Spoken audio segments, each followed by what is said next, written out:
Sun Woon becomes one of the gods and now has to choose his first starting race. At first, he considers the frogmen since he received insect-related powers, but he quickly drops that idea. Their tribes number over 500, and with such a massive population, influencing them would be way too difficult right now. So instead, he starts looking for a smaller race in trouble. That's when he notices a group of expelled lizardmen, and they're perfect. They're weak, exhausted, wounded, and mostly elderly. Cast out from their lands, they've completely lost hope. For Sun Woon, this is the ideal starting point to conquer the world. Before all of this, Sun Woon was an unbeatable player in the strategy game Perished World for many years. One day, after a final match, he's suddenly pulled straight into the game, and he isn't alone. The best players from other worlds are dragged in as well. Their mission is simple: rule civilizations as gods and lead them to ultimate domination. The last god standing becomes the true god of this world, gaining everything. Those who fail face total death. Back to the Lizardmen. Given their current condition, Sun Woon can easily become their god. All it takes is a single miracle. And he decides to start with the weakest one of all, a wounded lizardman barely able to keep up with the tribe.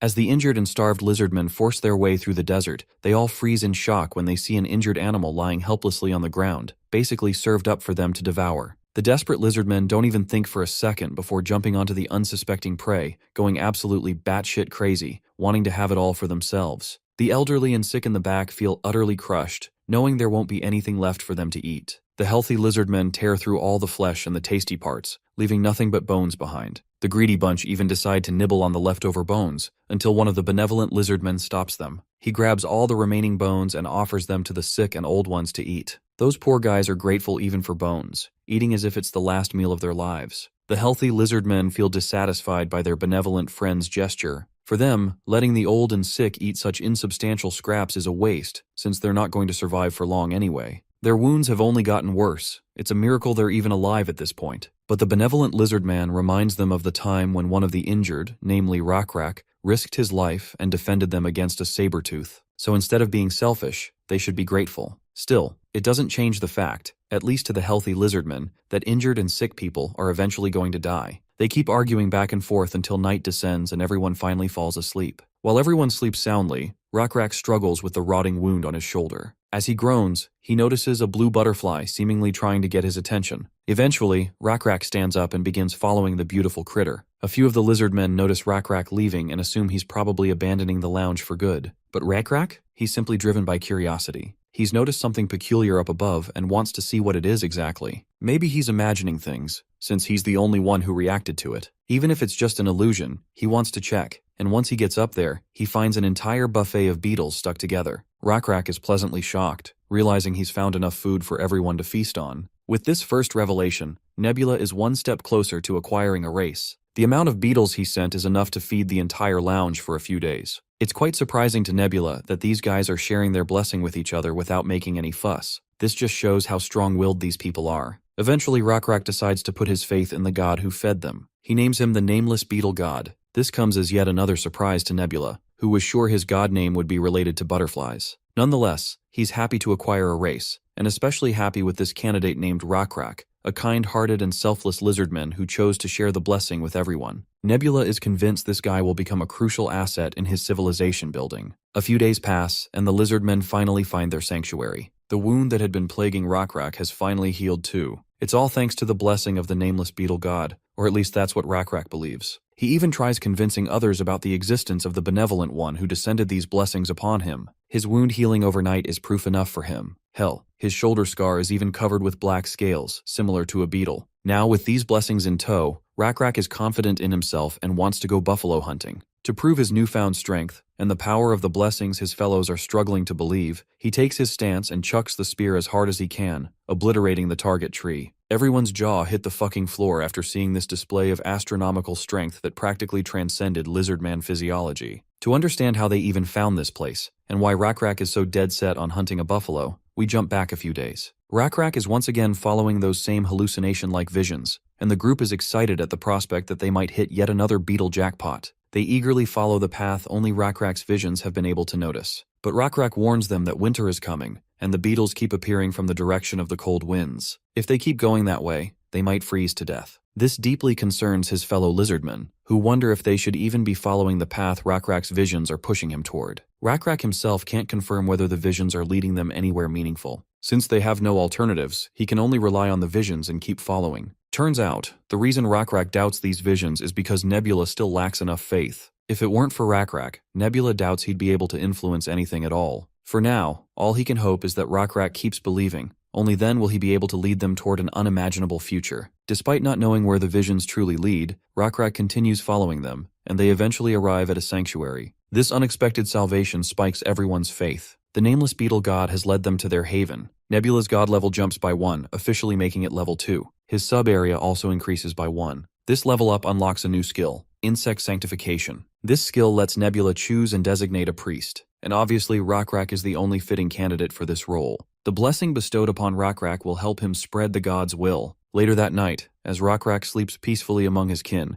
he hears someone calling his name and drifts into a dream world. There, he meets a mysterious person who extends a hand forward. As Rakrak reaches out to grasp it, a water buffalo skull suddenly appears in his hand. Rakrak instinctively understands what he's supposed to do. He raises the skull and adorns the mysterious figure's head with it. And just like that, the nameless beetle god finally manifests before Rakrak's eyes. It's his first time seeing him, and by morning, he tells everyone about the strange dream. In turn, his kin ask about the god's intentions, and why Rakrak believes this mysterious deity is asking for a buffalo sacrifice. To hunt a buffalo, they'll need to venture into deep wilderness, which is an extremely dangerous risk. But they can't forget that the one demanding a buffalo is the same being who led them to safety. Still, one lizardman continues to voice his disapproval, pointing out that a hunt like this would require the entire lounge to participate, putting everyone in danger. Even Rakrak admits he can't afford to endanger the entire lounge. That said, the hunt will still happen, but he'll go alone. Back in the present, right after Rakrak showcases his newfound strength coursing through his body, strong enough to obliterate trees, the entire lounge is in pleasant disbelief. The wise old lizard even questions the sheer absurdity of it all. Rakrak was once a guy on the brink of death with a rotting wound, but now, bro is out here smashing trees with javelin throws. As if luck is on their side, Rakrak spots an entire herd of buffalo down the hill. It's nothing short of a miracle to see buffalo here. A buffalo herd always migrates to the same place they are already familiar with, so the fact that this herd got lost and wandered here doesn't make sense at all. Rakrak doesn't bother with the nitty-gritty explanations and charges forward like a starved beast craving blood. All he cares about is hunting and feeding the people he cares about. With a single swing, he strikes one buffalo right in the skull, taking it down instantly. Rakrak becomes the trailblazer for the lounge, giving everyone the confidence to storm the field with their weapons. Later that day, the whole lounge gathers, stacks all the buffalo skulls, and hangs an entire buffalo upside down as a sacrifice. With everything prepared, Rakrak begins the prayers. Everyone joins in, praying for the benevolent nameless beetle god to accept their sacrifices. Nebula watches everything from the skies. The offering is somewhat half-baked, but what truly matters is their sincerity. And the staggering amount of faith Nebula just received proves exactly that. That's why Nebula isn't complaining. Honestly, it's pretty decent for a novice priest. Nebula definitely deserves that juicy faith boost, especially considering how much time and effort he's poured into these lizardmen. Right now, the real problem is figuring out how the lizardmen will sustain themselves. Since Nebula isn't the god of grass or wilderness, he can't make grass grow or produce water out of thin air. But keep in mind that he is the god of insects. Previously, he used insects, mainly grasshoppers. He used these critters to destroy grasslands and lure the buffalo out of the mountains. But at the moment, the lizardmen have zero awareness of how to raise animals. They literally ate even the baby buffalo instead of raising it. Then again, Nebula knows expecting cattle-raising knowledge at this stage is way too much. This oasis also isn't strong enough to support a large population in the future. The lizardmen will only survive a few years if things continue like this. Right now, they know nothing about farming or herding, making their future look bleak. Of course, knowledge and skills aren't things you can magically learn overnight, and teaching them directly would break the rules. It's going to take time, but Nebula is certain they'll eventually get on the right track. He initiates the process by bestowing a small blessing on his current priest. The following day after the sacrifice, Rakrak is examining the altar made from buffalo bones. Last night, he had a very disturbing dream, one that felt vague yet deeply unsettling. When his friend Zael asks further about it, Rakrak explains that in the dream, the altar trembled precariously. Their oasis was drying up. There were no fish left to catch, and the ground had been over-farmed to the point that growing more plants had become impossible. But Zael believes they have nothing to worry about, since their god is clearly taking good care of them. Rakrak also believes in their god wholeheartedly, and he has immense confidence. But what if the things shown in that dream were actually warnings? If they fail to understand these signs and don't act accordingly, it would be no different from going against their god's will. That's exactly what's making Rakrak's nerves snap. As he perches atop the altar, he notices something alarming and calls Zael over to look. Far off in the distance, they see a group marching straight toward their oasis. Rakrak immediately realizes why the altar trembled in his dream. Judging by the formation and the dust cloud, this herd of lizardmen heading their way is definitely not good news. Rakrak and his friend instantly recognize them: their blue scales, their hulking size, and the beasts they're riding. It all signals one thing: the Blue Leather Tribe, the very same tribe that stole their previous home and forced Rakrak's group into exile. From the looks of it, these guys are searching for the next place to occupy and destroy. Since the oasis isn't visible from afar, they've coincidentally marched right in this direction. Rakrak can only hope they'll pass by without noticing anything. Or so they thought, until a loudmouth scout from the oasis shouts at the Blue Leather Tribe, immediately grabbing their attention. They've messed up, but Rakrak refuses to see this as misfortune. Maybe this is actually for the better. Maybe it's a mission their god wants them to accomplish. A mission to assimilate the lizardmen captured by the Blue Leather Tribe. It's a mission to merge the Blue Leather Tribe with his people. It has to be the god's will. Otherwise, there's no way their deity would drive their old rival straight toward the oasis. And when Rakrak spots those familiar blue butterflies drifting around, his suspicion turns into certainty. This is divine will, and he dares not question it. His job is simple: play his role as the god's apostle. Cutting to Nebula watching everything unfold, he's feeling immensely proud of Rakrak. Rakrak must emerge victorious over the Blue Leather Tribe and merge them into the fold, boosting population growth and triggering new advancements. What fascinates Nebula most is Rakrak's decision-making. He chose this path by himself. This shows Rakrak is a creature of powerful will. Oh, and by the way, he's already level 14. Even when facing an enemy group, he still thought about the possibility of allying with them. That strong will makes him a prime candidate for future leadership. All Nebula needs to do now is strengthen Rakrak's faith enough to ensure his decisions naturally align with Nebula's interests. Cutting to the Blue Leather Tribe's leader, the fat bastard scoffs and asks if the oasis belongs to them. Our lizardmen fire back with double the scorn, telling these hobos to get the hell out of their turf. The fat ass follows up with another stupid question, asking what's so special about this place. Rakrak steps forward and calmly explains that this place is where their god resides, the realm of the nameless beetle god. As expected, the chieftain scoffs again, not understanding why a god would talk to a barbarian like Rakrak. He's done talking. He orders Rakrak to leave immediately. If they walk away peacefully, he promises they won't face catastrophic consequences. Rakrak snaps back with full confidence, making it crystal clear that the Blue Leather Tribe can't defeat them, no matter their numbers. Of course, the chieftain thinks Rakrak is insane for ignoring the overwhelming disadvantage he's facing, but Rakrak keeps that sassy, confident smile and simply challenges the leader instead of wasting breath. Unsurprisingly, the big boss is pissed at being challenged by someone he considers beneath him.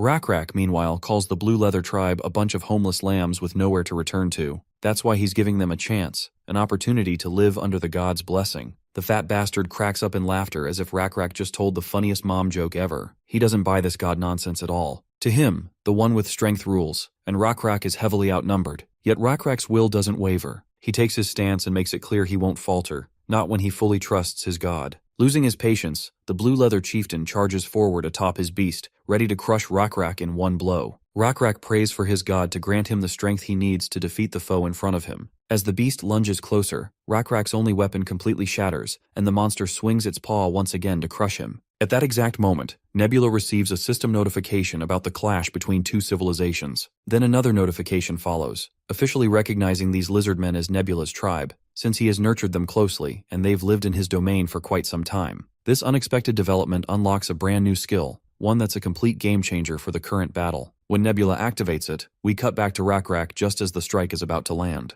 But right before the impact, Nebula descends into Rakrak's body. The beast's paw slams down, amusing the Blue Leather Chieftain, who believes Rakrak has been flattened. But his joy dies instantly when he spots Rakrak standing far away, having dodged the attack at the last possible second. Nebula is inside him now, granting a massive power boost and agility Rakrak never had before. The chieftain attacks again, claiming this time he won't miss. Nebula activates his foresight and sizes up the fat lizard's stats. Despite being arrogant and full of himself, the chieftain's stats are painfully ordinary, weak enough for Rakrak to handle even without Nebula. But there's a problem. The beast he's riding won't be easy to deal with, especially while fighting the chieftain simultaneously. That beast is known as the Manan Drake. This is exactly why Nebula is possessing Rakrak. The skill grants Rakrak a new stat, known as Divinity, represented by the letter D. A single D equals 200 attribute points. Since Rakrak has 3 Ds attached with every attribute, his every attribute including strength jumps from 30 to 630. That's how Rakrak sprints toward his enemy at lightning speed and literally flips the massive drake over with his bare hands without breaking a sweat. The onlookers are left with their eyes popping out of their skulls. This reaction is exactly what Nebula expected. Even the fat-ass chieftain is in disbelief,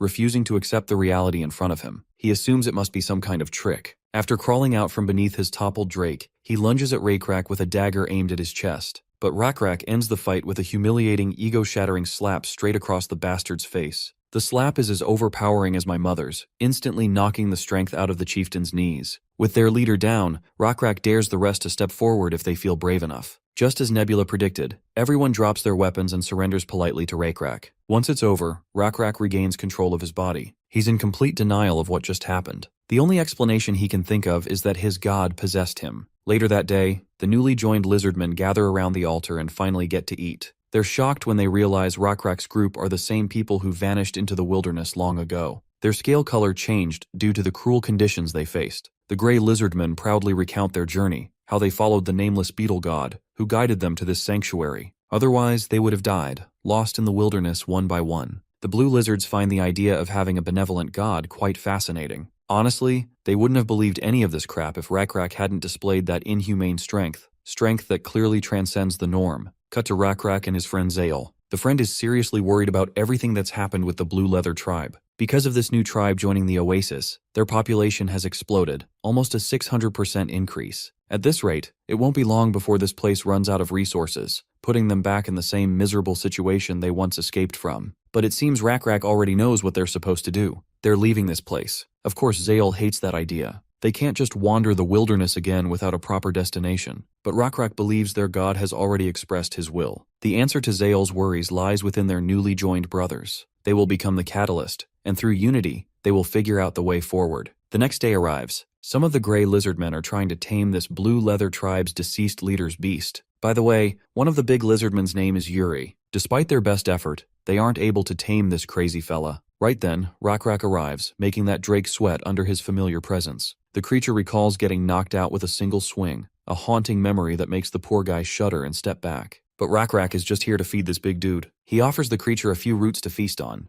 Of course, the creature hesitates, but eventually starts nibbling on the roots, much to everyone's shock. After all, they'd been trying their ass off to tame this guy. Yet in Rakrak's presence, the monster instantly switches to friendly mode, cozying up to him like they've been buddies forever. Rakrak then offers him more radishes to eat. Since the god chose to spare this creature, there has to be something significant about him, or at least that's what Rakrak believes. That's exactly why he's honoring his god's will by feeding and caring for this creature. After finishing everything, the creature looks around for more. But Rakrak won't cave into Manun's desires. He must learn to be patient. The creature nods in approval and reluctantly steps back, doing exactly what his new master wants. With that, Rakrak proceeds to leave, telling his fellows to inform him if Manun causes another scene. It looks like Yuri has learned something from this situation, but decides to voice it later. We then cut to Rakrak interviewing a blue Lizardman. Turns out, this blue guy has the skills to craft weapons. It was their leader's weird and stringent rules that held him back. If he'd been given proper resources, he could have made even better weapons. The current issue is wood availability. He used leftover wood for fuel needed for weapon making. After gathering all the details about the weapons and materials, Rakrak dismisses the man, promising to meet him tomorrow with a final decision. The next Lizardman to step forward is an old guy missing his left hand. He introduces himself as a wanderer, someone who drifts from place to place, searching for a home. During his travels, he learned how to identify pathways. There are lands he discovered with enough natural resources to sustain their current population. Though he isn't sure if those lands are still unoccupied, there's a good chance other wanderers or tribes might have already claimed them. Rakrak isn't fazed by this. If those occupiers are hostile, he plans to defeat them and take their land. The wanderer acknowledges Rakrak's decision and is willing to trust whatever he has planned. Rakrak follows up with another question, asking if he'd also be willing to trust and believe in the same god. The wanderer responds by pointing at the sky. He puts his faith in the stars. At night, he explains, if one learns to understand the paths of the stars, they can never lose their way. Rakrak promises to put his faith in the stars too, if the wanderer manages to prove his point in the next few days. The wanderer then spends some time familiarizing Rakrak with ropes. Once he's done dumping his knowledge about stargazing, he wants Rakrak to observe the stars at the same time the following night. Right then, Yuri arrives to meet Rakrak. He's clearly here with something on his mind. For a moment, Rakrak suspects it's about Manun, but it's actually not, though Yuri does share one interesting tidbit. Manun may look a bit unhappy with the food, but he's as docile as a dog if you bring him his meals on time. The real reason for Yuri's visit is that he's heard rumors that everyone will soon be traveling out of this place. And for that, they must prepare food so they don't starve during the journey. Today, Yuri noticed how Rakrak managed to tame a voracious drake like it was nothing more than a pet dog. This sparked an idea in him. They could also try taming those buffaloes and secure their food supply. With that epiphany, Rakrak's tribe discovers a new survival skill: livestock farming. You see, humans throughout history followed two major subsistence strategies. The first is agriculture, and the second is livestock production. If Nebula had to choose between the two, he'd go for agriculture, since it's easier to sustain long-term. History proves it. Our ancestors and early civilizations all settled near rivers. However, the species Nebula rules over isn't human. The Lizardmen have strong physiques and natural environmental adaptability. Given that,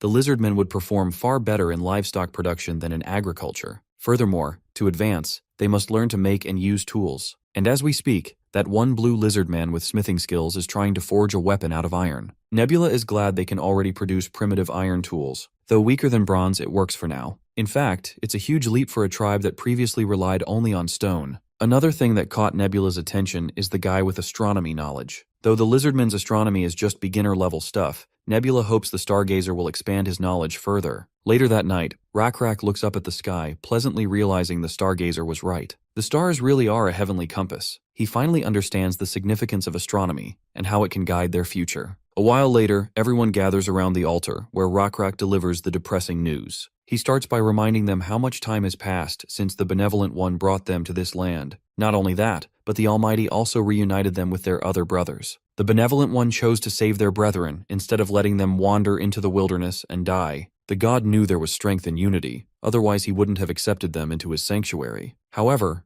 Rakrak believes it's finally time they leave this place and expand their influence. He calls out Stargazer and introduces him to the audience, a guy who greatly helped Rakrak understand the movement of the stars. What's more, Rakrak has already confirmed that the knowledge he possesses isn't some hoax. That's exactly why he, the chieftain of this Lizardmen tribe, grants Stargazer the title of their tribe's guide. From this point onward, it should be common knowledge that Stargazer will be their sole guide, the one responsible for leading everyone to their new home. Now Rakrak wants Stargazer to announce to the masses where they will be heading next. The wise lizard raises his finger and points in a certain direction. When the post-dawn morning sun rises, they will begin their journey southward. The journey will last a full 10 days. Along the way, they will come across a rotten lake, and after walking 3 more days, they will traverse desolate mountains and valleys. If they follow the directions as Stargazer intends, he promises to lead them to an endless forest. That place is filled with wild beasts and inhabited by many different species. Long story short, that forest is the best place for their current population to thrive. With Stargazer done with his speech, Rakrak respectfully sends the wanderer away before taking control of everyone's attention again. Standing tall over the altar, he shouts to Yuri, asking him why it's necessary to avoid killing every buffalo they hunt. Even though Yuri is a big guy, he clearly has stage fright and stutters while speaking. He claims that by preserving their catch and keeping it alive, they can use it when they're truly starving.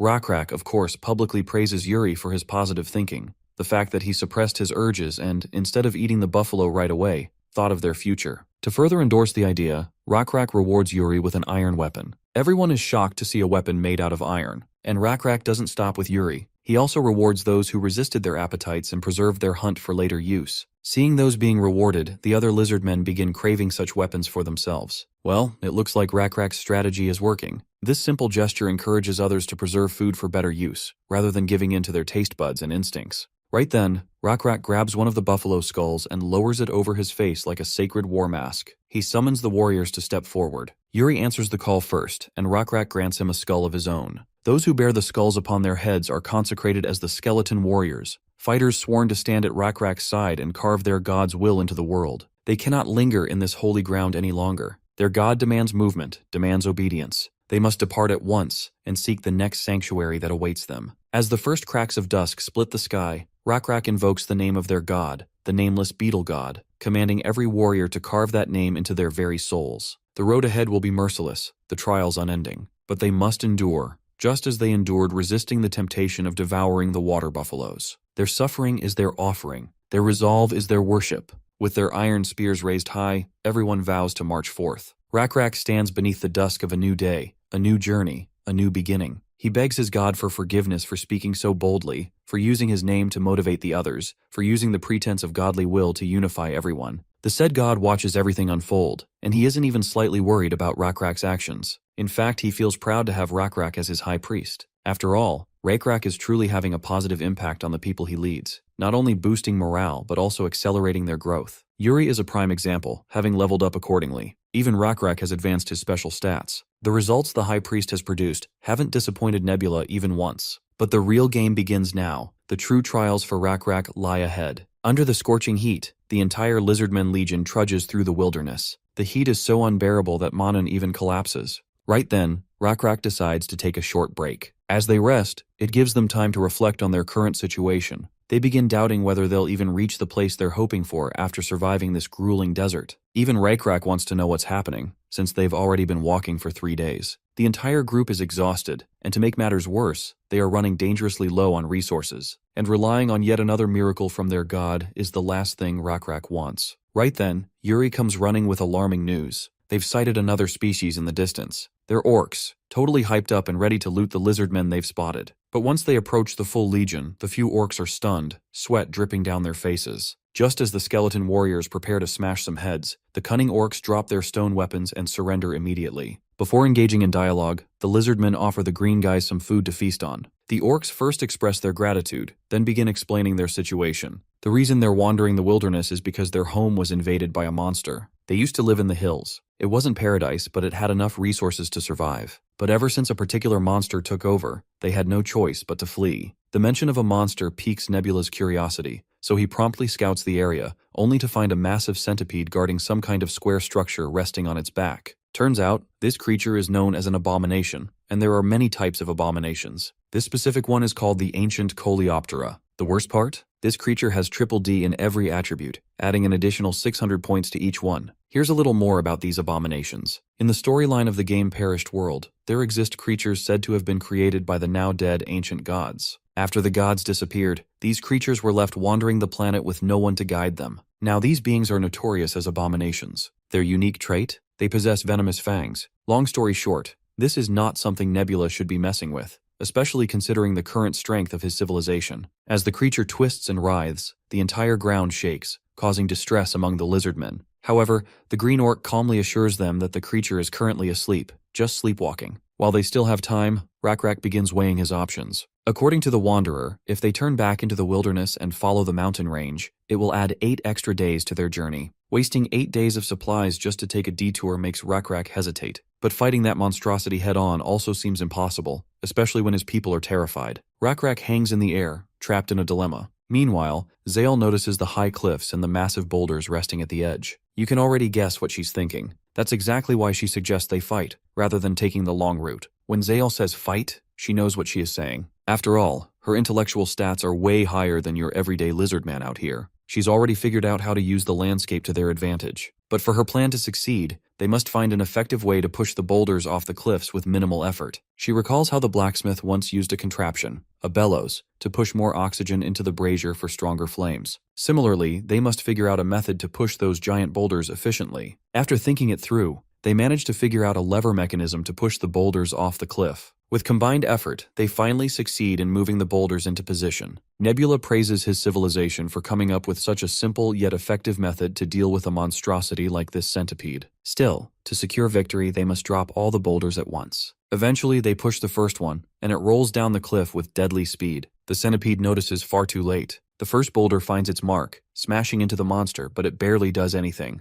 They've only managed to chip its skull, and that just enrages the beast. The monster begins climbing upward, charging toward the lizardmen to obliterate whoever threw the boulders. The other group of skeleton soldiers is told to drop their next boulder, but they're struggling. It's already too late. Nebula has no choice but to step in himself. He descends into Rakrak's body and pushes the boulder with his own strength. With the second boulder on its way, Zale urges them to drop the third. But there's no time to set up the lever again. So the Gigachad lizard, Rakrak, goes all out on his own, pushing the massive stone with pure raw muscle. With his muscles bulging and veins popping, he shoves it off the cliff. Still, Nebula knows that even this might not be enough. That's when Rakrak grabs his spear and leaps off the cliff. He hurls the spear downward like a goddamn meteor, striking the centipede in a critical spot. The monster screeches in agony, and in that moment, the falling boulder joins the chat, smashing straight into its skull. Then the final boulder crashes onto its face, crushing it completely. Rakrak lands back on solid ground, watching the monster fall. Back on his throne, Nebula finally exhales in relief. The system announces the successful subjugation of an abomination.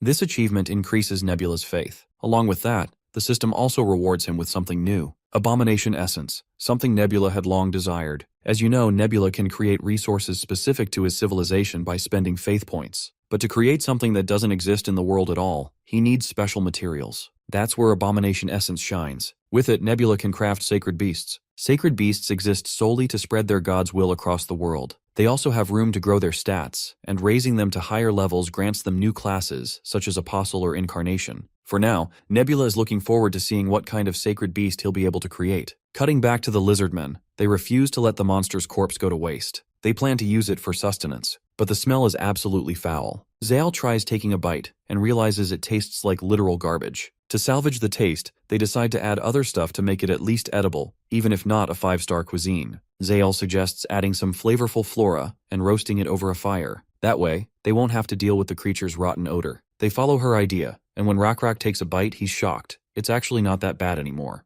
Zale explains the technique known as cooking. She added scented grass and roasted the meat over fire. Seeing how impressive this new technique is, Rakrak insists on learning the skill for himself. As they continue eating, Zale mentions how the orc chief has an heir. This sparks an idea. Rakrak should probably find a mate too. Bro's brain crashes instantly. Zale remains completely serious, pointing out that they're getting older. It's only natural they need the next generation. As Rakrak sinks into deep contemplation, Zale expresses her willingness to be his mate. Just as he's about to respond, something shiny behind her catches his eye. It's some kind of ancient artifact. It was previously attached to the structure on the monster's back. Yuri the goofball tries to eat it, only to immediately realize it's not edible. The Wanderer reveals that this stuff is metal. Specifically, it's called gold. Zyle also claims to have seen a similar metal before. The blacksmith had shown her various metals. If they polish it well, it reflects light and shines beautifully. Furthermore, it doesn't change color, nor does it decay over time. Among humans, this metal holds a lot of value. But for someone like Yuri, this piece of metal just sounds like a burden, heavy to carry and inedible. Speaking of which, the Wanderer suggests Yuri go hunt the deer that live around here. They're hoofed beasts with horns, and their meat is sweet and delicious. From what the orcs told them, there's supposed to be a herd of them somewhere nearby. Yuri perks up and heads out, while Rakrak is still lost in his thoughts regarding this metal. Dusk descends a while later,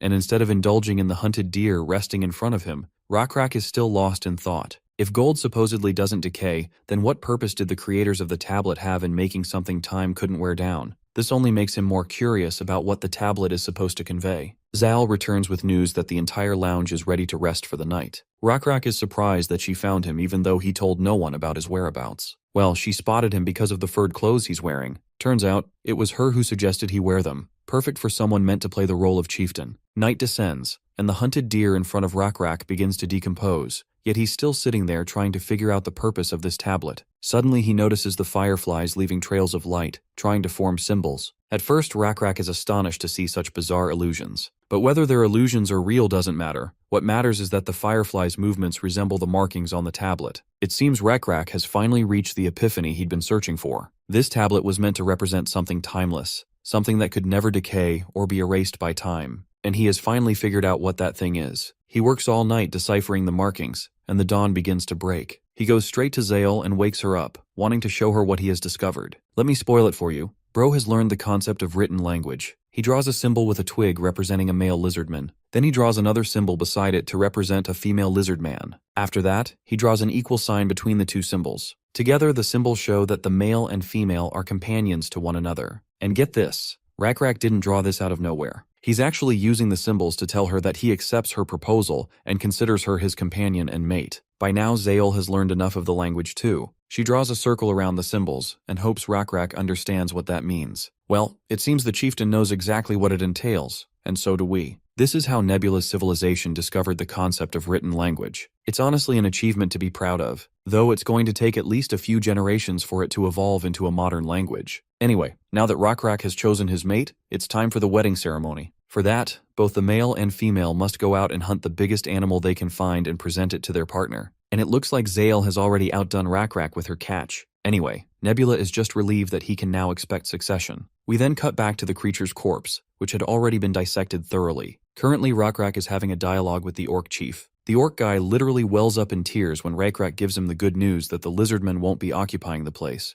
meaning all the green guys can continue living as they were. The green guy sincerely thanks Rakrak. Not only did he kill that creature, but he was also benevolent enough to spare them their land. The overly grateful orc chief then introduces his son and assigns him as their guide since he knows the area like the back of his hand. According to the orcs, the land ahead has numerous large beasts and far bigger tribes living much closer to each other. Still, they're confident that a leader like Rakrak will easily overcome any obstacle in his path. As Rakrak and his crew scout this deep forest, they spot unusual footprints in the area. Once the wanderer takes a closer look, he recognizes them as footprints of frogmen, creatures capable of walking on 2 legs. There are frogmen with good intentions, but not often. The fact that these creatures had been scouting this area only proves they have some hands-on experience of warfare reconnaissance. Judging by the total number of footprints, at least 5 frogmen scouted the place, meaning their tribe might have far greater numbers compared to the Lizardmen. After scouting, they return to their camp, and it's already nighttime. Most of the Lizardmen are ordered to scout different areas. This is the only way to create the illusion that they have superior numbers compared to what they actually have. Zal also suggests increasing the number of Lizardmen on patrol and watchkeeping. A few days pass, and it seems their strategy worked. They didn't encounter any frogmen during their stay. Within those few days, Rakrak's tribe worked hard on their sustainability. They put emphasis on livestock farming, and the structural integrity of the houses they were building also improved exceptionally. Out of all these little achievements, the one that impressed Nebula the most was the speed at which the Lizardmen adapted to the concept of characters. Using the primitive maps they created, and the new combination of characters paired with their existing hunting signs, the tribe quickly adopted the concept of written symbols. In addition to that,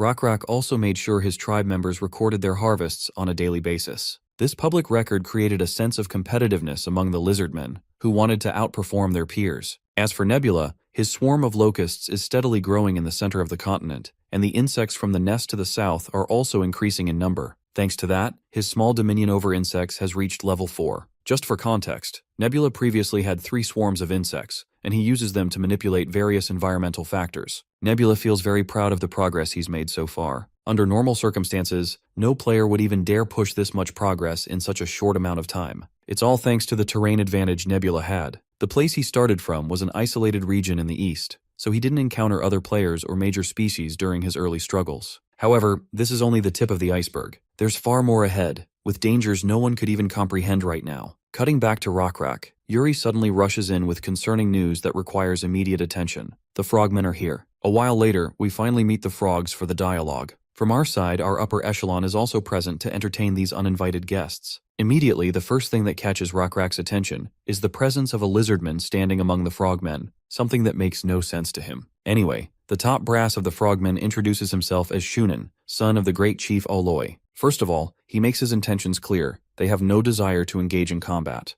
Rakrak is surprised by the display of manners coming from Shunan. Respectfully, he introduces himself as well, Rakrak, the chief of his tribe. The feeling is mutual. He also wishes not to point his weapon at anyone. With formalities out of the way, the frogman steps forward and reveals the purpose of their meeting. Turns out he is here to inform the Lizardmen that they have invaded frogmen territory. Of course, Rakrak argues against it. How could all this land belong solely to the frogmen tribe? Not to mention, there are no boundary markings anywhere that indicate frogmen territory. That said, Rakrak expresses no intention of invading another tribe's sovereignty, and he apologizes for it. However, he politely lets the Shunan know that they will be staying here for a while since they have nowhere else to go. Rakrak further takes control of the situation by flattering the son of Chief Aloy. Just a few kind words, and Shunan willingly gives in to Rakrak's stance. Then there are the 2 big guys standing behind Shunan, quietly and without expression. This means they are only here to ensure that Shunan isn't doing something stupid. But as for that lizard man standing with the frogmen, Rakrak still can't figure out his role. He's sure he'll learn soon enough. To do that, he sincerely invites the esteemed son of Chief Aloy to a feast. After all, 2 tribes just came to good terms without conflict, which is more than enough reason to hold a celebratory gathering. Shunan is about to accept the invitation, but quickly fumbles over his words when the big guy behind him whispers in his ear. He politely declines, reasoning that they have yet to build a relationship based on trust.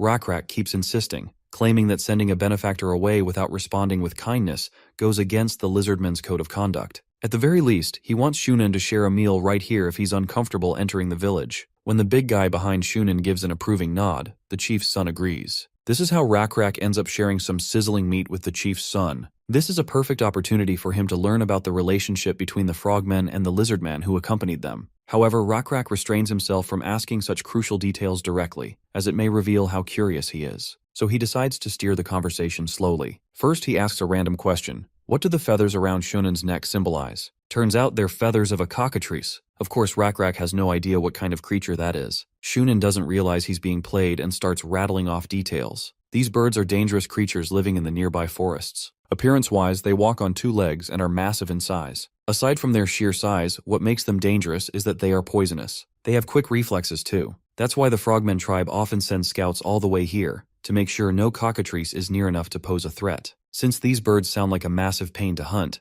Rakrak wants to know what kind of weapon the Frogmen actually use. Perhaps javelins? But to Shunen, javelins are inferior and useless. He calls out to his pale white lizardman companion and orders him to fetch a bow and arrows, a type of weapon Rakrak has never even heard of before. A while later, the pale white lizardman brings the weapon Shunen requested. Next, he's tasked with setting up a wooden plank against a tree as a target. Once that's done, Shunen releases his first arrow, and it lands perfectly on the mark. Rakrak praises both the weapon and its user for such impressive accuracy. Shunen claims he doesn't want to brag, but he claims to be one of the best archers in his tribe. They've been learning to wield this weapon since childhood. Damn, this green guy is literally starving for validation. He gets flattered every time Rakrak praises him. Up next, when our chief expresses his desire to try the weapon, the frogmen hand it over happily. Rakrak fiddles around with it for a while, trying to figure out the proper way to hold and use it. While doing so, he can clearly tell this weapon is far superior compared to javelins. It's easy to carry a lot of arrows, and both its speed and accuracy are insane.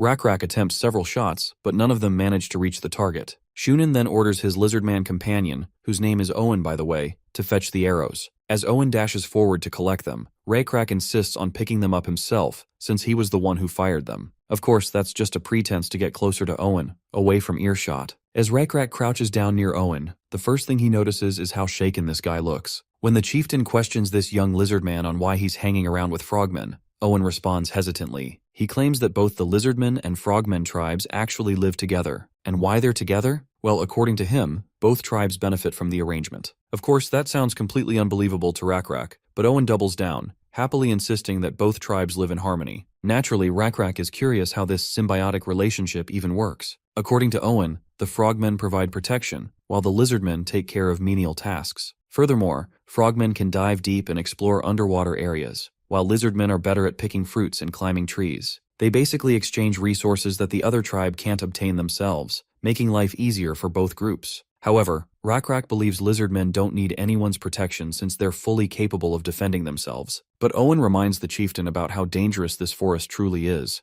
Only Aloy's tribe, supposedly the largest tribe in the forest, can handle it. The situation for the Lizardmen was so miserable that even basic survival wasn't guaranteed without the Frogmen's help. For now, Rakrak decides to stop questioning him since he has already obtained the answers he wanted. He sternly orders Owen to act as if this conversation never happened. A while later, the Lizardmen prepare some steamed deer ribs for their esteemed guest, Shunen. The moment he takes the first bite, his face lights up like a kid in a candy store. He's had deer before, but never one seasoned with herbs. The guy is completely sold, and to hammer the nail deeper, Rakrak further tempts him with the mention of buffalo meat. Naturally, Shunen perks up again. After all, it's not every day they get to eat buffalo. It's been ages since he last had it, and even then, it was a stale piece he had. But now he can have tender, fresh buffalo meat if he joins Rakrak in the camp, since they have one there. But then his big muscular buddy starts throwing deadly glares, leaving poor Shunen no choice but to decline under that harsh pressure. Rakrak, being just as sassy, tries to rub Shunen's FOMO even harder. Shunen insists he will visit the camp, but only after they've built more trust in their relationship.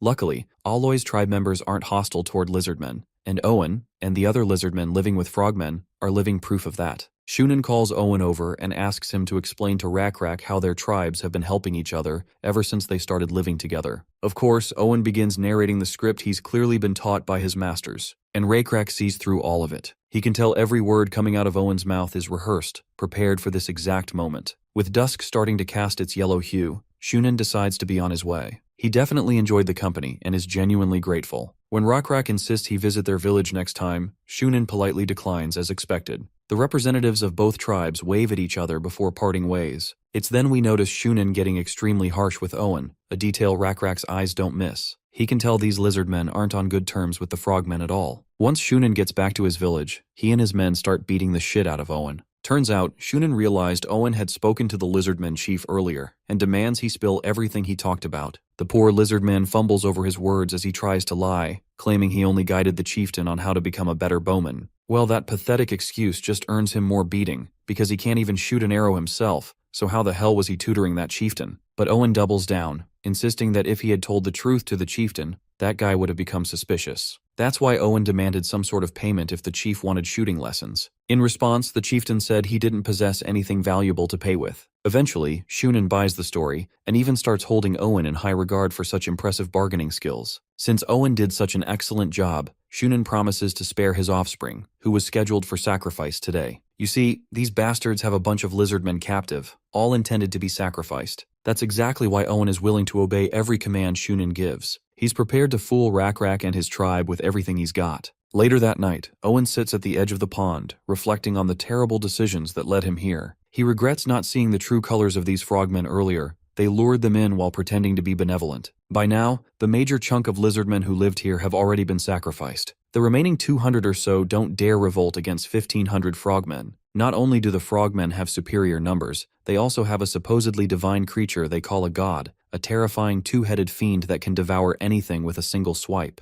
That being is the only thing ruling over the frogmen, and by extension, it's ruling over the lizardmen. Owen is certain that the black-scaled lizardman chieftain he met is indeed a powerful individual. But even then, his tribe has only about 600 members and can't wield any weapons. So Owen plans to lure them here and have them sacrificed first. That way, his own people get a little more time to live. He'll do anything to prolong his son's life, even if it means luring the other tribe into this trap. The next day arrives, and Yuri is out here flexing this water buffalo, making Shunan go absolutely bananas. Rakrak doesn't waste the moment to brag about it either. Now that Shunan has seen the buffalo with his own eyes, Rakrak wants to trade it for the weapon called a bow. That's when Owen steps in, insisting they should visit each other's villages before any major trade happens. It's only fair they get acquainted first. In fact, Owen promises to gift the bow afterward as a gesture of goodwill. Many days pass like this. Rakrak and Zale are testing the bow they replicated themselves. But for some reason, their prototype isn't able to fire the arrow far. Rakrak is convinced it's the bowstring, but they still haven't figured out which creature's tendons should be used for it. We then learn that the next meeting with the frogmen will be the 5th one, and it's right around the corner. Those guys are extremely eager to learn more about their tribe.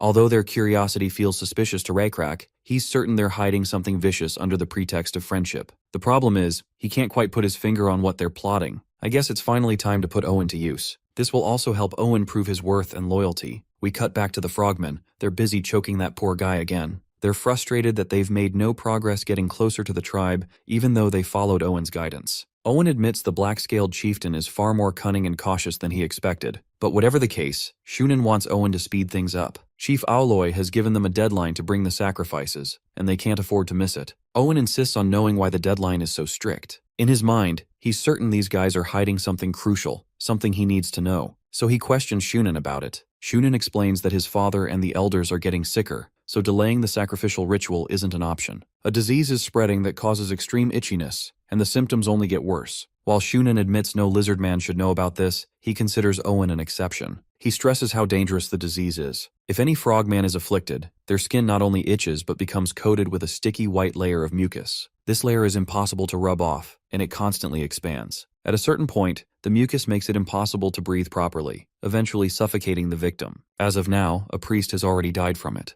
Owen is utterly surprised that Shunan bothered to spill such classified details to a lizard man. The only explanation he can think of is that Shunan is putting him through some sort of test. So, he masks his emotions and promises never to spread this information among the lizardmen. After all, if they learn something this crucial, they'll realize the frogmen are actually quite weak, and that would spark a revolt. Still, it's not like they can keep this secret hidden forever. So as a precautionary measure, Owen suggests spreading rumors that the illness is also contagious to lizardmen. To make the story believable, he adds that grasses and other plants exist that produce a white foam when crushed, something they can use to imitate the mucus. Owen volunteers to act as the first infected patient. With that settled, Shunan is once again proud of the impressive strategic plans Owen always comes up with. Though he also wants him to use that same cleverness to lure all those black-scaled lizardmen here, only then will he exclude Owen's son from the sacrifice. Of course, the cornered lizardman is more than grateful for such benevolence. As Shunan starts leaving after laying down all the details, Owen stops him and requests a batch of bows to use against the black-scaled lizardmen. But it's clear Shunan isn't willing to hand over his precious weapons so easily. The next day arrives, and the frogmen have brought quite a lot of stuff for the lizardmen as gifts. It looks like Rakrak has brought a massive stack of herbs that help with itching. He's hoping this huge stockpile will be enough to exchange for at least one bow. As expected, Shunan declines the offer. To him, more than anything, trust is what matters when it comes to trading weapons. For obvious reasons, Rak has grown tired of hearing this broken tape loop the same excuse over and over. Finally, he agrees to improve the mutual trust between both tribes, just like the great son of Aloy desires. But first, he intends to have a private chat with Owen. Eventually, Owen and the chieftain walk out of everyone's earshot. Owen begins narrating the same old scripted bullshit. He recalls how the other gray and brown-scaled lizardmen had a brotherly ritual with the Frogmen tribe before their tribes merged. The ritual basically requires spending time rigorously studying each other. That's why it's imperative for Rak to tell everything about his tribe.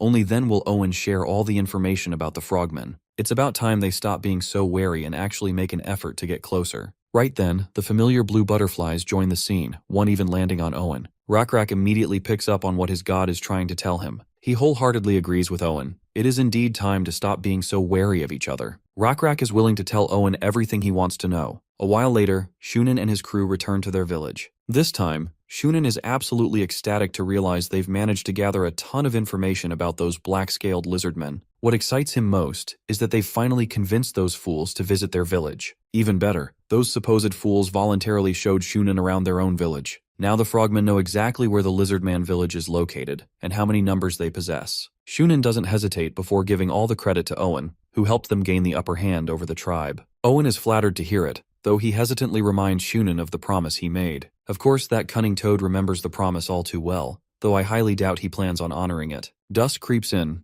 and as usual, Owen sits near the pond, excited at the thought of living with his child again like they used to. As for Rak and his village, Owen believes the chieftain's own ignorance is what will eventually lead to his downfall. To learn exactly what conversation they had, we cut a little back in time. Rak is trying to familiarize Owen with the concept of characters and symbols. He draws certain symbols with a twig and explains their meanings. The cross means decline, and the other character represents lie. Owen, being sharp-minded, quickly picks up on it. Not only that, he also puts both characters together, forming an entirely new sentence. For example, putting the character for lie next to the cross forms the phrase no lie, which represents truth. Rak is thoroughly impressed by how quickly he learned it. Even he never thought of using these characters this way. All these flattering words remind Owen of Shunan, who also praises him for his sharp mind. Still, Owen is curious why Rak is specifically teaching him symbols when they never mentioned such things in the meetings with the Frogmen. It's as if Rak is reading his mind. He explains that the only reason he's teaching this is because he wants to build trust. He doesn't want to build trust with the Frogmen,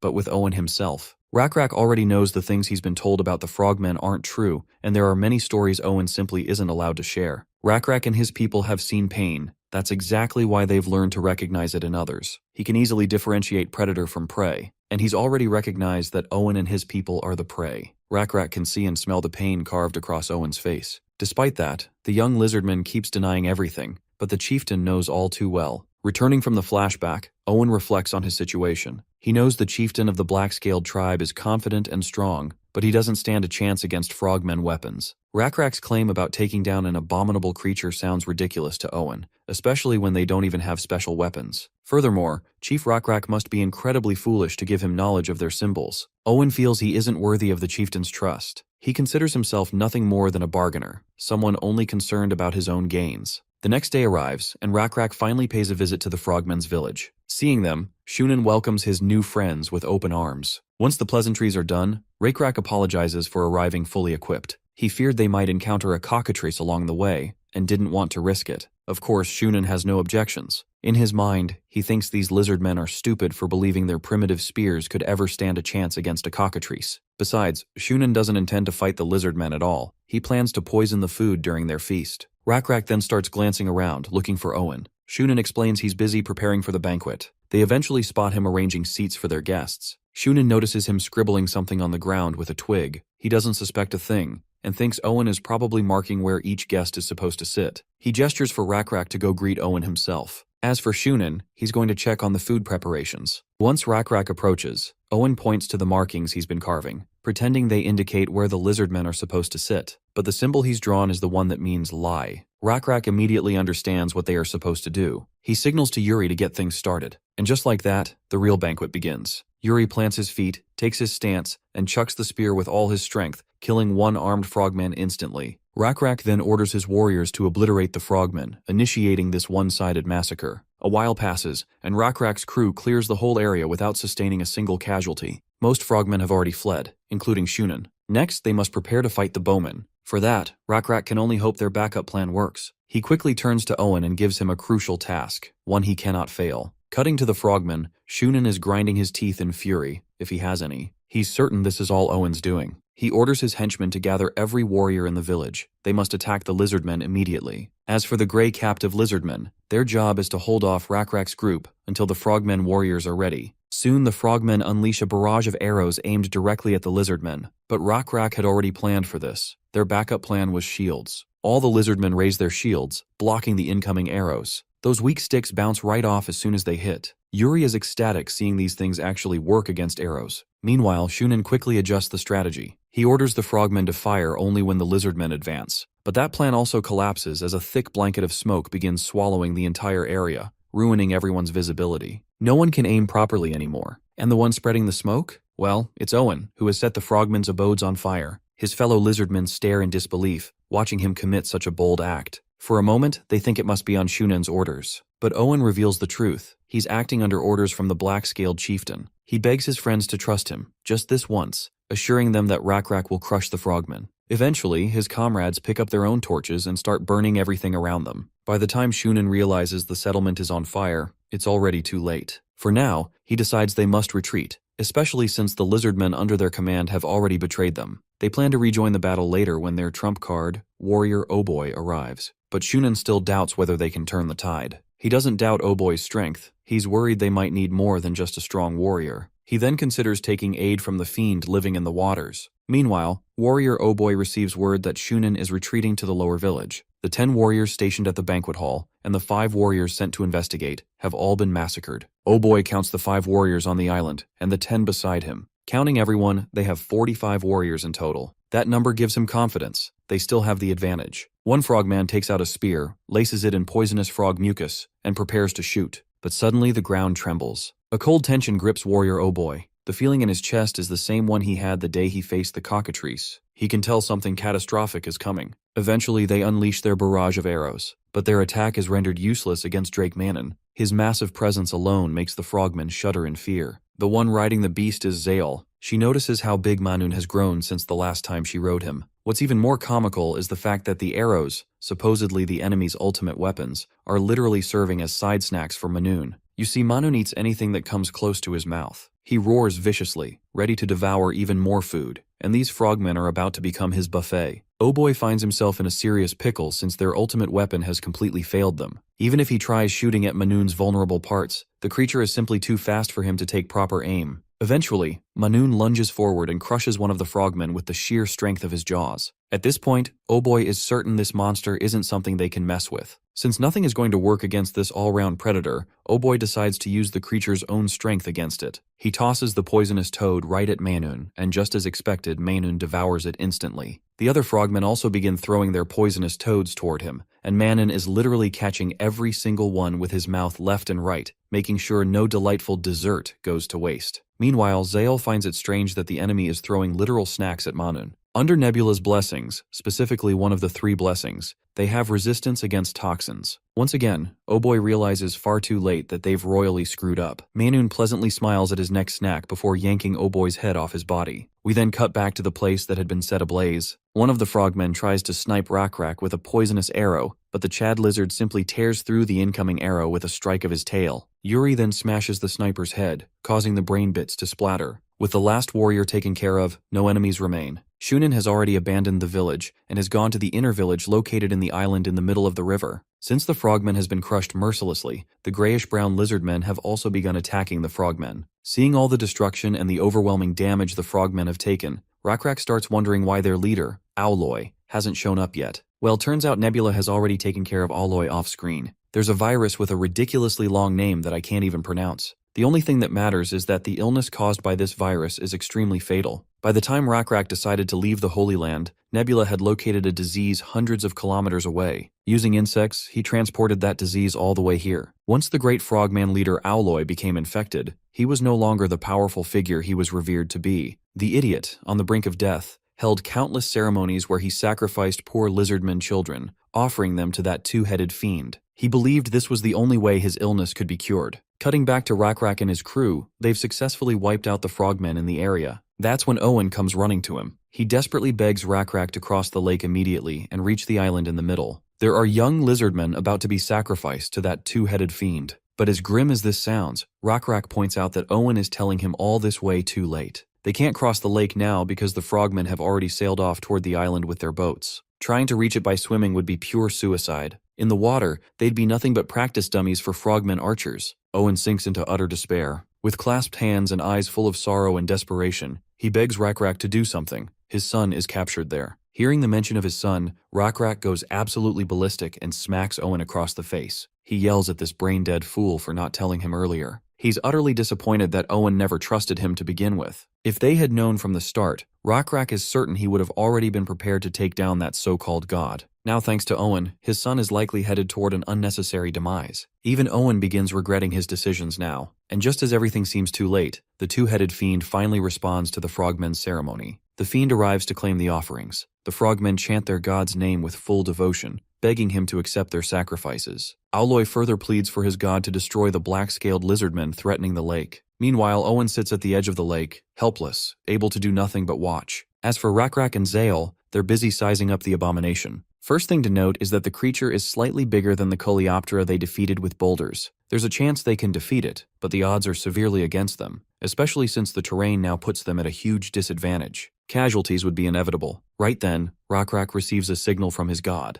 and from this point onward, everything changes. Rakrak orders Owen to look ahead and tell him if he doesn't believe in miracles. Standing before them is a massive praying mantis, a literal miracle of God. Cutting back to the idiotic frog leader worshipping this two-headed freak, he continues begging the fiend to take these lizardmen as sacrifice. But it's clear the fiend's attention has been stolen by something else. When Aloy looks around to see what caught the fiend's eye, he sees the massive mantis. The only word that forms in the terrified frogmen's minds after witnessing the mantis is God. This creature is a literal god. Nebula created this being using the essence of an abomination. Other factors like his Dominion level 4, Divinity level, and the amount of faith he has also played major roles. Without these, he wouldn't have been granted the ability to create a sacred beast. Nebula is sure not many players possess a sacred creature already. Meanwhile, the two-headed fiend lunges at the mantis to take a bite, but the mantis grabs the bastard's jaw with a bare hand. The monster thrashes and struggles to escape the mantis's grip. As he's being shoved around, several frogmen are crushed under the fiend's massive body. The second head lunges, but the mantis shows no mercy and slices it clean off, spraying blood everywhere. The creature once worshipped as God has now been taught a brutal lesson. He's nothing more than a disgusting rat. The mantis then decides to offer this lowly creature to its almighty creator. With a single jolt, the mantis tears the head off the monster's body, finally freeing this ignorant beast from its pathetic existence. With the two-headed fiend dead, the mantis stands tall, reveling in victory. The lizardmen erupt in celebration, while Owen can barely hold back his tears. Gotta admit, the mantis's entrance was pure hype.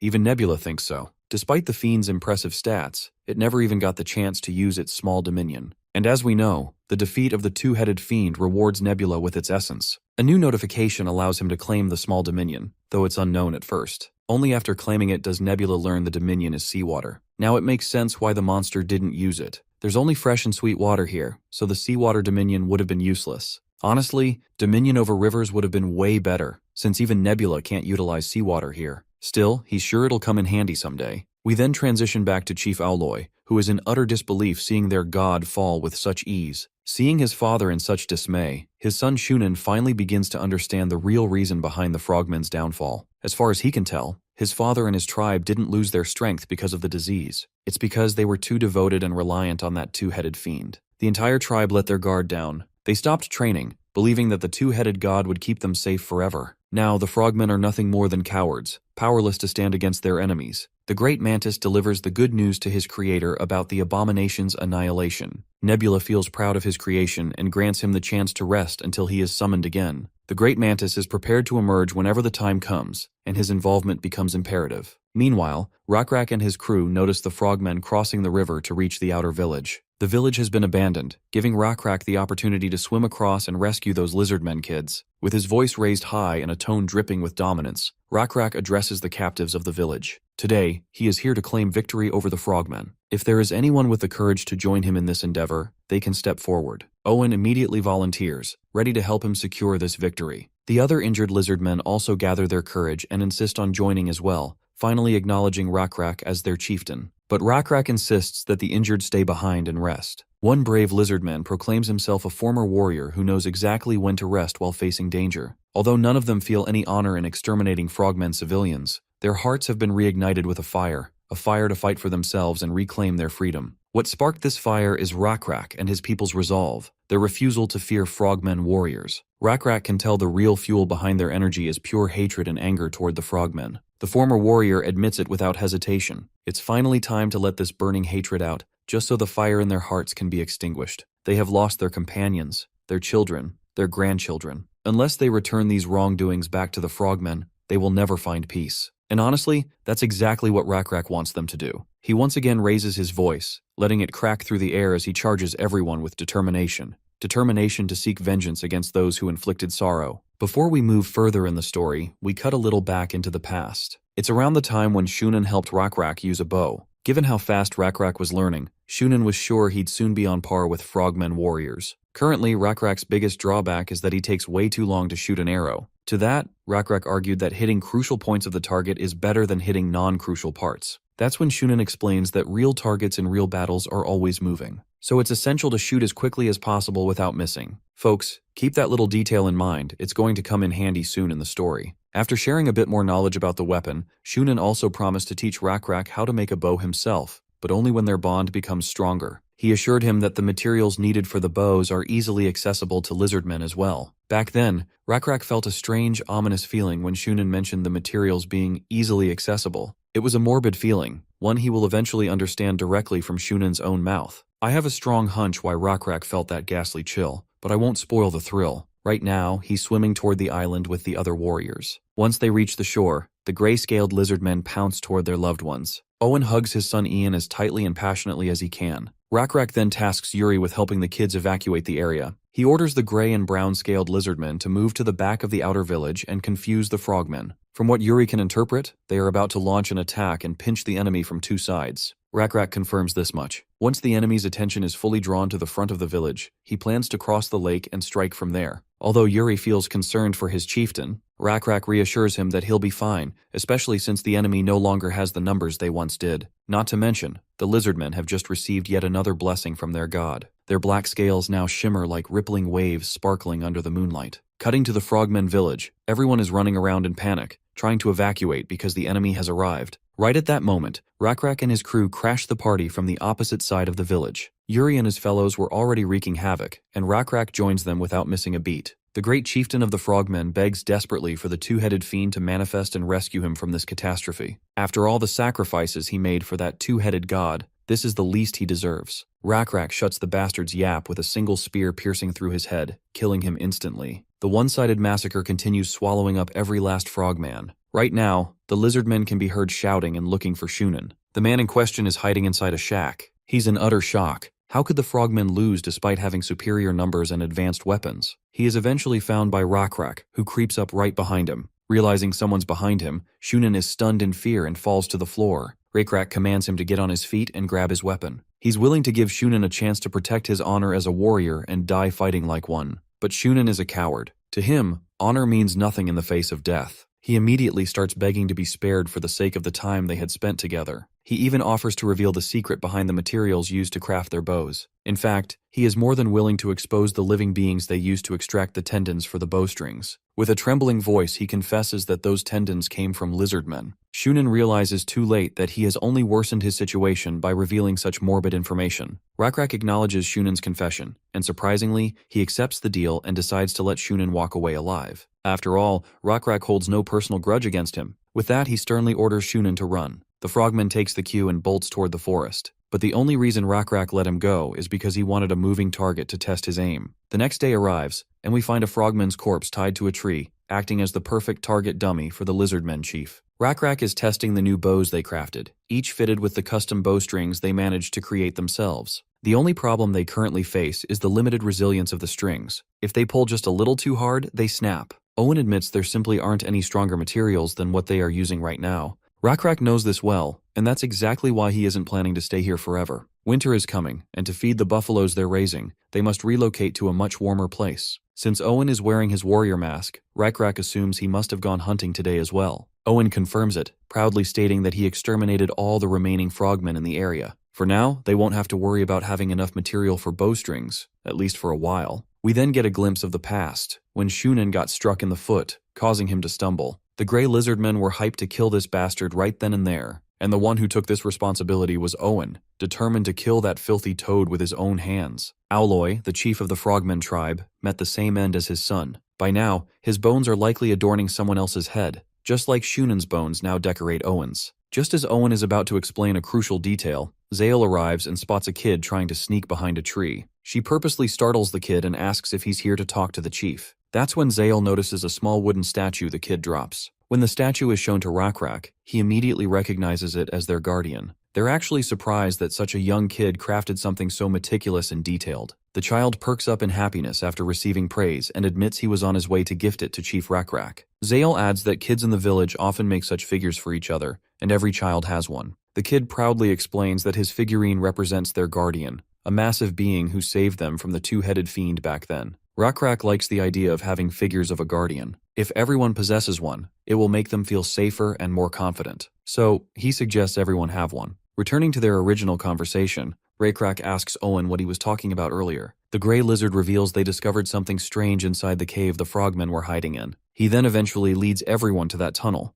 Once they reach the cave, they venture inside without hesitation. All the frogmen who came here had been killed, meaning no one else knows about this place for now. They suddenly stumble upon a massive stone wheel covered in intricate patterns. It's insane to think someone carved such hard stone with pinpoint accuracy. What's even more shocking is that the markings on this boulder resemble the same Coleoptera creature they previously crushed with boulders. Seems like even Nebula isn't sure what that is. From the first glance, he can only guess they've stumbled across some sort of ancient ruin. In the perished world, you'll find all kinds of ancient ruins. Each ruin contains its own unique knowledge or treasures. If they end up finding treasure, they might even discover items with extraordinary abilities, or items with terrifying, demonic properties. But in this era, where civilization is still stuck in its primal stages, obtaining ancient knowledge isn't as fruitful as it sounds, since primitive hobos can't even tell what in the onga bonga this thing is supposed to be. Furthermore, ruins that create or change special materials or grant blessings only work within their native region. And to Lakrak, who lives a nomadic lifestyle, that makes them utterly useless. There's a small chance this might be a unique relic, though Nebula hopes it isn't anything demonic, otherwise they're screwed. Just as they slide past that giant slab, they hear spiraling electricity humming like it's trying to communicate with them. An unknown entity welcomes the strangers who dared to enter the demonic world. Upon stepping inside, the Lizardmen find themselves navigating a maze of stairways spiraling downward. Instead of taking these confusing stairs, Rakrak suggests simply jumping down. Before they descend further, they notice a bunch of rats blocking their path. But the way these creatures snarl doesn't seem like normal rats at all. Zale confirms that they're nutria. They've eaten nutria before, but these ones look drastically different simply because they've grown much larger. Another thing to note is that nutria don't normally travel in groups, nor are they aggressive. Perhaps they're trying to protect this place. Because of this, Rakrak orders his soldiers to get ready for a fight. The overgrown rats start pouncing toward their supposed enemies, only to get impaled by spears and die needlessly. After dealing with them, Rakrak feels bad seeing so much meat go to waste and suggests they try eating them. Zale even suggests taming these giant rats and farming them like buffaloes. Speaking of farming, Owen suggests fish farming might be even better. Fish are easy to raise since they lay eggs and take care of their own hatchlings. They could easily build a dam and trap the fish during hatching season. Suddenly, one of the Lizardmen gets electrocuted just by touching an injured nutria. Rakrak tries touching it too, and gets zapped as well. Turns out these nutria are infused with a demonic energy attribute known as lightning. They can strike enemies with lightning through physical contact. Well, it looks like Nebula's worst-case scenario has become reality. This is indeed a demonic ruin, though the lightning attribute is considered relatively weak compared to the others. If Rakrak manages to reach the end of this ancient ruin, he can obtain this demonic power, though simply obtaining it won't make him a mage instantly. Demonic power strengthens with each generation, meaning future descendants would become true mages. There's another issue. In the perished world, magic and divine power are in conflict. According to the game's original story, the source of magic doesn't come from a god, but from an ancient evil. Thus, high-level magicians don't rely on gods at all, they aim to build their own power. As more people get influenced by magicians and pursue the magic path, many lose their faith in gods. This drop in faith deters players from choosing the path of magic. There is a loophole players can exploit, but it introduces way too many complications. Anyway, we cut back to Rakrak, because now is the moment when the demonic relic begins tempting its target. The demonic entity emerges, speaking to Rakrak through telepathy. It asks Rakrak whether he desires this power. If so, the entity is willing to give it to him. Since others can't see the demonic figure, Zael notices Rakrak zoning out and suggests they return. But Rakrak says he's fine and orders his companions to keep obliterating the rats. By now, Rakrak realizes he's the only one who can see this creature. Through telepathy, Rakrak asks the first question anyone would, its identity. The creature introduces itself as the spirit that guards this place. Only those with great power can perceive it. Naturally, Rakrak questions what power it's referring to. He also notices that although they can communicate without words, they can't read each other's deeper thoughts. Meanwhile, Nebula considers warning Rakrak about this spirit of demonic magic, but he stops when he notices a new attribute in Rakrak's profile. The attribute is called Deception. Nebula has no clue when it was added. The closest guess is that Rakrak earned it while dealing with Shunan's deceitful tactics. This gives Nebula a tiny bit of reassurance, and he decides to leave the decision entirely to Rakrak. Back with the entity, it reveals a bit about the electricity attribute, the power to burn all life with scorching heat, shining like the blazing sun. Rakrak can have this power if he wishes. Naturally, he sees no reason to decline. This is when the spirit tries introducing a stipulation. To avoid being tricked, Rakrak immediately declines the offer. After all, it's not free. The spirit quickly tries to salvage the negotiation, insisting the condition isn't difficult to fulfill. Once again, Rakrak expresses disappointment. If the spirit wanted an exchange, it should have said so from the beginning. Still, he agrees to hear the condition, but warns the spirit not to beat around the bush anymore. He wants everything stated clearly. If it hides anything, there will be no more dialogue. Right then, Zael interrupts to report that they're ready to move. Rakrak orders her to continue with the others. He'll follow after gathering his thoughts. Meanwhile, the spirit lays out its terms. It claims it has been sealed in this ruin and cannot move freely. It wants Rakrak to descend further and kill the ruin guard protecting the seal. Once freed, it promises to grant all its powers. Before accepting the deal, Rakrak wants confirmation. Will he gain the same power to zap enemies like those rats? The spirit doubles down. As it said before, its power is called electricity. For now, it only manifests as crackling sparks, but with each use it grows stronger. Eventually, Rakrak would even be able to summon lightning. Given the growth potential, Rakrak could become powerful enough to rival a god. This power is actually too immense for one person alone. So Rakrak has the option to share it with the tribe,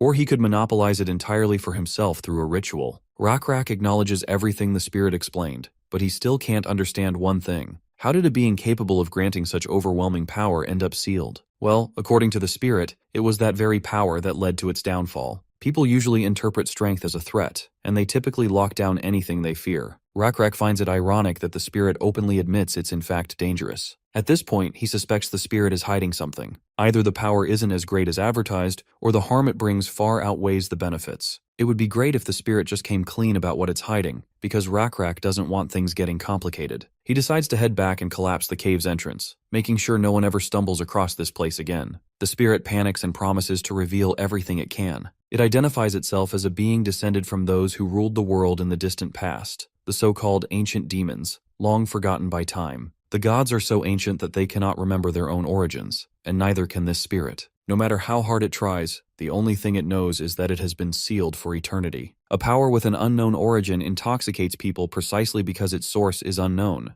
But our chat of a lizard is different. He isn't falling for it blindly. Rakrak recalls the Blue Lizard tribe leader and the Frogman leader as perfect examples of people corrupted by power. Demonic magic in particular is what intoxicates people the most. What makes it worse is that this stingray-looking spirit could bestow its powers to any random person. It doesn't matter if the receiver is someone with noble intentions or someone harboring malicious ones. Gods bestow power by their own will, but this spirit's gifts can fall into the hands of anyone, even the undeserving. To make matters worse, whoever wields this demonic power can further enhance it and grow even stronger. Eventually, the wielder of this omnipotent power will reject the gods entirely. To avoid that outcome, Rakrak considers taking the power all for himself, especially since it is truly formidable and indescribably potent. It will definitely come in handy in future battles. In the end, Rakrak decides to set the stingray free under one major stipulation. First, Rakrak wants his tribe to be the sole wielder of this power. He also wants these powers to appear as if they were bestowed by the gods. That way, no one will lose their faith in God. In fact, their faith would only grow stronger. The second condition is that he wants the stingray to start believing in his god. Of course, the stingray finds the idea ridiculous. For a being far more ancient than the god Rakrak follows, the thought of believing in such a deity feels strange. Furthermore, gods typically despise spirits of demonic magic. But Rakrak counters this stereotype. He believes his god isn't some average deity. The blue insect god is generous to beings who hold value. Since the stingray is useful enough, it goes without saying that the blue insect god would approve of it already. Still, the stingray isn't sure whether the god Rakrak speaks of would accept it right off the bat. Rakrak promises that if the stingray accepts the terms, his god is benevolent enough to make an exception. The stingray then reveals a small secret. Not only is it trapped in this ruin, it is also the sole ruler of this place. Everything here, from the creatures to the ruin guardian Rakrak defeated, is merely one of its minions. The stingray was simply testing Rakrak's strength by putting him through all this trouble. For that, the entity apologizes, but Rakrak is willing to forgive it. After all, he understands the creature's perspective as well. He knows the spirit longs to escape this cursed place and experience something beautiful the world still has to offer. Eventually, the entity asks for Rakrak's name, and the Lizardman happily tells him. And with that, the test the stingray had been conducting finally concludes. Now it is time for it to bestow the power Rakrak rightfully deserves. Promptly, Nebula receives a notification about a spirit wishing to become his subject. Upon accepting it, Nebula gains dominion over demonic magic, specifically electricity. Nebula is thoroughly satisfied with how everything turned out. Forcing a spirit of demonic magic to submit and integrating its magic into divinity is the only way to wield demonic power without suffering a penalty. The credit goes to Rakrak, who understood the situation well and handled it correctly. 9 years pass, and the scene transitions to the Lizardmen altar. Word has already spread that the blue insect god has bestowed Rakrak with the power of thunder and lightning. A human is learning the tales of the great Rakrak, leader of the chosen Lizardman tribe. The one spreading the tales is a Lizardman, an admirer of Rakrak. The human doesn't understand why a god of insects would bestow thunder and lightning powers. In response to this, the storyteller Lizardmen presents a different perspective to consider. The easiest and wise way to explain it is by imagining the color of thunder, which in their case is blue, and the name of their god, the blue insect god. The human is still confused about how the two relate, even after the explanation. He decides to drop the topic and introduces himself as Hui, and just when Hui asks to know the Lizardman's name, they run out of time for introductions. Down the hill, a few unwanted visitors have appeared, specimens known as gnolls. The Lizardmen ask Hui if he can identify these intruders. Perhaps they are subordinates of Sulkite. The man gives a thoughtful glance and realizes the oncoming threat seems defenseless and lacking vigilance. Not to mention they aren't even armed properly, making them look like wandering gnolls. The Lizardmen applaud Hui for such a thorough description he provided. The mysterious Lizardman finally lets his hood slip off his head, revealing his face as he aims his arrow directly at the target in front of him. The Lizardman in question is Owen. He fires his arrow and electrocutes those gnolls on the spot. This electrocution is enough proof to the confused gnolls that the person they are facing is one of the chosen ones. They decide to retreat with whatever time they have left. Meanwhile, Owen also announces his name, leaving Hui in utter shock. It's Owen, the great storyteller. Meeting him here is an honorable moment for this human. Owen feels exhausted after using his powers and decides to continue the conversation while catching his breath. A while later, he can be seen smoking a long pipe. Rumors say that the chosen ones smoke this pipe right after they use their powers. After blowing out a few smoke puffs, Owen finally feels refreshed and decides to continue their conversation. The first question the man wants answered is what could possibly make Owen serve someone else when he possesses such incredible power? I mean, Hui isn't suggesting he should betray his god, but why must he live such a difficult life, wandering alone in the wilderness? Owen releases another cloud of smoke while mysteriously hinting that he has other reasons too. He is a sinner who once betrayed his own people. Even then, he was given a chance to redeem himself and make up for his mistakes. Through stories and characters, he is to spread the name of the blue insect god and chief Rakrak throughout the continent. He chose to live this way, his own path to repentance, and it seems his efforts have been fruitful so far. There is no one in this region who doesn't know of the Black Scale tribe, and needless to say, Rakrak, the high priest and chief, is held in great regard. Continuing the conversation, Owen asks the man if he too is a wanderer like himself. The man introduces himself as someone from Automation Castle. It's a name Owen has never heard before. The man further reveals his intentions. He is here to find the Black Scale tribe in order to deliver a message from the Lord of Automation Castle. Well, this actually plays out in Owen's favor. He whistles for his companion, which is a giant bird, who rushes back to its master. Unsurprisingly, the man is shocked to see a notorious cockatrice tamed so well. Owen corrects him, saying this animal is called a cockatoo, a hybrid between a cockatrice and a chicken. He then hops onto the bird's back and urges the man to do the same. He is already on his way to visit Rakrak, giving the man a chance to meet the Black Scale tribe in person. Though, for this favor, Owen wants the man to listen to the untold stories he wishes to share. Stories revolving around the blue insect god and the saga of the great Rakrak. The scene promptly transitions to the Black Scale tribe, marching down the road ahead. Yuri steps forward and informs his chieftain of distressing news. The Stargazer's death is drawing near. The Stargazer has requested to speak with Rakrak in his final moments. Rakrak immediately orders the march to halt and decides they will rest here for the night. The fact that the Stargazer himself said his end is near means he truly will die. He has proven to be the greatest clairvoyant after all. This is why they must also begin preparing for his funeral. Tonight will be one of the most sorrowful nights for Rakrak. Cutting to the camp where the Stargazer is resting, Rakrak enters and is greeted by the nurse. She reports the dire condition the old man is in before leaving him alone. The sickly old man has weakened to the point where even keeping his eyes open feels exhausting. In his last moments, he reflects on the life he lived. He traveled uncharted territories and learned things that only he knows. On his journey, he even lost his arm and was ostracized. Only then did he meet Rakrak, the tribe's chief, and used his knowledge to educate others about the stars. Now, he has reached the turning point in his life.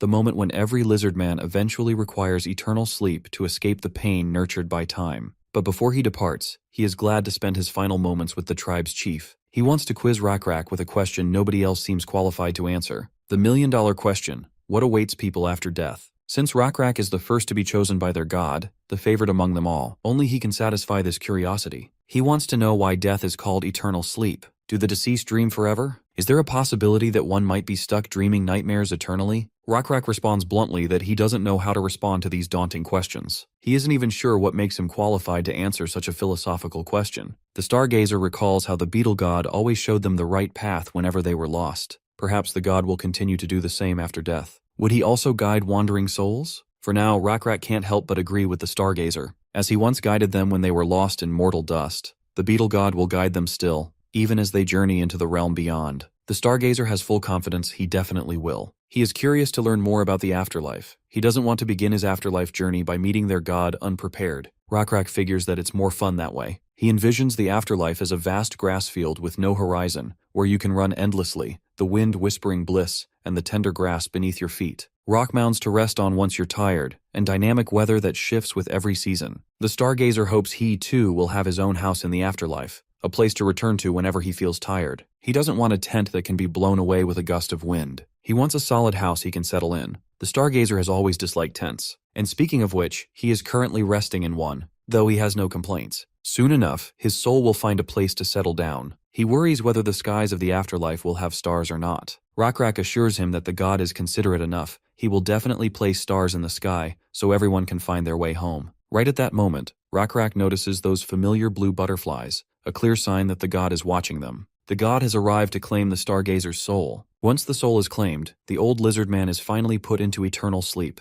no longer existing in the mortal world. It's high time for Nebula to create the afterlife his people desire. The system prompts him that the conditions for creating the afterlife have been met, giving him the option to begin the creation. He has enough resources, levels, faith, and a large archive of souls to trigger the formation of the afterlife. You see, the afterlife is a crucial mechanic in this game. A player's chances of winning increase significantly by building a good afterlife. Just like opening the gates of heaven for those who lived noble lives and punishing sinners, it can reinforce morals and ethics, or function as a warrior's training ground, like Valhalla. This game even allows you to send deceased warriors back into the real world, meaning they can serve as hidden aces in war, giving the player a critical advantage in later stages. Nebula finally releases all the butterflies that signify the souls of the deceased, letting them settle in the afterlife, known as the primordial prairie. On this vast grass field rests the Stargazer, who opens his eyes for the first time in this place. He can sense and feel everything around him, realizing he isn't imagining anything. He isn't dreaming. This is the afterlife, the prairie he and Rakrak envisioned together, though the place lacks stone mounds to rest on and a solid house to live in. But then again, one shouldn't be too greedy. In fact, he doesn't even feel the need for a house anymore. The place is perfect, a gift anyone would cherish. Not only that, the other Lizardmen are here as well, sleeping peacefully. He is currently the only one awake. He decides not to disturb them, and lets them rest. There is also a child among them, a young Lizardman who looks familiar to the Stargazer.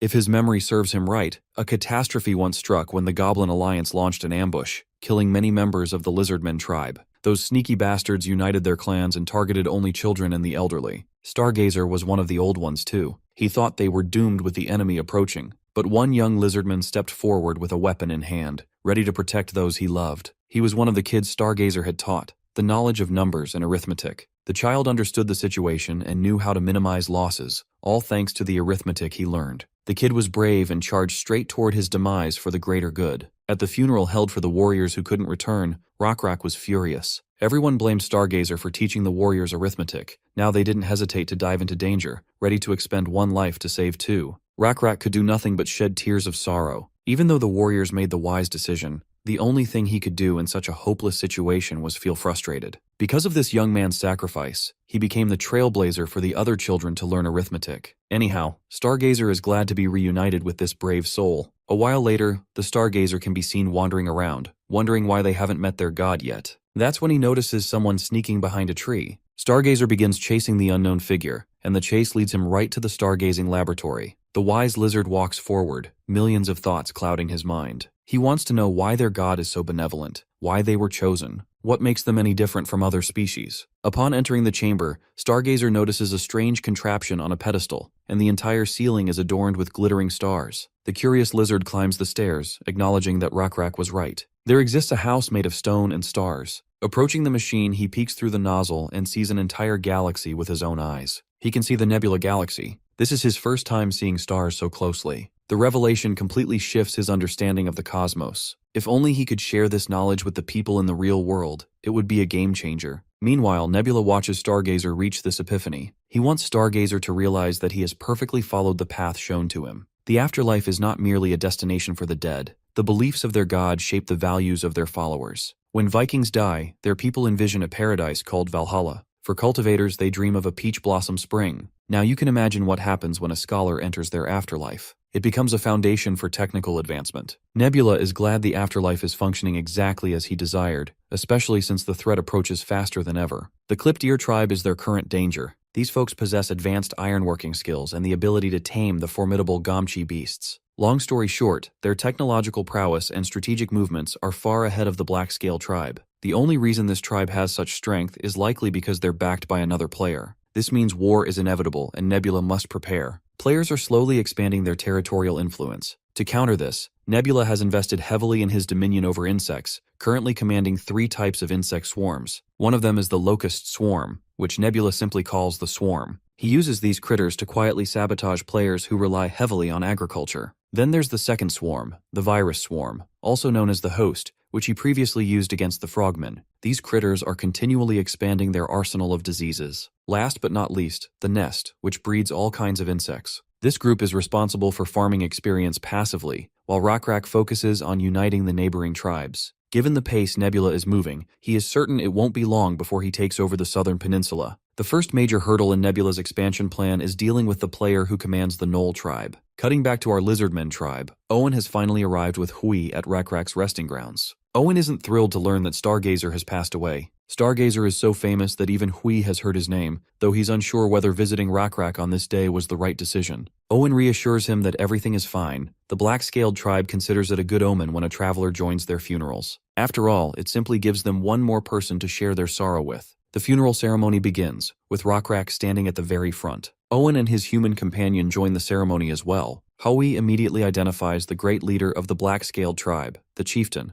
currently allowing tears to freely stream down his face. This surprises the man. He wasn't expecting the chieftain to weep so openly. His reaction makes Owen question whether humans are incapable of expressing sorrow. Hui clarifies that humans do shed tears, they're simply expected to suppress them in public. Crying is considered a sign of weakness, and they must maintain their dignity. Dignity is a concept Owen has heard of before, but he keeps Hui from teaching it to the other Lizardmen. He believes Lizardmen possess something far more profound than dignity. After the ceremony, he finally steps forward and greets his esteemed friend. Rockrak is glad to see his friend attending Stargazer's funeral. Then he notices the human guest Owen brought along. Owen explains that this man is a messenger from the Automation Castle, and formally introduces him to the tribe's chieftain. Owen then leans toward Rockrak and quietly spills all the juicy details about this person. A short while later, Rockrak sits across from the visitor. While it is customary to let a guest rest before holding a meeting, Rockrak wants to dive straight into business. The human acknowledges this and begins the meeting by offering a pouch, a gift from the Lord of the Automation Castle. Rockrak grabs the pouch and discovers a salt rock inside.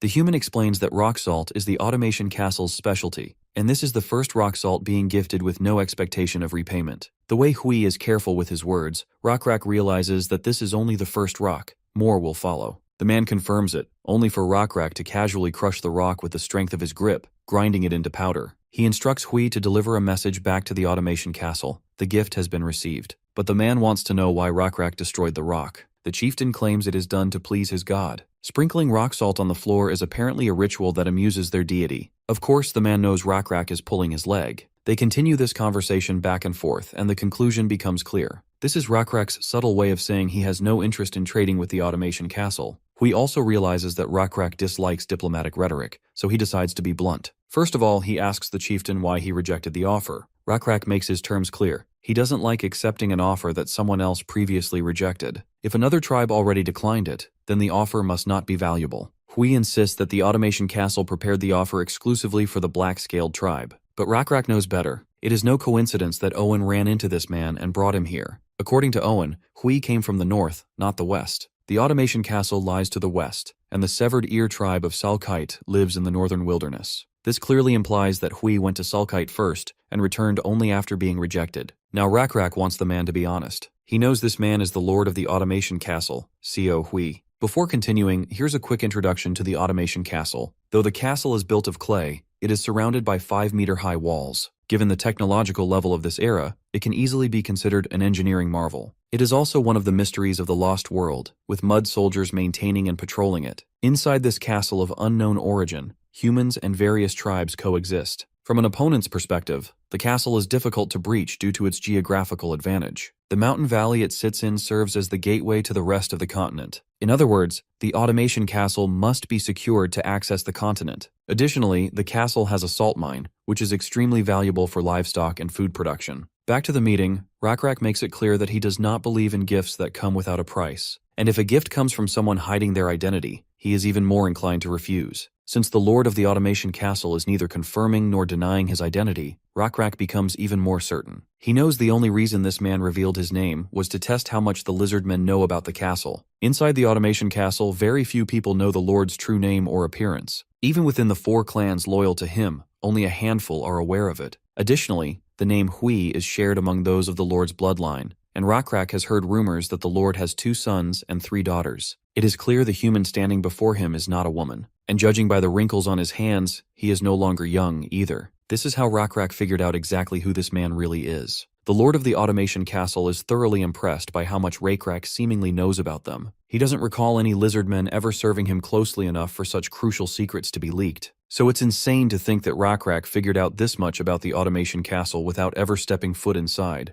The man finally admits it. He is the lord of the automation castle. He also admits that the gift he brought was legitimate. Once again, Rakrak isn't buying that. If there truly wasn't any price attached to that gift, then those greedy Salkate idiots would have had no reason to reject it. It seems Rakrak has also figured out what exactly the automation castle is after. By providing free salt, they want the black-scaled tribe's protection. Once the tribe starts relying on that salt, they'll inevitably worry about the castle being attacked or looted. The downfall of the automation castle would mean no more salt for the Lizardmen. Although Hui doesn't deny these intentions, he insists on calling it a trade. He even reminds Rakrak that the deal overwhelmingly benefits the black-scaled tribe, which is why he's curious why Rakrak refused. Rakrak then points out the real caveat. Why should he protect the automation castle when he can simply take it over? If he drives out the humans, the black-scaled tribe keeps the castle, the valley, and all the resources. And there it is. This is the exact same answer Hui got from the Salkate. The reason the deal fell apart. Of course, Hui tries to shut that down by calling it a declaration of war. But Rakrak clarifies that diplomacy isn't a Lizardman thing. They simply choose whichever option benefits them the most. Hui attempts to intimidate him by boasting about the power of the automation castle. Rakrak admits the black-scaled tribe would suffer casualties, but insists they can still conquer it. After all, the blue insect god is the one they have faith in. If their god decides to intervene, those tall walls around the automation castle will crumble like wet clay, and its soldiers will be crushed under divine might. Not to mention, the lord of the castle is sitting right in front of them. Killing him would make the conquest a child's play. The man laughs in response. He's certain Rakrak won't dare kill him, because if he dies,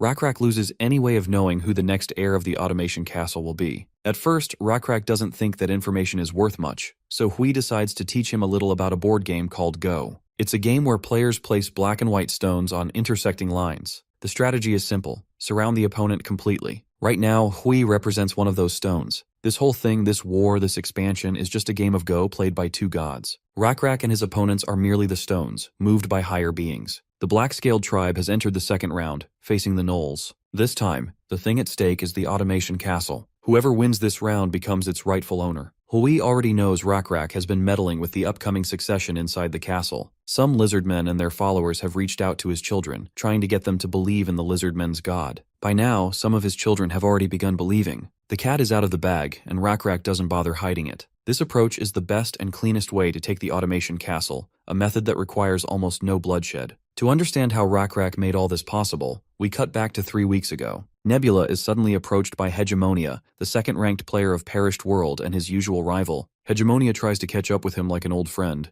but Nebula wants him to cut the crap and get to the point. Turns out, the two of them are the players chosen to battle for the automation castle. The fact that it's still early in the game and the top players are already clashing makes things worse. This will be the final round, and whoever loses is finished forever. Nebula already knows Hegemonia's playstyle. He has insane instincts, multitasks like a monster, and thrives in early game wars, exactly the kind of fight Nebula doesn't want. So instead of a direct war, Nebula chooses a different path. He activates contradictory prophecies. Here's how prophecy works in Perished World. A player can use the skill once their divinity hits level 6. It's basically a quest they assign themselves. Fulfilling it gives huge experience. Failing it is catastrophic. A failed prophecy makes the player lose all experience invested and all faith points tied to it. Worse, it can trigger a random negative event. Now, when two players create prophecies that contradict each other, one gets the reward and the other gets the penalty. Hegemonia is all in for it, though he wants to know what the prophecy should be about. Nebula remembers that it's almost time for the automation castle to select a new lord. Only the current lord knows the exact time of the succession ritual. So Nebula proposes a prophecy. Who will become the next lord of the automation castle? Out of the 5 children of the current lord, they have to choose one. As long as both players choose different heirs and prophesy that their chosen character will become the next lord,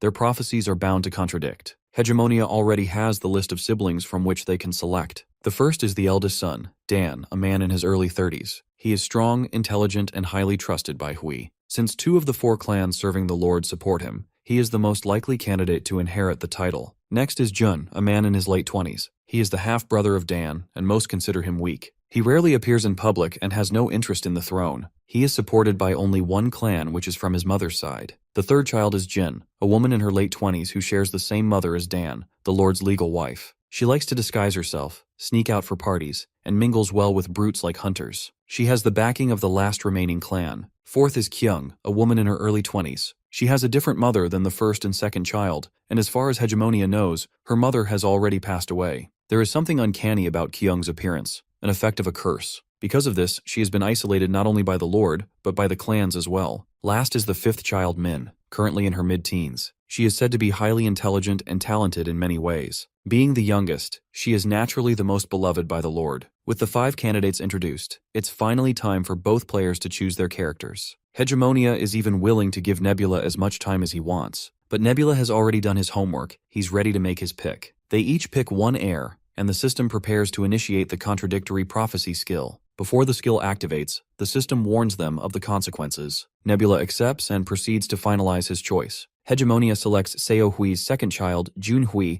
to be the next lord of the automation castle. Nebula, on the other hand, chooses the 4th child, Kyung Hui, the supposedly cursed one. Hegemonia is visibly surprised by Nebula's pick. Now that they have chosen different characters, the contradictory prophecy is officially triggered. Cut back to Rakrak and Hui's meeting. Hui has begun suspecting that the black-scaled tribe and the Gnoll tribe are deeply tied to the rumors circling around, and the fact that he's still alive after meeting the chiefs of both tribes only confirms it. Their gods are in conflict, and he is merely a stone on their board. Rakrak finally speaks to wrap up the conversation. Hui has 2 choices. He can choose Salkade or the black-scaled tribe, the Gnolls or the Lizardmen, the Raging Teeth God or the Blue Insect God. Of course, this isn't as easy as it sounds. It's like choosing between sticking your head into the mouth of a saber-toothed tiger or a cockatoo. Rakrak assures him that the cockatoo is the better option, but according to Salkite, the tiger's mouth is better. For now, Hui doesn't want to choose either tribe. To Rakrak, this sounds like Hui is surrendering himself to the fate of being just another stone. Hui decides to end the discussion and prepares to leave. But before departing, he asks Rakrak one last thing. Rakrak is also a stone on the board.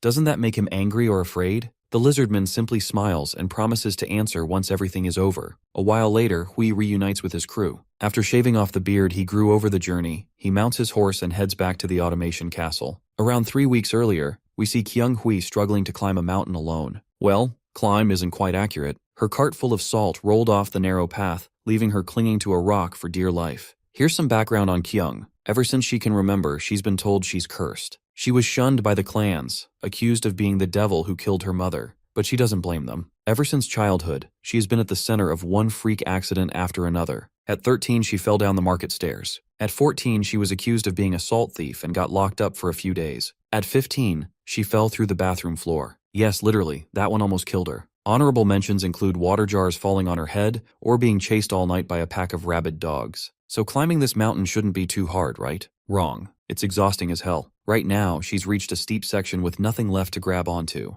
If she jumps quickly enough, she might reach the next ledge. But it's risky, like very risky. Thankfully, she doesn't need to resort to such dangerous theatrics. A lizard man is waiting over the cliff to lend her a hand. It seems like the girl is seeing this lizard man for the first time and wants him to introduce himself. However, the lizard man doesn't think she should worry about formal introductions given her precarious situation. He finds her quite bold for managing to take a cart fully loaded with salt down such a narrow path prone to landslides. If only the wheel hadn't broken, she would have crossed the mountains already. Upon her insistence, the lizardman finally introduces himself as Saren Mule. She expresses her gratitude for the much-needed help and attempts to go on her way, but Saren stops her because he isn't done yet. The situation takes a twisted turn when she realizes that this lizard man knows her real name. She immediately reaches for her knife while shooting deadly daggers through her eyes. Saren immediately surrenders, claiming that he learned her name from Chief Rakrak. To be honest, he admits that the chief is the one who ordered him to find her. The girl wants to confirm if he is actually talking about Rakrak the Hunter, the Lizard Man of Thunder, and the first chosen one. What confuses her even more is why Rakrak would be looking for her. Saren doesn't know all the details, but the chief is most likely seeking her out due to the rumors circulating about her. It seems Kyung has no clue what rumors he is talking about. She's been out of the automation castle for a while now, traveling to buy silk. According to Saren, the first rumor claims that the Lord's second child will become the new Lord of the Automation Castle. As for the second, it claims the Lord's fourth child will take the throne. Hearing rumors revolving around her, it's a no-brainer that these are fake. After all, she is an illegitimate child who isn't even interested in the Automation Castle's politics. It is highly likely that one of her brothers spread those false rumors to gain something out of it. So she figures she isn't the person Saren should be looking for. Instead, he'd better go find her other siblings. Internally, however, she finds her situation quite distressing. This lizardman knows her true identity, even though the children of the Lord must keep their identities a secret. Even though this guy is strong, she feels she has no option but to take her chances and kill him. It looks like Saren knows exactly what she is thinking.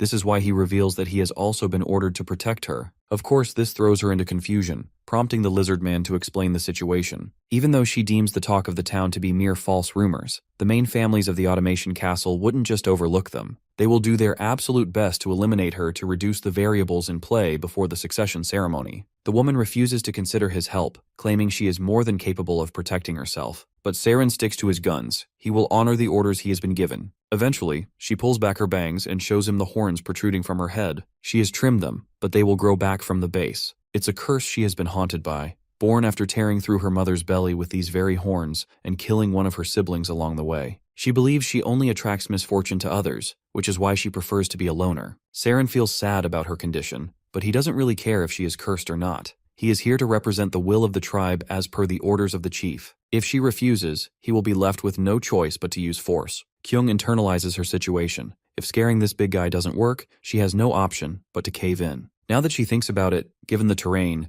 traveling with this lizard man isn't a bad idea. After all, he has sworn to protect her life, which means he's going to help her if she puts herself in danger. First, she needs to get the silk, so she decides to go down and then come back up. Saren reminds her of the injuries on her leg. Instead of diving deep into the thick of it recklessly, it would be way better if she learned to ask someone for help. The girl gets embarrassed. A while later, they are on their way, with Saren carrying the silk. As they walk, she questions how he figured out her location. Well, Saren had been looking for her under the alias everyone knows, Mingzi. Her associates didn't even ask for a bribe for the information. They were more than happy to give it up for free. They also told him that she holds an ambition of starting her own silk business. From there, Saren learned that one of them even lent her a cart, which she never returned. This girl basically ripped off the poor guy, and it has been a few days since she went missing. Saren finds it hilarious that she wants to build a big business, yet she is trampling all over the fundamental of every business, which is trust. After a short walk, the automation castle is right in their sights. Then, things take a twisted turn. Someone tries to ambush her with a thrown dagger. Saren shields her with his own body, leaving the dagger lodged in his hand. The ones trying to assassinate her are these green guys. Seems like the succession battle has already begun. In no time, Saren manages to dismantle all the goblins. Even Kyung is surprised by how skilled this Lizardman is in combat. Speaking of which, she recalls learning about an infamous Lizardman warrior called Yuri. Saren confirms the rumors. He is actually the best warrior in the black-scaled lizard tribe. In fact, he learned all his techniques from Yuri. As for how he learned the art of medication, he picked it up from Zayal when he was working as her errand boy. Zayal is the one in charge of the black-scale tribe's internal affairs, as well as the wife of Rakrak. Since Siren had been under her supervision, it's no wonder he is a talented individual and picked up a few tricks. Furthermore, the fact that he learned how to fight from Yuri explains why he holds an important position in the tribe. The fact that someone like him came to protect her might be a huge game changer. Suddenly, she gets shocked seeing Saren handing over her silk. Of course, she doesn't like the idea, but it's crucial to act sycophantic. A while later, they finally reach the automation castle, only to realize that the gates are closed. Authorities are preventing people from entering. Kyung approaches one of the travelers and questions why the doors are shut. The fox guy warns her in particular not to enter, especially since she is a silk merchant. Even if she enters, she won't be allowed to exit. It goes without saying that some internal affairs are causing distress in the automation castle. In the household of the Gyo family, Kyung meets her business partner Gyo Jung, who lent her the cart. Instead of feeling gratitude, she is out here lashing out at him for lending her a defective piece, though Gyo Jung believes it's her own fault. Anyhow, he asks if anything noteworthy happened during her travels other than the cart crash. Kyung reveals the assassination attempt, which she luckily survived thanks to this Lizardman. Siren introduces himself and Gyojung responds in kind. He is the leader of the Geo family, one of the 4 families of the automation castle. Saren feels glad to announce that the goblins who attempted the assassination claimed that the Geo family was unrelated to the incident. The leader of the Geo family doubles down on this, stating his family wouldn't stoop so low. Kyung then questions him about the reason behind the strict surveillance in the automation castle. She is pretty sure no one would give a damn just because the cursed 4th daughter was ambushed. Well, it turns out an assassination attempt took place inside the castle too.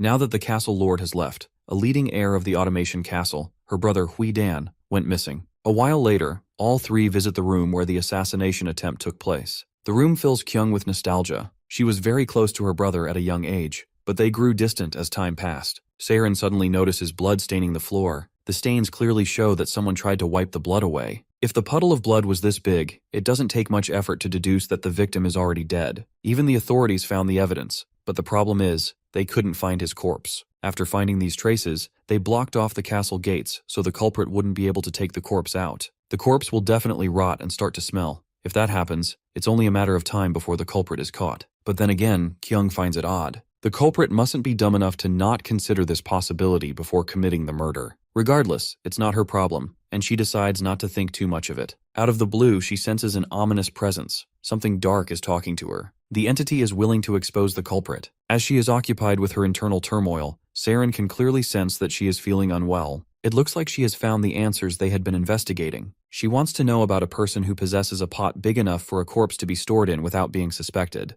They need a person who utilizes pots used to store meat. 2 names come to mind, either the owner of a butcher shop or a hunter. If someone wanted to prolong the decay of a corpse, preserving it in salt is an optimal solution. Someone who can easily take a hunter around with them in the castle, and someone who has a lot of meat preserved in salt within pots at their home. Someone who naturally visits the office. If they are to narrow down the culprit with the conditions mentioned, the only person that fits this description is also a candidate for succession. That person is Hui Jin, Kyung's sister. Of course, Kyung's suspicions were right on the mark. Thus, even after she shared this tip with only a few individuals within the castle, by the time everyone had learned of Dan's death, they were already considering Jin as the main suspect. With no choice, Jin was forced to flee the automation castle since she was exposed. But her journey was cut short by her younger sister, Hui Min. She ambushed her own sister and had her killed right in front of her eyes. Then, she too got ambushed by her brother and stabbed to death along with the men who came to take care of Jin. With 3 siblings already pushing up daisies, Jun's path is mostly clear.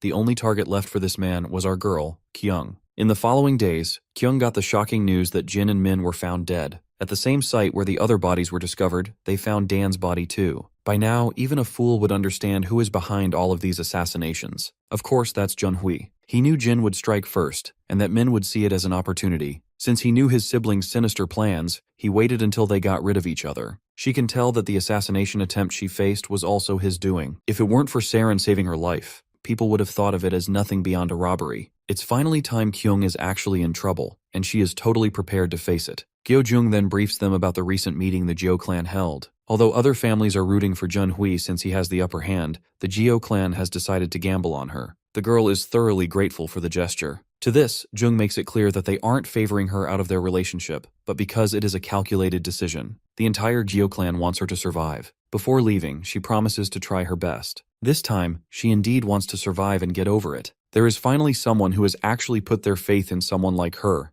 and she doesn't want to let them down. In the following days, Kyung is in one of the heated meetings. The members of the Jeo clan want to get rid of Jun-hui altogether, rather than just dodging his assassination attempts. But then again, it's not that easy to pull off. The Sang clan as well as the Tu clan are both on his side. The only way they can win this succession war is if they get at least the Su clan on their side. While they argue back and forth, Kyung notices her antlers growing at an unusual speed. They are growing so fast nowadays that she doesn't want to bother cutting them over and over. Saren wouldn't even have let her try had he known that she would bleed if she cut them. Anyhow, she reflects on her current situation as a whole. A week ago, she was just running around trying to do some silk business. Now, she is stuck here fighting for succession somehow. As if on cue, a reporter comes running to report the early arrival of the Lord of the Automation Castle. It is estimated that he will probably arrive by tomorrow morning. Also, there is a message that scouts wanted to reach Kyung only. As he leans closer to whisper the juicy details to her, we realize that this bastard is an assassin too, but he is quickly dealt with by Kyung's bodyguards. The guy was taken down before he could even swing the dagger he was hiding. This guy was actually from the Jeo clan, which means that he was bribed by the opposing party. To think that they can't even trust the people around them only makes the situation worse. To make matters worse, a full-blown battle has erupted outside. Jun-hui is dead set on taking care of her before the Lord of the Automation Castle arrives, which is why she is told to flee before things take a twisted turn. They've got no choice but to use this underground pathway. The girl is not really thrilled to walk through this underground gutter, but they have no choice and eventually hop inside. As they walk through this stinky place, Saren isn't expecting the girl to hold up so well. Unsurprisingly, she claims that she already has first-hand experience falling into latrines before. She almost died that day when she fell, but thankfully, a huge pile of excrement cushioned her fall. She then further rolled down all the way to the sewage without getting hurt, but there wasn't a single ray of light in there. Just when she was about to succumb to her terrible fate, she saw floating lights. She followed that perilous lighting and managed to get out of the gutter. The insects that showed her the path were fireflies, and the fact that those insects don't really belong in a place like this speaks to it being a miracle. Well, it doesn't take Saren too long to realize who exactly rescued her. Though he doesn't say it out loud, he pretends that it must be some different species that stumbled into this latrine.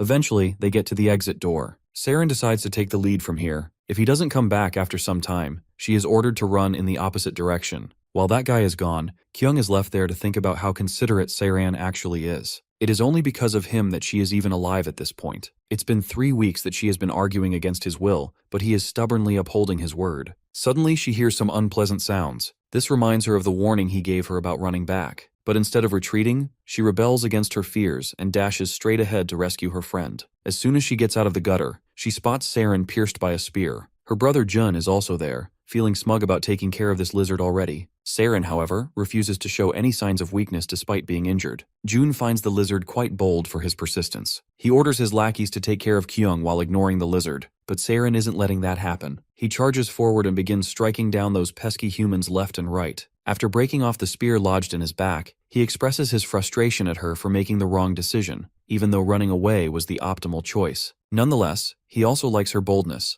She willingly took the plunge to fight rather than flee. He reckons that she is just like him. Even though he was only ordered to protect her, not risk his life, he did so nonetheless. As they stand side by side, ready to fight their enemy, Jun orders his lackeys to take down either of them and earn a cart full of silk. As much as those lackeys want to take down this lizard man, they are hesitant too. They are dreading the possibility that this lizard man might be the chosen one. But their wise leader reminds them that if he were one of the chosen, he wouldn't have hidden his power until he got stabbed in the back with a spear. Meanwhile, Saren is assessing his current situation. The wall on the other side is mostly concentrated salt crystal, and it is directly connected to a salt mine nearby. He tells the girl that they are going to run to the right, much to her confusion since there is a wall standing tall there. Saren admits that he is not a chosen one, but that doesn't mean he is just your run-of-the-mill lizard. After all, he is the second best warrior of his tribe. As the enemy charges ahead, he tells her to get ready to sprint in the right direction. My guy puts his hands over his head and bulldozes through the wall like a goddamn armadillo, much to everyone's shock. Seeing them escaping, Jun yells at his goons to chase after them. Even though our duo has escaped the immediate danger, Seiran is bleeding heavily, making his escape hard. To make matters worse, they hit a dead end in the tunnel. Before he bleeds to death, she suggests pulling the rest of the spear out, but he decides against it. If he is to pull it out now, he is going to bleed uncontrollably. Unexpectedly, Kyung begins crying. Seiran is astonished to see this, not because he is shocked to see her crying, but due to the fact that he is happy she is weeping for him. The girl blames herself for the misfortune she brings to people around her, and she blames her curse for this. However, Seiran doesn't think that way. He reminds her of the astronomical amount of threats they have faced over the last 3 weeks. Despite it all, she has overcome everything and survived. Normally, people would call that good luck. This is the moment that changes everything for her. Her perspective indeed changes on her situation, forcing her to acknowledge that she is indeed blessed with good luck. Seiran recalls the first time they met. He went down the cliff to retrieve the silk that day. While doing so, he noticed something strange about the cart. There were signs that someone had intentionally damaged the part of the cart that's supposed to hold the axle in place. She borrowed the cart from Young before the fight for lordship had truly begun. As for past events, it is also suspicious that the flooring of the latrine broke so easily under the weight of a mere child. He believes that, unrelated to the fight for lordship, someone had been after her life. Once again, that ominous cursed sound echoes in her head. The voice exposes Kyung for pretending not to know the fact that she is being targeted. In fact, she also knew who has been after her, and who actually wants her dead. Eventually, her brother and his goons finally corner the duo. He is feeling smug that they are now stuck deep inside the salt mine.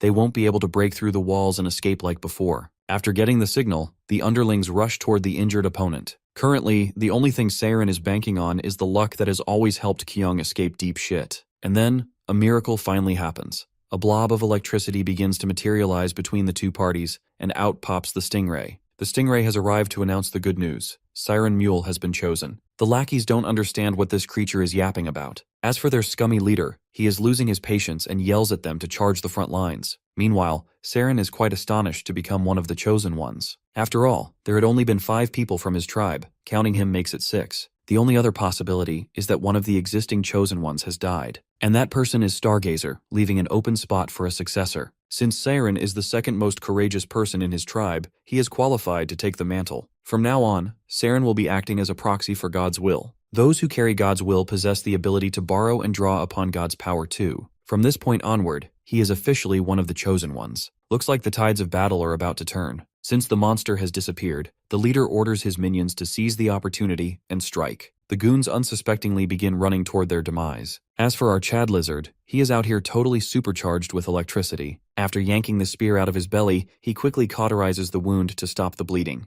The poor guys heading toward him have likely failed to read the grim situation they're in. After extending his hand, he calls down a thunderstrike, electrocuting the entire flock and knocking them out cold. The ones remaining standing quickly turn on their heels and begin retreating, along with their coward of a leader, of course. I guess they are missing out on their only chance to capture our duo, because Seiran is exhausted as hell after that move. But Kyung doesn't seem to realize it. Given how strong this power packs a punch, why don't the Black Scale tribe fight the Clipped Ear tribe? It seems like Seiran knows the reason. This power has drawbacks that restrict the wielder from exploiting it. Seiran can already feel some sort of mental exhaustion kicking in. Perhaps this is why Owen would always smoke a cigarette after using this power. This makes Kyung concerned about him, but he assures her he's fine. In fact, he is feeling a little better now that he isn't losing any blood. A while later, Seiran can be seen frying the others in his path too. Let's not forget about Hegemonia, who had placed his bet on Junhui, the candidate who was supposed to win the succession ceremony. Hegemonia has no choice but to step in and not let Nebula snag the victory. He sends his saber-toothed lion to fight against Seiran.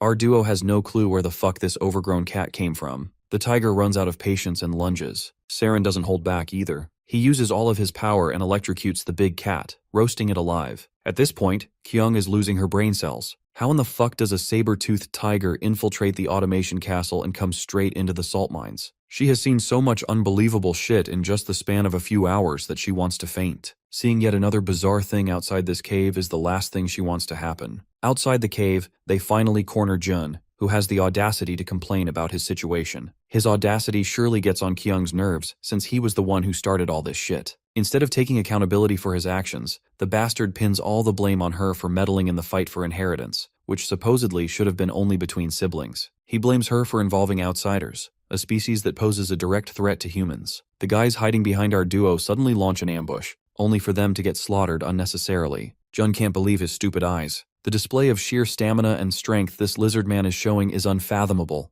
especially given the fact that he should have collapsed from exhaustion a long time ago due to blood loss. Finally, our girl snaps back at this hypocrite of a brother. He is the one who is detrimental to the development of the Automation Castle. The Automation Castle is a place that lives off trade, but by not getting involved with nearby forces, they are voluntarily isolating themselves. Because of that, the Automation Castle's influence may weaken, and nearby forces who harbor ill intentions might invade the castle to take control. If only her brother were a little smarter, he wouldn't have made these stupid decisions. On the other hand, she ain't dumb and numb-minded like the rest of her siblings. She has a desire to do something far greater for the cause of the Automation Castle, rather than being selfish. Seems like her words have no effect on this low-level scum. He claims he never considered her one of his siblings. With that declaration, he spreads his fan, which clearly indicates that the guy is up to something. Perhaps it's some sort of signal. She suspects this gesture is meant to alarm a hidden assassin somewhere in the warehouse in front of them. Well, there is indeed an arrow heading toward them. Kyung's ominous reflection makes her aware of it. The reflection makes it abundantly clear that they are about to die soon if the arrow isn't stopped. She is already too slow. Saren, on the other hand, has noticed the incoming arrow. However, he is short by a second. The ominous entity would have warned her about this assassin even before the arrow was released, but her horns aren't fully grown yet, so that possibility was out of the equation. Now Kyung gotta imagine a way in which she successfully evades the oncoming arrow. The girl thinks for a moment and figures that blowing wind can help the arrow ricochet in a different direction.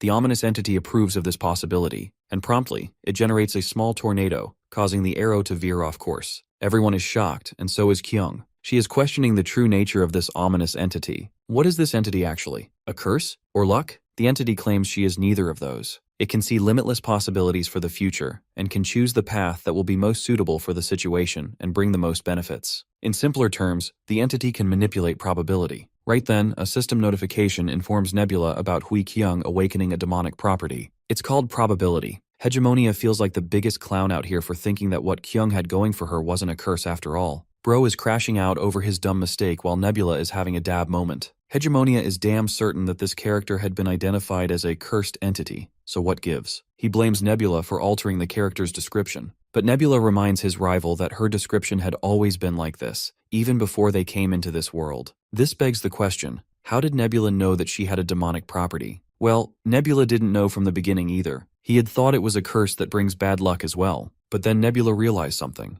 The countless unlucky-looking incidents that had happened to Hui Kyung were actually assassination attempts people made against her. He had realized this detail when the washroom floors broke. It was because the headmaid had destroyed the floorboards before the girl came inside. However, even in situations where she could have gotten stabbed or buried alive, the girl walked away just fine. It was then that Nebula finally had an epiphany. The thing inside Hui Kyung wasn't the worst curse of unlikeliness, but the demonic property of probability, which can bring a lot of fortune if used well. Even though Nebula got lucky with his pick, Hegemonia believes that he hasn't lost yet. His character, Jun Hui, still hasn't been defeated. The situation only swings in his favor when the Lord of the Automation Castle also arrives. He commands everyone to stop. Since the Lord himself has come back, the family would need to cease fighting. To end all of this chaos, the Lord will choose a successor. Hegemonia is dead certain that the Lord will pick Hui Jun as his successor. After all, both father and son share similar political alignments, putting Kyung at a significant disadvantage. Here's where Nebula strongly disagrees with his rival. The moment of truth has finally arrived. The Lord steps forward,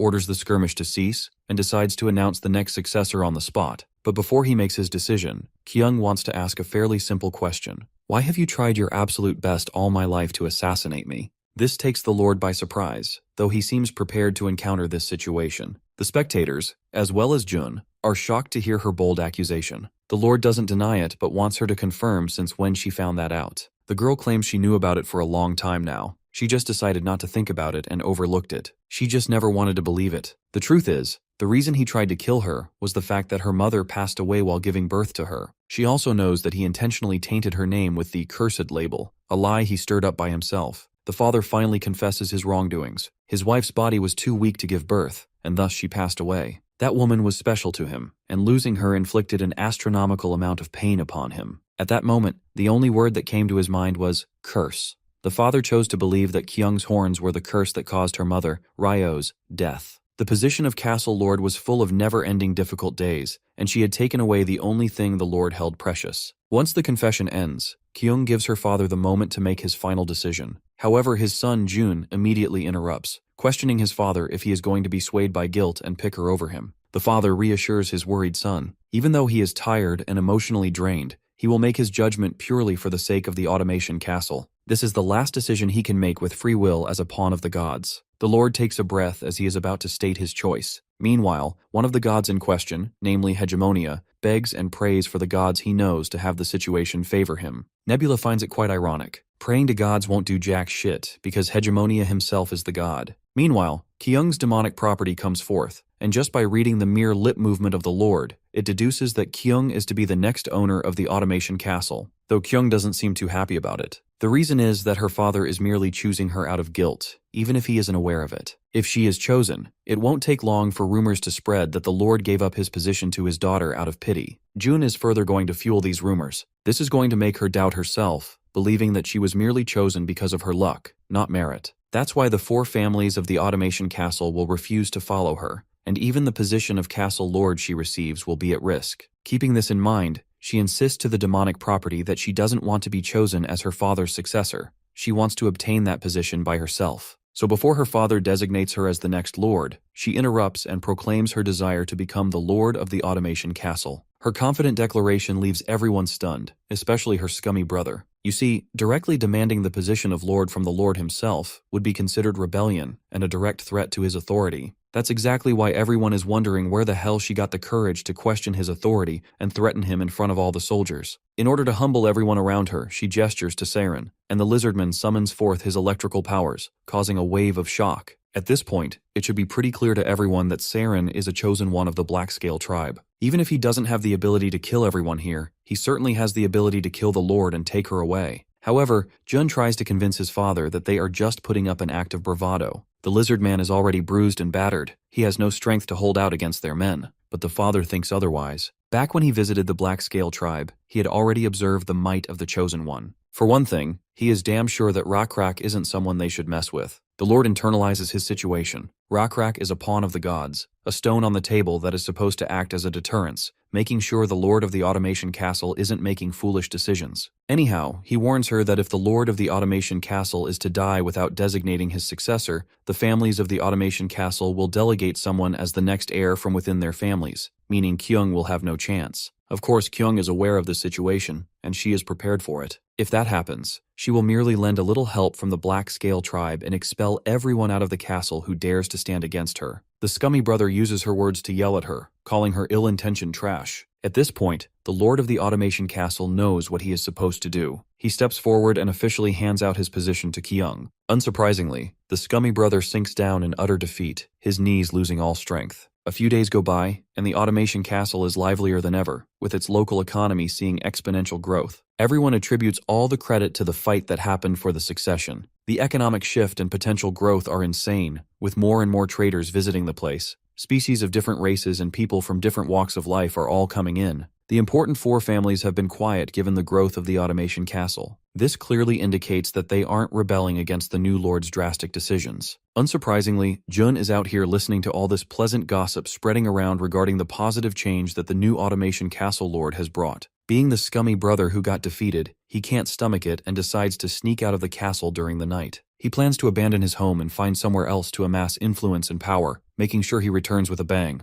As he is about to depart, Saren walks into the scene, interrupting the guy's flight. They argue for a while before Jun is on his way, since he isn't entitled to tell others where he is going. Well, Saren agrees to this much. Jun doesn't owe him any explanation. However, he wouldn't like someone like Jun to live much longer, as he could become a pain in the ass later on for the entire Automation Castle. As the man rides his horse out of the castle, an assassin goblin leaps up from the castle wall upon Saren's gesture and claims the bastard's head. With Jun officially dead, Hegemonia has finally lost to Nebula. Nebula likes how his rival is acknowledging his defeat so gallantly. But then again, acknowledging defeat is part of the process that helps you grow to become a better player. After Hegemonia acknowledged his loss, he left without any resistance. He promised that he would take the Knoll tribe across the continent and go until they reached the end of the West. It seemed he didn't really care about failing the prophecy, nor was he worried about the consequences of failing a prophecy. He is going to march forth while absorbing techniques from the continent's residents. With the withdrawal of Hegemonia's species, this gives Nebula an opportunity to use the already paved roads and increase his forces. The North Shore regions and the peninsula's southern half are all coastal areas, so Nebula might get the opportunity to utilize that.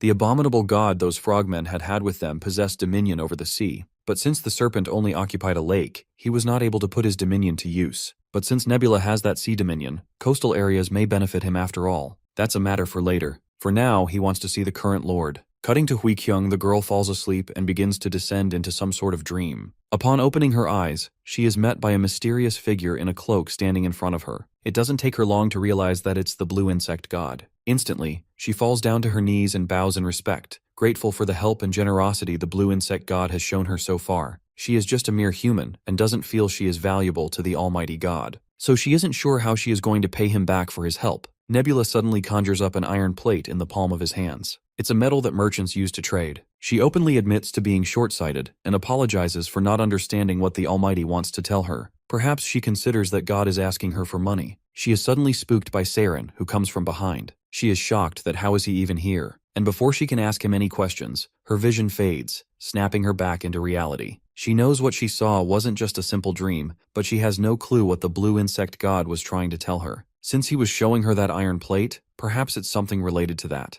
Just as she is brainstorming what that plate might mean, she hears someone boast about the quality of the silk in the market. It's some lizardman who is selling the silk, and the buyer has never seen such fine material before. The buyer introduces himself as someone who traveled from the west all the way here. It's a place where the sun dawns. With the Knoll tribe displaced, the road from the west was finally open for him to pass. The lizardman is glad to meet someone from the west and wouldn't mind trading with him. The buyer, who is supposedly a troll, wants to buy all the silk. In exchange for that, he is willing to give iron plates. He has an entire pouch of these iron plates and is hoping that it would be enough to justify the price of the good quality silk he is getting. Well, the lizardman seems happy to see the amount and instantly agrees to hold this trade. However, Kyung interrupts the transaction and wants this troll to put his money back. She has already purchased this silk. The troll doesn't seem thrilled to hear it and wants the lizardman to confirm if it's true. Under the sharp gaze of Kyung, the poor lizardman has no choice but to validate the young girl's words. Not wanting any trouble, the orc proceeds to be on his way. Well, the only reason she interrupted the transaction is the fact that the lizardman was selling it at a very low price point. The lizardman argues that their transportation cost has lessened ever since the Knoll tribes left, so selling the silk at such low prices still fetches a good amount of profit. Of course, Kyung Hui knows this much too. After all, she is a merchant. But here is the real deal. Only the Black-Scale tribe is capable of producing such niche products, meaning even if it costs very little to produce these niche items, they don't really need to lower the price along with it.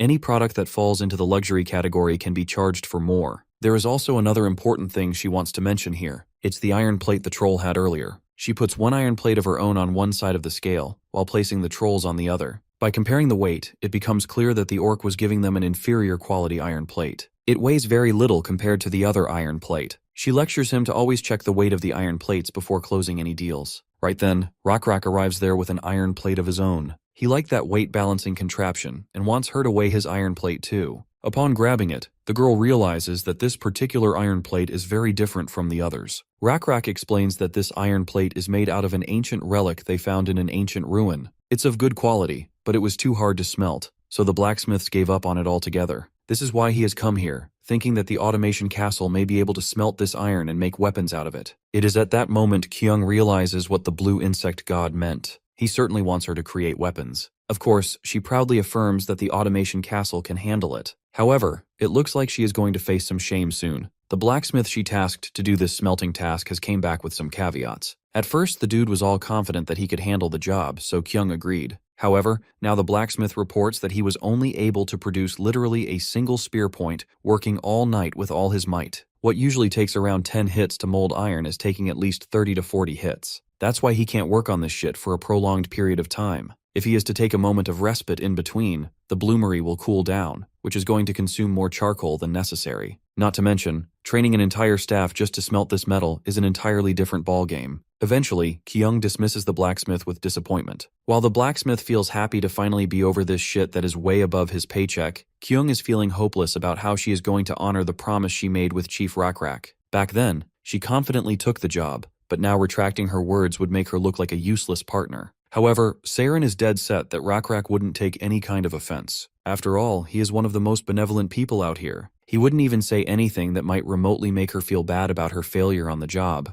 Saren may be right, but Kyung still doesn't want to lose face like this. Eventually, she decides to utilize her last resort. She wants him to follow her, as there is something she's got to confirm for herself. They eventually descend into a dark corridor, where they stumble across a mud monster cruising around. These creatures have free will of their own, so no one in Automation Castle can boss them around. However, these mud dolls aren't the highlight of this visit. She eventually opens the door and shows Saren what lies behind it. Well, there is a water wheel spinning with the help of a waterfall. It's the first time Saren has seen such an unusual contraption. This waterfall is Automation Castle's water reserve. Thankfully, it's located inside the inner palace, so there is no way in hell the enemy can loot their water. The important detail to note here is the wheel under that waterfall, a kind of contraption that helps produce incredible power without rest. Kyung not only wants to utilize its power to smelt iron plates, but she also wants to evolve this power source to revolutionize the entire Automation Castle. For that, she wants Saren's help, and the guy is willing to lend a hand. A few days later, Kyung has already started working on new blueprints for their advanced water wheel, designed to generate more energy than they've ever had. They have increased the height of the waterfall and added extra wheels for additional power. She seeks Zael's thoughts on the blueprints. Unsurprisingly, she approves of the new design. Since they have enough water flowing, she is certain that it can spin all the wheels. Though implementing and building this new design will require a lot of manpower, resulting in the need for a substantial budget. After all, they would need to import sturdy wood that doesn't grow in this area in large quantities. Kyung isn't concerned with money-related problems, but even if they have enough money, Zael wants her to look at things from another angle. The main issue is whether they can actually make all the spending worth it. Kyung's position within the castle is already quite weak, and using a large lump of funds to gain barely anything in return would attract a lot of criticism. A few days later, Kyung can be seen sitting alone, brainstorming new ideas. She even invokes her demonic property of probability to foretell the future for her. The demonic property clarifies that she doesn't wield the power of prophecy. Like, she can't see the future and predict what is going to happen. She can merely manipulate the current moment to tilt the odds in her favor. In simpler terms, she doesn't watch the movie of the future.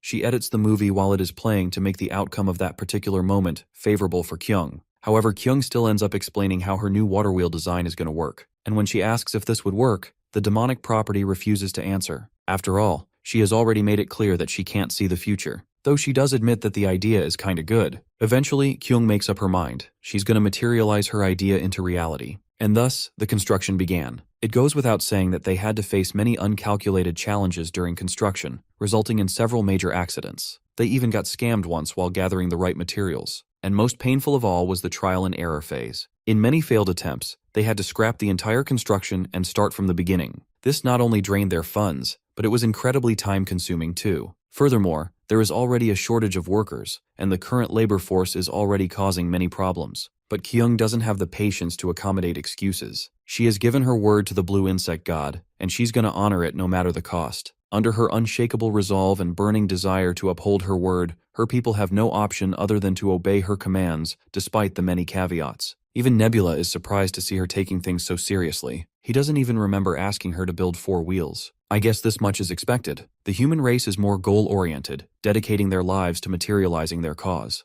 Lizardmen, compared to them, are quite dim-witted and tactless. Anyhow, Kyung's mention of the blue insect god actually helped increase the construction period. The other families of the Automation Castle were unlikely to resist much. After all, they must be feeling the various benefits coming from the ongoing construction since they live off business. The reason being, as the construction workers stay and more goods circulate, the scale of the commercial district expands further, eventually benefiting the families involved in trade. The journey to construct 4 water wheels wasn't smooth, but Kyung's dedication and relentless pursuit helped bring this contraption to life. It is supposed to be the pinnacle of advanced structure in this world, a one-of-a-kind creation born in the Automation Castle. On the day of the inauguration, Kyung and everyone else watch as the wheels begin moving. The invention of the 4 water wheels finally bore fruit. Kyung apologizes to the insect god for using his name to get her desired outcome, but she is hoping that the Almighty is generous enough to forgive and would understand her intentions. Speaking of which, Nebula gets the notification the iron-making skills has advanced to level 2.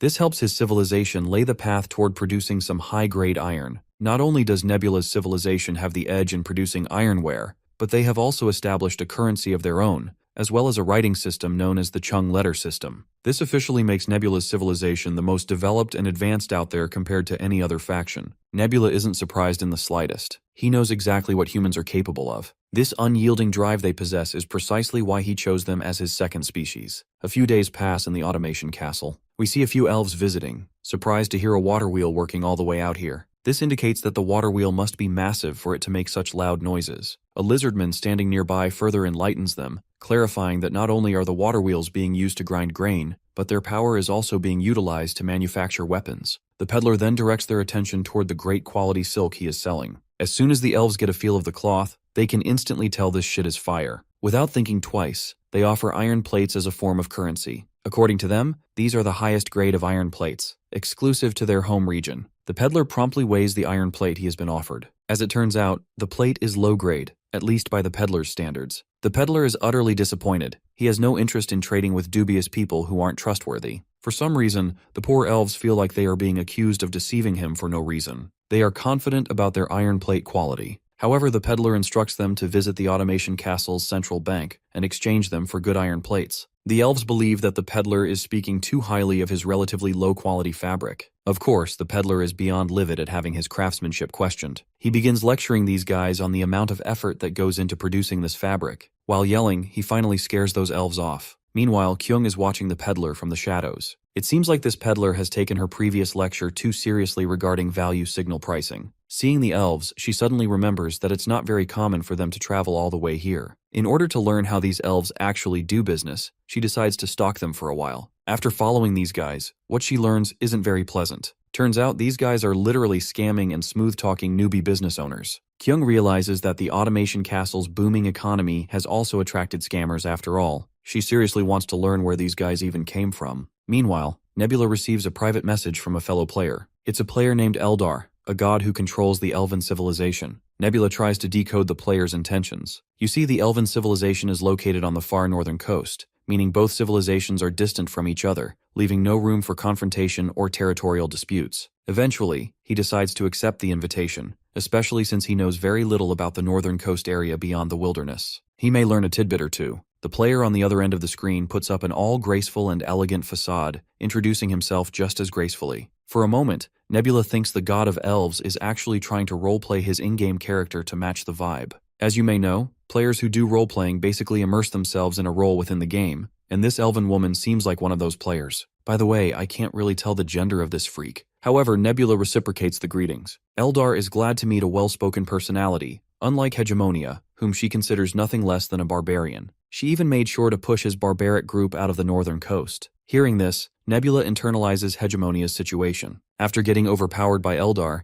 Hegemonia tried to mess with him. This begs the question, is this gender-bender role-playing player actually that strong enough to push away a player like Hegemonia? Without further ado, Nebula questions her intentions for this meeting. Once again, this snake with a smile puts up an act of elegance and benevolence, laying out his terms. Only if Nebula agrees will his forces be spared. My guy drops the call right in her face without giving her any answer. Such a Chad move. Though he really wants to spy on what she is up to, he can't. The northern coast is a cold place, making it difficult for his insects to migrate there. And he can't just go by himself, he's got to keep watch over the automation castle. Then again, Eldar is in the same situation. She doesn't know much about him. This explains why there were elves roaming around the automation castle. And I shit you not, this elven god is actually a guy. Since Nebula still hasn't learned anything about this person's intentions, he decides to stay prepared for impending conflict. In the automation castle, the lord of the castle is having a meeting with the elven people. The elven representative introduces herself as Leona, the leader of this merchant guild. The lord doesn't think she needs to introduce herself since everyone knows her. He is certain that she must be here to discuss the elves who came to trade yesterday. In fact, he had been expecting her arrival. That's precisely why he had prepared a gift for her in advance. When she opens the box, there is a crystal inside. The lord claims to have found it in an ancient ruin. He is hoping that she would consider this humble gift and overlook the negligence.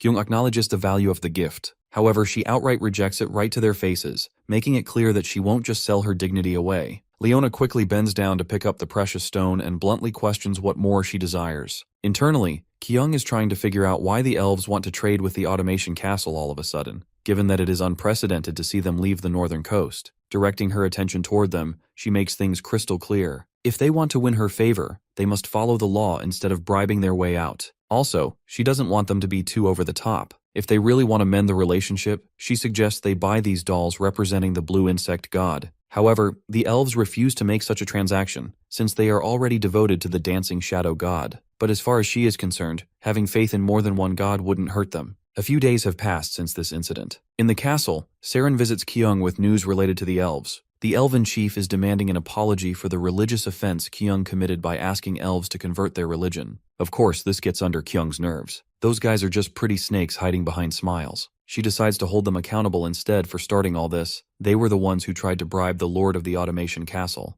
Looking out the window, Saren is certain that their messenger will visit once again within this ongoing rainy season. However, Kyung refuses to meet them in any case. At this point, she is pretty certain what these elves are trying to pull, so she orders Seiran to get ready for the war ahead. A few days go by and the sky clears. It's just a regular sunny day when the soldiers on the castle wall notice an elven army marching toward the castle. The chief of the tribe, Hassadian, is the one leading the forces. After taking a first glance over the castle, the elven lord feels arrogant and overconfident. In order to reveal how stupid he actually is, he orders his army to march forth. An army of 300 clueless elven warriors charges forward. Eldar is also there, feeling confident that he can overwhelm the opponent with numbers alone. The automation castle's walls may be high, but they are made of clay at the end of the day. Not to mention, the automation castle barely has more than 150 soldiers. Given that the elves possess bows that can shoot over 80 paces, the bows humans possess are quite inferior. Meanwhile, Nebula is watching everything unfold, and he isn't without his preparations either. Soon enough, the chief of the tribe gets the bad news that there is an encampment of 70 soldiers marching from the canyon facing the automation castle. Of course, the chief isn't thrilled to hear this. This clearly means that the enemy knew and was prepared for this moment. What he fails to understand is why there are only 70 soldiers coming. Then he gets another shocker. There are forces behind them blocking their retreat route, trapping them in the middle. The ones blocking their path are the Lizardmen riding their cockatrices. The chief is in disbelief seeing such an unexpected turn of events. He hadn't expected that Lizardmen and humans would be working closely together. As for Eldar, Bro is about to shit his pants when he realizes that not only humans, but these Lizardmen are also his opponents. It looks like Eldar hasn't realized that Nebula controls both the humans and the Lizardmen. When he contacts Nebula to complain about it, my guy merely insists he just check the local player list. When Eldar does, the truth hits him like a thunderbolt out of the blue. Nebula is the one ruling this territory. Eldar had initially thought that Nebula was only the god of humans. However, when Nebula clarifies the confusion, the genderbender dude is in utter disbelief. Seeing the Lizardmen heading toward them, the elven army is panicking and can't even keep it together. To make matters worse, those 70 soldiers who had been over the canyon have finally arrived and are ready to mow down all the elves with a barrage of arrows. As soon as the arrows are released, the bloodshed erupts. While the soldiers are all in utter confusion, the Lizardmen army arrives to only make matters worse. The chief of the elven army quickly orders his men to maintain formation. However, the soldiers are too stunned to even move. And when Rakrak gets close enough, he summons forth his thunder, electrocuting the soldiers in his path. After his initial move, he jumps high into the sky and crashes down. The other soldiers follow suit, stabbing and cutting elven soldiers left and right like they are squashing flies. Lizardmen are literally dog-walking these 300 useless warriors. The opponent is so terrified that they are running in the opposite direction to save their lives. This is the perfect opportunity to put the enemy down, and the next charge will mark the end of the battle. Stingray has also arrived to play its part. With Rakrak ordering his men for the final push, Eldar eventually concedes defeat. Hell, he doesn't even want to intervene in the battle himself via dissent.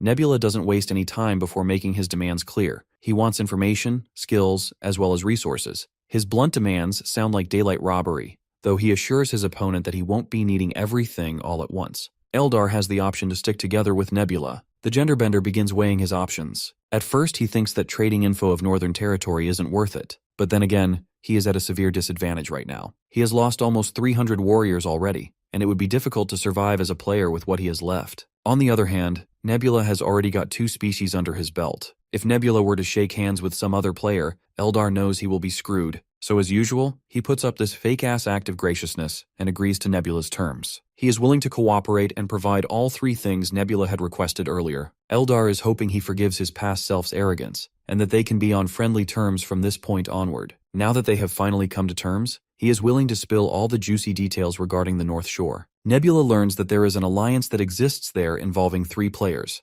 Solongos, Lim Chunsik, and Eldar himself. Player Solongos is currently ruling over the rare Centaurs race. It seems like Nebula knows little about this species. Even though the whole race has the advantage of being mounted soldiers, they have difficulties when it comes to expanding their population and resources. It's a race Nebula would have never chosen. Then again, it's equally tough to fight against. Then there is player Lim Chunsik, who rules over a dumb species called ogres, a kind of species that possesses nothing beyond sheer size and brute strength. The average intelligence of the ogre hovers around 10, though they have managed to raise their intelligence through the blessing of the small domain. Speaking of which, Nebula has also given a variety of blessings to humans as his second race. So, blessings of a small domain would make even dumb creatures like ogres smart enough to advance their civilization. He deduces that Lim Chunsik is the strongest among the other 2 players mentioned. With this in mind, he assumes that it must be Lim Chunsik who fought Hegemonia. However, it turns out that isn't the case. Hegemonia shares borders exclusively with Solongos and Eldar,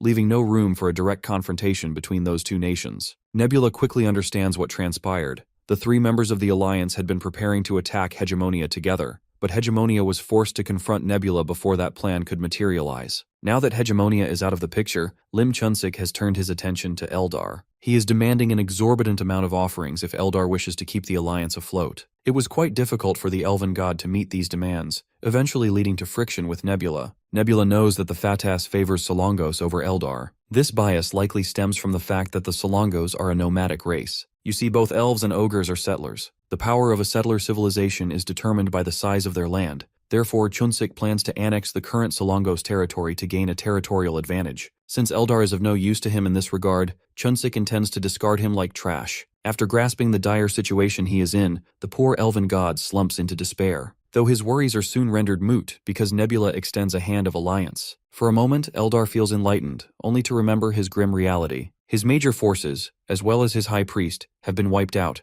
and he is unsure if he can contribute much to the alliance. Fortunately, it seems Nebula has already identified Eldar's current advantage. He reminds Eldar of his god name, the Dancing Shadow God, which grants him the small dominion of arts. Eldar confirms this, but remains skeptical about how it can be of help. Nebula leans in and whispers the juicy details into the elf's ear, leaving us with nothing but suspense. The scene then transitions to the northern regions, where we see the Centaurus general standing atop a hill. The prophet of the Centaurs is also there to enlighten the general about a prophecy that has descended. In the near future, this land will be visited by a king. When this king arrives, the world will be reorganized. Those currently in power will lose their status, while those who travel freely within the lands will lose their way. This king is someone everyone will bow their heads to. He will rule over the lands, standing beneath only the gods themselves. The general arrogantly proclaims himself to be that king, asserting that only the gods will stand beside him. However, his confidence soon fades when he learns the grim news. He isn't the fortunate one. Hearing this, the general quickly deduces that the prophesied king must be one of the Lizardmen from the black-scaled tribe.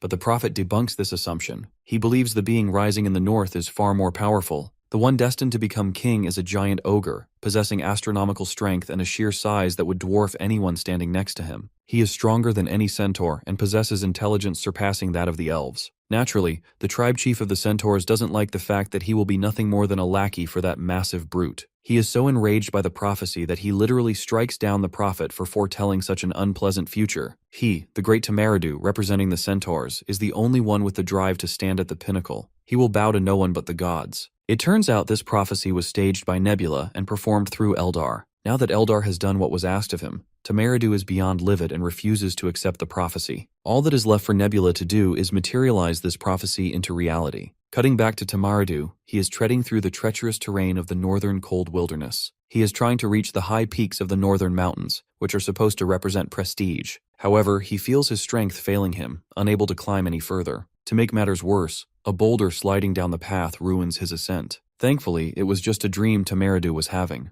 but it is clear that his nightmares are a sign of his inevitable downfall. Still, he isn't willing to drop his desire to become king. Just as he is reflecting on his perilous situation, a guard enters with news. A guest is requesting to meet him. A while later, the guest finally meets with Tamaridu. Well, it wasn't just one guest. There were people from 2 different nations who visited him. The first was an elf from the same tribe as the deceased prophet, a green-eyed elf. He too spoke of the prophecy, but his words were quite different from those of the late prophet. This green-eyed elf claims that the ogre chief, Kijin, will inevitably become king. However, they can prevent this prophecy from becoming reality by having Tamaridu become the king of the north instead. The next guest was Human from Automation Castle. This human already viewed Tamaridu as the sole ruler and king of the north, bringing tributes and gifts befitting a centaur king. Then the third and final guest arrived, a lizard man named Owen, representing the black-scaled tribe. Tamaridu assumed this lizard man was also there to acknowledge him as the future king. Contrary to what the horseman thought, Owen was merely there to suggest he drop the dream of becoming king. Tamaridu questions the reason. Perhaps he isn't worthy to take the throne? Or perhaps it is necessary for him to receive the acknowledgement of the chiefs of different tribes. If so, he has already been acknowledged by humans and elves. The only one remaining is the lizard man. With all earnestness, Owen claims that his tribe chief, Rakrak, would approve of him right away. However, he personally believes that Tamaridu should not pursue this path of ascending to the throne. Unsurprisingly, Owen's denouncing tone only served to infuriate Tamaridu, but our lizard decided to back up his words with solid reasoning. To him, it's not a matter of qualifications or strength Tamaridu may possess. It's a matter of whether the god approves of him as king. This news struck Tamaridu like a thunderbolt. He failed to understand why his god, the rushing without hesitation god, would disapprove of him. Owen reckoned the reason was simple. Just as tribes are classified according to a power hierarchy on Earth, a hierarchy exists among the gods too. In simpler terms, the god of the ogres is considered superior to the god of the centaurs. That does it. Tamaridu's lid finally flips. He cannot digest the simple yet harsh reality of this universe. It is simple. The weak must always bow to the strong, or they get devoured. He swings his axe right at Owen to intimidate him, hating the fact that Owen is looking down upon his god. But our lizard fella is as cool as a cucumber. He doesn't find anything blasphemous about his words. He was merely stating the cold truth about the hierarchy of gods. If Tamaridu is truly pissed about his god's situation, he better take his frustration out on the deity who is constantly suppressing his god. Tamaridu may be a brainless brute, but deep down, he understands the depth of Owen's words. The recurring dream he was having was just a negative revelation. Even though his god knows of his feelings, he didn't give him a revelation encouraging him to become the king.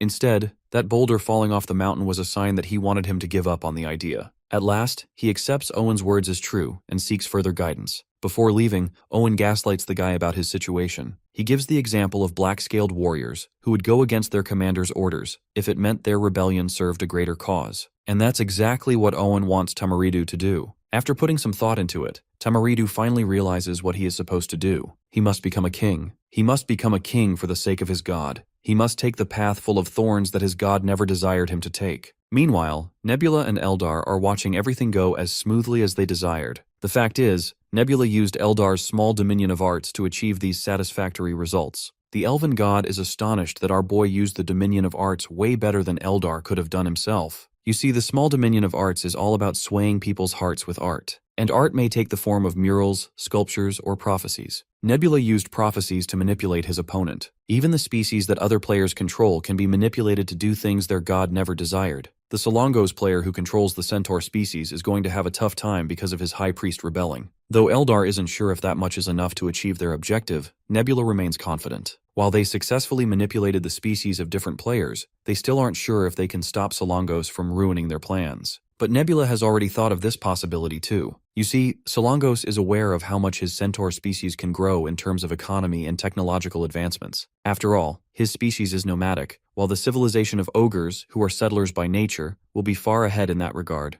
Because of this, Solongos wouldn't be able to defend against the civilization of ogres in near future. That's exactly why Solongos will see Tamaridu's rebellion as a blessing in disguise. He currently has the chance to stop Centaur's inevitable doom. Cutting to the man of the hour, Bro is begging for forgiveness from Lim Chunsik on behalf of his rebellious high priest, Tamaridu. However, the big guy assures him it's not on him. He claims the fault actually lies with himself for overlooking the elven god's plot after he allied with Nebula. Regardless, he is confident that in the battle for the throne between Tamaridu and Kijin, the outcome is set in stone, so there is nothing for Solongos to apologize for. Well, that isn't exactly why Solongos was apologizing. Bro was sorry because he is damn sure Tamaridu is going to wipe the floor with Kijin. Both players are confident in their high priests, but only time will tell who survives the battle to claim the throne. Eventually, the day of reckoning arrives. It is the day Tamaridu and his soldiers are ready to unleash hell. They begin by wiping out all the mercenary goblins in their path who were supposedly working for the ogres. As they engage in battle, the ogres suddenly pop out of hiding. The centaurs realize too late that the goblins were just a distraction. Those massive giants swing their heavy weapons, crushing the centaurs mercilessly. On the flip side, Tamaridu steps up to the front lines and beheads multiple ogres with just a single swipe of his sword. It is clear that these rank-and-file ogres are no match for him. He only considers the ogre chief, Kijin, to be his true rival. Speaking of which, Kijin has also joined the battlefield. He is livid that Tamaridu betrayed the trust between their two nations, and he wants this phony pony to pay with his blood. Both combatants lunge at each other with weapons raised high, knocking the arms from each other's grasp, leaving them both unarmed. Tamaridu proceeds to strike his opponent with his solid fists. However, the big guy dodges the hit and grabs Tamaridu by the neck. With a single maneuver, he completely locks Tamaridu in a chokehold and twists his head, killing the horse guy as quickly as the battle started. Cutting to our duo of gods, they had also been tuned into this one-sided massacre. Even though Eldar thought he knew the outcome, he finds himself shocked out of his mind because that damn horse wasn't able to deal an ounce of damage to his opponent. Ogres might be strong and have their intelligence boosted by blessings, but centaurs are still a rare species and elite fighters. Anyhow, Eldar is now concerned about Nebula's main force, which are the Lizardmen. Since Lizardmen are weak to the cold, it is highly unlikely they can hold out against ogres. My guy clarifies that he never intended to pit Lizardmen against ogres directly. Of course, Eldar doesn't realize what Nebula is implying. When he questions Nebula's intentions, my guy diverts the topic by asking the elf about his rank in the game. Well, Eldar is quite embarrassed to say it out loud, but he is supposedly ranked 3400th. Internally, Nebula doesn't think that is bad at all, though it isn't an exceptional feat either. This also clears up a misconception for Nebula. He used to think players were chosen based on their ranking. Still, saying players are chosen purely through RNG doesn't make sense either. 2 top players getting chosen out of thousands doesn't sound like a coincidence. Pushing this unsolved mystery aside, Nebula looks forward to Eldar's continued cooperation. We then cut to Lim Chunsik. Currently, he is busy ogling Nebula's profile. Since Nebula was a top-ranked player, it's not surprising this fat-ass recognizes who he is staring at. Chunsik isn't thrilled to go up against a high-level player so early in the game. However, he believes he has been blessed by the gacha gods, having received the small domain of birds. He knows the insects and lizardmen that Nebula rules over are susceptible to cold, and Chunsik wants to weaponize Nebula's weakness against him. He has already started doing the necessary preparations. He may be fighting a top-ranked player, but Chunsik is also proud of the 20th rank he used to possess. Winter is almost on the horizon, leaving Nebula no choice but to initiate a battle, and Chunsik is ready. Suddenly, Chunsik notices that a nearby elven village has caught fire. It isn't just one occurrence. Many settlements are burning simultaneously. Chunsik quickly figures out what Nebula is doing. It is a slash-and-burn tactic, also known as the Scorched Earth strategy. Applying this tactic, a player intentionally destroys all the areas that could aid the opponent. While Nebula is chill about it, Eldar can't stand seeing his villages burn to ashes. Nebula assures him that he has already evacuated the elves. What worries Eldar more is the fact that using a Scorched Earth tactic this early in the game is unprecedented. Nebula confirms it, because using this tactic early in the beginning doesn't usually work the way it is intended. However, this situation is exceptional. Since the opponent is on the North Shore right now, it will be hard for them to secure food supplies.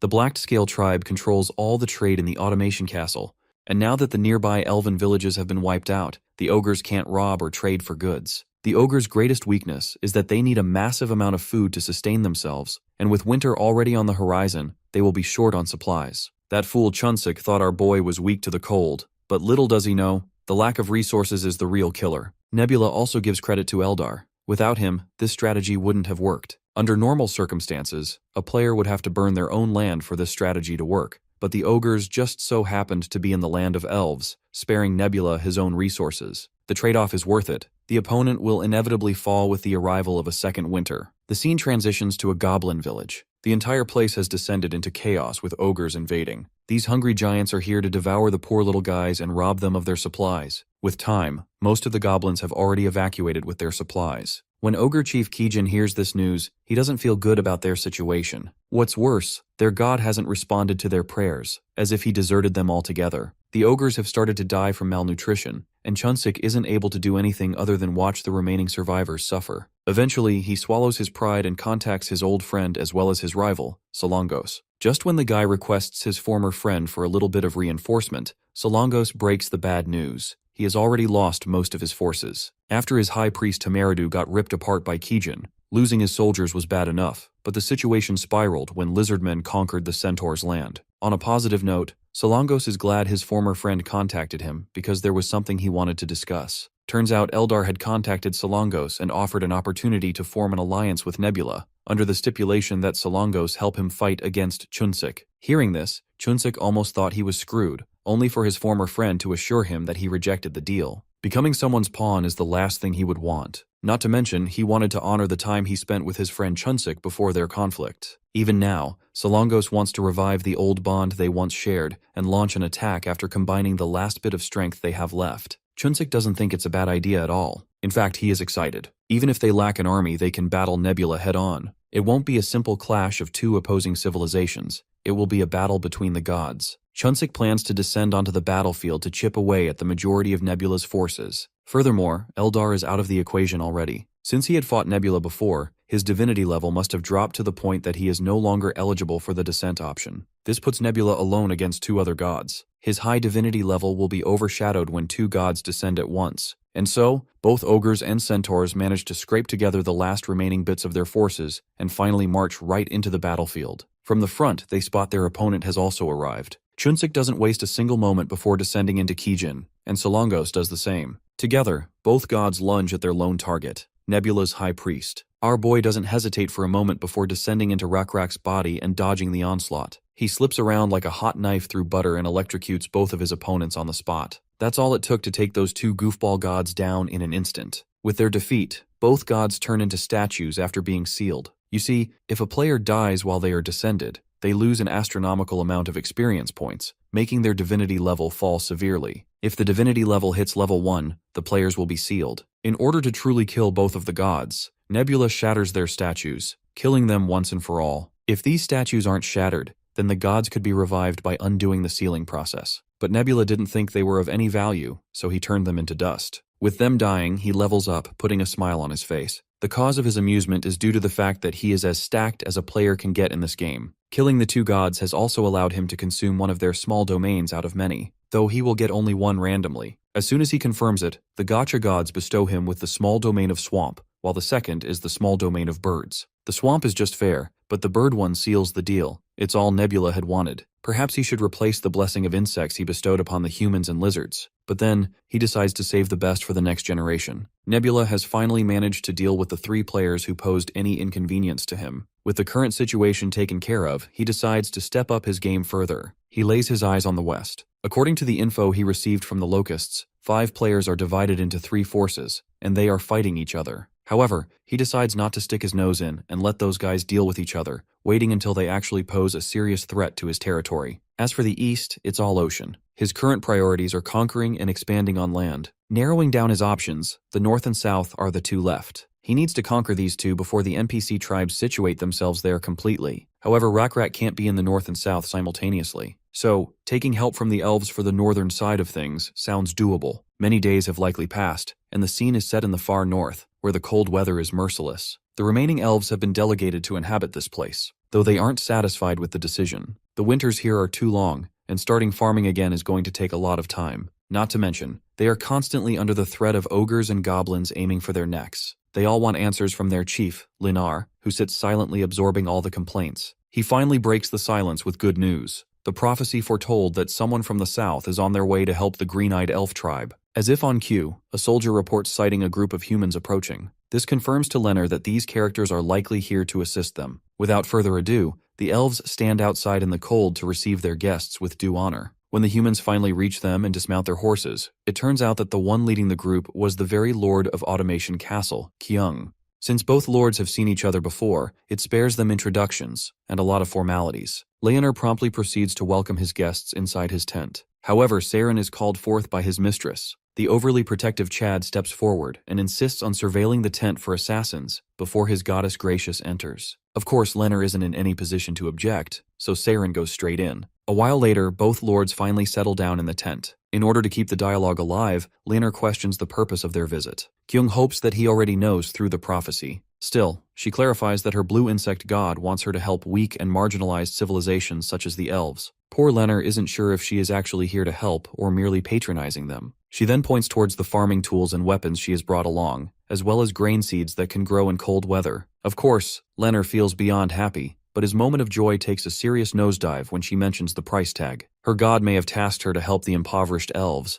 but doing so without profit wouldn't make it enticing for her. Leonard makes it clear that they are broke. They have already exhausted their last remaining resources just traveling here. Naturally, Kyung pretends to withdraw her offer. She must leave because time is also a valuable commodity she would rather not waste. However, Leonard isn't playing this guessing game anymore. He would rather appreciate it if she came clean about the real purpose of her visit. After all, she wouldn't have come to this barren land if it held nothing of value. The elf spreads the map of this barren land and points at a certain location consisting of natural resources. There exists a strip mine rich with iron, and the surrounding area is also very green, with tall trees symbolically reflecting the fertility of the area, meaning they can also start farming. Leonard is willing to trade anything they can produce at a bargain price. However, Kyung wasn't so sure if she should be trading her actual goods in the present for something that only exists hypothetically. As reassurance, the Elven Lord gives his promise and personally guarantees this as the elf known as Leonard. Eventually, Kyung accepts the offer because she can see the potential. Though she wouldn't just take verbal promises as a guarantee, she wants some tangible evidence of their promise. This is where the Elven Lord feels a little hesitant. You see, the value of the iron ores and trees in the future far surpasses the value of what he is currently getting. He is basically selling off his descendants' future. Then again, if not for this trade, there may not be any future at all. There has to be something valuable about this trade, or else his god wouldn't have given him the revelation about it. When both parties finally imprint the contract paper with their handprints, the deal is sealed. Both vow to honor and uphold the contract. This marks the first credit trade in the third continent's north shore that Nebula has snagged. This isn't merely a contract or a simple transaction. It represents the dawn of a massive economic revolution. You have to understand, the perished world used to be a savage landscape where tribes looked out only for their own blood. Outsiders weren't seen as potential partners, but as walking threats. That constant friction and paranoia kept civilization as whole stagnant, killing the concept of trade before it could even breathe. But thankfully, things have started to take a shift. These tribes are no longer just desperate nomads scraping by, drifting from one shelter to the next to ensure survival. They are putting down roots, evolving, and have started binding their fates with written ink in the form of contracts. We are fast approaching an era where trading intangible assets and betting on future promises becomes the new normal. This marks the genesis of a sophisticated economy, a revolutionary leap that will completely rewrite the rules of survival. It had been a long and bloody process, one that even Raycrack had grown weary of. But now that it was over, he could breathe a sigh of relief. The dwarf tribe was the last in the path of the Lizardmen, and most of them had simply fled out of fear. But some remained, and Raycrack ordered his warriors to clear the surrounding area. Those remnants fought back desperately and held out until the very end. They were as stubborn as a rock, just like all dwarves. But it did them absolutely no good. It was meaningless in front of the superior force of the Lizardmen. Now after the massacre, Raycrack stepped out onto the ocean shore, and froze at the beautiful sight that took his breath away. There is always something mesmerizing in the waves of the sea. Here on this shore was the end of the peninsula's land and the bloody path Raycrack had led his tribe down. They had taken over the entire peninsula from the mountains of the far north to the coast in the south, just as the blue bug god wished them to do. Now the entire peninsula belonged to the tribe of Lizardmen and their blue bug god. But looking back at the burning remains of the villages, Raycrack pondered what he should do next. He had only ruled his tribe before, but now he would have to lead all species of sentient beings in the conquered land. But how to do this effectively remained unclear to Raycrack. Fortunately for him, Sun Woon was always watching his subordinate and was ready to help him. He too had his own worries about which ruling system to choose. After all, every system had its own advantages and disadvantages. One of the options was feudalism. This is a type of ruling in which the king chooses feudal lords and gives them titles and land. This type of government was widely used in Europe during the Middle Ages. The feudal lords then have to manage and protect their land while paying taxes to the king. In this way, they lessen the king's burden and allow him to increase his power. However, there is one drawback to this feudal system. The king cannot control the relationships of the feudal lords among themselves, which leads to frequent civil wars. Of course, frequent wars can fuel and advance the development of technology, but it is too difficult to manage it all, and this way often leads to complete chaos and destruction, canceling out that small progress. In addition to feudalism, there is another option: monarchy. In this type of government, the king stays in the capital and appoints his representatives in different provinces and localities to govern everything there on his behalf. A similar system of government was used in ancient China, and it was the kind of system that Sun Woon liked best, because this system allowed to build a consistent nation made up of different races. Also, thanks to the professionalism of administrative work, we'll be able to accelerate the development of each region of the empire. And most importantly, with a strong centralized force, it would be much easier to mobilize the military. However, in order to establish a centralized monarchical system of government, there was still a lot to prepare: roads, ports, a king's authenticity, and a system to choose officials. Eldar listened to all this and began to get bored, realizing that he was just a listener. Even when Nebula asked him which ruling system he thought was best, Eldar didn't even try to answer, knowing that Sun Woon had already decided everything for himself. Now he had to put all his plans into action. And dreams, as always, were the best way for Sun Woon to convey his will to Raycrack. The leader of the Lizardmen received a revelation in a dream last night, and the very next day, he gathered all the important Lizardmen to share the new knowledge with them. Jael was anxious to find out what the dream was, and Raycrack didn't keep her waiting long, starting to draw on the ground. In the dream, he was traveling after leaving his body and flying against his will at high speed, flying across the wilds to the farthest north shore. He passed countless lands beneath him and saw the many villages he had once had to shed blood to destroy. Though the other Lizardmen had a hard time understanding what he was talking about, they still listened attentively to the leader. Raycrack, on the other hand, was sure of what had to be done. He drew a map on the ground of all the lands he had dreamed about, and was ready to explain everything to everyone. First he showed them where they were now, and then he asked what the place was called. One of the Lizardmen immediately answered that the dwarves called it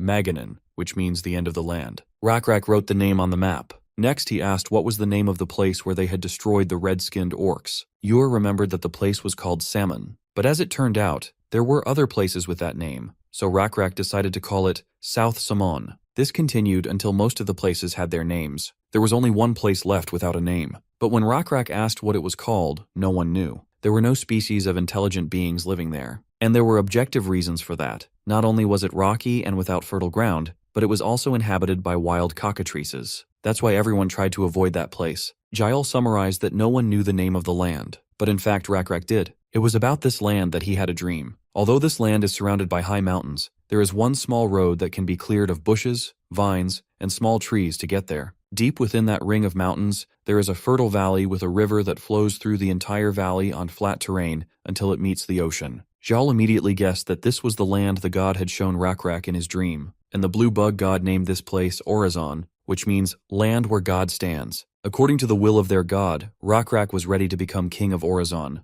and the whole tribe was happily ready to go to Orazon for their king. Sunwoon watched all this and was pleased. The establishment of a new system of government with Orazon as its capital had begun. Even though many of the people who live on this peninsula recognize Rakrak's power and authority, there are always those who resist. So uniting everyone into one country will take a lot of work and effort. First, everyone has to learn that Orazon will be the capital, and Rakrak is the king of all these lands. Also, roads had to be built from all places on the continent that would lead to Orazon. And as a basis for a monarchical system of government, Rakrak had to choose an administrator for each province. Their position Rakrak called war chief. But more important than all this was to establish the same general laws that would apply throughout the land and on the basis of which the war chiefs would rule. However, Automation Castle and the Elven Village, which already had their own feudal lords and laws, were a bit of a hindrance. Rakrak quickly found a solution to this problem by appointing Lizardmen advisors to oversee and communicate with the feudal lords. Hui Kyung received the title Margrave of the Automation Castle, and Laner was named Elf Maripgan.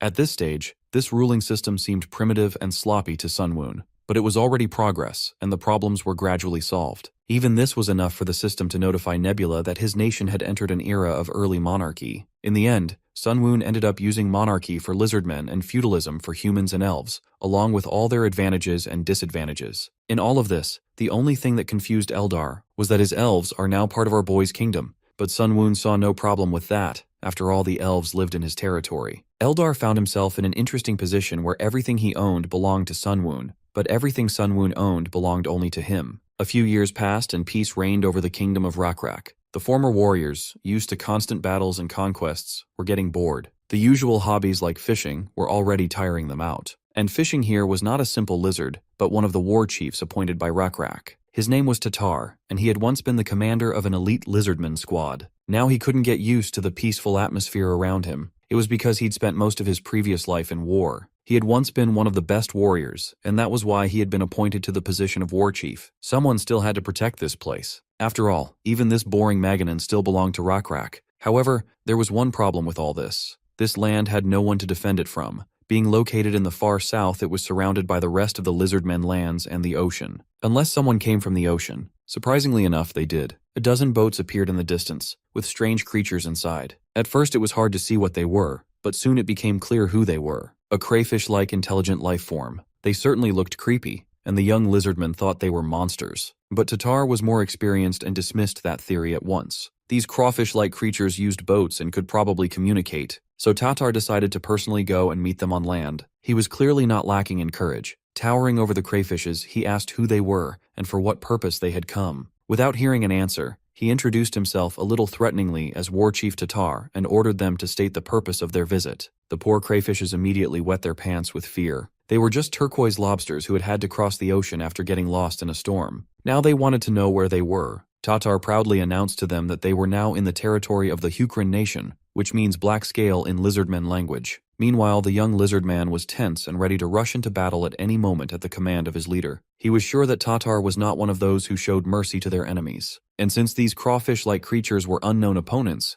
Tatar would definitely capture and bind them to get information from them, or just kill them all here on the spot. Even the frightened lobsters felt the threat coming from the Tatar and were already preparing to flee with all their many legs. But they didn't have to. Tatar, instead of attacking, commanded his subordinate to prepare a temporary shelter for the guests. They must be hungry, so he also ordered to feed them with the leftover food after the Lizardmen. At this turn of events, everyone was shocked. It turned out that the bloodthirsty-looking Tatar wasn't really like that at all. The turquoise lobsters were heartily grateful to Tatar and promised that they would never forget his kindness and this favor. After they had rested and eaten, they departed for home. As the young lizard watched, He wondered why Tatar had helped them. If he had been in Tatar's place, he would have chased those lobsters away immediately and reported back to Rakrak that he had chased some intruders away. The young one just couldn't understand why Tatar had thrown away such a great opportunity to get merit with the king. Well, even Tatar himself wasn't sure of his decision and may have been wrong about them. Perhaps they were actually enemies, but he couldn't do otherwise, and here's why. To explain his decision, Tatar asked the young lizardman if he knew how he lost his left eye. Of course he knew.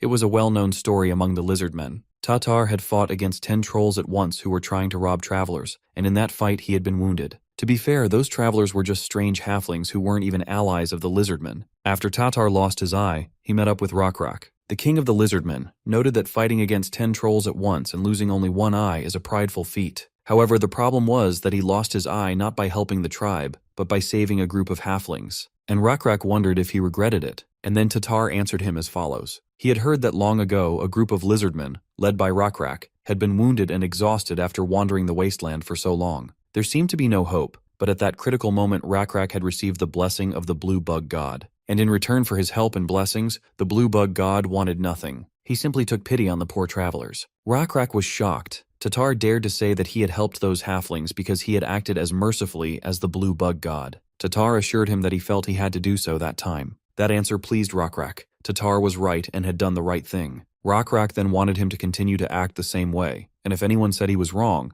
Tatar would just have to tell them about this conversation, adding that Rakrak fully agreed with Tatar and supported his position. Now only time was going to show if Tatar was right about those lobsters. Soon the same young lizardman came into his office with the news. Those crustaceans had returned. Tatar hurried to meet with them in person again to find out what had happened. Rubo, as the leader of those lobsters, happily greeted his rescuer. But Tatar was only concerned with one question. Why were they here? Had they been caught in the storm again? It turned out that this time they had come specifically because they wanted to buy the silk and iron that Tatar had told them about last time. Their island was at war with another, and they really needed foreign technology and resources. For that, all the lobsters were ready to pay with a crate full of precious white pearls. However, the round, shiny pebbles did not impress the Tatar at all. Perhaps the Lord of Automation would see some value in them, but Tatar himself at that moment was not sure how valuable the pearls were. But he was not going to show his indecision, and instead decided to bargain a little and get something really valuable, like the technology to make the boats the lobsters used to come in.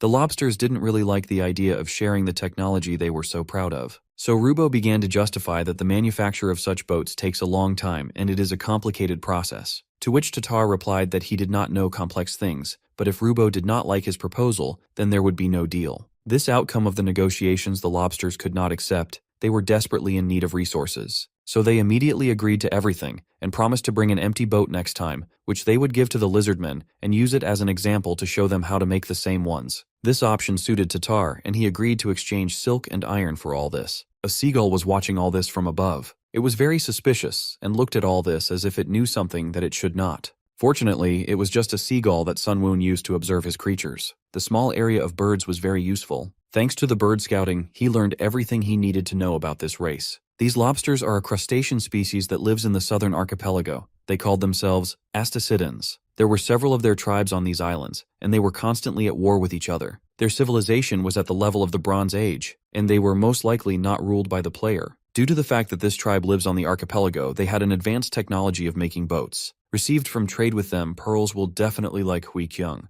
because in the depths of the continent, their price increases many times, and they can be very profitable to sell. But much more important to Sun Woon was the shipbuilding technology, which allowed him to increase the lizardmen's skill in building ships to the second level. Anyway, Rakrak should know the value of a good boat and would definitely try to make something similar with Jaol's help. Now it was only a matter of time before all the creatures under Sun Woon's control would start traveling the rivers in Hukrin using boats. This would be the perfect opportunity to create trade routes through the waterways. As much as this was surprising to Sun Woon, it seems the old warrior Tatar has a talent for diplomacy, so Sun Woon could safely leave it to him to deal with the Astacadaeans. And given the level of development of the civilization of these crawfish-like creatures, they will soon become an affiliated nation of Hukrin in the future. When that happens, the Sun Woon civilization will be able to use the silver mines in the archipelago, and use the mined silver to create a new currency to replace iron plates. In the end, for Nebula, the small area of the sea also became very useful. Suddenly, all of Sun Woon's musings on future plans were interrupted by a call from a strange creature who addressed him as creator. His name was Hongo, and Sun Woon immediately ordered him to report on his progress.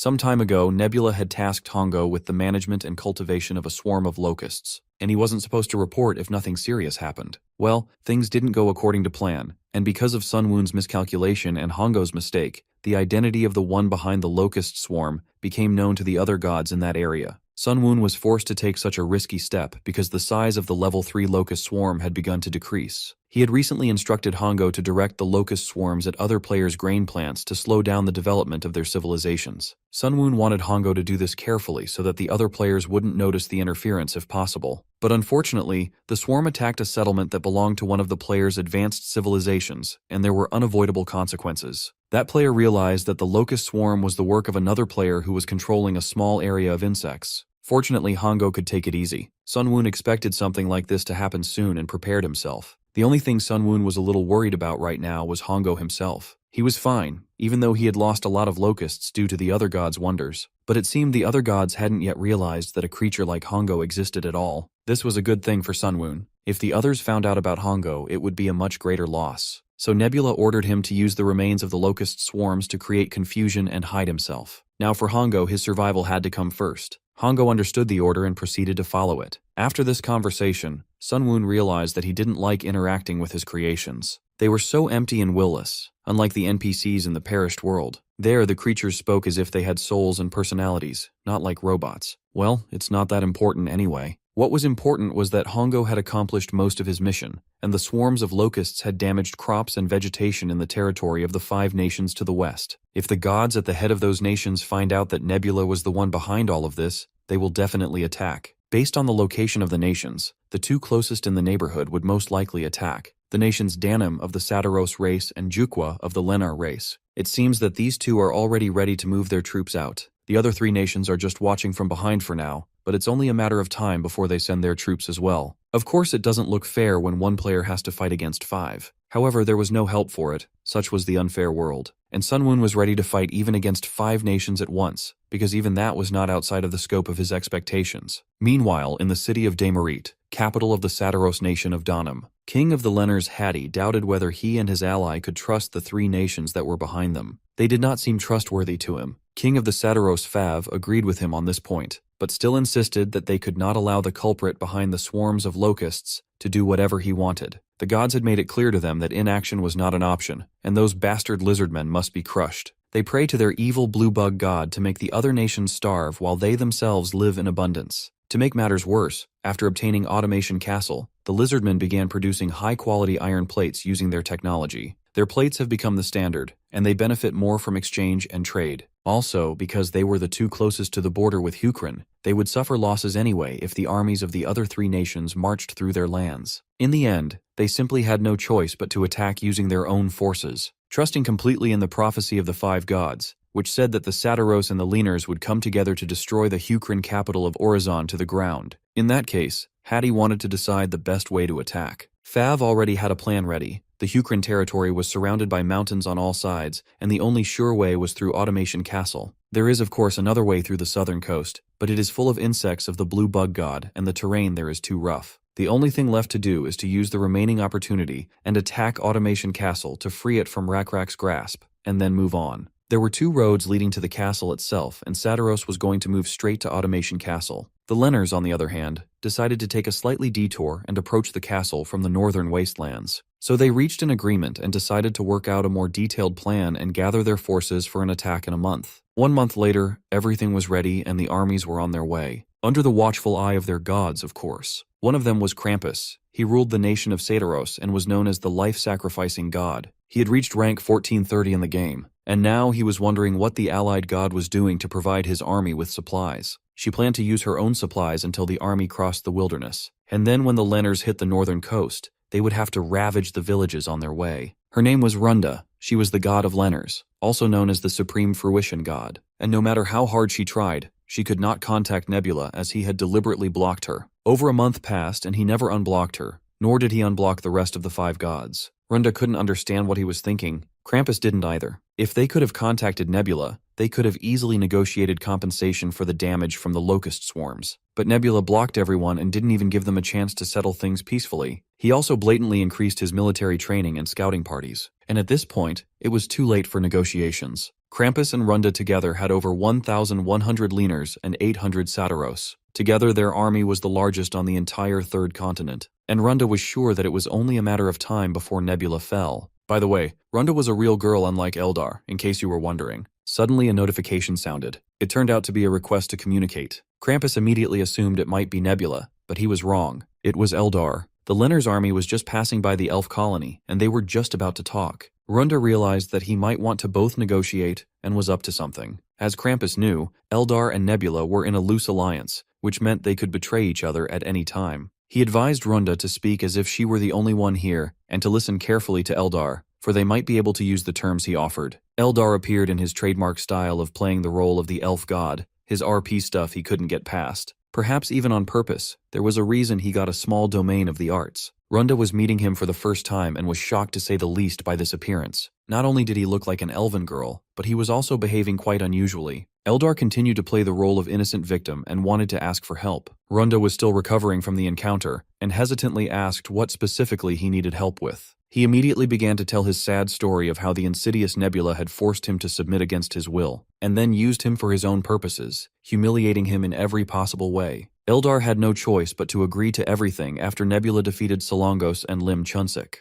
Not only was Nebula much stronger, but his battle strategies were overwhelming. Runda was shocked when she found out that Eldar didn't help him defeat them. If you thought about it, it was incredible that he alone defeated such strong players. But to Eldar it was no surprise. Had they themselves never heard of Nebula's reputation? He had fought an infinite number of gods in countless worlds and had gotten the highest ranking position. Nebula is a true monster. Krampus and Runda looked at each other. They were clearly unlucky. The first and second ranked players had gotten to this continent at once. In any case, Eldar continued his story. He said he could only survive because he humbly begged for his life and fulfilled Nebula's wishes, all for the sake of survival. But now he was sick of it and desperately asked to let Krampus and Runda help them. But they were hesitant to believe him. Runda demanded information in order to trust Eldar's words. Well, the traitor Eldar was willing to provide it. Anything to earn their trust. He showed them everything he'd been through in Nebula's hands, so they'd have no doubts. The humiliation, the harassment of the elves, and the burning of their village. They were shocked at this treatment of an ally by Nebula. Such a life seemed to them worse than that of a vassal. Eldar felt the same way, which is why he asked them to let him help them to break free from Nebula's grasp. Even though Eldar didn't have an army to support them, he had something just as valuable. He knew what Nebula was planning for this battle, and was ready to share that information. When he had told them everything they wanted to know, their chat finally ended, and Eldar could exhale in both relief and exhaustion. Now he wondered if it was good convincing enough. Nebula had been around the whole time, and he liked Eldar's acting. He had done his job properly. Sun Woon even wondered why Eldar acted so well. Was it because he played his RP role all the time? But there was more to it than that. The information was simply too truthful. Almost everything Eldar had told them about was true. Sun Woon had destroyed his army, burned down the elf village, chased them further north, and then forced them to contract and sell all future resources. But despite all this, Eldar remained loyal and told those gods everything as Nebula had ordered, to make them believe that he would launch a preemptive attack on the capital of the Sataros, Daymurit. Even so, Eldar thought it would not be enough to change the situation. As far as he understood, Nebula's strategy was to attack the troops of the Leaners first. However, if the Leaners retreated to Daymurit and Sataros attacked head-on successfully and captured Automation's castle, the Lizardmen troops pursuing the Leaners might find themselves surrounded and stuck between the two enemy forces. Nebula didn't think so. Eldar was wrong in his calculations. He was actually going to attack the Leaners troops a few days earlier before they could retreat and win them. By the way, Eldar was very helpful in this, even if he didn't realize it himself. He gave some of his supplies to the Leaners to show that he was surrendering completely, and that was part of Sun Woon's plan too. Those supplies were properly prepared. Meanwhile, the advance of the Leaners' army had slowed considerably, and there was a reason for that. The food of the soldiers was poisoned, and their leader Hattie was simply furious at such news. The food porter reported that the food had gone bad, and there was nothing he could do about it. In that case, Hattie was going to punish him on the spot. But his general asked him to wait and listen to him. It seemed suspicious to him that there had been no problem with the food until yesterday, and what they had eaten recently were supplies received from the elves. Hattie couldn't believe it. He had personally checked the elves' supplies, and there was nothing rotten among them. But according to the general, the supplies, although they looked fresh on the outside, were probably poisoned on the inside. Not for nothing did the god of Lizardmen rule over dirty insects. In that case, the information received from the elves couldn't be trusted either, even though the Supreme Fruition God had given them a prophecy with exactly the same information. General Yubei suggested that the god might have been mistaken, and the elves who were on the same side as the Lizardmen probably haven't betrayed them yet. And the spoiled supplies are clear proof of that. They're just trying to trick them. Suddenly, a scout came running to them with urgent news. The scouts saw the approaching Lizardmen army, which is now only a few hours away from here. Yubei immediately asked how many Lizardmen there were and got a sad answer for them all. The Lizardmen were over 1,500.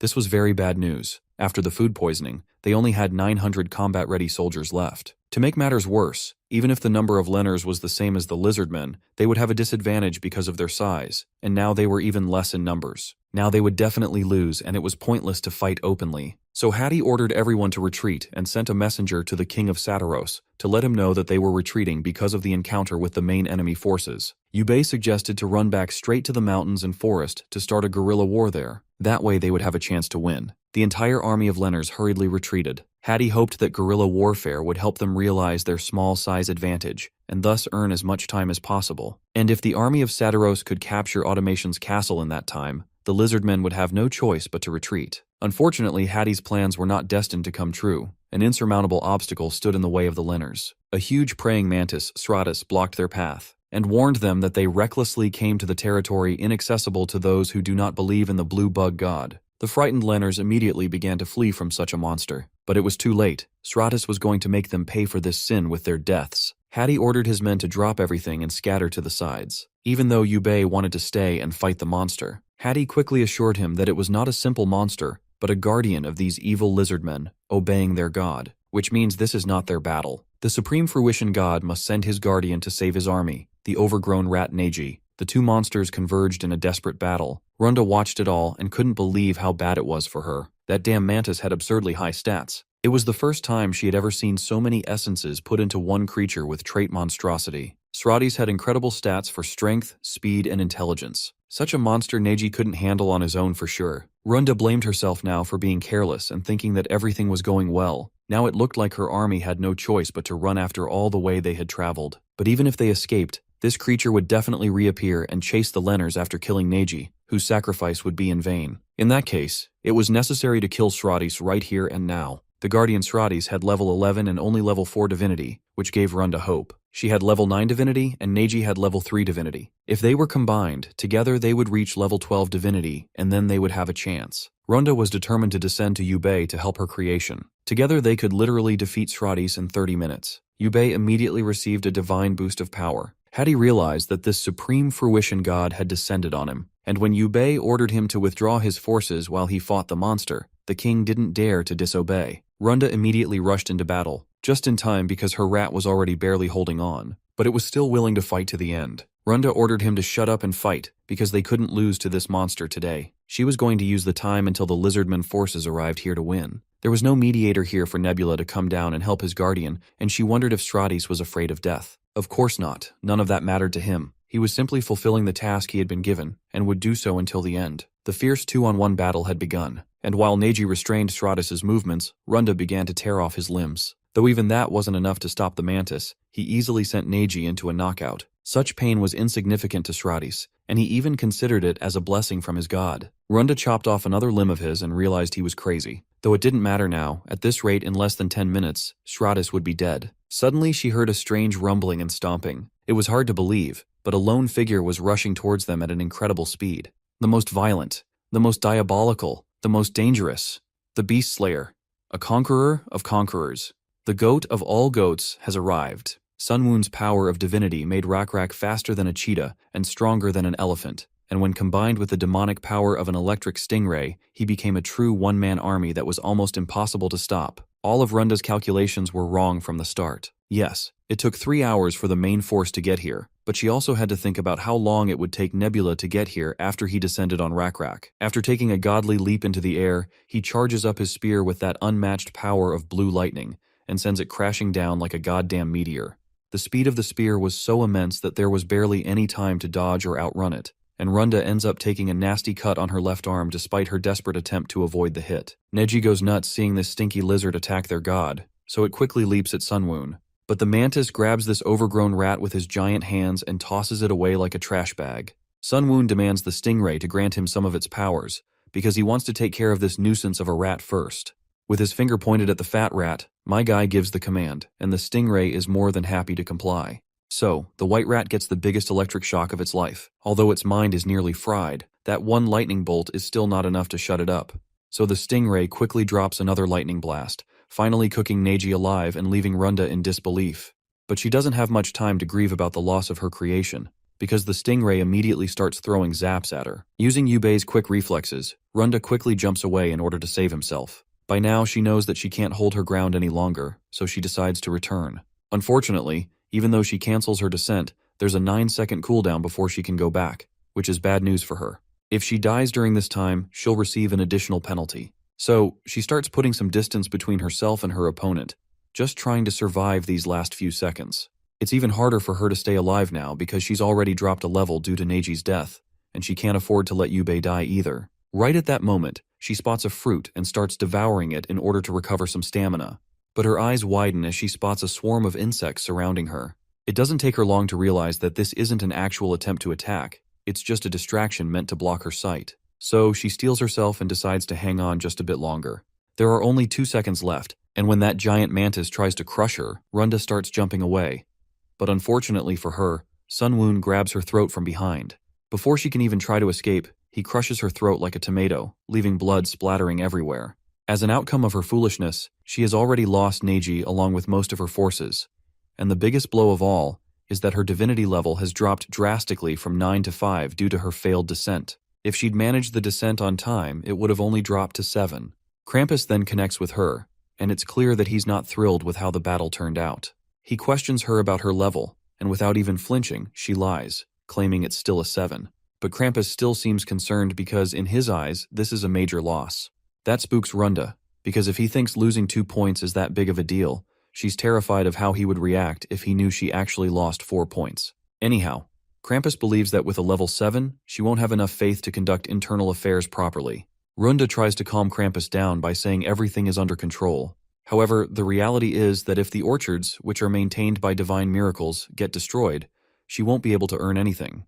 This would cause the faith of her followers to drop even more. On top of that, the death of her high priest Yubei has made things worse. Runda then asks if the Sataros are preparing to attack, and Krampus confirms it. Ever since he learned that Eldar has tricked them, his army has started moving quickly. His cavalry should arrive in about 2.5 days. The automation castle should be empty right now, so capturing it shouldn't be too hard. In order to clarify, Runda asks if all she needs to do is delay the main Lizardmen force for 2.5 days. Krampus agrees, believing that Nebula must have used his faith in the fight, so he'll value the defense of the automation castle and march back with his force to save it. This news worries Runda, as it will be difficult to focus on her side of things. If she goes into a guerrilla war with her remaining cavalry, she should be able to last 2 days, but she's not sure whether to tell Krampus the full truth about her situation.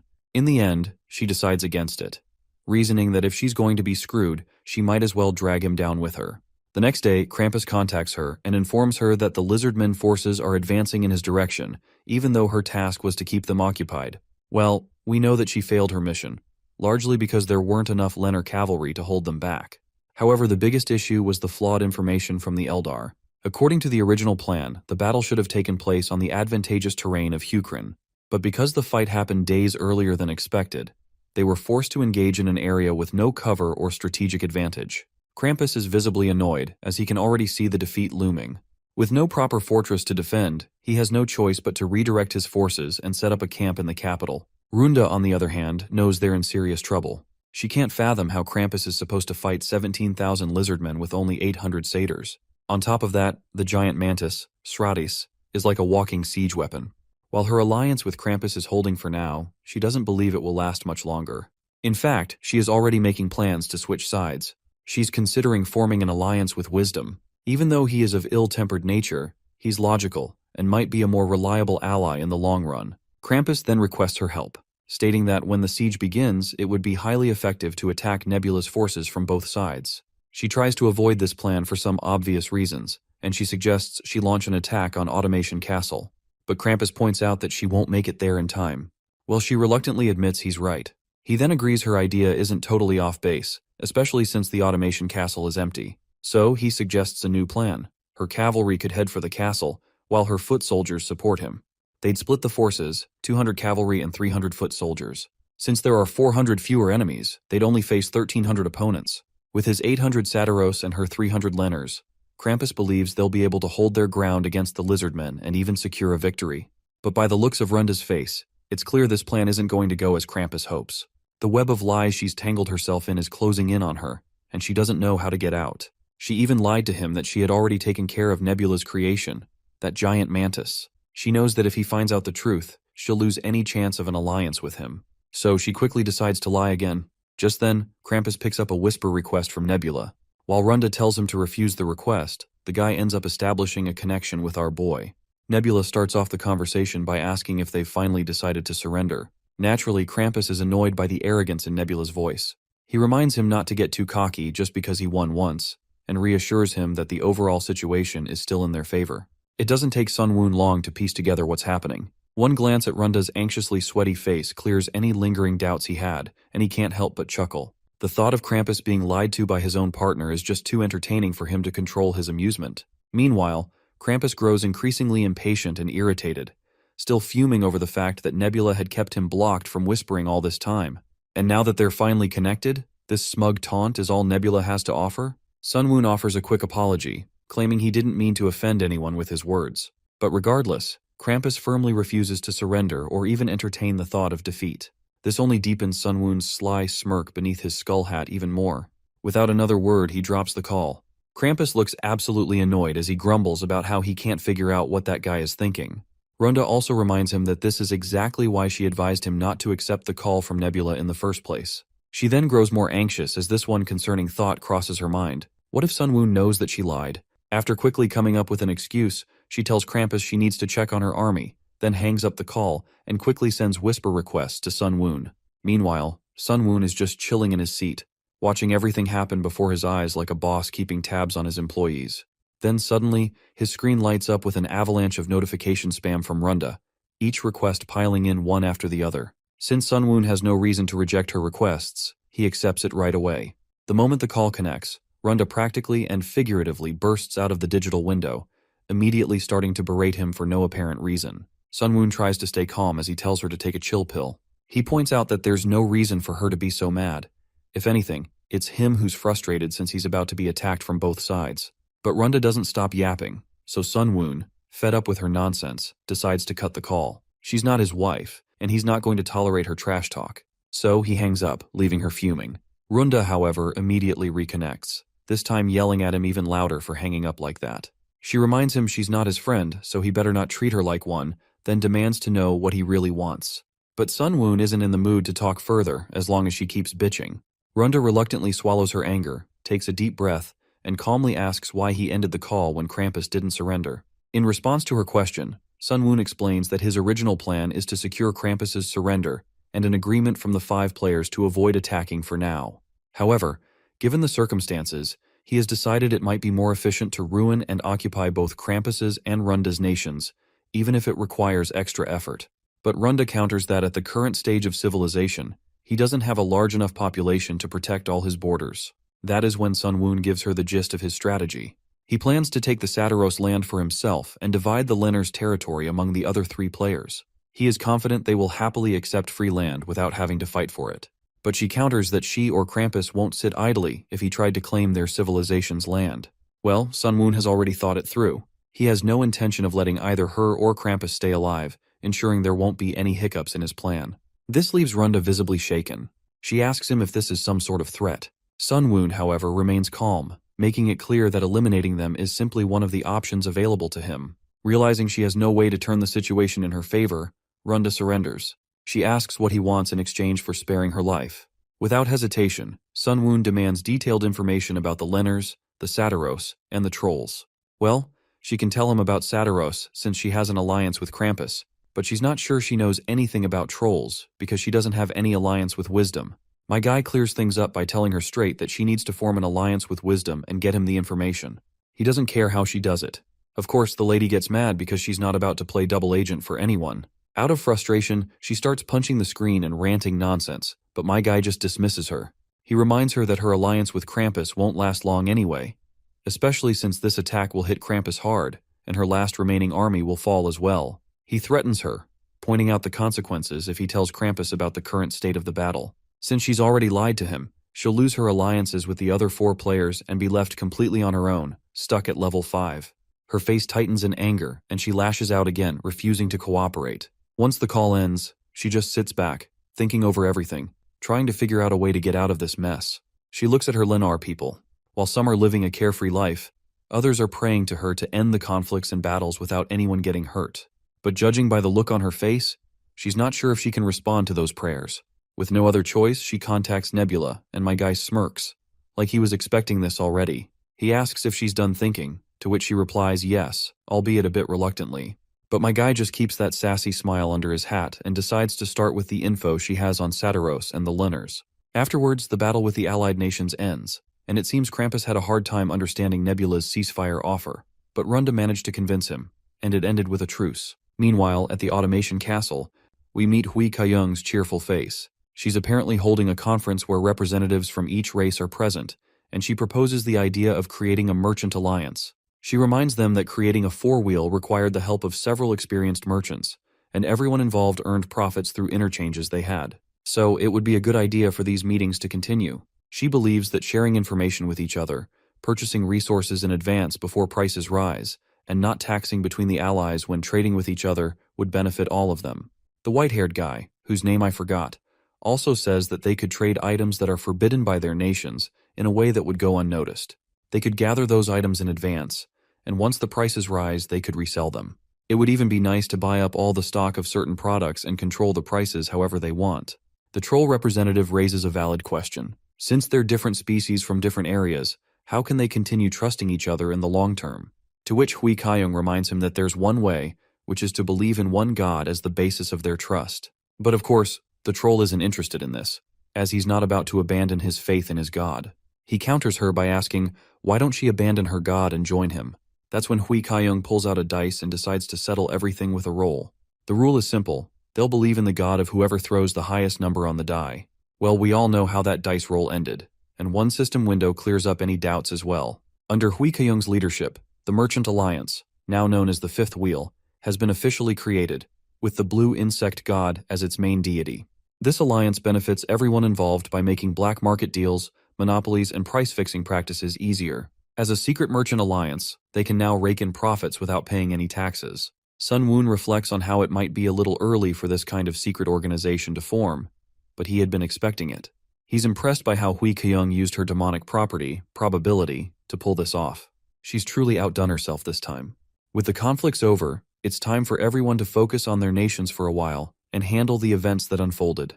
This means there won't be any major shifts in borders for some time, which might lead to a bit of stagnation. In the meantime, Sun Woon is determined to prepare more thoroughly for future conflicts with other nations. We've come a long way in the story, so here's a brief overview of how far Nebula's civilization has come. The first major incident involved Rak, who was chased out of the Blue Leather Lizardmen tribe. After being chosen by Nebula, he took control of the tribe. The second major event was the defeat of the Abomination, the ancient Coleoptera.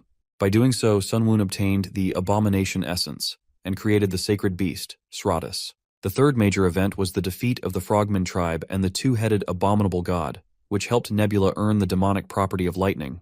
The fourth big moment involved a secret operation and battle for the automation castle through Saren. Nebula's prophecy turned out to be true, and Hui Kaiyung eventually took the throne over all her siblings. The fifth event was the defeat of the elves, who invaded the automation castle. After their loss, Nebula also subjugated Eldar. Nebula went on to defeat Solongos and Lim Chunsik, moved the elves to the north shore, and conquered the village of dwarves Maganin at the southern edge of the land. Another significant achievement for Nebula was the establishment of Hukrin, with Orizon chosen as the capital city. So far, the players we've encountered include Nebula, Hegemonia, Eldar, Lim Chunsik, and Solongos. The second season opens with a lively camera shot zooming out over a bustling market of Orizon. In one of the booths, we meet Rak alongside another lizard wearing a red gown, Zyol, who proudly showcases a newly produced product to their leader, and the product in question is actually paper. Rak inquires further about it, and Zyol explains that one of the remaining Linars claimed to be a paper craftsman. Thanks to him, they learned how to make paper, which is lighter and cheaper than silk. Rak wonders if the production process is difficult, but Zael reassures him that it's quite simple, especially since it was made using the wheels that were created in Orizon. Once the paper supply is steady, they'll be able to use letters more frequently and keep better records, marking a significant step forward in their civilization. You see, with these, recorded history will not be forgotten. It seems like Rakrak has something he wants to show Zael as well. Although the paper is good, if someone ruins it, it can't be fixed. Rakrak continues by saying that he has gallant warriors and wise companions, including Zael himself, by his side. As long as their god is with them, he believes they can defeat their enemies. However, if those enemies are divided into two, then not even their god can be everywhere at once. So, Rakrak has come up with a plan. He stretches a line across the map and reveals that they are going to create a barrier. Zael acknowledges this idea, but reminds his leader that building a wall of this size will take a lot of time. It will need to be taller than the walls of the automation castle to act as a proper barrier, since they don't have the dolls of the automation castle, and it needs to be built from stone, which is not common.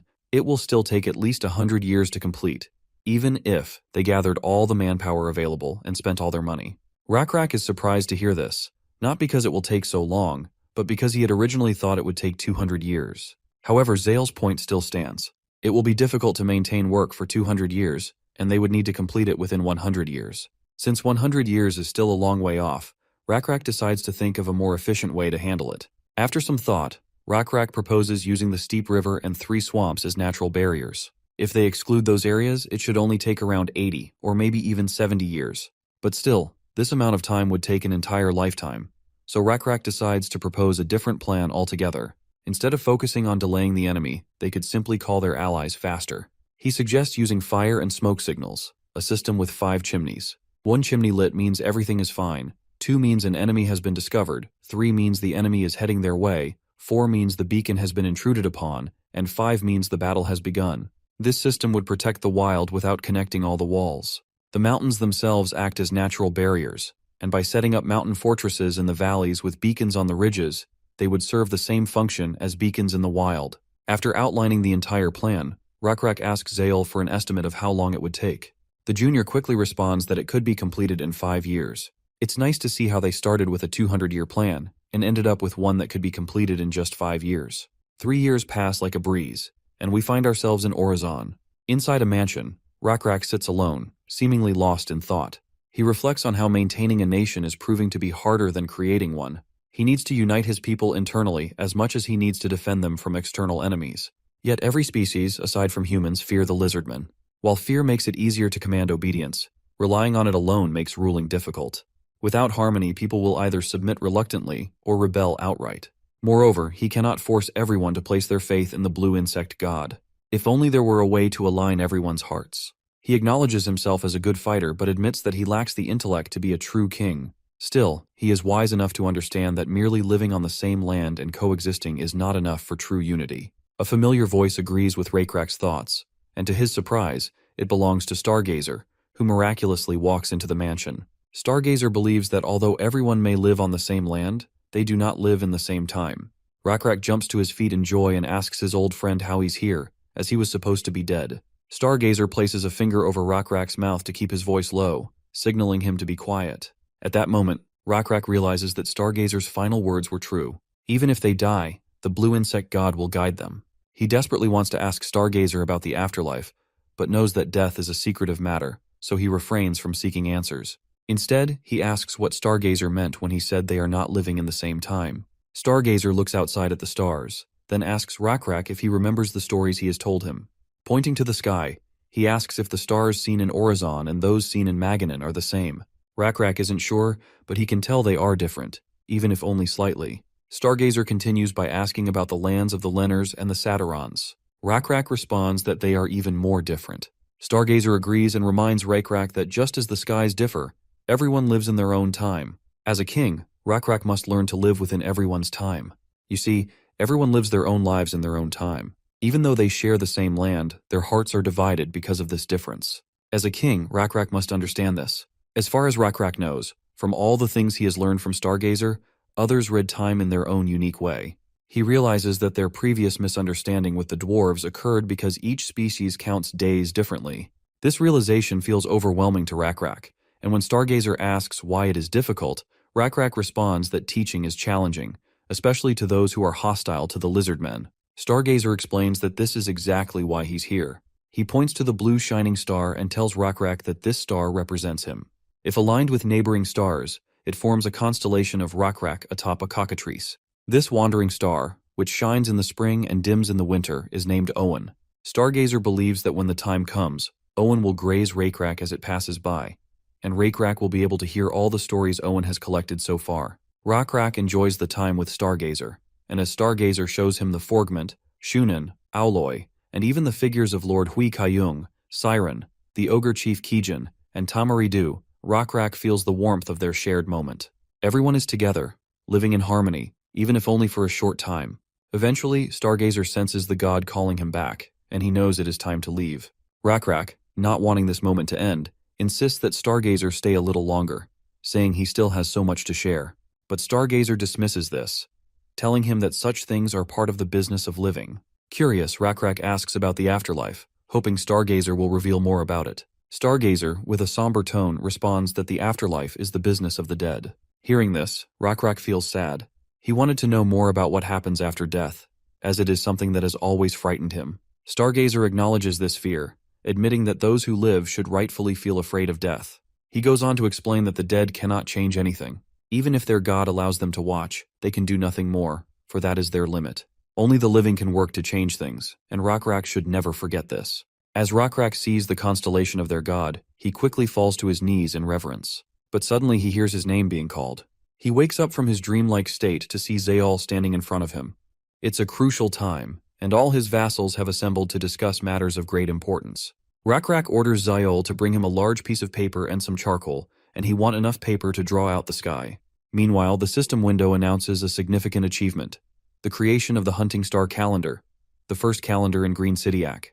This calendar is based on constellations and marks months according to the positions of stars. The Hunting Star Calendar is noted for its accuracy, reflecting the actual orbital period with 99.8% precision.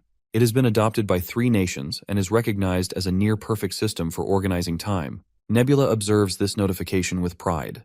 He recalls how he had dispatched Stargazer to lay the groundwork for this very accomplishment.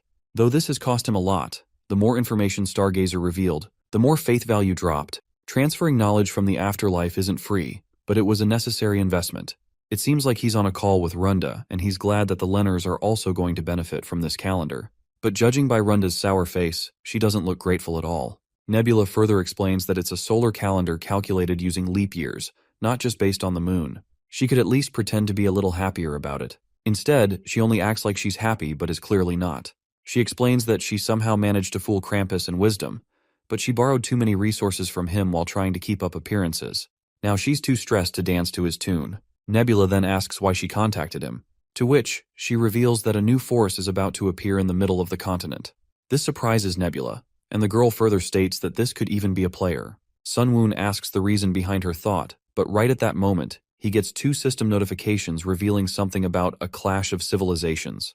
It seems 2 divided tribes have come into contact, and both tribes will experience a huge boost in experience. Nebula also gets an additional warning that the opposing tribe possesses faith. This notification clears up any lingering doubts that it's not an NPC tribe, but it doesn't make sense for a player to suddenly appear in the middle of the continent either.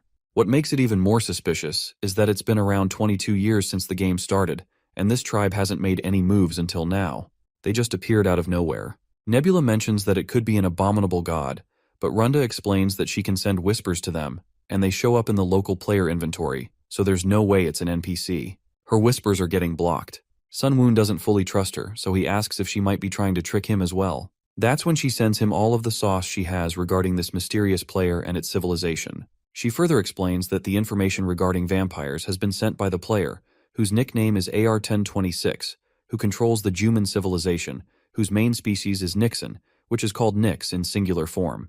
Normally, AR-1026 would have only sent this to her ally, Zhangwan, but she also sent it to Wisdom, Krampus, and to Runda as well. After seeing the information before his eyes, this literally makes 0 sense to our boy, and Runda agrees with him. He then asks her what they're calling this new player, to which she states that the first character is the Hanja Joel, so they took the next 2 characters and named them Joel Wooby. Nebula reflects on how not only should this player with such a unique name not exist, but the mysterious species vampire shouldn't exist either. The people you see in this scene fighting are the Nix, and some of them have turned into vampires after getting bitten, The system window then further reveals that the vampires infect others like zombies, transforming them into their own species.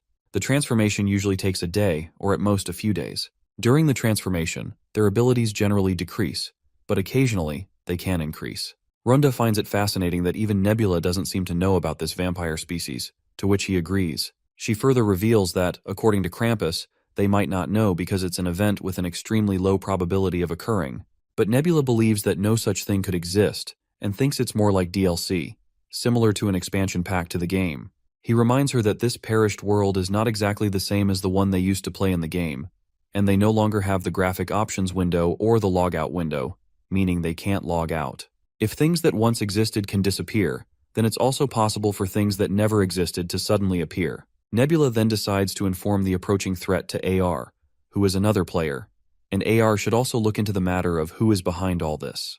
But Runda believes that wouldn't be of any help, because Wisdom and Krampus have both decided to keep an eye on vampires for now too. She also shares that she's experienced zombie apocalypse events in the game before, and this one has a much slower infection rate.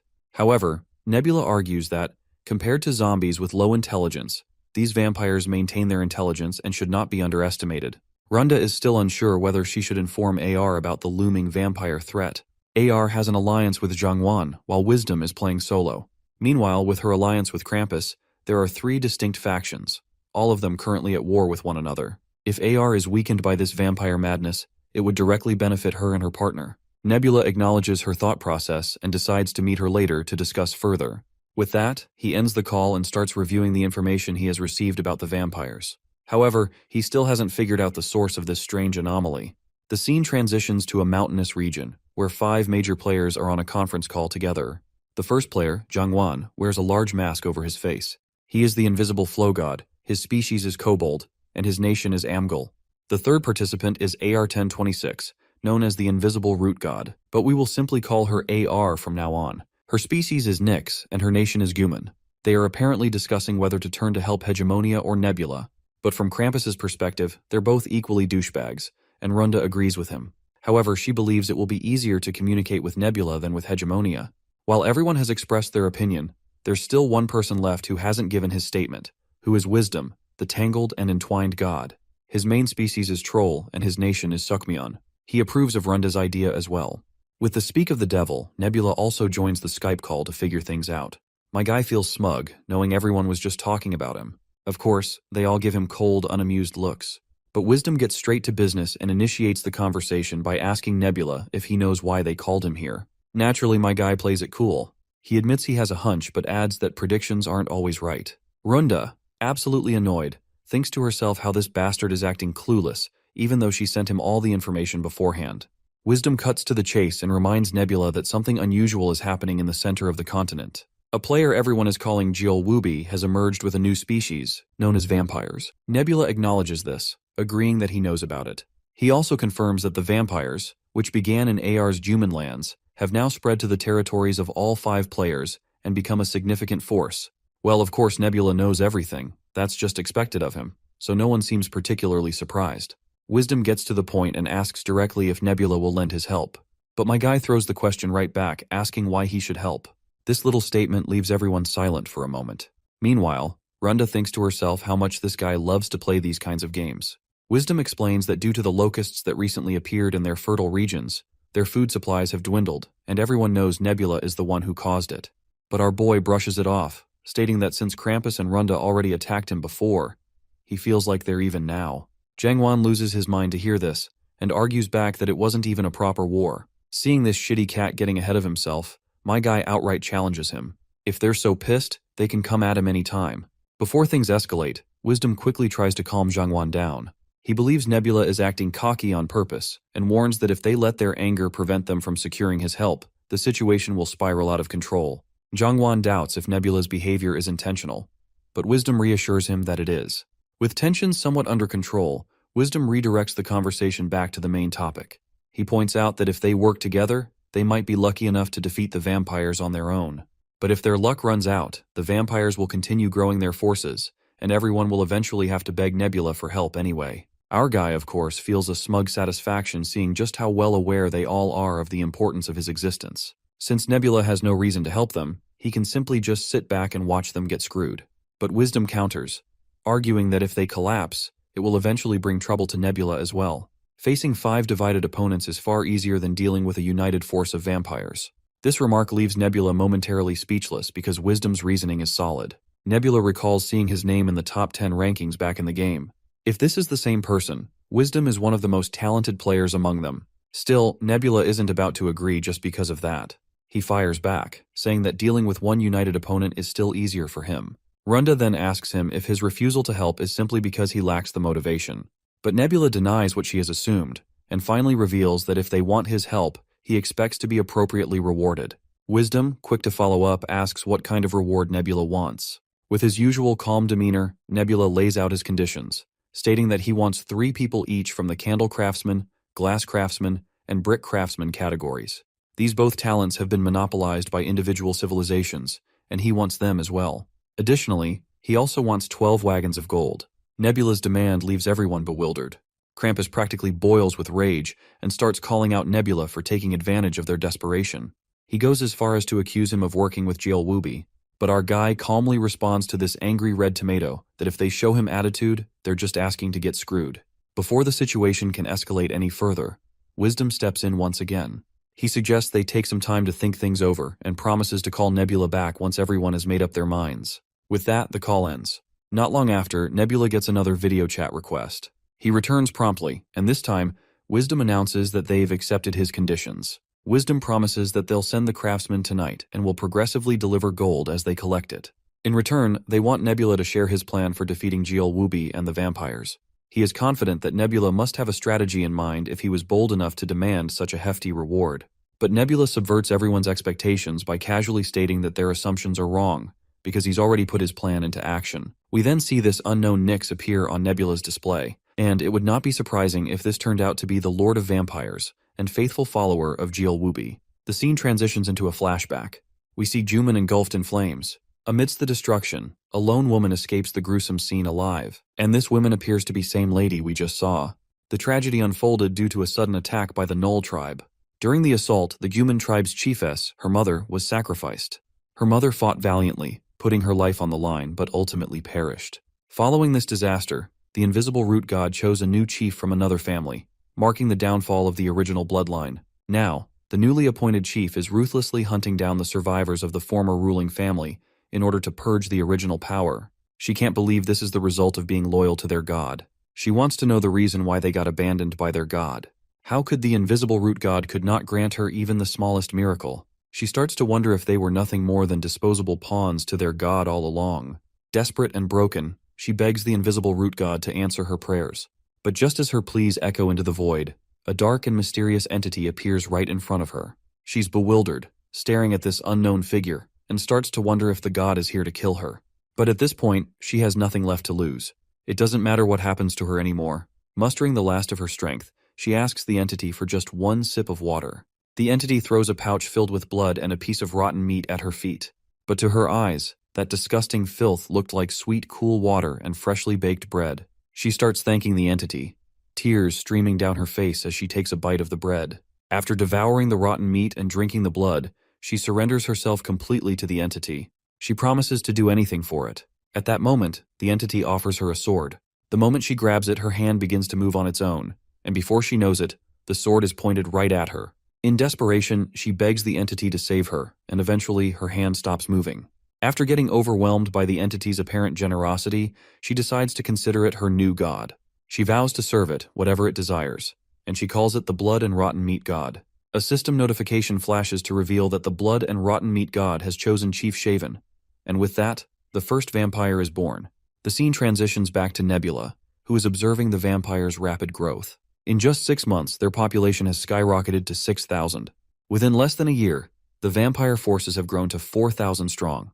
With that army, they launched an attack and conquered Guman's capital.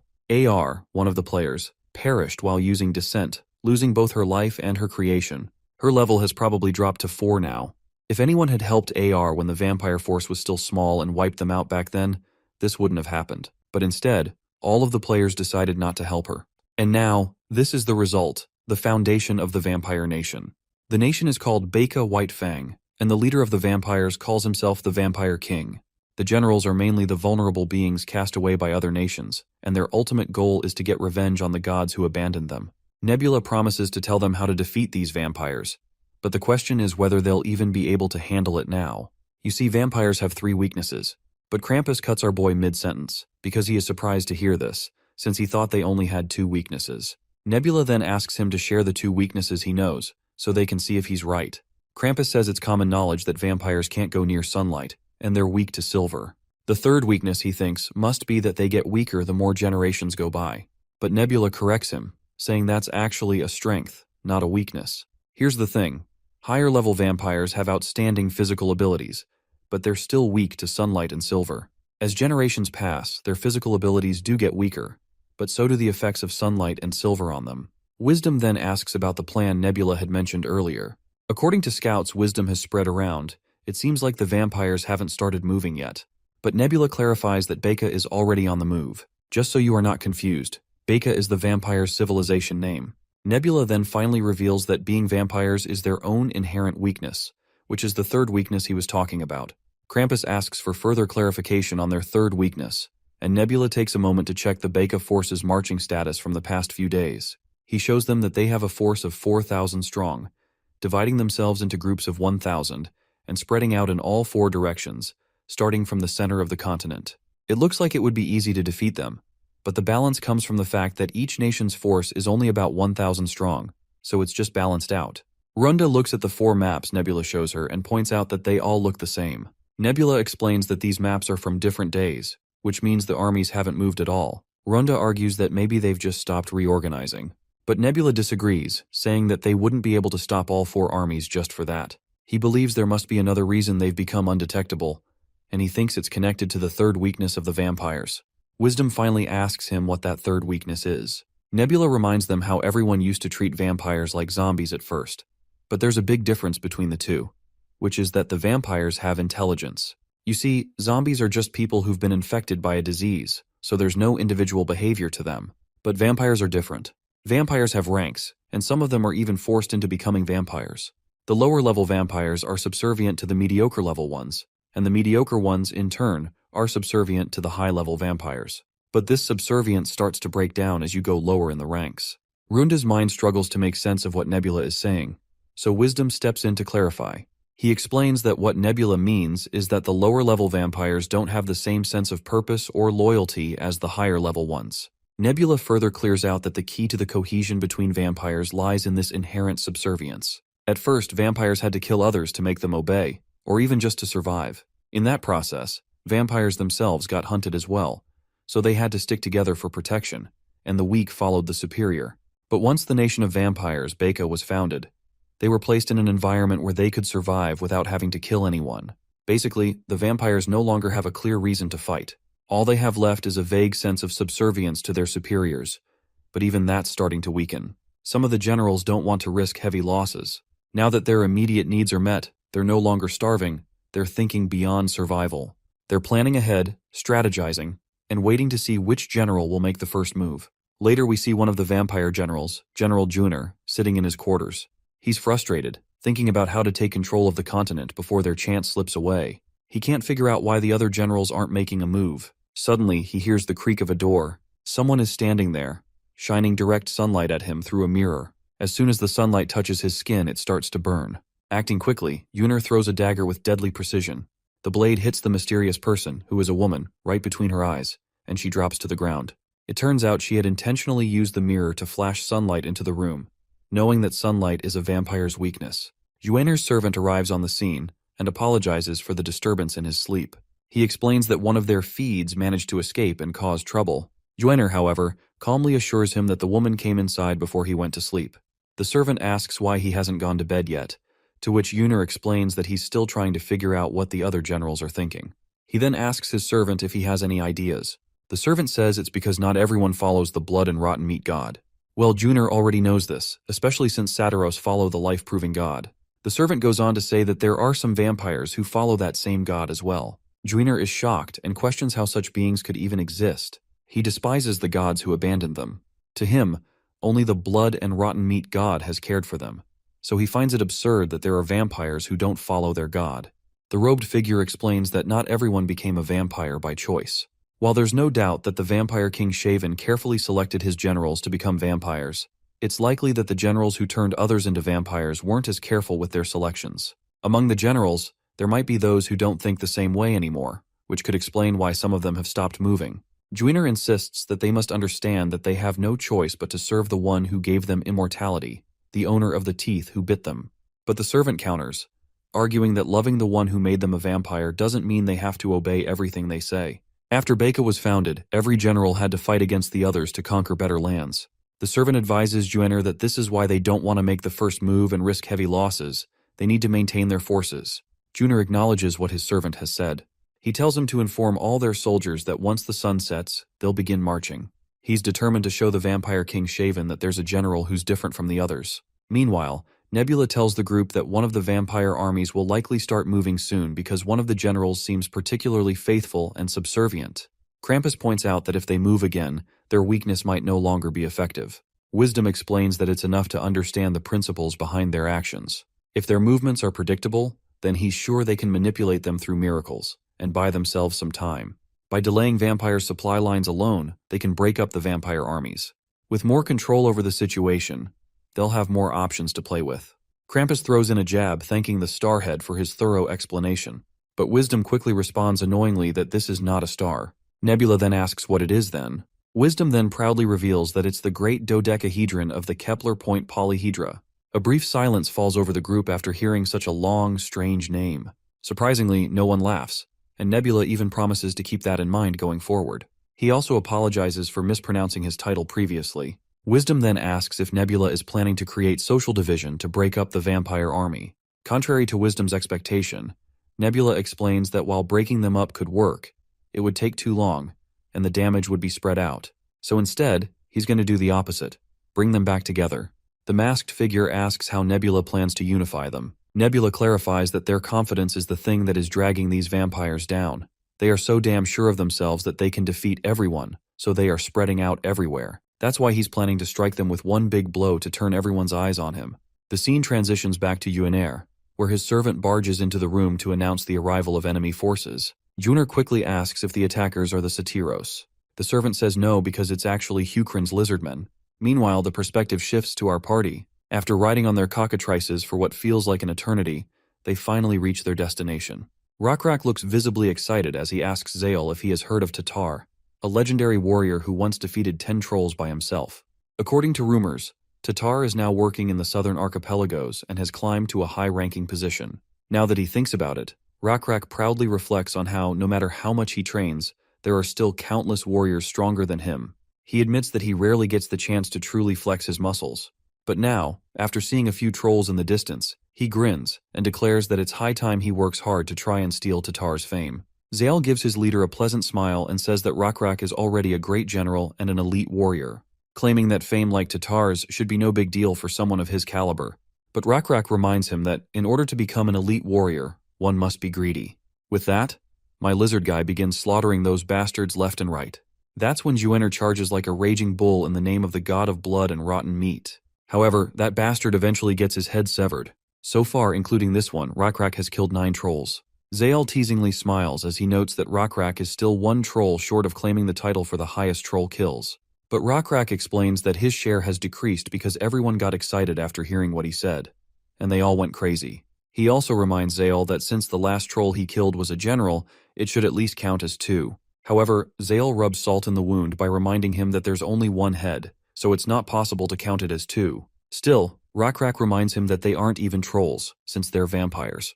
Anyway, after clearing out the entire town, our party decides to reorganize camp and check their equipment as they prepare to venture deeper.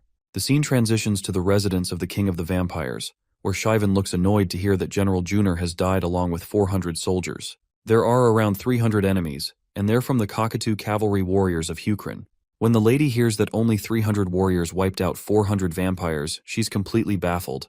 This foxy guy, whose name I don't know, explains that they are from the Cockatoo Cavalry and attacked while everyone else was stationed. The lady just tells him to shut the hell up. She acknowledges that they are incidentally strong troops, but for them to attack so quickly, they would need to have reduced their supplies, meaning they would have to rely on procuring resources from the area. However, the fact that they came through another nation's land suggests that Hukrin and Danyum, along with other nations, may in fact be in an alliance. She sits down with a map spread across the table, reflecting on how Hukrin's troops are receiving supplies from the Satyros, while overtaking their territory here in Becca, even though this won't become their land. Or at least this is what she thinks. Most of the vampire soldiers are stationed in separate units, leaving only a handful to protect the village. There's no effective way to block the advancing enemy. To make matters worse, the remaining 3 generals are still hesitating to move. This leaves her with only 2 choices. Either send Yuinir's remaining 600 scattered soldiers to block the 300 Lizardmen, or mobilize their current entire force of 3,600 soldiers to attack Hukrin's mainland. The former option isn't entirely disadvantageous since the god of blood and rotten meat would support them. However, the enemy cavalry could simply avoid direct confrontation and continue invading the territory. On the other hand, launching an attack on Hukrin is a dangerous gamble. Moving the army elsewhere without properly securing the situation here could lead to disaster. She struggles to make a decision on her own, unsure of the best course of action.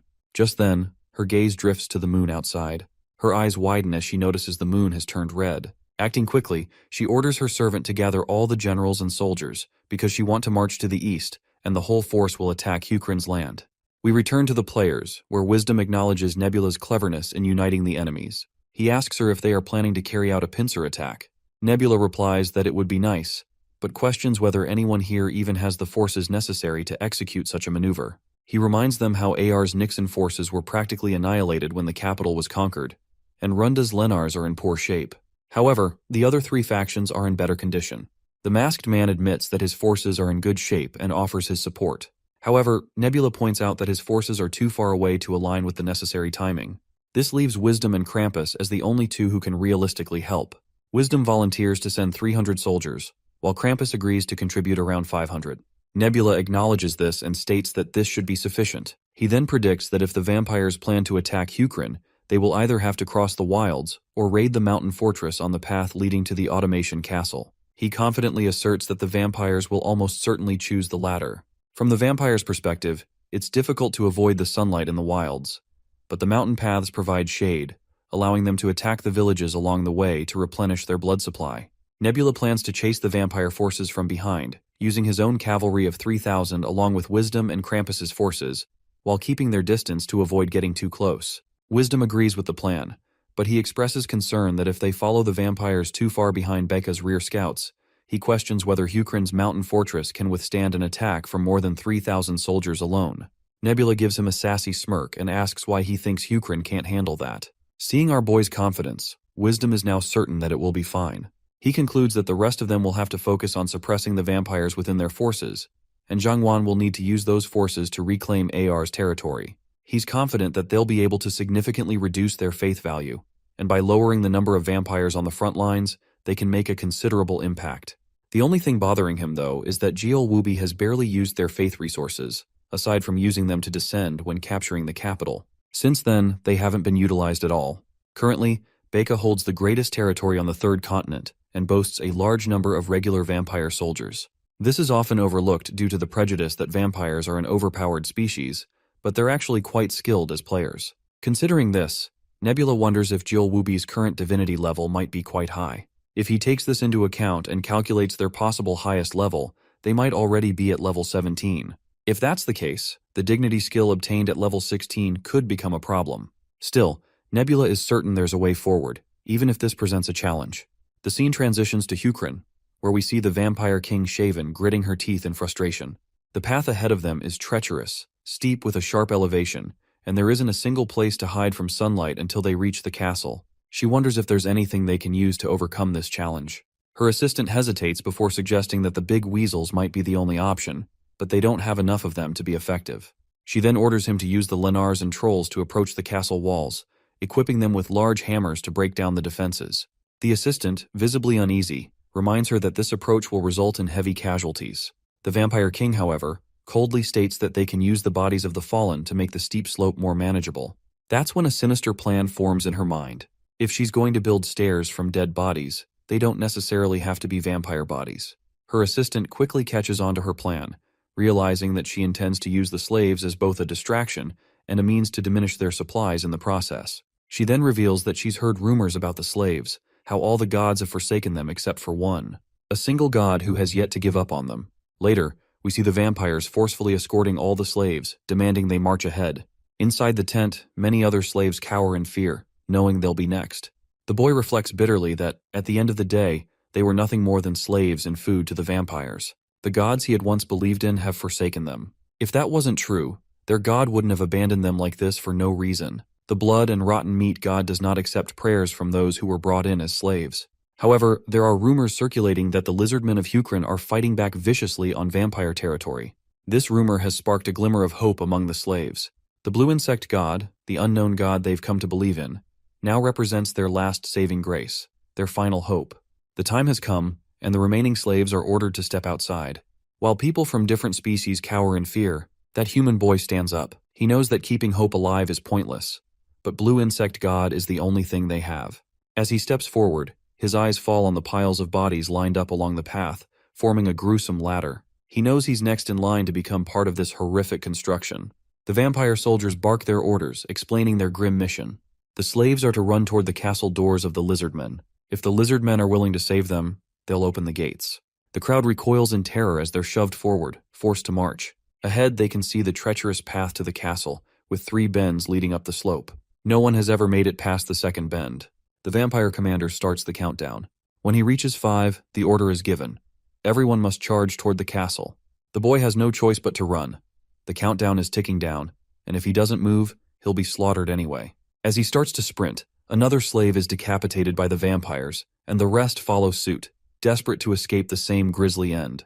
The boy runs as fast as he can, but just then, an arrow comes flying toward him. No, not just one arrow, but a barrage, ready to pierce them all.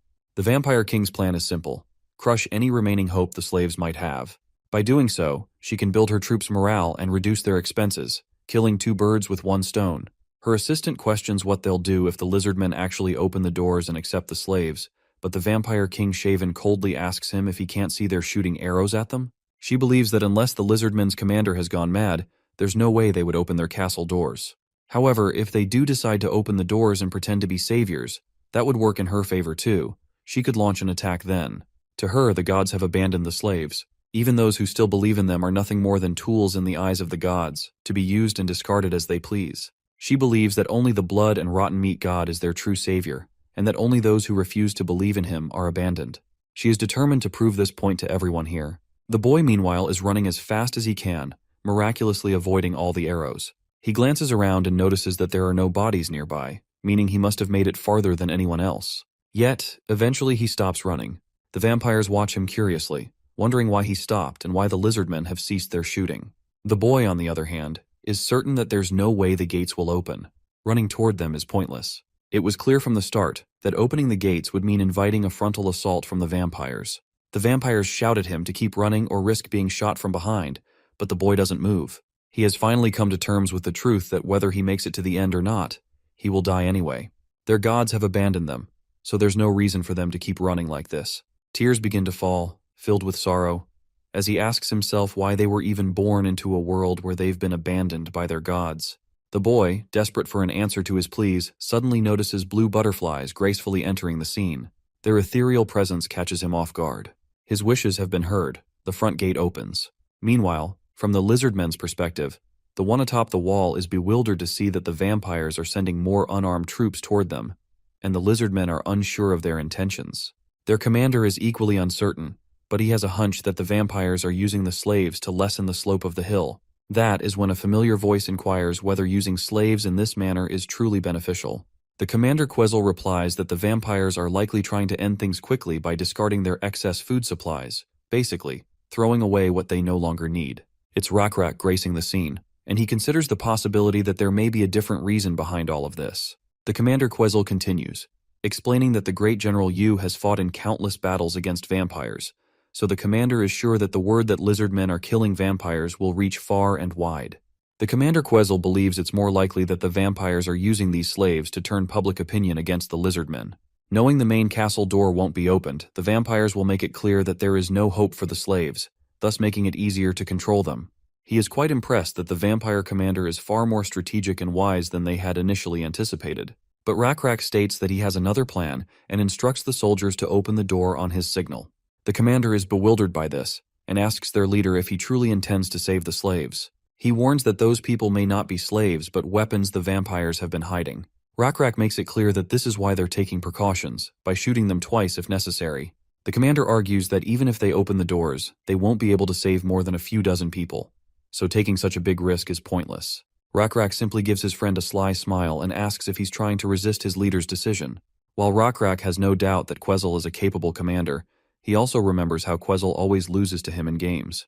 Rakrak commands Quetzal to open his eyes and understand. Though Quetzal is quick with numbers and logical in his thinking, he lacks the imagination to see the bigger picture. As these ethereal butterflies float around Quetzal, he is momentarily caught off guard. Rakrak, however, announces with confidence that their god has granted them permission to open the castle doors. The gates creak open and that slave boy finally enters the palace. He is exhausted and collapses to his knees. Meanwhile, Rakrak stands at the front gate and shouts to everyone to use silver against the vampires. He warns them to be cautious and save the injured slaves while pushing back the vampires. Soldiers on the wall report that the vampire cavalry is approaching. As soon as the gate opened, they started moving quickly among the slaves. While the slaves pour inside, the lizardmen stand guard at the gate, scanning each individual to ensure they're not enemies. Rakrak then grabs the last slave and pushes her toward the gate. As a vampire charges at Rakrak, he responds by using his electricity, sending a powerful lightning shock.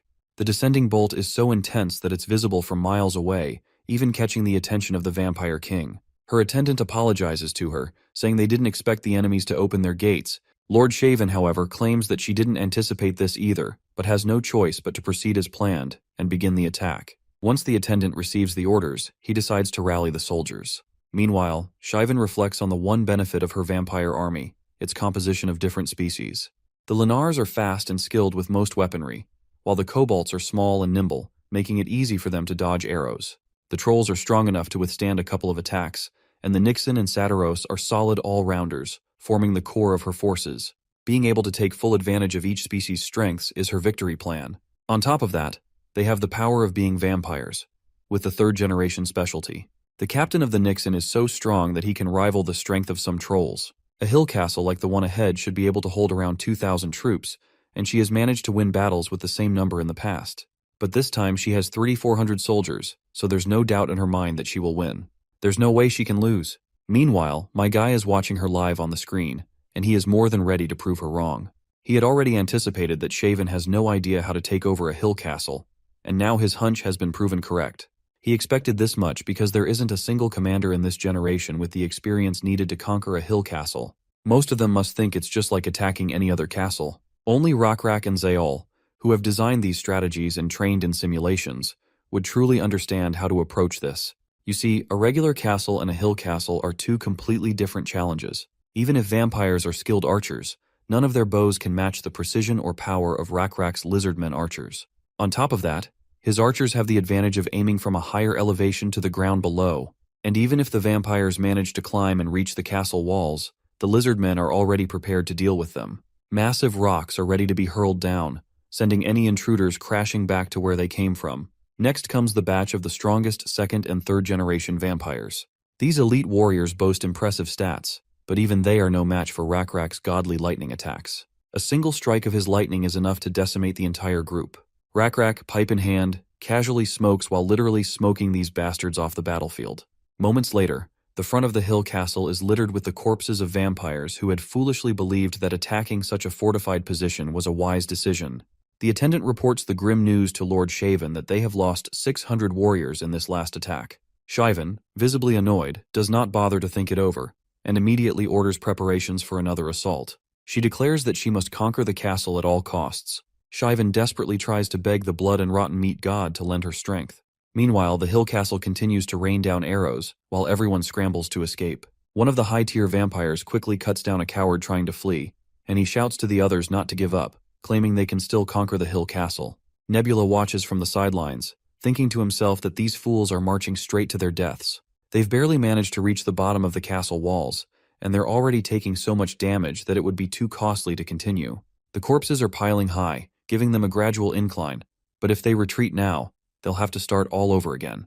If Shaven were truly a good commander, she would recognize that a short-term attack like this is impossible. She should retreat, but Nebula is sure that her fanaticism blinding her to reality. For now, Jiolwubi is not aiding her in the battle, and Nebula wonders why. He has a hunch that Jill Wooby might be watching the battle from afar, but if that's the case, it seems he hasn't yet grasped the full situation down there. Shivan grows more desperate with each passing second.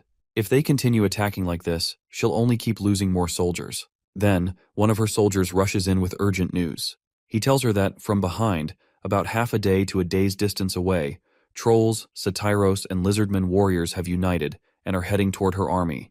This revelation leaves Shivan stunned, and for a moment, she even considers retreating. But then she realizes it's too late for that. She has already lost too many soldiers, and if her soldiers are caught in between while retreating, it'll be impossible to block the enemy's advance. It's better to conquer the hill castle as quickly as possible and enter it. Just then, Shivan's nose begins to drip. She's confused, as she hasn't bled since becoming a vampire. Before she can process this, another soldier rushes in with more troubling news, which is that the slaves have revolted. To understand what happened, we turn a little back in time, when all the slaves were sitting quietly, hearing the distant roars of battle. One of them asks what happened to those slaves who were dragged out. Someone responded that the vampires lined them up and told them to run toward Hukrin Hill Castle, but they had no choice but to die. But one of the slaves counters. He adds that the fourth human child who was dragged out is still alive. There were blue butterflies. The blue butterflies were hovering above the castle, and the door opened. The Lizardmen opened it, and that human boy entered the castle. No one in the tent can believe it. How could one child enter the castle? Why would the Lizardmen let them in? At that moment, one of the slaves stands up, ready to rebel. She declares that the story of the Lizardmen fighting the vampires and their god watching over them is true. She's tired of being pathetic, and at this rate, they're all going to die. So, even if the rumors are false, she refuses to die like this. Her words inspire the others, and they agree to follow her in rebellion. As some vampires enter to check on the commotion, the slaves suddenly latch onto them. A brutal clash takes place, with vampires and slaves fighting with each other. In the present, Shivan asks how many slaves are causing the commotion. The attendant replies that it's not just a commotion, but that all the slaves have descended into chaos. She asks if all 1,200 slaves are rebelling. The attendant confirms, explaining that all the soldiers guarding them have been killed, and the revolt is growing rapidly. He adds that they're doing their best, but there aren't enough soldiers to contain the slaves. Annoyed, Shivan snaps, asking how they can fail to contain a bunch of weaponless slaves. The attendant responds that there are far more slaves than soldiers, and the slaves are unusually hostile. Unlike usual, they don't seem to care about dying. They're diving for weapons, taking whatever they can find. All of the slaves are rushing toward the castle, since the castle gates are open. Shivan, on the other hand, has no idea when Rakrak opened the castle doors, or how he could have thought this far ahead. She admits to herself that she's severely underestimated him. Suddenly, her attendant requests a detachment of soldiers to apprehend the situation, but when we take a look at Shivan's face, her nosebleed has worsened significantly. She interprets it as a sign of disapproval from the gods, though she refuses to believe that the god who chose her would ever blame her for this. She dismisses the thought and declares that she needs to seize the castle by tomorrow morning at any cost, and she is ready to focus all soldiers on attacking the hill castle. The attendant, hesitant, asks if she plans to leave the slaves unchecked. Even if they take the hill castle, they'll still need slaves, for both feeding and labor, especially when the enemy closes in around them. The lady glares at him and responds coldly for speaking out of turn. Before he can utter another word, she grabs him by the neck. She sinks her fangs into him and drains every last drop of his blood. Now that she has drunk some fresh blood, her mind feels sharper and more focused. She turns to the soldiers standing nearby and asks if there is any general capable of suppressing the rebellion without additional reinforcements. The soldiers nervously promise to do their best with the stationed troops. She gives them the green light to proceed. She then appoints this goat soldier as her new aide, instructing him to fetch her armor. She declares that she plans to open the castle gates herself. The castle's front gates are littered with countless corpses. Despite this, the vampire lady is showing no sign of stopping. Meanwhile, parts of her camp are engulfed in flames due to the unexpected rebellion sparked by the slaves. Rakrak is in awe to witness this disorder. Commander Quezel, standing beside him, turns to him and asks when their reinforcements are expected to arrive.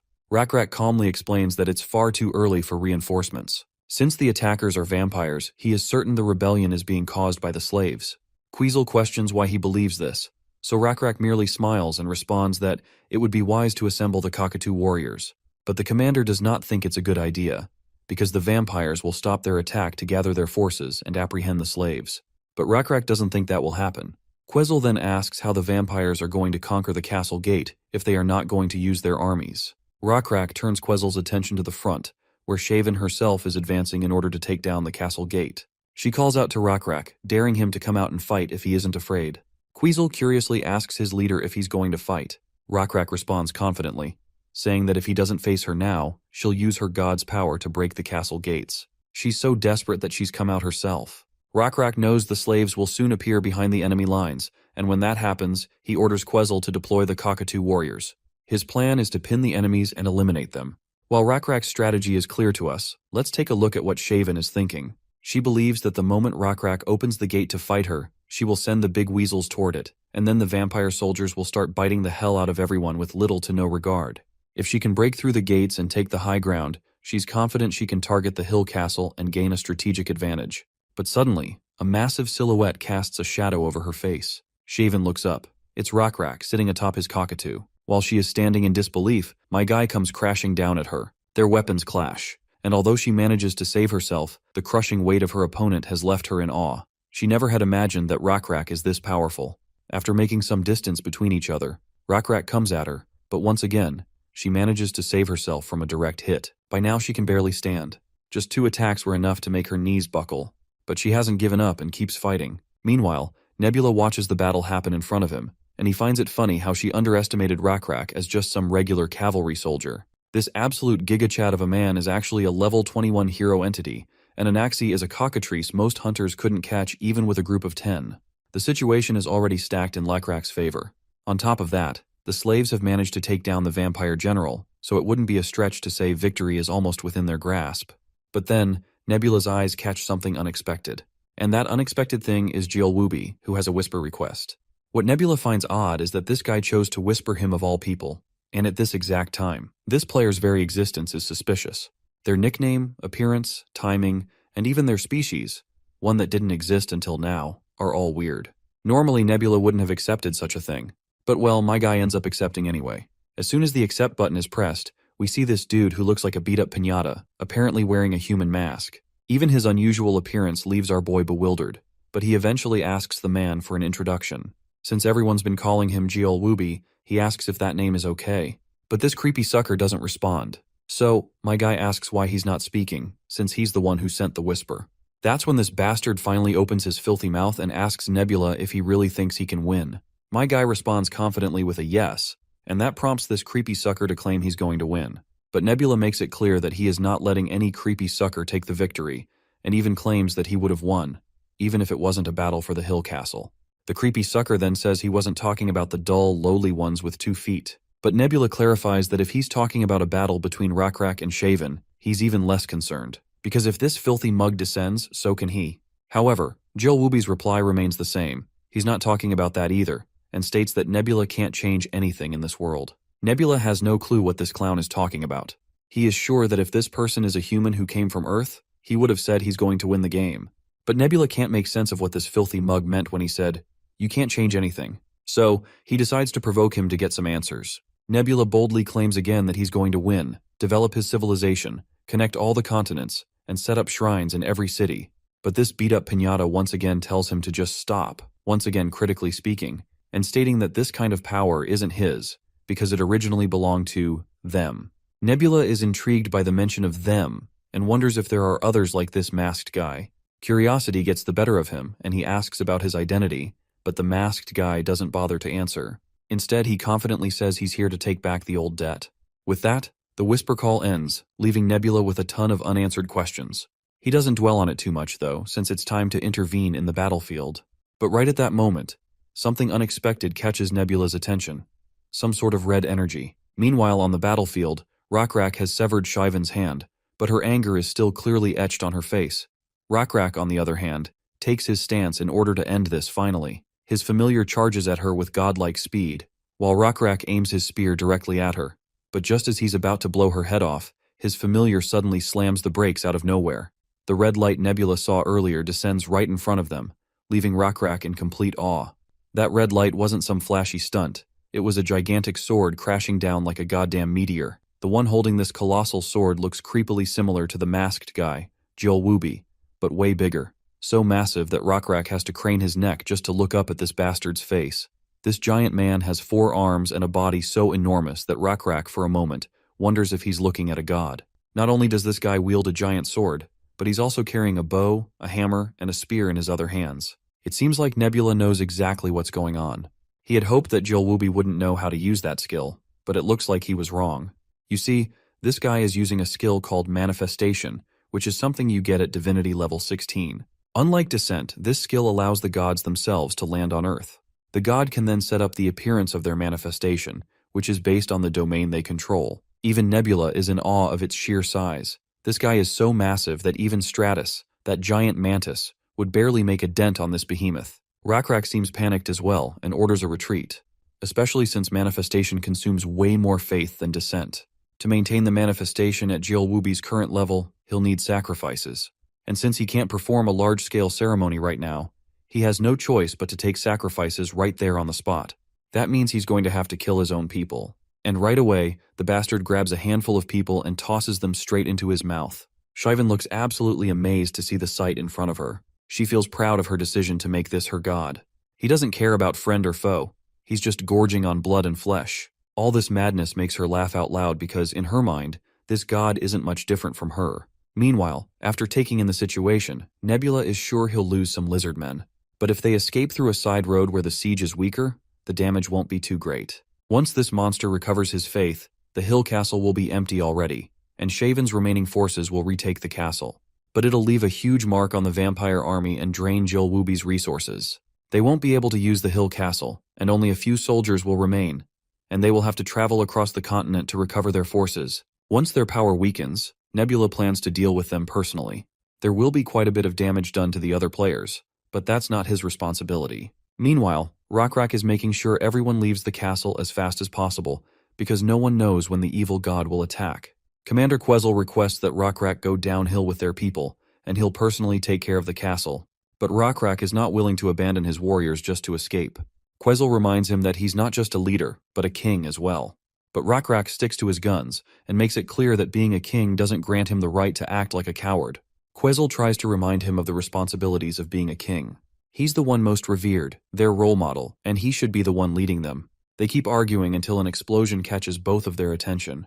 Quezel then reminds Rakrak that his death would bring huge disorder to their nation, but their heirs are still young, so he better make sure to stay safe.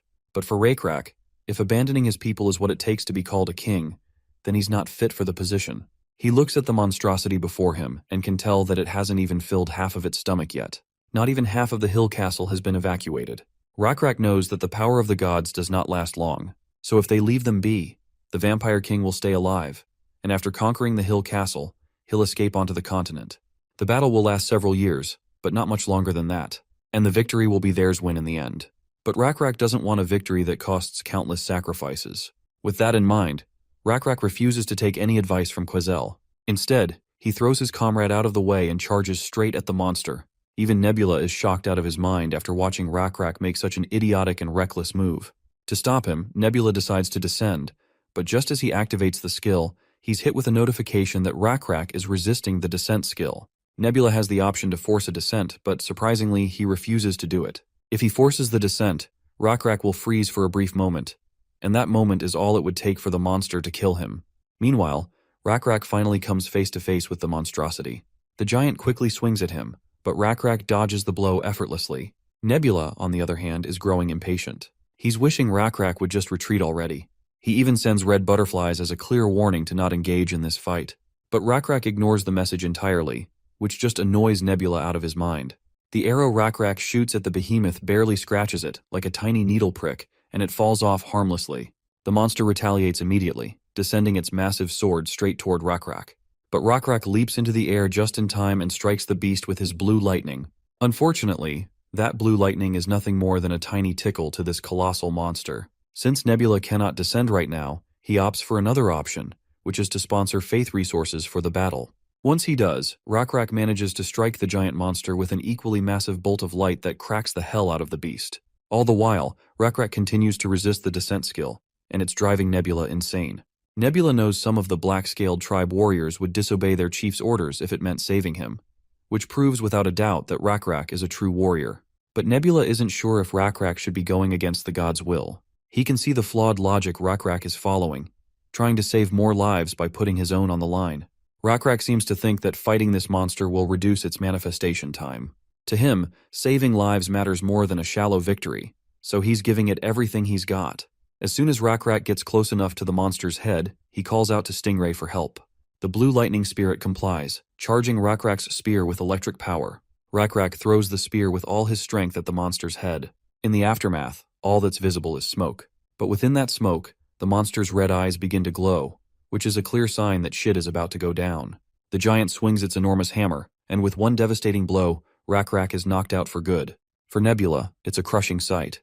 The system honors Rakrak with a tribute. Rakrak, the warrior, the hand hunter, the lizardman of thunder, the first chosen one, the chief of the black-scaled tribe, the founding king of Hukrin, the great thunder dragon king, the model for all lizardmen, the one who opened the path, and a king greater than anyone else. Rakrak the high priest has died.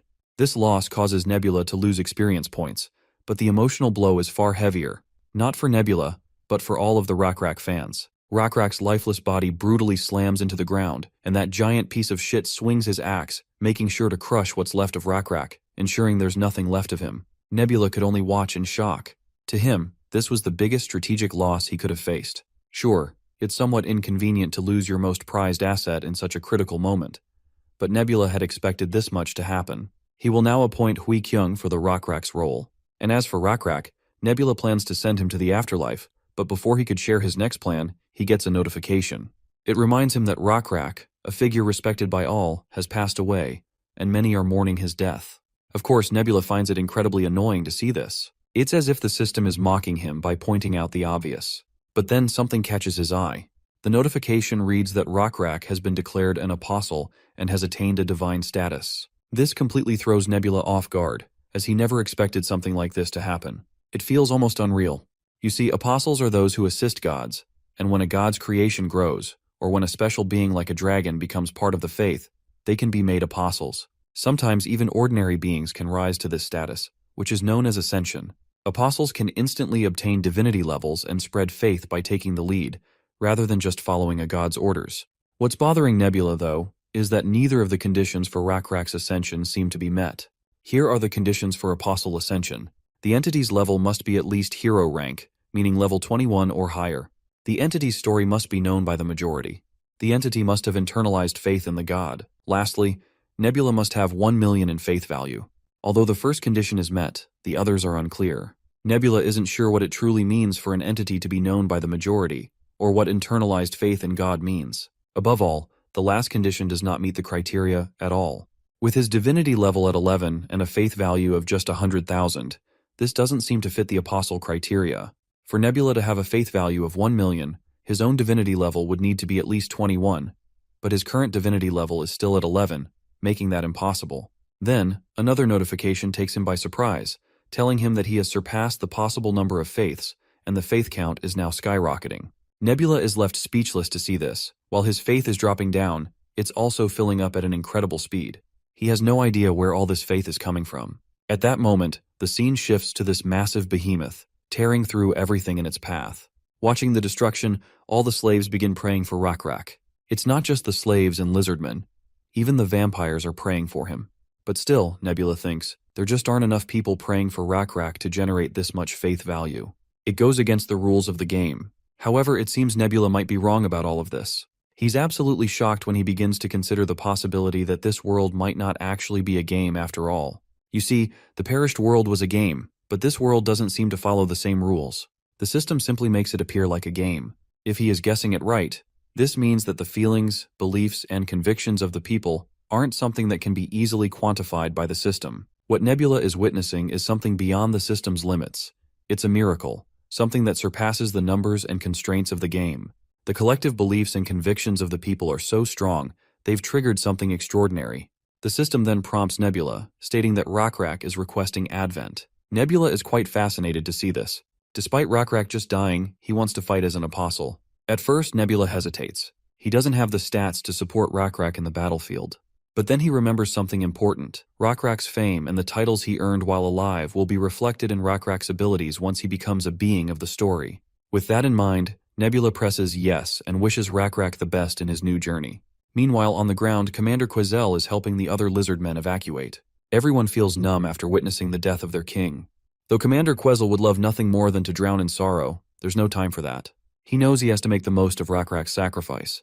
Thanks to their king, everyone can safely escape, but Quetzal isn't sure how Zale will react when he learns their king is dead. Up until now, many within the continent have fought for their own greed, trying to claim precious things for themselves. But Quetzal feels like Lord Rakrak's actions will change something. He's certain that Rakrak's death will have a profound effect, though he's unsure if they can ever completely defeat that evil god. Just as Quetzal contemplates this, something incredible happens. Everyone suddenly hears a crackling thunder, and a bolt of lightning descends from the sky like a meteor. The sheer brilliance of the light causes everyone to freeze. The light is so blinding that even the massive monster is temporarily blinded. In a panic, the creature swings its colossal hammer toward the source of the light. But as soon as the hammer gets close, the monster's weapon is tossed aside like it was nothing more than a stuffed toy. Then, the monster senses a familiar presence, and it quickly starts losing its mind.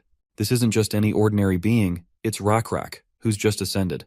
And you can tell that he's no longer the same. He looks like an absolute powerhouse, an absolute beast of a lizard, and it's clear he's now on a whole new level. All the lizardmen burst into joyous celebration upon seeing their king on the battlefield. Meanwhile, the vampires look absolutely boggled that Rakrak is still alive, or rather, returned in a new divine form.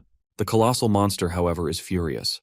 The thought of a mere mortal challenging him is beyond insulting. Out of frustration, he hefts his massive hammer and prepares to bring it crashing down once more. But Rakrak isn't here to take any of that. He takes his stance and starts channeling his thunder power. Just as the hammer begins to descend, Rakrak launches himself like a bolt of lightning and strikes the monster directly on its right shoulder, leaving it groaning in pain and momentarily staggered.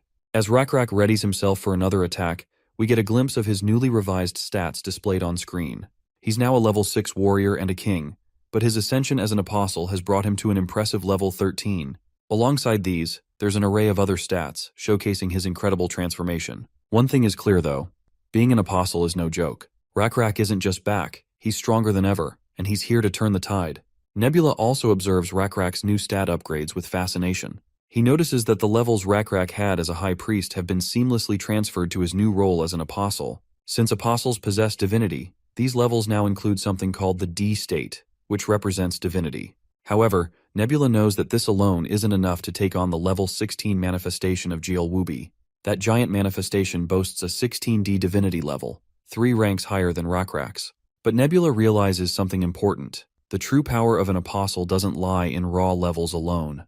It's all about their skills, fame, and titles, which are reflected in the form of unique abilities. Rakrak's first display of power, blocking the hammer, was thanks to a skill called Hand Hunter. This skill made it possible for him to deflect the weapon despite the overwhelming difference in raw power. Since Rakrak is no longer a one-trick pony, we are about to witness another skill, known as weapon creation.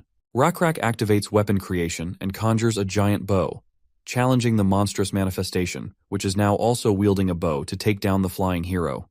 The monster unleashes a massive arrow, but Rakrak is ready. He channels all his electricity into his own arrow, charging it with the power of thunder. This ability, known as Lizardmen of Thunder, is one of Rakrak's most potent skills. It consumes faith to fuel thunder-based attacks, turning Rakrak into a storm-bringing force of destruction. Once that giant thunder strike is unleashed, it devours the incoming arrow and heads straight for the giant bastard, who gets the biggest shock of his life.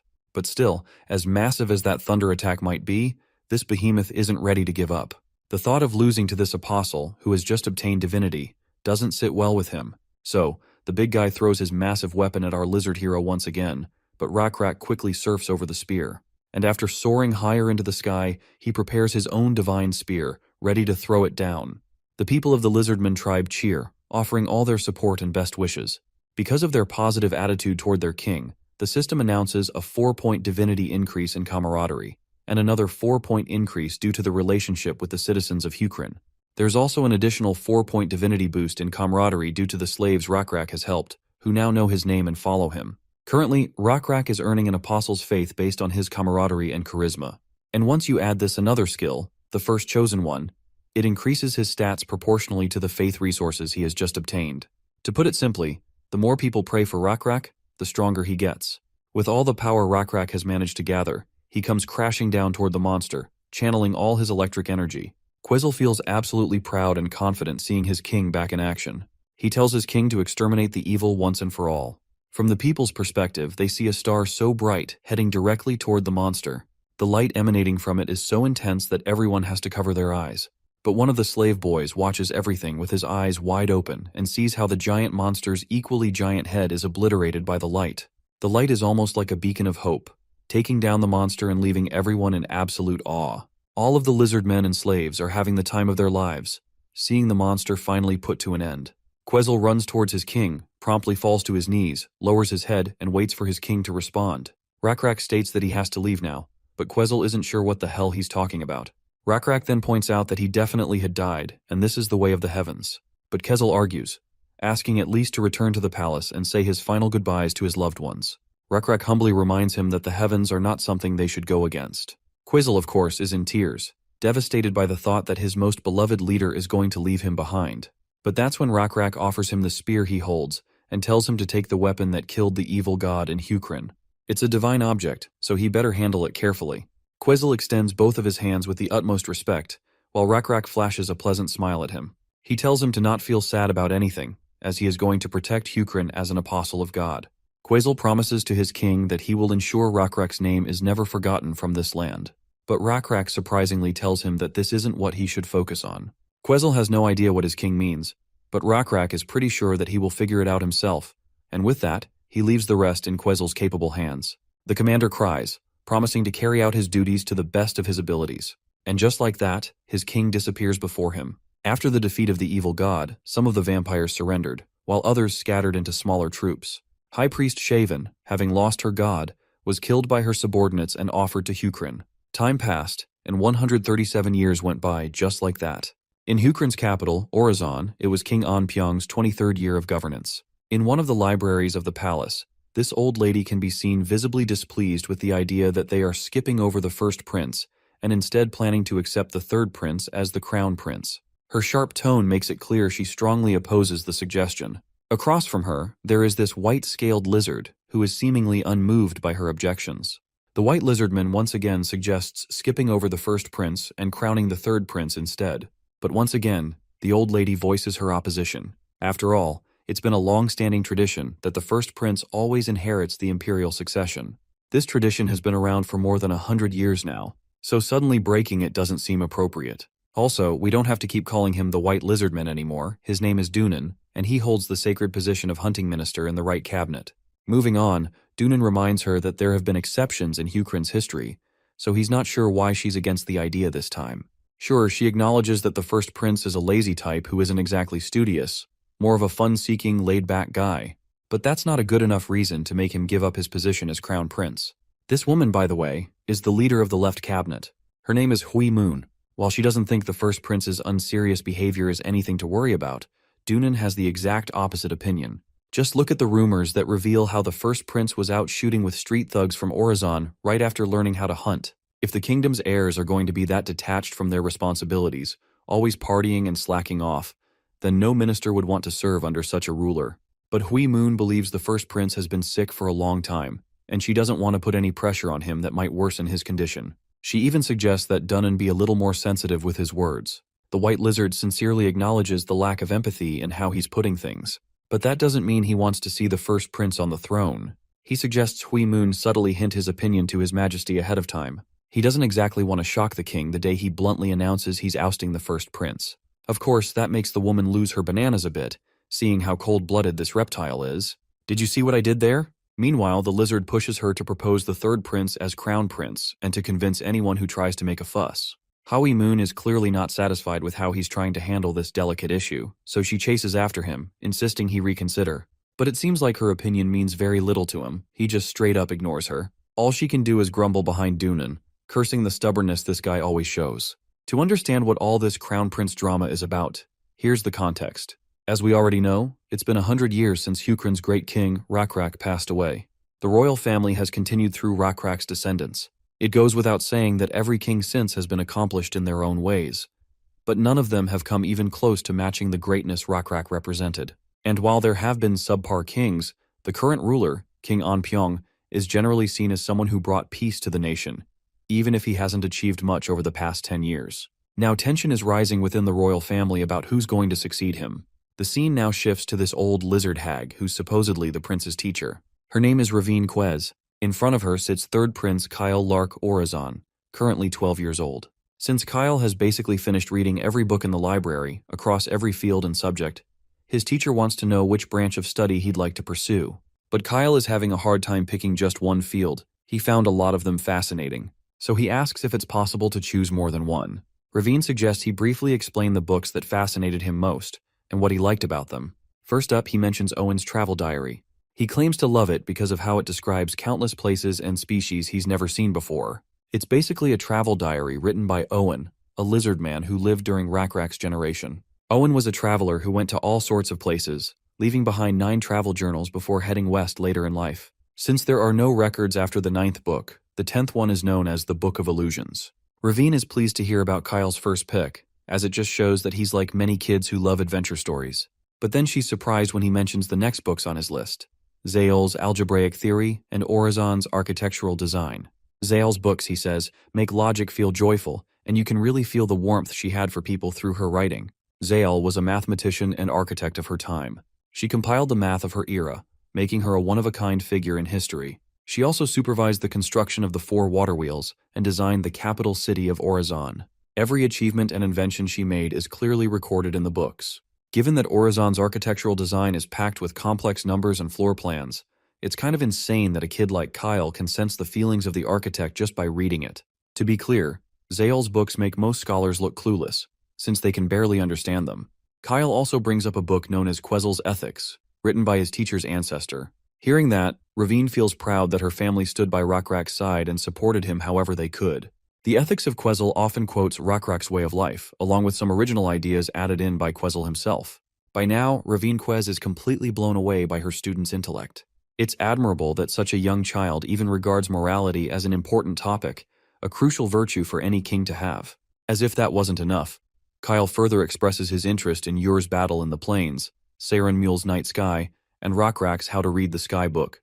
He goes on to reveal fascinating tidbits and what he likes about these books. The lizard lady is fascinated beyond words. She can't even put into words how shocked she is.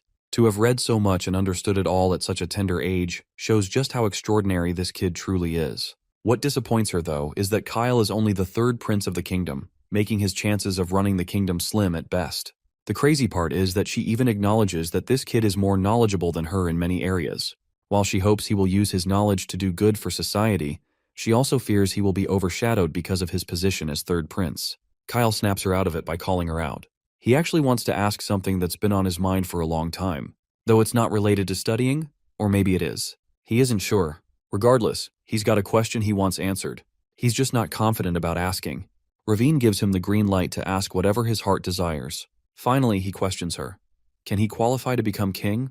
This catches the teacher completely off guard. She literally chokes on her tea as the gravity of the question sinks in. She instantly asks if he's brought this question up with anyone else. He replies no, much to her relief. She advises him not to say this in front of anyone else. Kyle understands the consequences of his words and knows he must be careful around others. She's the only person he's brought this up with and wants an honest answer, if he can actually qualify to be the next king.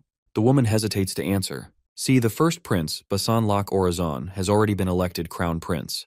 The only way Kyle could become king is if Basan is ousted. Anyone who objects to the first prince is automatically deemed a traitor. In the worst case, that could cost you your life. So she's unsure if she can even answer this daunting question Kyle has posed. Instead, she throws a question back at him. Does he want to become king? Kyle isn't sure about that either. But one thing he is certain of is that if he were to become king, he could be a great asset to the kingdom. And that claim totally catches Ravine off guard. Let's take a quick bonus scene of serene mountains before we transition to Runda throwing a fit. She literally knocks over the chessboard Nebula and Eldar were using to play. When Runda notices Eldar with Nebula, she gets even angrier for some reason. What pushes her over the edge is the fact that Nebula never shares any crucial info with her, even though she always shares everything she knows. Nebula finally decides to share some juicy intel, but only after she wins. To find out what Nebula is holding back, the lady decides to play the board game, only to lose multiple rounds. By now, she feels like he's just toying with her, intentionally not giving up any information. After throwing yet another fit, she hangs up on him like she'll never contact him again. Meanwhile, Eldar is also curious about the information Nebula is holding. Since he isn't acting as a double agent for anyone, unlike Runda, he assures his fellow that the information won't be leaked. Nebula seems to trust him and decides to reveal an interesting tidbit. He points at the 3rd Prince of Hukrin on the screen. What makes this kid special are his unusual stats. While he may not have flashy or exciting skills up his sleeve, his intelligence stands at a whopping 107, making him super intelligent. Unsurprisingly, Eldar is startled to see Kyle at level 0 yet boasting the highest intelligence stat, which is extremely rare. Having an intelligence stat of 60 gets you called a genius in this generation, but surpassing 100?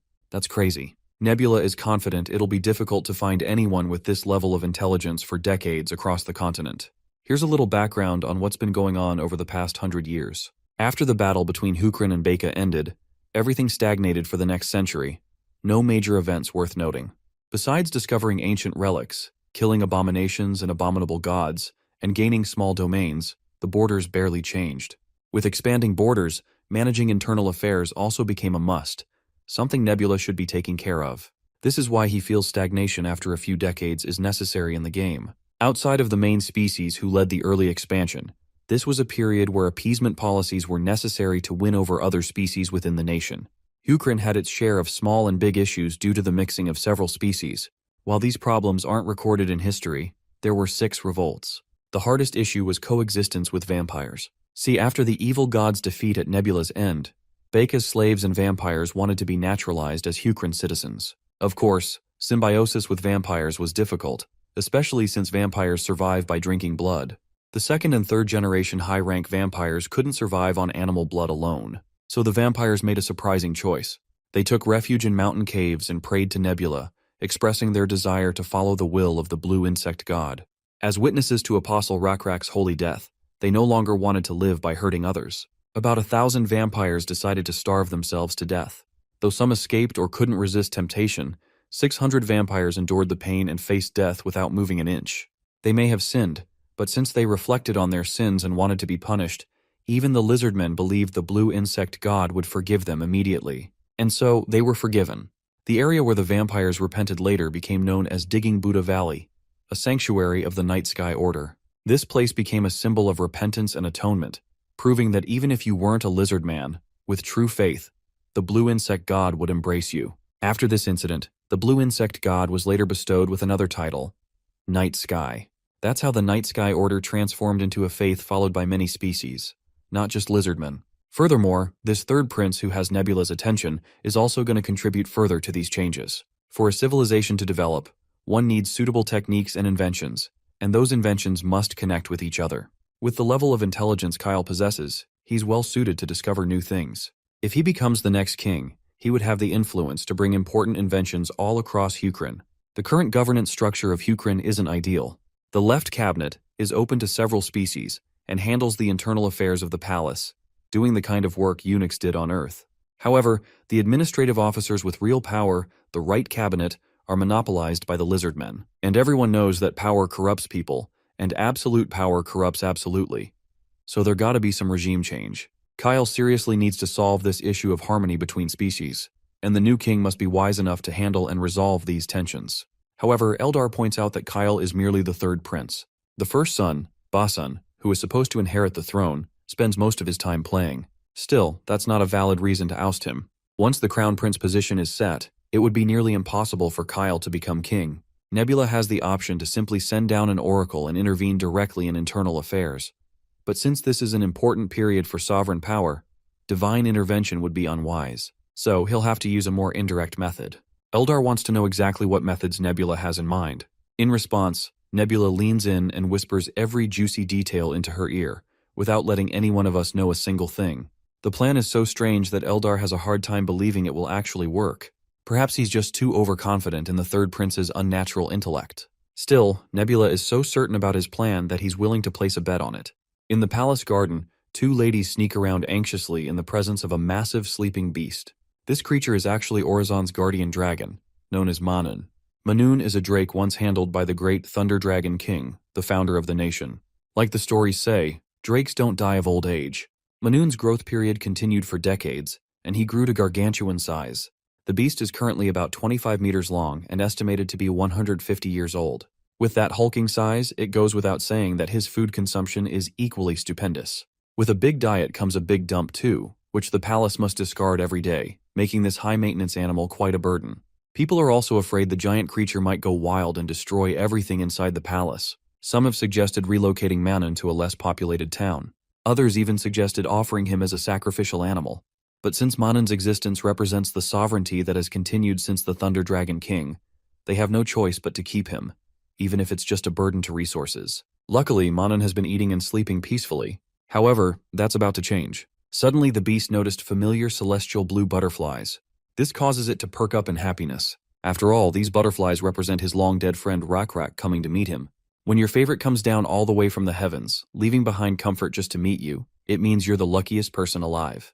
Apparently, Manon has recently been experiencing vague emotions and longing bubbling inside him, but the beast doesn't know what they were, or what to do about them.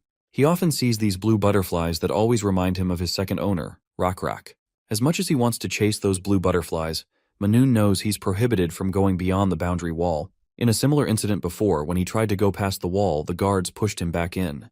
But still, this fellow desperately wants to cross that wall and hug his friend. Rak also feels very grateful for the generous effort his god bestowed on him by giving him a chance to catch a glimpse of his old friend. The Lizard King was calling for his good old friend to come here, and that loyal fellow gives up on his urges and crashes right through the walls just to meet him. Somewhere in the palace, Dunan and his fellows catch the sudden sound of the crash Manon caused. By the time the guards went to inspect the place of the commotion, they realized Manon had escaped to the ancestral mountains. And that definitely got Dunan to perk up, though his reaction wasn't as shocked compared to his fellows. In fact, his fellows were annoyed because, as the hunting minister, Dunan was supposed to go out and make an effort to catch Manon before the morning meeting. Since this involves beasts, it goes without saying it's the hunting minister's responsibility to bring that beast back. But Dunan has his own reasons for not wanting to chase the beast. After all, the hunting minister's main job is to prepare hunts for the nobles' entertainment, so he doesn't have time to track down Manon. But well, when duty calls, you don't have many options, or do you? A while later, after a little court meeting, Dunan can be seen storming out of the castle, totally exasperated. Even more annoying, the royal court didn't allow him to have a hunting expedition team, but were willing to lend him palace guards in this mission to capture Manon. The thing is, Manon could easily crush a bunch of royal guards to death with just a single body roll, so the only choice Dunan is banking on is to lure the beast with some food and trap him somehow. Even then, a lot of people will suffer. After all, civilian hunters usually travel those ancestral mountains too. If they get hurt by Manon, it's obvious public sentiment will turn against him. It's not every day a white guy like him gets chosen for a cabinet seat. But if this incident results in casualties, all the blame will fall on his shoulders. Damn, even these creepy crawling cold-blooded reptiles have racism among them. But thankfully, it's the white people here who have to fight it. Bro's sure his position as hunting minister is as good as gone. Back to the main task. The first thing he can do is gather clues about what triggered Manon to suddenly go rampant, even though he's been well behaved lately. For a moment, he thinks someone must be behind this. And this weak-ass boundary wall they built was part of the conspiracy. Suddenly, a few cockatrices zip past him, and one of the birds is occupied by the Prince Basan, Hukran's crown prince, Basan Lak Orazon. Finally, here's a formal introduction of the notorious first crown prince, known for his mischief and carefree lifestyle. Dunan is rather surprised to see the first prince barging down unceremoniously toward the mountains and asks where he's going. Well, as expected, he's making his way to find Manon. Being the first prince, he doesn't feel the need to ask the hunting minister for permission. Under normal circumstances, of course, Basan wouldn't require anyone's permission. But it has already been decided that the hunting minister will be in charge of Manon's escape case, and this was settled a while ago in the imperial meeting. Seems like Prince Basan is indifferent to the imperial meeting's judgment. Since he believes this is for the better, no one can stop him. It's not an everyday occurrence when this creature goes out for a walk, so he wanted to see Manon on the move and came with his friends. But now he feels greedy as he desires to capture the creature himself. Of course, this causes an exaggerated concern from Dunan. After all, the first prince's drunken bozo friends are no good. In fact, they're still drunk down to their very last brain cell, so Dunan pretty much guesses these dudes won't listen to him under any circumstance. While the first prince may be good at hunting, he won't stand a chance against Manon, given the beast's size, which I guess is a good thing. The cockatoo the first prince is riding won't be able to keep pace with Manon, and the beast will escape before Basan can reach him. So the hunting minister suggests Basan inform the closest forest ranger as soon as he spots Manon in the wild. But the first prince makes it clear the beast is his to capture, so no reporting back. Then again, he does understand the hunting minister's obligations and reluctantly agrees to report any sightings of the creature. With that, he's off on his hunt along with his drunken buddies. The wise white lizardmen can do nothing but fume in exasperation, but that fuming anger soon fades when he spots Prince Kyle in the distance, examining the breakout. They lock eyes at that moment before Kyle explains why he's here. He's actually here to find clues behind Mainun's disappearance. He also noticed Basan is already on the prowl. He acknowledges that the first prince is good at hunting, but capturing a beast as massive as Manun requires more than just hunting skills.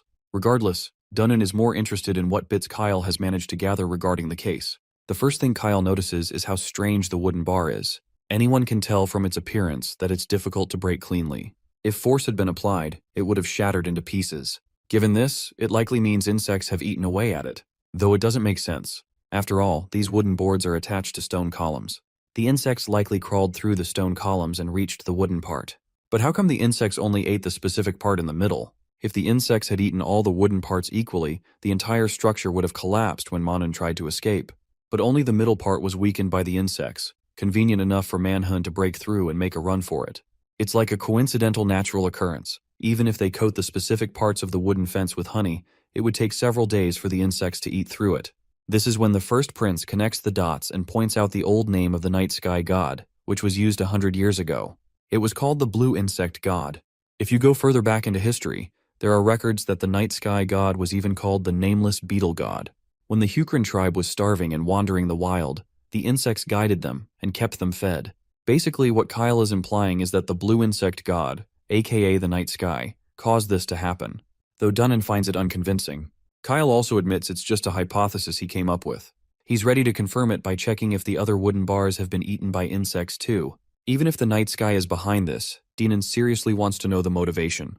But right now, he's more worried about the consequences than who caused it. While there are hunters and rangers on the ancestral mountains, Manun is big enough to be seen from afar, so it will be easier for people to avoid direct confrontation with Manun, making it difficult for them or civilians to become casualties. However, some might get that hard boner to chase down this mighty beast and capture it. Now that Dunnan mentions it, Kyle points out that the person who chases down the beast might be the ultimate target for the night sky god. And speaking of which, that person just so happens to be Prince Basan.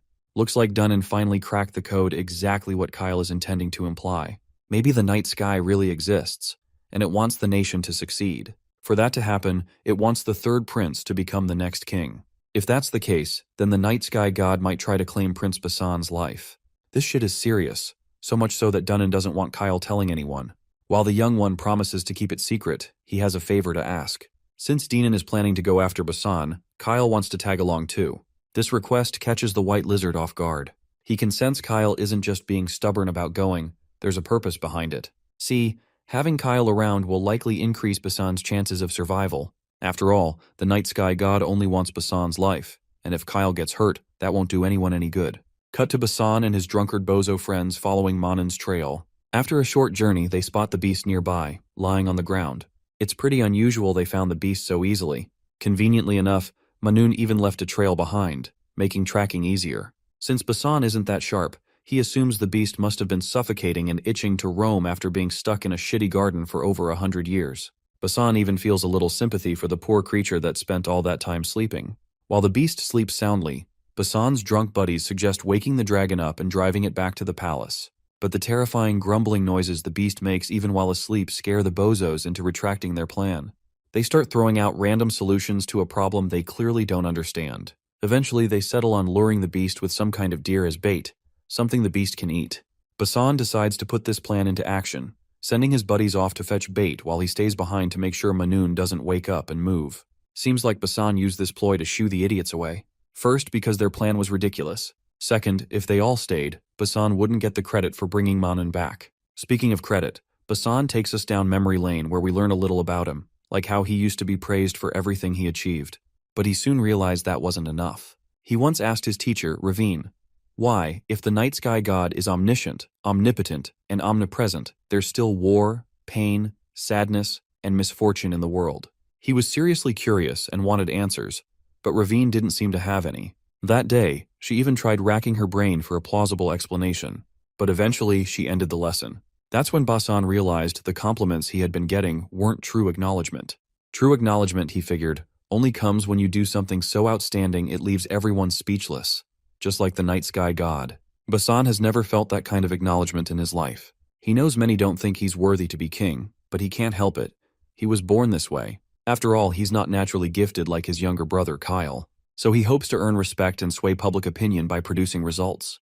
This is one of his few chances to prove if he's worthy of being king. Suddenly, his brother Kyle arrives on the scene. As Kyle jumps off his bird, he trips and sprains his ankle. His concerned brother and hunting minister look shocked. The first prince quickly tends to Kyle while scolding the hunting minister for bringing such a young kid into a dangerous place. He then orders Dunan to fetch some medicine from a nearby hut on the mountain ridge. With that, the white lizard heads off to grab ointment. But it turns out they don't need any ointment at all, especially since Kyle's perfectly fine, much to his older brother's surprise. Apparently, Kyle didn't really sprain his ankle. It was just a ploy to send Dunan away so he could have a private chat with his brother. Basan still doesn't understand why Kyle had to risk his life coming so dangerously close to Manoon just for a talk. But we all know this creature is an extremely dangerous entity, but not for Kyle. He eventually fills his big brother in on every juicy detail he's managed to gather. A while later, the third prince's downcast face reveals his heavy burden upon learning that the night sky god might be trying to claim his life. Though Kyle admits this is only his interpretation, not to mention, Dunan somehow agrees with the possibility. Even if it's true, Basan cannot understand why Kyle came all this way to save him. After all, Kyle could have simply stayed back and watched the crown prince die, making himself next in line to the throne. Their second brother has already become a priest of the Night Sky Order, so if Basan were to perish, Kyle would automatically inherit the crown prince position. Out of curiosity, Basan asks his younger brother if he really isn't interested in the crown. Well, we all know that Kyle has long desired the throne. This is exactly why he came. But rather than killing his own brother, he wants his big brother to hand over the crown prince title willingly. Basan is clueless and doesn't know how to react. Kyle, meanwhile, doubles down on his request, reminding him that history has proven the night sky god never fails. While other gods have failed to prove themselves, the night sky god always emerges victorious. This shows how meticulous the god is, paying attention to every subtle detail to ensure his plans succeed perfectly. So it goes without saying that Basan will eventually die unless he hands over his crown prince's title willingly. Kyle is further certain the night sky god will exploit similar opportunities in the future. Though he can't foresee every move the god has planned, he promises to keep Basan informed whenever he uncovers such signs. This will help protect the kingdom and everyone's safety. Hearing this, Basan warns that opposing a god's will means going against divine will itself. They must be cautious and fearful, not defiant. Kyle, however, claims he understands the god well and is not afraid. At the very least, he will ensure no harm comes to anyone. The current path the night sky god has laid out jeopardizes Basan's safety. To avoid disaster, Kyle wants to guide events down a different path, one that the god has willingly offered as an alternative, ensuring Basan's security. Finally steeling himself, Kyle boldly demands again that Basan give up the crown prince position, ensuring that they adhere to God's will without any losses. Kyle's straightforwardness and intense gaze cause the big brother to burst out laughing, as if hearing the joke of the century. Eventually he calms down and admits he feels strangely relieved. He acknowledges Kyle's words instead of dismissing them. He also reminds his brother that even if he willingly gives up his position, it doesn't guarantee the future will unfold smoothly as they hope. Kyle is ready to face whatever comes, so long as he gets the title. Basan then asks about Manun, how they will deal with the mighty beast. They're unsure how to explain Manun's escape to the ministers. Kyle, however, says he has already figured it all out, so there is nothing to worry about. Later, back at the palace, Kyle is seen making deals with the hunting minister, looking forward to working closely in the future. After shaking hands, he joins his elder brother, leaving Dunan standing there, deep in thought. Since Kyle says he'll be more involved going forward, this likely signals that he has finally acquired the throne. Nearby, we also meet Nebula and Eldar watching everything happen. Eldar isn't sure about how things are going. Sure, the third prince is smart, but it could get messy if he makes every move based on his own reading of divine messages. Even though his interpretation was basically right this time, it's uncertain whether it'll be the same next time. Plus, a king who's so independent is a bit unusual. As for Nebula, he's not worried at all. Back when he used to play this game in the real world, he'd always faced this kind of problem where NPCs just didn't seem to act. He was still a good player, of course, and always found a way around it. But now the people he's dealing with aren't just random NPCs anymore. They're real people with desires driving them toward a goal. They might even have different ideas, but as long as they help Nebula get what he wants, it's all doable. Eldar has a different opinion on this. He believes that this very awareness can make it harder to guess what the characters will do, and their unexpected actions might ruin the whole plan. But Nebula thinks this works in his favor too. Just take a look at Rakrak's sacrifice as an example. He went against Nebula's wishes and fought on his own, which actually turned out to be a perfect outcome. Similarly, this situation with Kyle also went smoothly, simply because he chose to make his own decision instead of following God's hints. Even if things go bad one day, Nebula will simply be extra careful, treading lightly. It's just good that he was able to save Basan, who can be a big help while the third prince still becomes the next king. The scene then shifts to the royal court, where it's clear the important people are present, discussing Manun's escape. Administration Minister Salusin is pretty frustrated that the Minister of Hunting hasn't caught Manan yet. He worries that it might hurt the public if the capture takes too long. Dunnan assures his senior that Manun's location has already been found, and luckily the beast is currently asleep, so there's nothing to worry about. The senior takes the good news well and calms down. Still, he can't help but point out how worried His Majesty has been about this, so much so that he couldn't even attend the meeting. The senior further wants him to speed up the capture now that they know exactly where he is. Well, Dinan wanted to do the same, but several things stopped him. Earlier today, when he went to the garden to chase Manun, he noticed that the wooden bars had been eaten by insects a long time ago. While you could argue that the insects eating the wood is just a coincidence, and Manun can definitely break through wooden bars himself, the third prince pointed out something interesting. He believed that the night sky god caused the insects to bite the wood to let the beast escape. The fact that only a certain part of the wood was weakened by the insects only proves the night sky god's involvement more. In the afternoon, Dinan went back to Manun's home with a few high priests, and after checking the area, they also came to the same conclusion. The man in question comes himself, the Night Sky Order's priest, second prince, Sean Lac Orazon. He's here to personally confirm that this is indeed a miracle caused by the night sky. With the confirmation coming straight from the high priest, Dunan couldn't possibly go against his will and bring Manun back. Everyone started discussing the matter disquietly. Eventually, they had no choice but to accept the truth, since the priest himself confirmed it. With that settled, Dunan fears that they can't leave Manun outside like this. Nor can they just leave him and wait for him to cause a serious accident one day. This is exactly why he'd like them to expand the hunting expedition team. Everyone in the court is surprised by this unusual request. Even the senior can't hide his annoyance as he asks how many people are actually needed. First, Denon wants a cow and a wagon to make sure they can move enough food for Manan. Second, they need more money for repairs because of the rough mountain paths. There's also a chance Manun might go wild, so Dunun also wants the right to control civilians, manpower, and to move the palace guards in an emergency. Well, at this point, looking at the senior's face, I can tell the hunting minister is asking for too much at this point. But then again, if all these things aren't given, they'll have no choice but to go against the night sky's miracle and bring Manun back. Dunnan is also happy to hand over this job to anyone who thinks they can handle their current tough situation better. That said, he also makes it very clear that he won't be held responsible for any damage Manun causes, even though he's the hunting minister. Later that night, we cut to Dinan standing alone in the palace corridor, lost in his thoughts. His mind is busy with the recent development about Kyle being the new chosen king. Kyle even suggested a detailed plan to Dunnan that could really bolster the hunting team's strength and power within the royal court. Dunnan actually wants to follow his plan to make himself strong in the royal court, making sure he has enough authority to push Kyle as the next king. This man doesn't care what it takes. In fact, he's even willing to face off against the other ministers if needed.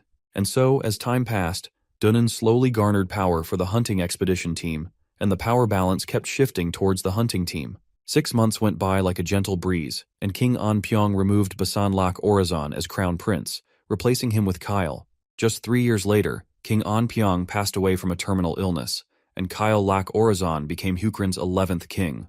The funny thing is, he's only 15 years old, probably making him the youngest king in history. Not long after, Basan is seen greeting the new king with utmost respect, which causes Kyle a wave of embarrassment, seeing his older brother addressing him with such a formal title. He insists on dropping the formalities whenever it's just the two of them. But Basin believes that the supreme king of the greatest nation on the continent deserves at least this much respect. Anyway, tomorrow will be the first royal meeting under Kyle's reign, and Basan is sure everyone will suggest kicking him out of the palace. And that's exactly what's weighing Kyle down right now. You see, Hukrin is a nation where the ministers hold a lot of power. Since most of them are Lizardmen nobles, the scales tend to tip heavily in one direction. Those shady Lizardmen ministers will definitely try to boot Basan out of royal authority, just so they can seize more control and overpower the new king's influence. But honestly, Basan isn't all that worried about being excluded from court. In fact, he's more afraid that he might end up holding Kyle back if he stayed in court. Not to mention, there really isn't any formal role in the court that a former crown prince like him can fill. He's actually planning to widen his horizons and go far this time, to catch some bigger prey. The mention of hunting sparks some ideas in Kyle's head as he gazes at the sky. He's got the perfect job in mind for Basan and is sure his big brother will be into it. Just like that, he fills Basan in on all the juicy details of the job. The next day rolls around, and Kyle officially begins the royal meeting. As the new king, he's hoping to win everyone's support. Since he doesn't have any major announcements, he opens the floor for the ministers to speak and raise any issues. As expected, one of the Lizardmen ministers steps forward and proposes ousting Prince Basan from the palace. He argues that since Basan used to be the crown prince and is close to Kyle, he holds more sway in the courtroom than any minister. Anyone with ill intentions toward the king could approach Basan and influence royal decisions behind the scenes. Surprisingly, Kyle agrees with the core of their argument. He understands their concern. Even ministers of other races are bewildered, especially since they expected Kyle to oppose the suggestion entirely. Emboldened by Kyle's response, the Lizardmen go further and suggest sending Prince Basan out of the capital, Orazon.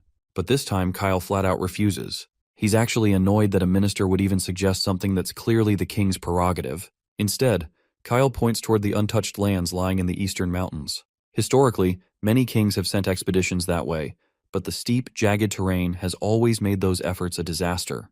Most people don't even think the eastern mountains are worth it, but with 5 nations threatening from the west, Kyle knows he can't afford to miss any chance to expand their territory. So yeah, what Kyle really wants is to send Prince Basan to the eastern mountains, much to the minister's shock. Without a doubt, Basan is an outstanding hunter and a damn good warrior. The fact that he hunted down Manun alone only proves that further. The ministers start murmuring among themselves. Some say the mountains have nothing of value. Others argue that the land beyond them isn't all that vast. But hey, not like they have enough authority to override the Supreme King anyway. So they reluctantly agree it's a good idea. With that settled, the next step is building a sailing crew. Turns out Kyle's plan involves boats. Every past attempt to cultivate the East failed because they tried crossing by land. So yeah, this change in approach might actually give them a better shot, taking boats around to the far side of the mountains. One minister objects, saying there aren't any known sea routes, so land is safer. But Kyle has already considered that. That's exactly why they'll be building a sea route. It's been years already. Kyle doesn't want to waste any more time before exploring that untouched land. The lizard minister goes on highlighting more complications they might face while sailing. But don't worry, our guy Kyle has thought it all through. This lizard bastard seems to have run out of objections and still hasn't been able to make Kyle budge. Meanwhile, Kyle is clearly getting exasperated at how this dude keeps whining before things have even started. Since exploring uncharted territory involves threats like monsters and wild beasts, it makes sense to assign the hunting minister some responsibilities too. Dunnan has no objections to his new task. But then there's that one lizard. What was his name again? Oh yeah, Minister Salusin. This zesty-ass bastard just has to complain about everything. With all that settled, Kyle moves on to the next topic of the meeting. This one involves someone who's been waiting outside all this time, and they're finally granted entry. A dwarf, clearly down on his luck, walks in, and just his presence makes every minister lose their damn minds. They're practically fuming as if a clown just walked in to make diplomatic decisions. Salusin, as usual, has a problem and questions the king about it. Kyle introduces the man. His name is Lump, and he's from the technician team. The king understands if everyone's confused about seeing this random dwarf here, especially since he was a slave until recently. But since the technique minister position is currently vacant, Kyle brought him in to fill it. Of course, every bald-headed lizard bastard is shocked out of their scales. They're all reacting like Kyle just committed blasphemy by letting a short dude walk in. Honestly, these black lizards are seriously racist. First, they're bigoted toward their own kind just for being white, and now they've got a hate boner for a dwarf. Kyle expected this exact reaction. In fact, it's part of his plan. He used this whole scene as a distraction to draw attention away from Basan. Minister Salusin argues that the technique minister role has always been held by a lizardman, so it makes no sense to let a dwarf suddenly take it. Kyle claps back and calls him out for being blatantly racist. There's no law stating that only lizardmen can be the technique minister. The position is for someone skilled with their hands and knowledgeable in mechanics. Up until now, lizardmen happen to be the best at that stuff. But not this time. Kyle had personally witnessed Lump's skills. To prove his point, he asks every minister if they know the altitude of Orazon's Arctic region. The astronomy minister steps up and claims it's about 32.5 degrees. As a follow-up, Kyle asks if anyone knows the altitude of the northern tip, Jaren, and the southern tip, Maganin. Of course, silence follows. Then Lump speaks up. He claims that Jaren is 37.5 and Maganin is 30. He further explains that the altitude in the Arctic changes by 1 degree every 250 RI.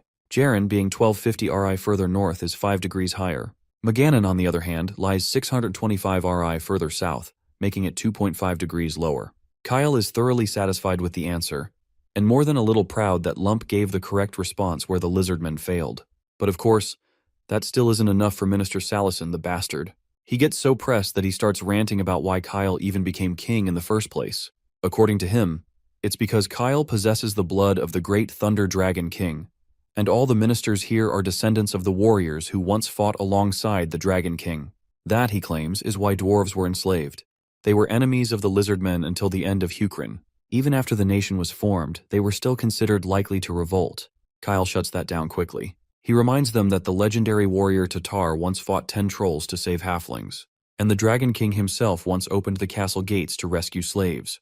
If the Dragon King could show that kind of mercy, then what's so wrong with us making one exception? Well, turns out it's still a problem. Solution is now fuming, yelling about how allowing even one non-lizardman in the council would upset the entire power dynamic. If they start endorsing this idea that anyone, regardless of race, can become a minister, the Lizardmen might feel pushed out. They might even stop supporting Kyle as king. He kind of has a point, to be fair. The whole system was built on the foundation laid by Lizardmen ancestors. So having someone from another race rise up the ranks is bound to shake things up. The ministers plead with Kyle to reconsider before finalizing his decision. Kyle decides to take a moment to think it over before making it official. But right now, he really wants to appoint Lump as the technique official, and expects the council to back him. Seeing Lump's undeniable talent, Solution begrudgingly agrees to make one exception. With that, Lump is officially designated as the technique official. Now comes the third topic, the upcoming solar eclipse. But before diving deep into it, let's talk about why it matters. The solar eclipse, when the sun disappears or gets covered, has long been considered a divine sign or revelation from the gods. Because of that, predicting it accurately has always been crucial for national safety and ceremony. The date of the eclipse is calculated by 3 sources: the high priest who reads the order of the night sky, the king, who makes his own estimate, and the astronomy ministry, who uses ancient calculation methods. This time, something weird happens. Minister Solution is stunned when he realizes that the 3 sets of predictions don't match up. The astronomy minister says he's double-checked his numbers using traditional methods, and he's confident. But Kyle's prediction is 4 hours ahead of what the calendar priests and astronomy ministry predicted. Solution demands a recheck. He hasn't forgotten how the dwarf made them look bad in front of everyone last time. Another blunder like that, and Kyle might grow even more favorable toward non-lizard races. For a second, the astronomy minister even entertains the possibility that maybe Kyle miscalculated. After all, their method has never failed in history, so they decide to wait for the eclipse. Minister Solution is convinced, no way is Kyle right. There's no chance that all the scholars could be wrong. If Kyle is wrong, Solution plans to use that moment to slam his decisions and publicly embarrass him. But when the predicted time by the scholars arrives, nothing happens. The solar eclipse does not occur. Lizardmen all around are sweating bullets in shock. Kyle then calmly explains that the priests and astronomy ministry were using outdated methods. It was Lump, the same dwarf they looked down on, who discovered the discrepancy and warned Kyle. That's why Kyle's calculation was different and correct. Solution and the astronomy minister are left dumbfounded, yelling about how the great Dragon King wrote in the historical records that the skies never change. But Kyle fires back. Those books are relics. It's time we accept that even our ancestors might have been wrong. Back then, the ancients had no books to study from. They discovered and recorded knowledge by themselves, and that knowledge still holds up. But today's ministers have made 0 new discoveries. They've just been parroting history for decades. Kyle then references a calendar book from the nation of Mangul. It clearly states that the movement of the skies changes over time, a clear hint that the current method is flawed. Kyle doesn't argue further. The priest in charge is told to prepare the solar eclipse ceremony again, which will certainly take place 4 hours later. Sure enough, the eclipse happens exactly when Kyle predicted. A few months later, Bassan boards a ship for the first great journey of his life, a mission to explore the uncharted eastern territories. Beyond the eastern mountains lies a region that must be developed, and Bassan leaving the palace is essential for Kyle's reign to expand. Bassan has no complaints. In fact, he feels light, free, like the world is finally open to him. The ship he boards is called Pirate's Humiliation. 3 ships carry the 150 soldiers assigned to this expedition. Bassan is the designated leader of the Eastern Exploration Team, but he's not allowed to board just any ship. Kyle made it clear that there will be select people tasked with watching over him at all times. The first potential candidate to keep an eye on Bassan would be that woman from the merchant family who's traded with the royal family for a long time. Speaking of which, she comes running to him, and after he introduces her as Tiona Itimo, she greets him warmly. Bassan returns the greeting and extends his hand for a handshake. By her looks, he can tell she's an elf. She reciprocates enthusiastically while pointing out that it's rare for people to actually recognize her race, since mostly lizardmen don't see much difference between humans, elves, and Nixon. To their eyes, they're all the same. Moving on, Bassan decides to get along well since they'll be seeing each other for a while now. There's also something very important she wants to clear up before they continue with this relationship. No matter how noble Basan may be aboard her ship, he must follow her orders. If he doesn't like that, he's free to find another ship. Basan doesn't seem to have any problem with this rule, as long as her commands are reasonable. Honestly, Tion wasn't expecting him to agree so quickly. Anyhow, she promises to be considerate since he is her guest, as well as the leader of the exploration team. Looking around, Basan notices his belongings aren't here. Tione assures him Mate will bring his stuff soon enough. It seems Basan doesn't know this Mate guy, though he finds the name rather adorable.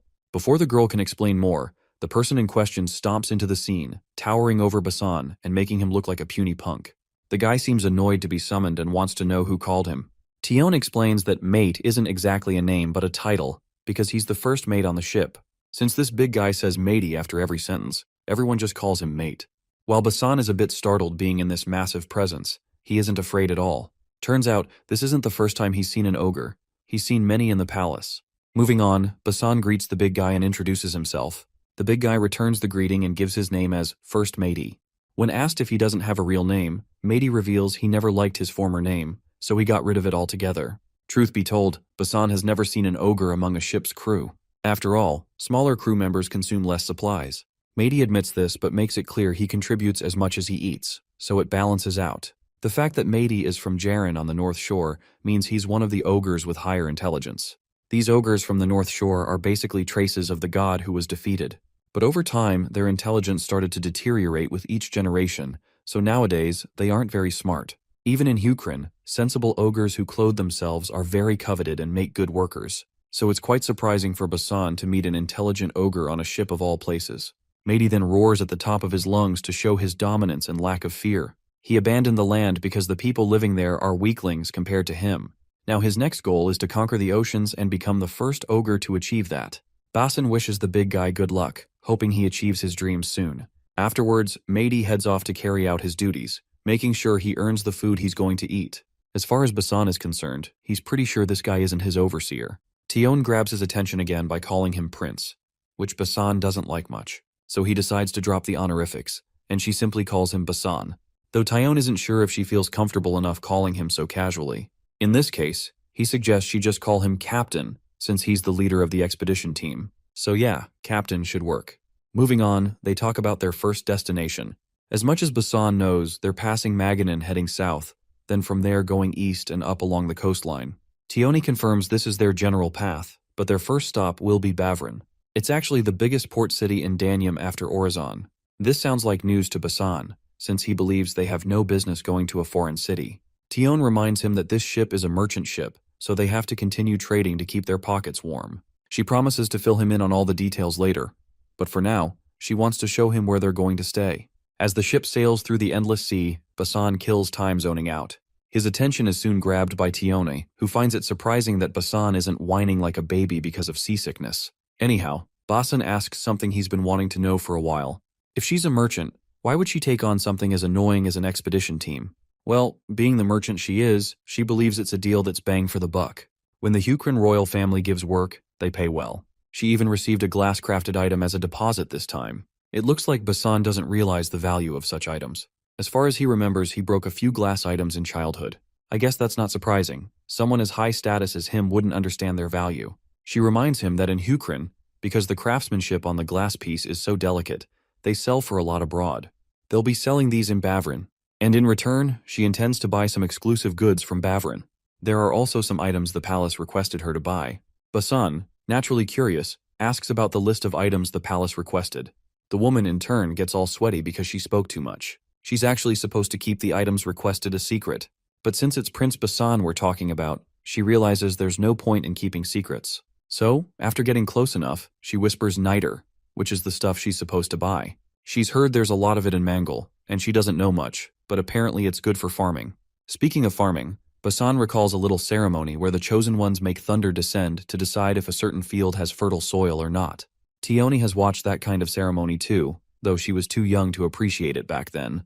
Basan tries to rack his brain, trying to figure out why Kyle asked her to purchase niter in secret. Back to Hukrin. After the solar eclipse incident, Kyle officially began managing internal affairs. Those who were a threat to his authority formally resigned. He called those who supported Basan and reassured them. In the king's chamber, we see this lizard minister bowing his head gratefully, relieved he wasn't fired. Initially, he thought Kyle intended to replace some existing ministers. Since this poor guy hails from a half-decent family without a last name, it would have been easy to fire him. But Kyle doesn't seem to mind the lack of a last name. In fact, he's curious why last names are so important. The minister reveals that not having a last name means his family didn't contribute to the establishment of Hukrin, so he believes he doesn't deserve the title of minister. Kyle gives the lizard man a different perspective on the matter. Since this man doesn't come from an influential family, it clearly shows he rose to the position of minister through his own efforts. That alone makes him more than capable. So Kyle hopes he continues his service and helps make the kingdom even better. Hearing this, the minister wells up with tears, moved by how much his king believes in him. Overcome with emotion, he vows to devote his life to his majesty and do his absolute best. With that, he bows and leaves the chamber. After this heartwarming interaction, Kyle's mood suddenly drops. The reason is that Dunnan had previously warned him that the finance minister had ulterior motives, bad ones if he has to be specific. But after that exchange, Kyle didn't notice anything hostile or suspicious from the man. He's disappointed in Dunnan for making accusations based on personal grudges. This leaves the white lizard speechless, while Kyle continues to humble him with calm but stern words. Kyle tells him to let go of past resentment and start over with a clean slate. Dunnan acknowledges his mistake and misjudgment. He drops to his knees and regretfully apologizes to Kyle. Moving on, Kyle asks about the horned alchemist from the Hui family, Hui Ravina Muel. Dunnan reports that she's already arrived at the palace. Cut to Hui Moon, an elder from the family, walking out of the palace, lost in thought about Ravina Muel. She's trying to figure out why His Majesty would summon that woman to the castle. We shift focus to the Hui family. They're the ruling house of the Automation Castle and a noble family that inherits the Margrave title. Traditionally serving in left cabinet roles, the Hui family is also a major merchant house. They're considered the most powerful among non-Lizardmen families, but with their fame comes a deep, dark curse, known as the Cursed Horns. There's a legend about an old lord of the Automation Castle who had antlers. Now it's dismissed as folklore, but those within the family know it's not just a story. Every now and then, a child is born into the Hui family with horns. These children, without exception, grow up differently. They speak to the air or develop strange, unexplainable talents. Eventually, they all descend into madness. So, their horns are cut off early, in the hopes they can live normal lives. One legend says Hui Kyung became a great merchant thanks to the horn's power, but even her end was tragic. Her lover was a lizardman named Saren Mule, so rumors started that the horned children were of mixed blood. Because of this, children with horns had the name Mule attached to them. Although no one knows how such cross-species children are possible, the rumor stuck. But the story doesn't end there. Continuing the horned legacy is Hui Ravina Mule. Like most of her family, Ravina was born and raised in the Automation Castle. Treated as a cursed one due to her horns, she ran away at the age of 9. She hitched a ride on a luggage cart bound for the continent. By the time the family's mercenaries caught up, she had already entered the Alchemy Tower in Seokmyeon. The Alchemy Tower, a haven for those who study forbidden knowledge.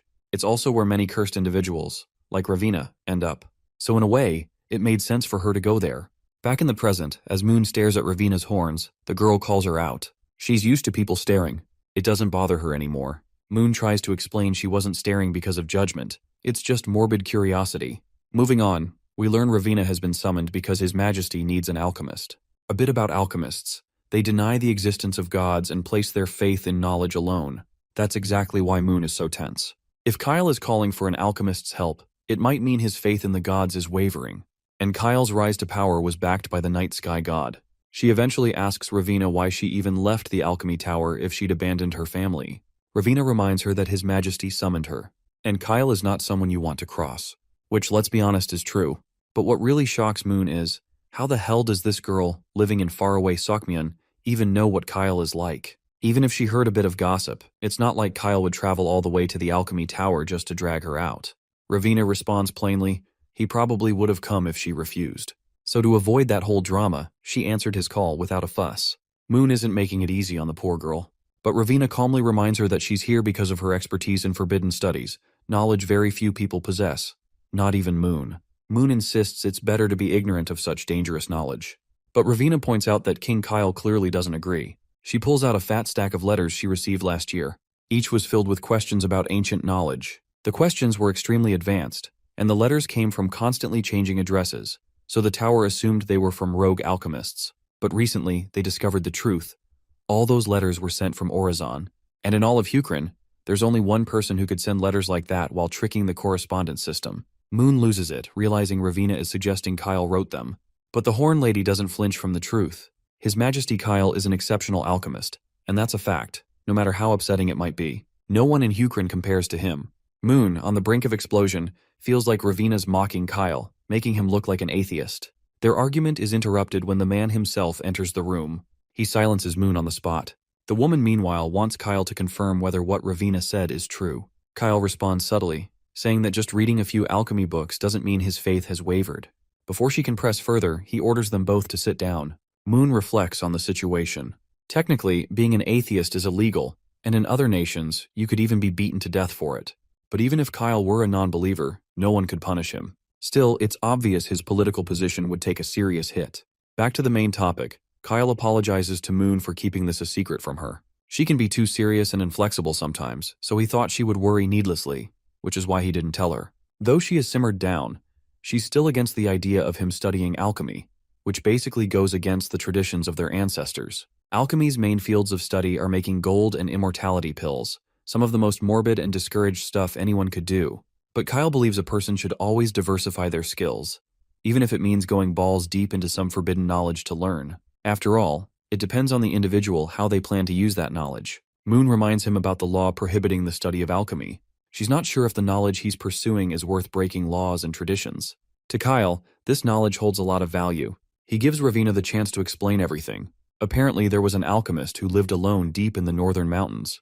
The tower communicated with him and shared knowledge. However, one day, news from that alchemist suddenly stopped, so the tower sent someone to investigate. The tower's errand boy broke down the door of the alchemist's locked house and went inside. Sadly, the alchemist was already pushing up daisies. That death was caused by forbidden knowledge. Moon expected this much, since using forbidden knowledge is like selling one's soul to some ancient evil. But Ravina reveals the alchemist's death was a pure accident. Before he died, he thoroughly recorded what experiments and ingredients he used, which helped narrow down the cause. He had been trying to make gold, and when his experiment overheated, there was a massive explosion. That failure actually resulted in another discovery, one greater than any research the alchemist had done so far.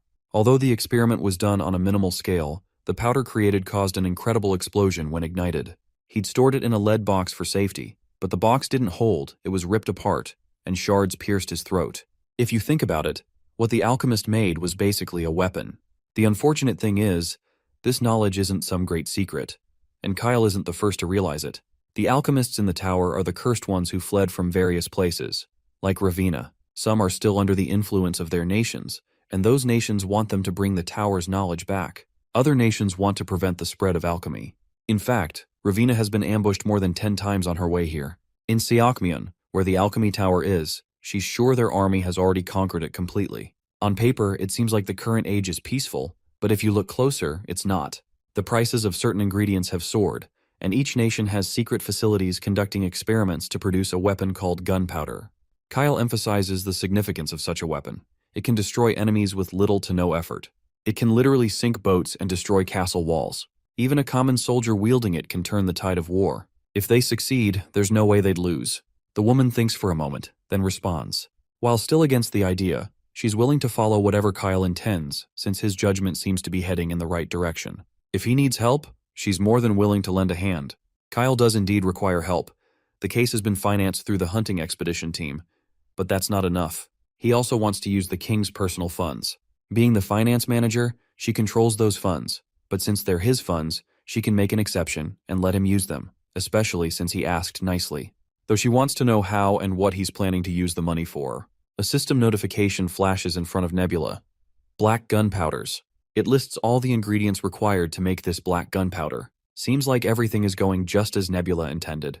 You see, the process of alchemy and advancing skills in elixir making is tricky. The stronger the faith in society, the more scientific methods are looked down upon. The alchemy tower in Sokmian is the farthest known nation from Hucran, so if you're unlucky, you might not be able to obtain this knowledge. Hui Ravina Mule, who possesses the demonic property of probability, may have a high survival rate, but there's no certainty she can properly learn the techniques. But Nebula was lucky this time. Eldar sneaks up on him to highlight an interesting tidbit. While they're talking about alchemy and gunpowder, they're not talking about another source of power. By that power, she means magic. Alchemy and elixir making are types of science. Alchemists are scientists, and their experiments are scientific. But there's a secret that alchemists work even harder to hide, and that's demonic property. About demonic property. It's based on the game, an ancient evil discovered in relics passed down through bloodlines. Demonic properties like thunder, flames, probability, or gravity relate to powers of different attributes. The power transferred through demonic spirits is basically superpowers. When such superpowers and the knowledge of ancient relics mix, a method of manufacturing that uses even higher dimensional power emerges, and that's called magic. Magic, unlike science, can only be used by a small fraction of people. People like Ravina, who possess demonic properties, has potential to become a mage. Since the alchemy tower is home to cursed individuals, it's likely that those alchemists also have demonic properties. Currently, there are no mages yet. Eldar agrees. Normally, they appear around 100 years after the game begins. The power of magic is definitely strong, but since players prefer stable gameplay, they likely keep their distance from demonic properties. Since the alchemy tower is in Siakmian, Eldar guesses Wisdom will get a mage. Nebula shares the same thoughts, given the probability of a mage appearing is highest there. But Nebula is sure Wisdom probably wouldn't want a mage to appear on his land. Cut to Basan and his expedition party. They've finally docked at Bavrin. The place is lively, with many boats already docked, much to Basan's amazement. But this much is expected since it's the closest port to Orazon. Ships leaving here continue westward, passing by Amgal to Danri. Some may even go further toward the western continent. Speaking of which, Basan remembers this is the same continent Owen is said to have gone to, but he's not sure if it even exists. Tion fills him in that many ships head that way and don't return, but the place definitely exists. Basan wonders why merchants don't cross to that continent and start trade there. There might be dangers, but it could also be profitable, though he isn't sure if merchants would risk it. Tioni believes merchants will go anywhere if the danger is worth facing. There are pirate-infested rocks, areas with no wind or high waves, not to mention the threat of sea monsters and storms too. So that definitely doesn't sound enticing to anyone at all. Since she's got some trades to do, she suggests Basan rest here while she's off on business. He also has the option to explore the place, but he must return by the promised time. Sounds like good news to Basan. After all, they had been cooped up on that boat forever. So a little walk to revitalize his spirit won't hurt, or will it? And so he sets off to stroll around. He sees different people doing various things and meets some peddlers trying to sell their goods. While doing this, he's also keeping an eye out for any surveillors. At one point, he finds a peddler selling goods from Hukrin. The merchant happily highlights how they receive a lot of items from there. Noticing Basan just arrived on the ship that docked at the port, the peddler warns that if they plan to return to Hukrin after trading, they should pray to their god they don't meet any pirates. There's a group controlling the Bavrin area, usually targeting ships ready to leave. They're known as the Deep Night Pirates. Later, Basan asks Tion about this group, but she doesn't seem to have any clue. If anything, there might be new pirates who suddenly appeared, hyped up by port merchants for no reason. As she checks the list of items she intends to bring back, she realizes some won't be available until tomorrow. Contrary to what Basan thought, she decides to leave instead of staying. The rest of the warships will bring the rest of the supplies. If the warships stayed behind, Basan fears they wouldn't have their protection. But she reminds him there's a lot of cargo to unload and provisions to load at Sassin. Time spent on the boat is all money, especially for water, food, and crew salaries. At this point, Basan is praying they just don't run into pirates, which causes Tion to burst into hearty laughter seeing him so fearful. She assures him they've never once met pirates during their voyages. Or so it was until now. The moment they sail out, they spot pirates heading their way. Of course, she's exasperated. To outmaneuver the pirates, she orders the crew to lighten the ship. They start dumping sandbags, food, and water into the sea, while everyone arms themselves with any weapons they can find. Basan doubts they can outrun these guys. Pirates usually use merchant ships made with comparatively lighter wood and large sails for better wind. These pirate ships have similar builds, and worse, they usually travel with barely any cargo on board. In simpler terms, outrunning them won't be easy. The pirates are closing in every moment. Their only option is to throw away everything they can, starting with cornerstones. But Tion refuses to throw those away. Hell, she'd rather jump overboard herself than throw away the cornerstones. Now that they're about to be caught, Basan decides to buy time until their warships arrive. He's heard additional cornerstones will arrive in the morning, meaning the warships could catch up in half a day if they're lucky. To rub salt in the wound, there's literally no wind blowing. Tion clasps her hands, bends her knees, and starts praying. She also orders Basan to join her. The enemy is almost on their necks. The pirates are rejoicing that the targeted ship is moving slowly, meaning it's stacked with treasure to loot. They're about to snag a big haul, thanks to their prayers to the White Spider God. Our team is ready to unleash a barrage of arrows to keep the enemy from getting closer. Meanwhile, Basan realizes these guys follow the White Spider God, a name he's heard before. With one precise arrow, he takes down a foe right in front of him, then another. Basin notices their ship has a strategic advantage. It's quite a bit bigger than the enemy's ships. That makes it difficult for the pirates to aim and lock on targets. Not to mention, they still have one ace up their sleeve. The hobos don't realize the doom awaiting them and throw grappling hooks to board the ship. As soon as they advance, they're met by a towering presence ready to strike the first pirate and take down the others. This towering figure is Matey, of course, more than ready to strike the heck out of those guys. With no time wasted, he blows off all the jackasses. The presence of an ogre might alarm these robbers, but their leader assures them Matey isn't a combatant, he's just a crewman. So if they take down the ogre, there'll be no one to stop them. Everyone directs their barrage of arrows toward the big guy.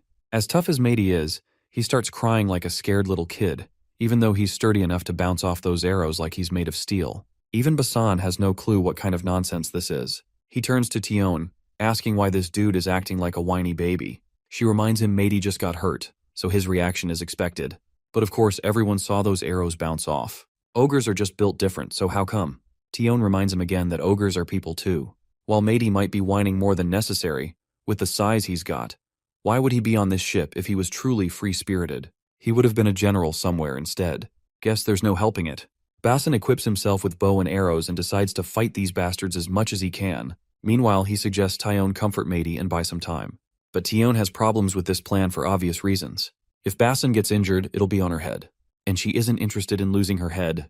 Then again, they're not safe on the ship either if the pirates overwhelm them. Basin believes fighting is better than doing nothing. She then reminds him of his title. If he flaunts his title as a Prince of Hukrin, his life will be spared since the pirates aren't dumb enough to anger an entire nation.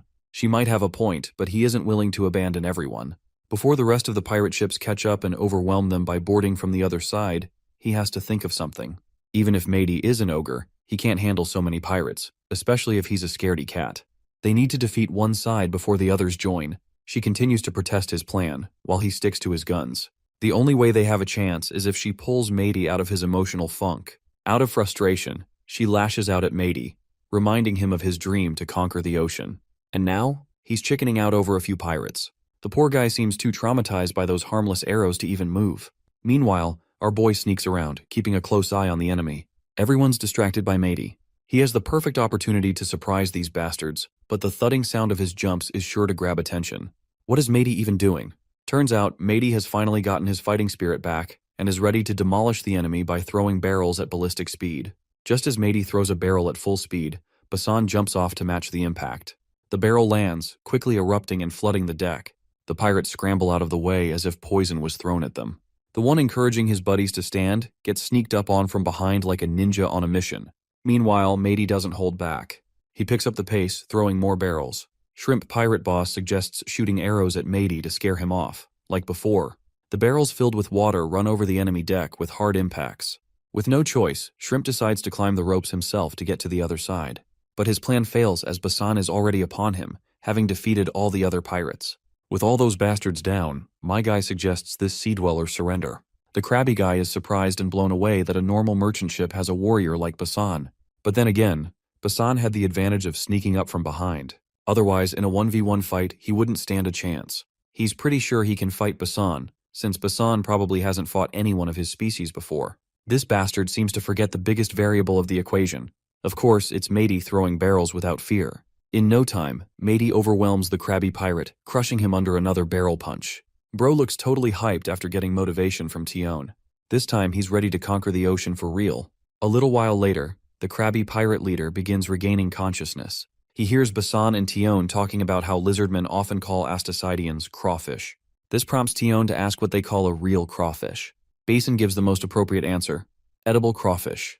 Tioni is sure that this guy is going to hate the lizardmen if he finds out.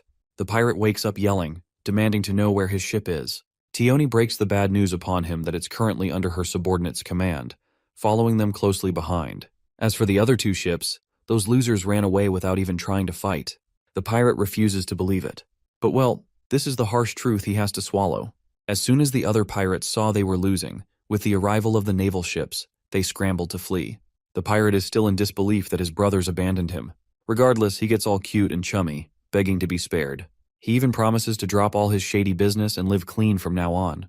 Tioni doesn't have such noble intentions, given what this bastard did to them. If anything, He should be grateful he hasn't been thrown into the sea, as she intends to have him punished under Hucran law. Basan steps forward to strike up some negotiations. The only thing Basan wants is a few answers to the daunting questions he's about to ask. It's fine if he doesn't get any answers. Since the pirate has no chance of survival other than this, he agrees to answer anything. Basan's first question: if Astasidians can travel through the sea on their own, why use a boat? Seriously, this isn't the kind of question anyone expected Basan to ask. Even the pirate is bewildered by what the hell this guy is asking, out of all the things he could have. Basan notices Tion glaring at him with a disgusted look, prompting him to admit he's always been curious. The pirate finally responds, reminding them that swimming takes a toll on the body, while traveling by ship is easier and less tiring. Not to mention, they can't carry cargo without a ship. With his curious mind satisfied, Basan proceeds to the next question, a serious one. He wants to know where the religion of the White Spider God comes from and what kind of god the White Spider is. The pirate reveals this religion is widely followed where he's from. There's an island where Astasidians live, south of Hucran, accessible only by boat. The place has multiple islands, each with a different name. But in Hucran, they generalize all the islands as the Southern Archipelago. After learning a bit about the geography, Basan insists on more details about the White Spider God. Turns out, the White Spider God appeared as a huge white spider 100 years ago. At that time, the White Spider God saved the chief from a three-tailed snake and created shrimp on land when their tribe was starving. These miracles appeared throughout the islands, and some islands call the White Spider God by different names. For example, at the northernmost island closest to Hucran, some call him the Blue Insect God. This revelation makes Basan crack a big smile. After all, the Blue Insect God was the old name of their night sky god. This clearly means the shrimp also have faith in the same god as Hucran. Since the place where these shrimp lives is far and secluded, Hucran never had to interact with these guys on religious grounds. This is why this shrimp seems to be unknown of Hucran's god. However, Basan doesn't like that pirates are working while calling the night sky god by another name. It's an offense Rakrak wouldn't forgive. He seriously wants to know if the entire tribe of this shrimp is acting as pirates. The scared shrimp quickly scrambles to say no. As far as he knows, the other Astasidians are living normally in the Southern Archipelago. He got captured by some pirates when he was young, and those pirates were abandoned by the Deep Night Pirates. In short, the one named Deep Night from the Deep Night Pirates isn't from the Southern Archipelago. They completely belong to some other continent. Basan guesses it's probably from the Western continent, actually, the only other continent they're aware of. Shrimp responds with a no to that assumption. He's heard that the Deep Night Pirates are from the Southern continent. The mention of the Southern continent perks our duo up for obvious reasons, and we promptly cut to the Southern Archipelago. There, in one of the tunnels, we see Nebula. He's actually holding a meeting with other gods. Wisdom is rather surprised to be contacted for the first time by Nebula. What's more, it's an emergency call from a southern island in Hucran. Rather interesting choice of location. Nebula finally reveals the reason he made this call. A fourth continent has been discovered. Of course, this shocks the hell out of everyone. The only person who isn't very surprised is Krampus, which likely means this dude already had some sort of intel on the matter. Well, he doesn't hesitate before confirming it. As far as he knows, a group called Deep Night Pirates has been active in the south lately. The pirate named Deep Night is apparently not from the eastern or western continents, but from the southern continent. But since there was no solid evidence, Krampus isn't sure if there really is a new continent. So he questions Nebula why he thinks this continent exists. Well, Nebula isn't sure either. He just came down here after hearing that info. It's the area where the crawfish live, but he hadn't focused on them for a few years, and during that time, they were conquered by those Deep Night Pirates. The damage isn't huge, but they're paying tribute to those bastards periodically. Wisdom then adds that Astasidians tend to exaggerate things, so it's possible they mistook a big island in the southern hemisphere for a continent. Nebula agrees to this. Though the island in the southern archipelago can't be considered small, it's a fleet that can control the entire archipelago, so they have quite a size. If those pirates originated from an island, it would be difficult to build such a big fleet. There's a limit when it comes to tech development and population, so Nebula doesn't think that's likely. While Wisdom admits that the news Nebula brings is definitely a big deal, he isn't sure if it's alarming enough to warrant an emergency call.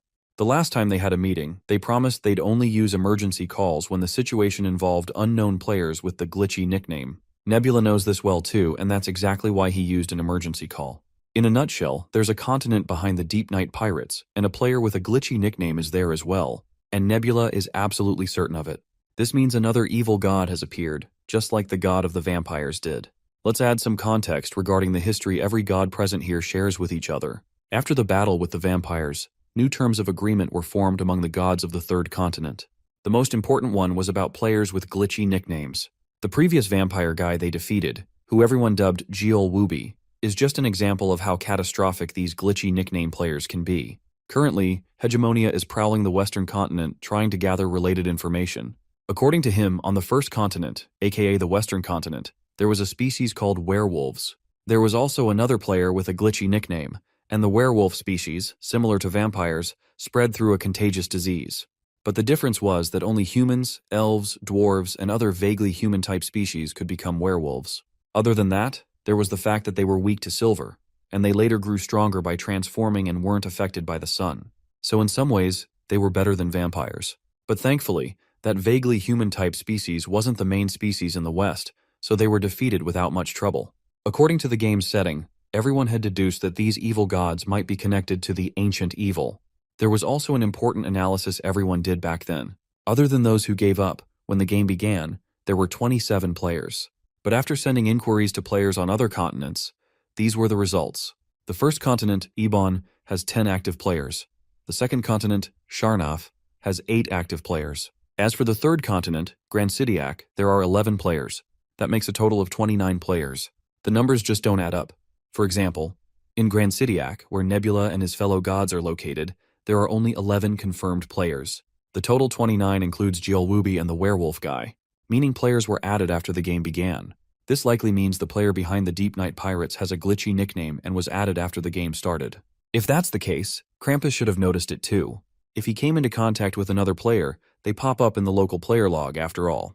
Krampus reveals that the person he met was part of an affiliated pirate group to the Deep Night Pirates, and the leaders were mostly Astasidians too.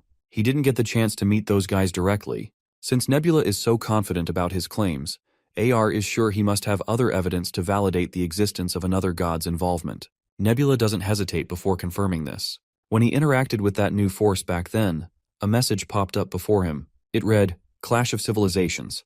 The opposing tribe possesses faith. This is evidence that the opponent is a player." Furthermore, Nebula shows the glitchy name that popped up in the local player log. Wisdom recognizes some of the symbols, and one of them is even pronounced Sha. In this case, Nebula decides to call this unknown player Sha-Cha. By now, Zhang is certain there's indeed an evil god among them, given this spooky name. Now they gotta figure out the species this god rules over. Seems like Nebula has already seen that species, and he's ready to show it. Runda is shocked when she sees the giant monster behind Nebula. Turns out this monster is just Nebula's pet, a giant white spider. Nebula calls it Hylov, and gives the crawler props for a job well done.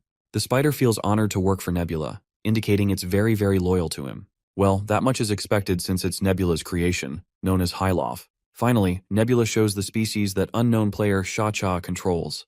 Both Runda and Krampus have awe-induced reactions. The creature before them isn't a mermaid but a merman. The species name is Deep One. Hearing this, Eldar's mind perks up with another term, namely dragon or Cthulhu. It's actually a reference from Lovecraft's work. While Nebula thinks referencing some random fiction isn't necessary in their current situation, Eldar firmly believes it's an important bit to take note of. You see, the traits of the vampires they faced are quite well known generally, just like how the first continent's werewolves are similar to legends on Earth. What Eldar is saying is that species names aren't just random, the names are hints about their traits. The reason behind this is likely because this world is heavily influenced by Earth civilization, or perhaps Earth has been influenced by this game world. But this is just a theory. Since Eldar seems to know a lot about the Deep Ones, Nebula insists he reveal all the juicy bits. Well, apparently, the Deep Ones first appeared in H.P., Lovecraft's short story known as The Dragon. Their abilities were revealed in the shadow over Innsmouth. The crucial detail to note here is that these creatures live underwater, and if you interact with or get cursed by a Deep One, you can transform into one. I know it sounds crazy, just by interacting, you can turn into one. Krampus asks if they get infected like vampires or werewolves. Eldar responds with no. To be exact, one's blood needs to mix, so transformation happens through reproduction. They serve an ancient god like a dragon or Cthulhu, and they live in hiding to avoid being discovered. In the novel, the protagonist visits a village that appears normal, but it turns out to be a village of Deep Ones pretending to be humans. In other words, they might appear human, but resemble fish. According to Eldar, Deep Ones may invade villages and act like normal citizens, and nobody would even know. If a player doesn't realize it, the Clash of Civilizations event won't even pop up. Their specialty is living near the ocean, and they can't stray too far from it.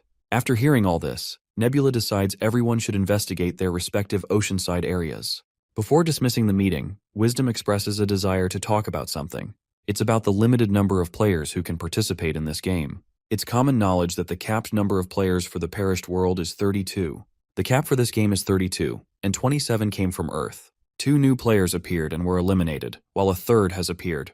This means that other than Cha-Cha, 2 more are yet to appear. Or perhaps they've already appeared, and nobody is aware of it. There's a possibility they exist in the new 4th continent they just discovered. If it's truly a continent, it must be quite big. But right now they can't tell. The continent might already have gathered some power, or maybe an alliance has formed. If so, it would be good to have a temporary alliance among everyone present at the meeting. Well, Nebula clearly isn't vibing with this idea. Although no one knows the exact location of the southern continent, it's probably closest to Hukrin. Who knows what kind of chaotic and messy actions others might take in the name of alliance.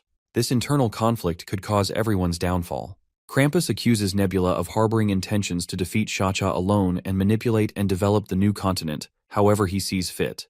While this isn't exactly Nebula's ulterior motive, he agrees that his decision against forming an alliance is biased. Since there's no changing Nebula's mind, Zhang decides to let Nebula stand on the front lines alone and deal with the mess. AR shares the same thought but is willing to help whenever Nebula needs it. Since Krampus is closer to Hukrin, and damage caused by pirates might reach his territory, he too requires help from others along the way. With that, the meeting concludes. Nebula will be fighting this unknown species alone. Since Hegemonia is in a full-scale battle on another continent, Nebula tasks Zhang with delivering the contents of this meeting, since Zhang lives closer to Hegemonia. With that, everyone disperses. Nebula then reflects on everyone's tone, how they were ready to let him fight alone, though no one explicitly said they wouldn't intervene. This clearly indicates everyone will try their best to claim this new continent for themselves. Nebula reveals this to Runda, who finds it hard to believe. From what she's heard, she thinks no one really cares about it. But our boy doesn't think that's the case. He highlights everyone's words. No one said they would refrain from intervening. Krampus even said he wants help from others, which clearly means he wants to collaborate to intervene. They're basically warning Nebula politely, and Nebula is sure the others are weighing the profitability and planning right now.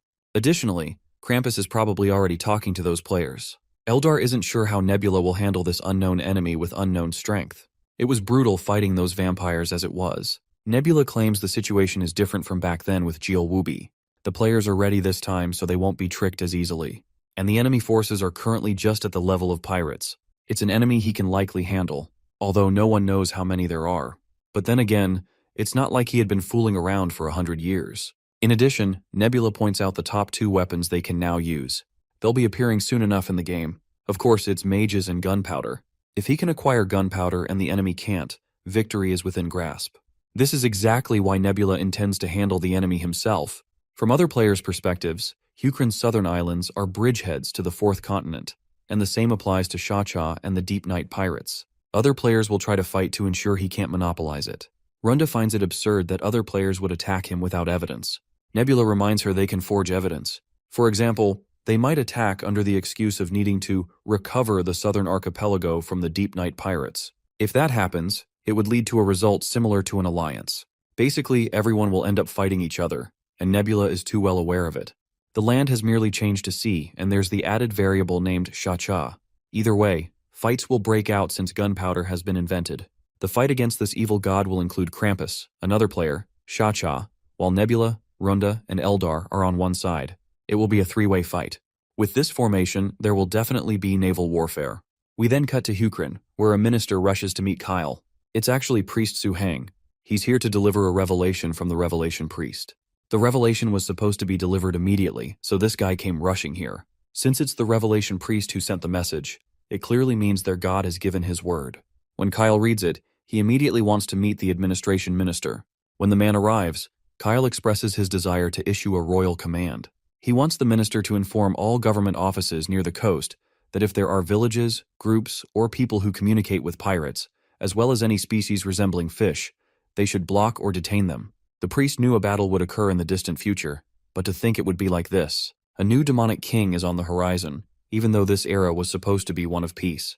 While Kyle is a little wary of the chaos, he believes they shouldn't worry excessively. Back to the main point.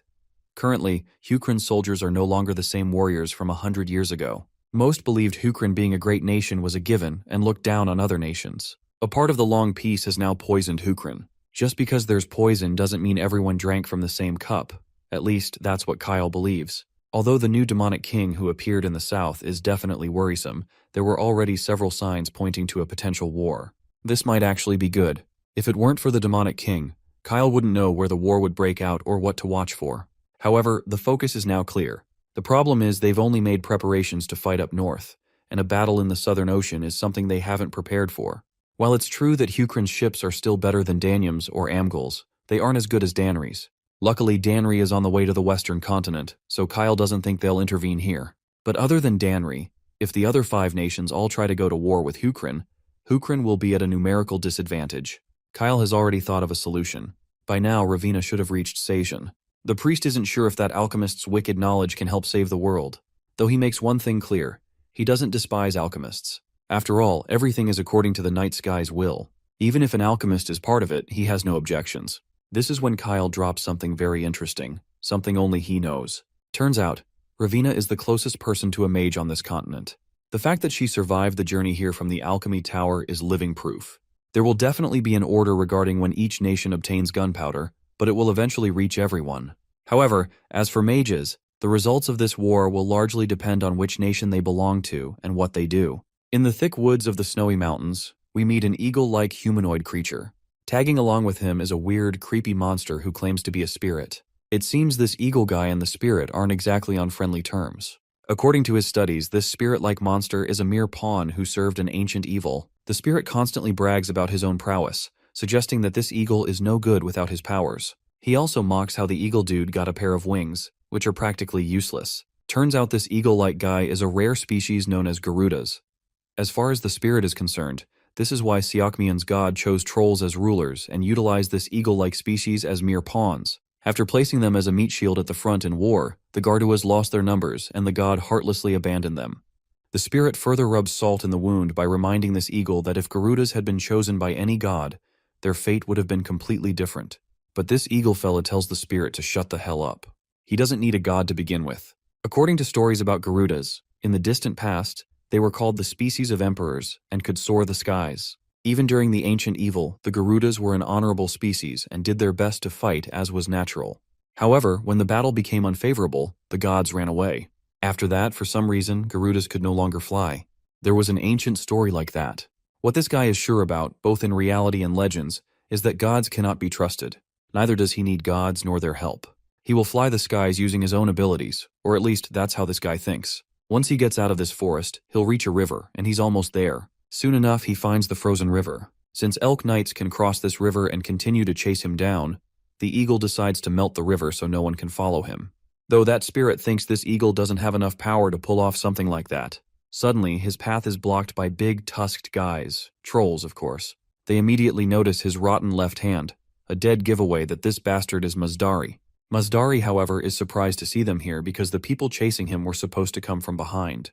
Everyone seems to be after him because of the knowledge he's carrying. So Mazdari feigns ignorance and pretends to panic, acting like he has no clue who Mazdari even is. He introduces himself as Yehuran, someone who grew up in a Garuda clan village. He claims his left arm looks like that because he caught fire when he was younger, not because it's rotten. The trolls can clearly see there's no burn scar. The eagle guy argues that burn scars and rotten flesh look different, just like trolls and Garudas look different. He then tries to divert their attention by asking if they're looking for a Garuda named Mazdari. They respond yes. They're sure even a lowly runt like him must know about the alchemy tower. The eagle guy admits he knows every detail about the alchemy tower beyond the Sky Mountains. It's the place of those frauds called alchemists who live there. The troll claims that his knights have completely cornered the tower, but some alchemists have disappeared. Now, under His Majesty's orders, he's trying to track down those escaped alchemists to stop them from spreading their evil knowledge. The eagle guy assures them they'll be able to find that Garuda alchemist, especially since there aren't many Garudas around here. He even promises to inform them if he finds any Garuda alchemist nearby. But the Tusk guys tell him to come closer, as they won't let him go until they confirm he's not an alchemist. With no options, the guy raises his hand in surrender, ready to be searched. Next, they ask him to pass over his bag. That's the turning point. Mazdari snaps since his identity will be out anyway. The Tusk guys retaliate after sensing his hostility. Mazdari grabs one of the potions and throws it right into a bastard's eyes, causing his entire face to burn and melt like candle wax. Word quickly spreads that the guy with the rotten hand is here, and soon the trackers following him catch up. Mazdari has only 1 sulfuric acid, 1 smoke screen, and 2 gas bombs left. If he uses them now, There'll be nothing left to melt the river, but there's no helping it. He throws the potions right at their faces. One tusk guy blocks the liquid thrown at him, but it's liquefied gas, which Mazdari ignites with his fire, burning the bastard to a crisp. They scream in agony, getting cooked alive. Their leader turns on his heels and rides off on their beasts. Mazdari doesn't want these guys to escape like that. He has to kill them all no matter what. Unfortunately, his flames won't reach that far because he refuses to rely on the spirit following him. Soon enough, the big shot of those tusk guys arrives, very glad to have found Mazdari. Mazdari is ordered to undo his waistband and put down his things. It goes without saying Mazdari can't fight them like this. And the spirit shares the same thought. So the eagle guy makes a wise decision and surrenders immediately. He's forced to strip his bag off and the tusks chain his hands behind his back. Mazdari makes it clear that even without his alchemy gear, he's still a dangerous guy. But the big guy isn't fazed. After all, he's Sokmian's king, Dermalin Busa, the one their god, Twisted Tai, has chosen. Dermalin has heard that alchemists always want to compete against gods. He's torn whether Mazdari should be burned to a crisp or punished by the god's will. If Mazdari wants to witness the troll god's might, Dermalin is ready to show him. The spirit is hyped up about challenging God's might and supports Dermalin's suggestion. But Mazdari knows their god is watching this place. If the god is watching, his judgment would be swift. If Mazdari receives the judgment of Twisted Tai, the tangled and entwined god, he'd be split into a dozen pieces instantly. Mazdari has no clue why, out of all the alchemists, he's being personally pursued by a king. After all, Dermalin had neglected the alchemy tower until now. Well, Dermalin has a clear idea of how the alchemists have been trying to hide their knowledge. The only reason they neglected the tower was because the god never wanted to interrupt their research until now. He was waiting for this knowledge to mature all along. Alchemists might be non-believers, but that doesn't change the fact that they make absolutely mind-boggling stuff. Cutting to the chase, Mazdari is willing to teach the king how to create gunpowder, if they let him go in return. However, it doesn't seem like gunpowder is the only thing the king wants from him. Mazdari might not be aware, but there was an alchemist inside the tower who was communicating with Dermalin. So Dermalin already knows the method to create gunpowder. By now, Mazdari has no clue what exactly these guys want from him. Finally, the king breaks it down. His god wants magic. The brave eagle tries to smack some sense into this overgrown animal. They can't just obtain magic because they want it. The bastard claims it's not about obtaining magic, nor is he curious about Mazdari's identity. He just needs power. According to his insider, magic is a power that can alter the order of this world, just like a god can. Mazdari argues it's nothing more than myth, ancient stories buried deep in history. But the big bastard remains persistent. It's then that the eagle finally recognizes these guys don't want magic, they want a mage. A mage who will submit to their orders. Dermalin is glad Mazdari is smart enough to understand this, which spares him the explanation. The other alchemist, meanwhile, wasn't so smart. That boy didn't reveal anything except that the best alchemist there is Mazdari. Finally, the eagle guy understands these bastards want him to become a mage. The king is willing to give Mazdari all the knowledge collected from mages so far. If Mazdari absorbs all that lore, he can become a mage with that power. With that indomitable power, the king wants Mazdari to spread the greatness of Seokmian far and wide. Even if it weren't for their request, Mazdari had planned on completing his knowledge by finding alchemists throughout the continent to become a mage. He was almost there, just one piece away. But with the knowledge Seokmian's kingdom has gathered, things will be much easier. Though this knowledge was solely gathered after torturing alchemists, Dermalin promises to give Mazdari the highest treatment he deserves. After all, Garuda's helped the trolls a lot in founding this nation. Mazdari, though, isn't welcomed within his species because he is supposedly cursed, so it would be refreshing if Mazdari can recover the honor of his species. While the deal sounds enticing, Mazdari still wants time to think. Dermalin is willing to give him that time but fears he can't wait long, especially since a mage candidate, just like him, has just left their country. The mention of a mage candidate surprises Mazdari. To think an alchemist successfully escaped, he desperately wants to know who. Well, he may not know it, but we do. It's Ravina. Later, Mazdari can be seen in his cell, brainstorming who the lucky alchemist that broke through the siege might be. The spirit haunting him suggests he become a mage, and then ask all the daunting questions swirling in his mind, or find a way to escape. The window is quite narrow, but the spirit is sure it can melt that iron door easily. Mazdari believes it's futile because gods can watch whatever they want. The spirit keeps urging him to do something, it's damn boring. The eagle just puts his head down and begins thinking again. He has no clue why he's hesitating. He thought he could do anything to become a mage. If he becomes a mage, even if he's a slave to a god, his dream will be fulfilled. As he brainstorms, someone sneaks up to the cell's window bars. It's Grasshopper, who intends to have a little chit-chat with Mazdari. He infiltrates the cell like it's nothing. Mazdari quickly puts his guard up, but Grasshopper assures him he's a god's messenger, so there is nothing to worry.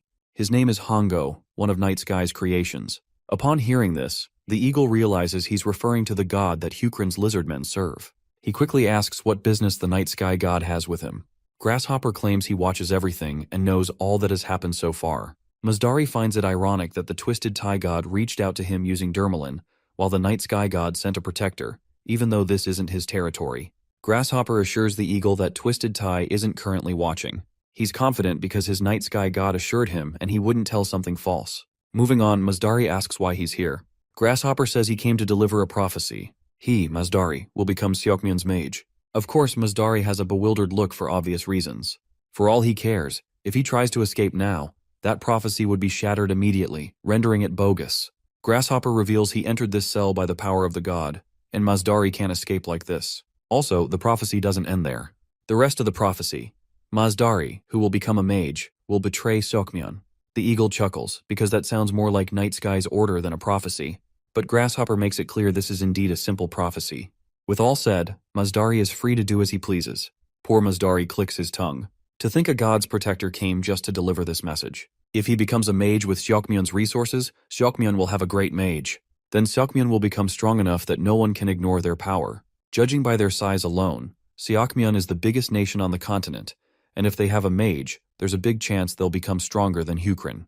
So Night Sky must keep his guard up against Twisted Tie God at all costs. One thing Mazdari doesn't understand. Why all this bullshit and formalities when they can just order him what to do, like gods always have?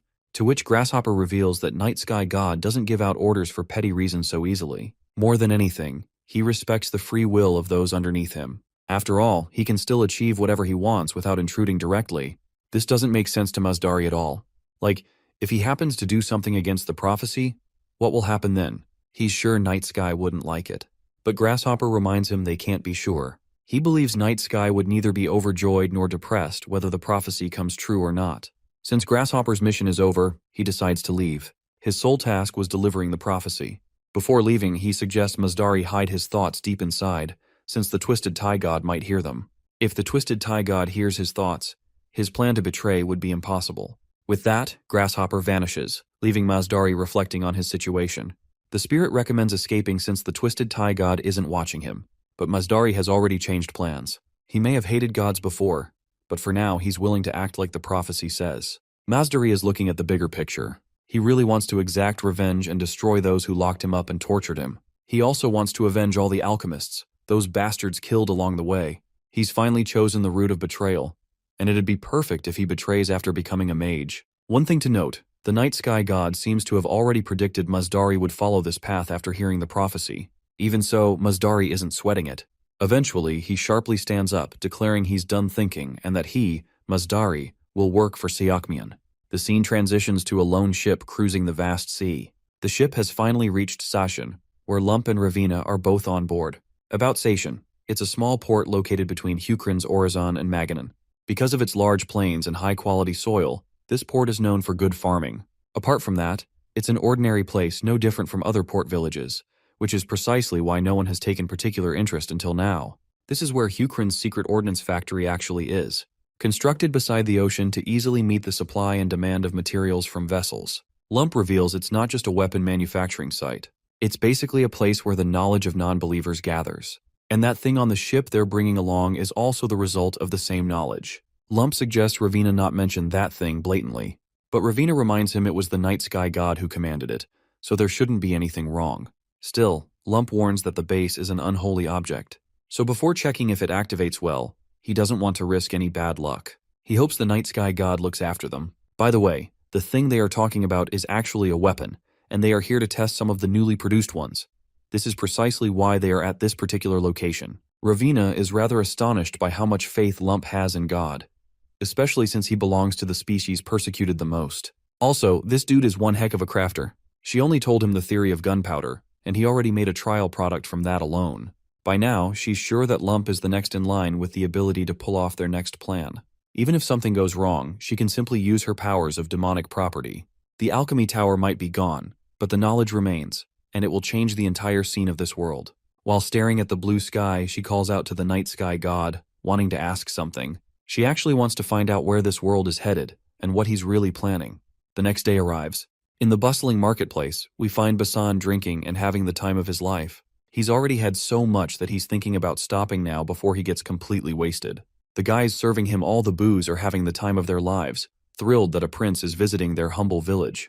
They really want him to mention their hospitality to His Majesty Kyle. As the governor of this small place, they'd love to be recognized by the king. Moving on, Basan questions the man about the Astasidean. He wants to know if this governor can actually handle that shrimp. The governor assures Basan not to worry about that small fry, all the while pouring even more liquor as if Basan hasn't had enough already. Basan can clearly tell that this dude isn't being sincere with his assigned duty, and he really wants to punish this irresponsible government official. But as the king's older brother, no matter what he does, he'd be accused of abusing his power. Suddenly a guy comes running and whispers some juicy yet shocking details in the governor's ear. Seeing their worried faces, Basan asks about the situation. The governor is clearly sweating but acts like nothing serious is going on. This dude is definitely acting way too suspicious. Anyhow, Basan gets up from his seat and heads to the outhouse. As soon as he's off the house's premises, a lizardman swings down from the wall and pays his respects to Basan. He's here to deliver unpleasant news. The Astasidean pirate has escaped. What's worse, that shrimp has taken a hostage and is causing a fuss. Of course, this news only fuels Basan's hate boner toward the governor, whose lack of seriousness caused this mess. Cutting to that shrimp in question, the choice of hostage is rather interesting. The guards are surrounding the bastard while his claw clamps around Ravina's head. Though he seems panicked, his entire body shaking like a leaf. One guard tells the sea creature to calm the fuck down before things get ugly. But the shrimp believes he has every right to cause a ruckus since Basan promised to let him go once he answered all their questions. He demands they bring Basan to him. He'll release the woman only if he gets to talk to Basan. The lizardmen can't help but crack up hearing this pirate talk about morality and promises. The disoriented shrimp then turns to Ravina, threatening her not to move, or else she might lose her head. But the lady, rather disappointingly, reminds him she didn't even flinch. He's the one doing all the freaking shit. The shrimp is kind enough to apologize. Seeing how lousy his grip is, she could easily break free using her muscle spasm technique. Eventually, Basan finally arrives on the scene. It's then we learn the shrimp's name is Godan. Basan doesn't hesitate to claim that Godan went against his promise, but he also doesn't shy away from reminding him that he broke the law. This time, Basan is willing to make a promise he can keep. If Godan kills the hostage, he'll lose his life on the spot. If Godan gives up, he'll be granted a chance to talk. He's got to decide quickly. Well, it's no brainer what the shrimp is going to choose, and as expected, he lets go of the girl. With the hostage free, the other lizardmen charge toward the bastard to apprehend him. Ravina is rather surprised at how well Basan negotiated. After all, she had this perception that lizardmen are all brawn, no brains. Basin believes he did nothing other than follow the wisdom of his ancestor Rock. First, one should always try to achieve goals through talks, but if that doesn't work, then you can get your hands dirty. The woman is surprised to see such resolve in Basan's eyes. For someone who was once the crown prince, that response of his is quite clear. By now, Basan is left wondering who this woman even is. At that same time, the dwarf also arrives. Seeing the shorty, it doesn't take Basan long to recognize who he is. Ravina is curious if Basan and Lump already know each other. Well, it's a long story, so they take their time explaining everything, how they three ended up here. Judging from the situation, Basan recognizes that it was all part of the king's plan for each of them to come to Sashin. Similarly, it's no coincidence they all arrived around the same time. He then asks Lump about the thing he's holding. Turns out, it's a weapon Lump brought, thinking it might be helpful. It really is a weapon. The next scene takes us to Hukrin's ordnance factory. It's a secret area, unknown to the world. There are more of these similar weapons. These barrels are heavy and pretty big. Having no clue how these weapons operate, Basan thinks maybe the hole in the middle is to lighten the weight. With all his might, he grabs the weapon and throws it hard on the ground to see how effective it is. Lump tells this gullible lizard that's not how the weapon works. He takes the barrel back to show how it operates. He points at a wooden plank with a red circle. That's the target. He then pulls out a bag of gunpowder, explaining what this black stuff does. He pours the gunpowder into the barrel, stuffs it properly through a stick, and then it's time to put a projectile inside. Once the cannon is loaded, it's time to ignite the fuse. With fuse lit and cannon loaded, he fires the cannon, causing the projectile to obliterate everything in its path. It literally blew everything away, including Basan's mind and his ears. This shit is as destructive as the night sky god's thunder. What could be the use of such a weapon? Well, Ravina reveals it's for war. She seems to know the gist of why they're all here. She's heard Basan had a little squabble with the pirates, so he and his crew dropped by Sashin, which wasn't part of their original plan. Partly Basan and his crew had to stop there because they were supposed to load a certain item, and that item was a cannon. Basan is still in awe at the sheer power he has just witnessed. The destructive power is incredible, though there's an obvious catch from what he's noticed. The process of putting the gunpowder in, flattening it with a stick, then loading the projectile and lighting it on fire, it takes way too long to start an attack. It's also tough to change the direction of the cannon itself. He's sure one can kill a few enemy soldiers with this on a chaotic battlefield, but if they spread out, taking down many would be impossible. But then again, everything could change drastically if they get many cannons, not just one. It's quite useful by itself if it can hold cavalry troops in check. It'll also show incredible force in a siege where the target is fixed. It's basically enough to make up for the disadvantage of being hard to move once the cannons are boarded on boats. If there had been a cannon in the battle against the pirates last time, they'd be done for. A sea battle could fully show the power of these cannons. This is definitely going to change the landscape of war. Meanwhile, Nebula is hearing all the thoughts swirling in Basan's mind. Basan might be right, but Nebula believes there's still a long way to go. Since battleground cannons are impressive, but compared to the weapons that will appear in the future, they're nothing. The firing speed is slow, and after firing you need to wipe the inside. Because they're so heavy, several people are needed for each cannon, and you also need training on how to shoot them properly. And if it rains or it's humid, they get even harder to use. After all, black gunpowder solidifies quickly if it gets moist. But since Kyle is a genius, and that dwarf lump is also a talented fella, they might make the next stage gunpowder soon enough. Though for now, they'll rely on the current technology since perfecting a technique doesn't instantly produce the next one. Still, Nebula is positive it won't take that long. Once everyone starts using this gunpowder, it'll lead to an arms race. Nebula's pretty much convinced a war will happen, much to Eldar's surprise. Right now, wisdom is bothering Nebula the most.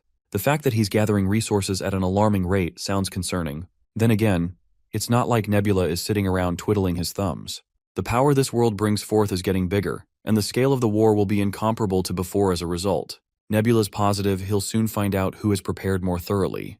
The scene then shifts to show Tion's sour face. She seems rather wary of Ravina. To her, this lady with horns sounds like trouble, but to Basan, she isn't really a threat. Being human, she's as much a threat as Tion herself. Tion, being an elf, feels offended that he's comparing her with a human, so she teases him that lizardmen and frogmen look similar to her too, even though they literally don't. She emphasizes that just like frogmen and lizardmen, humans and elves are poles apart. The two can't even have kids together. So in a nutshell, the two species don't share any similarities. Anyhow, Basan still believes Ravina is a perfectly fine person. Just because she's cursed doesn't mean she's some freak. Okay, she's willing to let Ravina's curse slide, but she can't help pointing out that Ravina's a non-believer who doesn't follow a god. Well, Basan doesn't have any problem with that either. As far as he's concerned, everyone has the right to be skeptical. Tioni points out that alchemists aren't just skeptical, they're dead certain that gods don't exist. As they argue back and forth, someone calls the captain and reports several unidentified boats approaching from behind. The speed these boats are moving is even more concerning. Basan quickly relays orders to figure out who's behind this, but it seems they don't have to wait long to find out.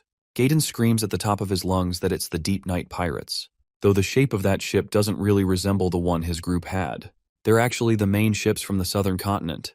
While Gaiden is squirming and panicking in the background, miserably clinging to his sorry life, Tion takes a closer look to confirm what Gaiden said.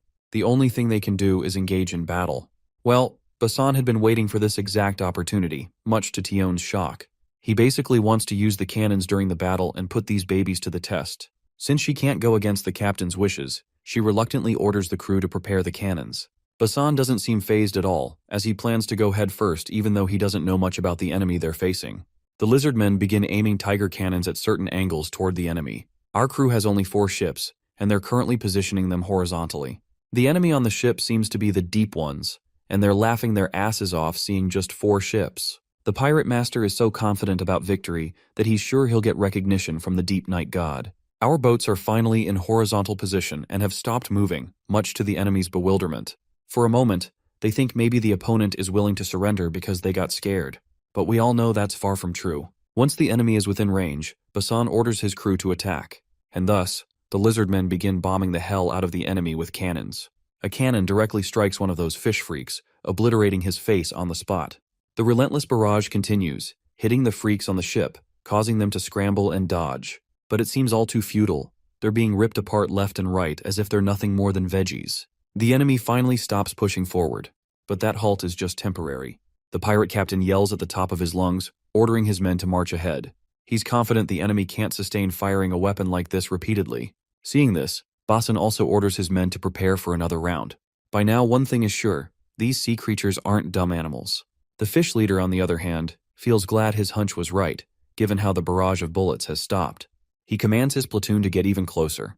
But little does this bastard know, Basan is ready for the second round already. As soon as he lowers the flag, his companions start the barrage of cannons. Since the weakness is the long loading time, there's a gap between firing rounds one after another. So, of course, Basan already considered that and prepared the second platoon accordingly.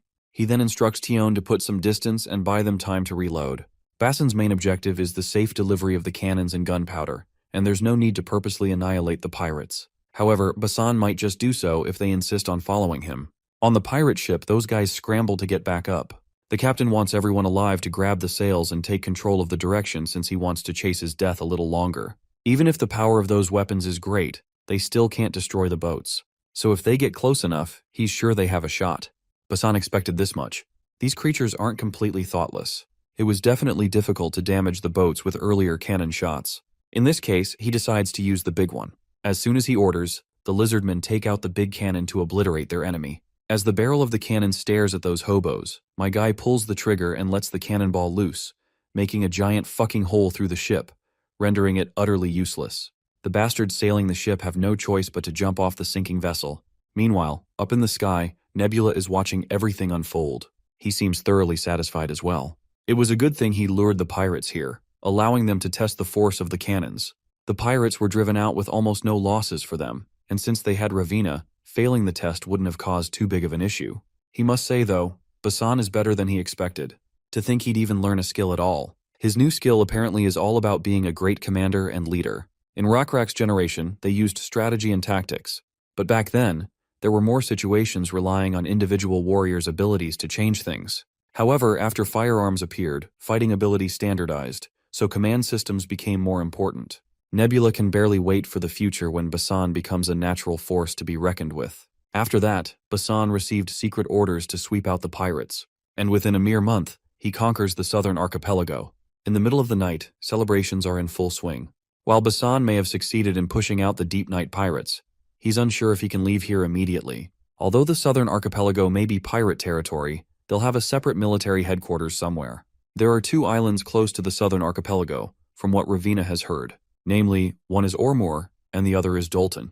Ormor is an island west of the southern archipelago and close to Danium, so it'll be used as a base for pirates traveling to and from Danium. Doltan is south of it and quite a distance apart. It's closer to the southern continent, so there's a high chance it's the Deep Night Pirates' headquarters. Basan already has enough soldiers well-versed with cannons, but because it's hard to divide their forces into 2, he plans to conquer one first. Then a familiar voice barges in, claiming to have already conquered Ormor Island. The man in question is Mazdari, much to Ravina's shock. Since they're fellow alchemists, they know each other well. Basan's eyes dart right in front of him, where he can see a fleet of trolls marching down here, the army of Seokmyeon. Seeing this army, Basan quickly orders General Ian to prepare his soldiers for battle. Mazdari assures him they're here on friendly terms. All he and this fleet of trolls want is to expel the pirates as quickly as possible. Since Mazdari and trolls came here riding Danium's merchant ships, it's no surprise the Astasidians weren't on guard against them. But that doesn't sound reassuring to Basan, as he has no reason to be at ease seeing Seokmyeon's soldiers coming on Danium's boats. Out of courtesy, the troll general humbly introduces himself as Seokmyeon's General Uldor Mayan. Since he's in charge of the boats docked there, he wants Basan to rest assured. The only reason he came on Danium's ships is that Seokmyeon doesn't have ships that go south. Besides, he has no intention of creating friction with Hukrin. He just wants to help because Danium, his allied nation, is suffering due to pirates. So it's in everyone's best interest if criminals like pirates are dealt with quickly. Basan understands the sentiment. Since the pirates recently extended their influence onto Hukrin's southern archipelago, Basan had to drive them out, so there's nothing left for General Uldor to do. Seems like Uldor has an entirely different piece of information. As far as he knows, Hukrin never took over the southern archipelago territory. Only uncivilized people live there. Basan reminds him that he simply respected the autonomy of the Assasideans, since he has continuously received tributes and respect from them. After all, the god the Assakidaeans believe in is also the night sky god. But if the general recalls correctly, the name of the god the Assasidians believed in was different from Hukrin's. Their god's name was something like White Spider God. Basan clears up the misunderstanding by confirming that the white spider god is the same god as the night sky. Furthermore, a priest from the main temple is already on the way to confirm this fact as soon as possible. Internally, Basan can't help but highlight the main agenda this general is here for. If only Basan had been a little late, Oldor would have been planning to claim the southern archipelago as part of their territory, including Ormur. Another important thing to note is that Seokmian used Danyum's ships to come here, which only corroborates the possibility that these two nations have partnered up. Seems like Wisdom and Krampus are cooking something behind the scenes. Not just that, as far as Basan can think, there's also a possibility that all 5 nations, including Jokwa, Mangul, and Guman, will get involved. Even if they don't fight head-on with Hukrin, they can't avoid competition. The goal in the end is a path toward the southern continent. And right now, a clash between the nations over this continent is inevitable. Basan then inquires if this dude is planning on going to Dalton Island. The Big Tusk guy's response is affirmative. In fact, he's planning to go even further if necessary. Hearing this makes Basan chuckle a bit, like he saw that response coming. Anyhow, he decides to enjoy the festivity until the next day. The journey once again continues, with the Seokmian army tagging along. Turns out even ships from Mangul have joined. Basan is sure that both Seokmian and Mangul will assert their authority over Doltan once they've dealt with the pirates. The two nations have already talked things over. Well, Tion isn't really vibing with the current developments. Their only goal was to explore the external mountains, but she isn't sure how in the hell they got stuck in this mess. Besides, this shit is way over her pay grade. She never signed up for this to begin with. But then again, there's no helping it. And that's exactly what bothers her. Basan can feel that the night sky is watching them from above. But Tion feels like Basan is making some sharp pun since it's literally a clear day sky. Moving on, the crew notices pirates, but there's something even more concerning. The pirate ships heading their way are literally countless. So many that even Nebula is left speechless. He's got no freaking clue how these looters managed to gather those numbers. Also, what's with that divine restriction that isn't allowing him to reconnoiter the enemy? This is only possible if the enemy's level is at least 19. Furthermore, Nebula has noticed the pirates' movements are awkward too. Just take a look. This bird's eye view shows how the pirates are keeping a large distance between them and their enemy. This giant empty space between them seems like a trap, so Nebula quickly bestows Basan with a divine revelation, telling him to practice caution. Basan takes note of the urgency and orders his men to slow down the boats. Meanwhile, General Oldor is astonished to see this sudden decrease in pace. One of the soldiers reports that Hukrin's boats are slowing down. This fool of a troll general considers it an amateur move from Basan. As far as he can tell, Basan must have gotten scared of the number of enemies and is now trying to buy time to plan something else. So the general's greed takes the best of him, and he decides to deliver the first strike to the enemy. But it won't be long before he realizes how foolish that decision was. A massive tentacle rises through the waters, making the ships look like dwarf. It's a fucking kraken. One whip of its tentacle takes down a bunch of troll soldiers, along with devastating damage. Not long after, an entire ship is wrapped up by the tentacles and is being strangled and smashed with these massive whips. Nebula had anticipated this, which is why he sent the revelation abruptly. Looking deep into the waters, we see this giant tentacle beast. It's so massive that Nebula estimates it to be at least 500 meters long. The dude is half a fucking kilometer long. Thankfully, Nebula's quick thinking saved his crew from getting demolished unnecessarily. Krampus, of course, isn't thrilled with this development, since he's taking all the brunt with troll ships getting destroyed. He blames Nebula for not warning him earlier, but our guy clears the air by apologizing. He only found out on short notice himself, so couldn't warn in time. Krampus, however, isn't buying it. He's dead serious it was all part of Nebula's plan. Once again, our guy's response stays the same. Turns out, the Kraken is just an individual creature outside the control of any civilization. Meaning, the Kraken wouldn't spare the Deep Ones either if it came to that. It's likely tamed by the Deep Ones. Nebula has another theory. Since the Kraken is also part of this ancient evil or whatever, perhaps the Deep Ones have a sort of symbiotic relationship with it. While Nebula wasn't quick enough to warn Krampus about the first sneaky attack of the Deep Ones, this time he warns them in advance that the second attack is coming, with Deep Ones rising to the surface. The Deep Ones will attack from between the Kraken's tentacles. With this kind gesture, Krampus also decides to be generous enough to warn Nebula about the third attack these creatures are about to launch. Turns out the third pirate fleet is already on the move, and it seems they're trying to trap their ships so no one escapes the Kraken's wrath. Krampus seeks Nebula's advice to counter this attack. Our guy just teases his fellow back, wondering if Krampus even needs advice at all. After all, Krampus can simply use what he's been hiding. But before we find out what that is, we get a moment to witness a sinking ship, courtesy of the Kraken. While the Kraken is disintegrating the ship into pieces, Mazdari is also in action, trying his best. He's in the middle of drawing a circle when a giant boulder falls on him. After pushing the boulder away, he completes this weird enchantment-like circle, though he fears it won't be very helpful in his work. Just as he finishes drawing the circle, General Uldor also arrives, as if summoned by fate. He will be the one to witness the miracle of what Mazdari has been cooking up lately. Having no clue what Mazdari is up to, the clueless general asks for clarification about the glowing circle. Mazdari reveals that what he is about to do is the reason Sokmyun's king, Dermalin, hired him. It's also why the king sent him to the southern seas, and the reason General Uldor had been looking for him in the first place. And that reason, of course, is magic. Before doing something miraculous, Mazdari asks about the ships within 300 paces of their own.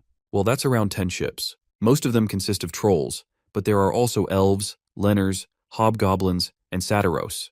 The slaves are a mixed bunch, so it's hard to quote exact numbers. Of course, among them is a Garuda too, Mazdari himself. From what I can tell, it seems Mazdari is about to pull some sort of teleportation jutsu. We'll find out soon enough. Right now, he needs some time to focus. He starts chanting these scribbles, and this weird mojo begins to take effect. Once he finishes reciting whatever it was, a miracle happens. The tentacle of the octopus has been frozen solid. When it cracks, chunks begin to rain down. Everyone on the ship is baffled as the reality of the situation sinks in. The ocean around them has been frozen solid. Even the enemies are frozen solid. The only ones still standing unfrozen are those the Garuda remembered before chanting the spell. The extra slave orcs the general didn't mention are frozen. The general is sweating down to his balls even though it's cold out there. He finally understands why His Majesty was so hell-bent on having this guy under their command. With the successful casting, the eagle feels very satisfied. He looks into the sky as if sensing that God is watching him from above. Well, his hunch isn't all off either. Our guy is also very fascinated watching this spell, Frozen Time, in action. Seems like this is the trump card Krampus was holding. Though Nebula is curious why the eagle chose this particular magic spell out of all the options. Seems we'll find out soon enough. A while later, we see our party starting their journey again. Basin is still glazing over the magic he just witnessed. The pirates, excluding the Kraken, were incredibly strong in their own regard.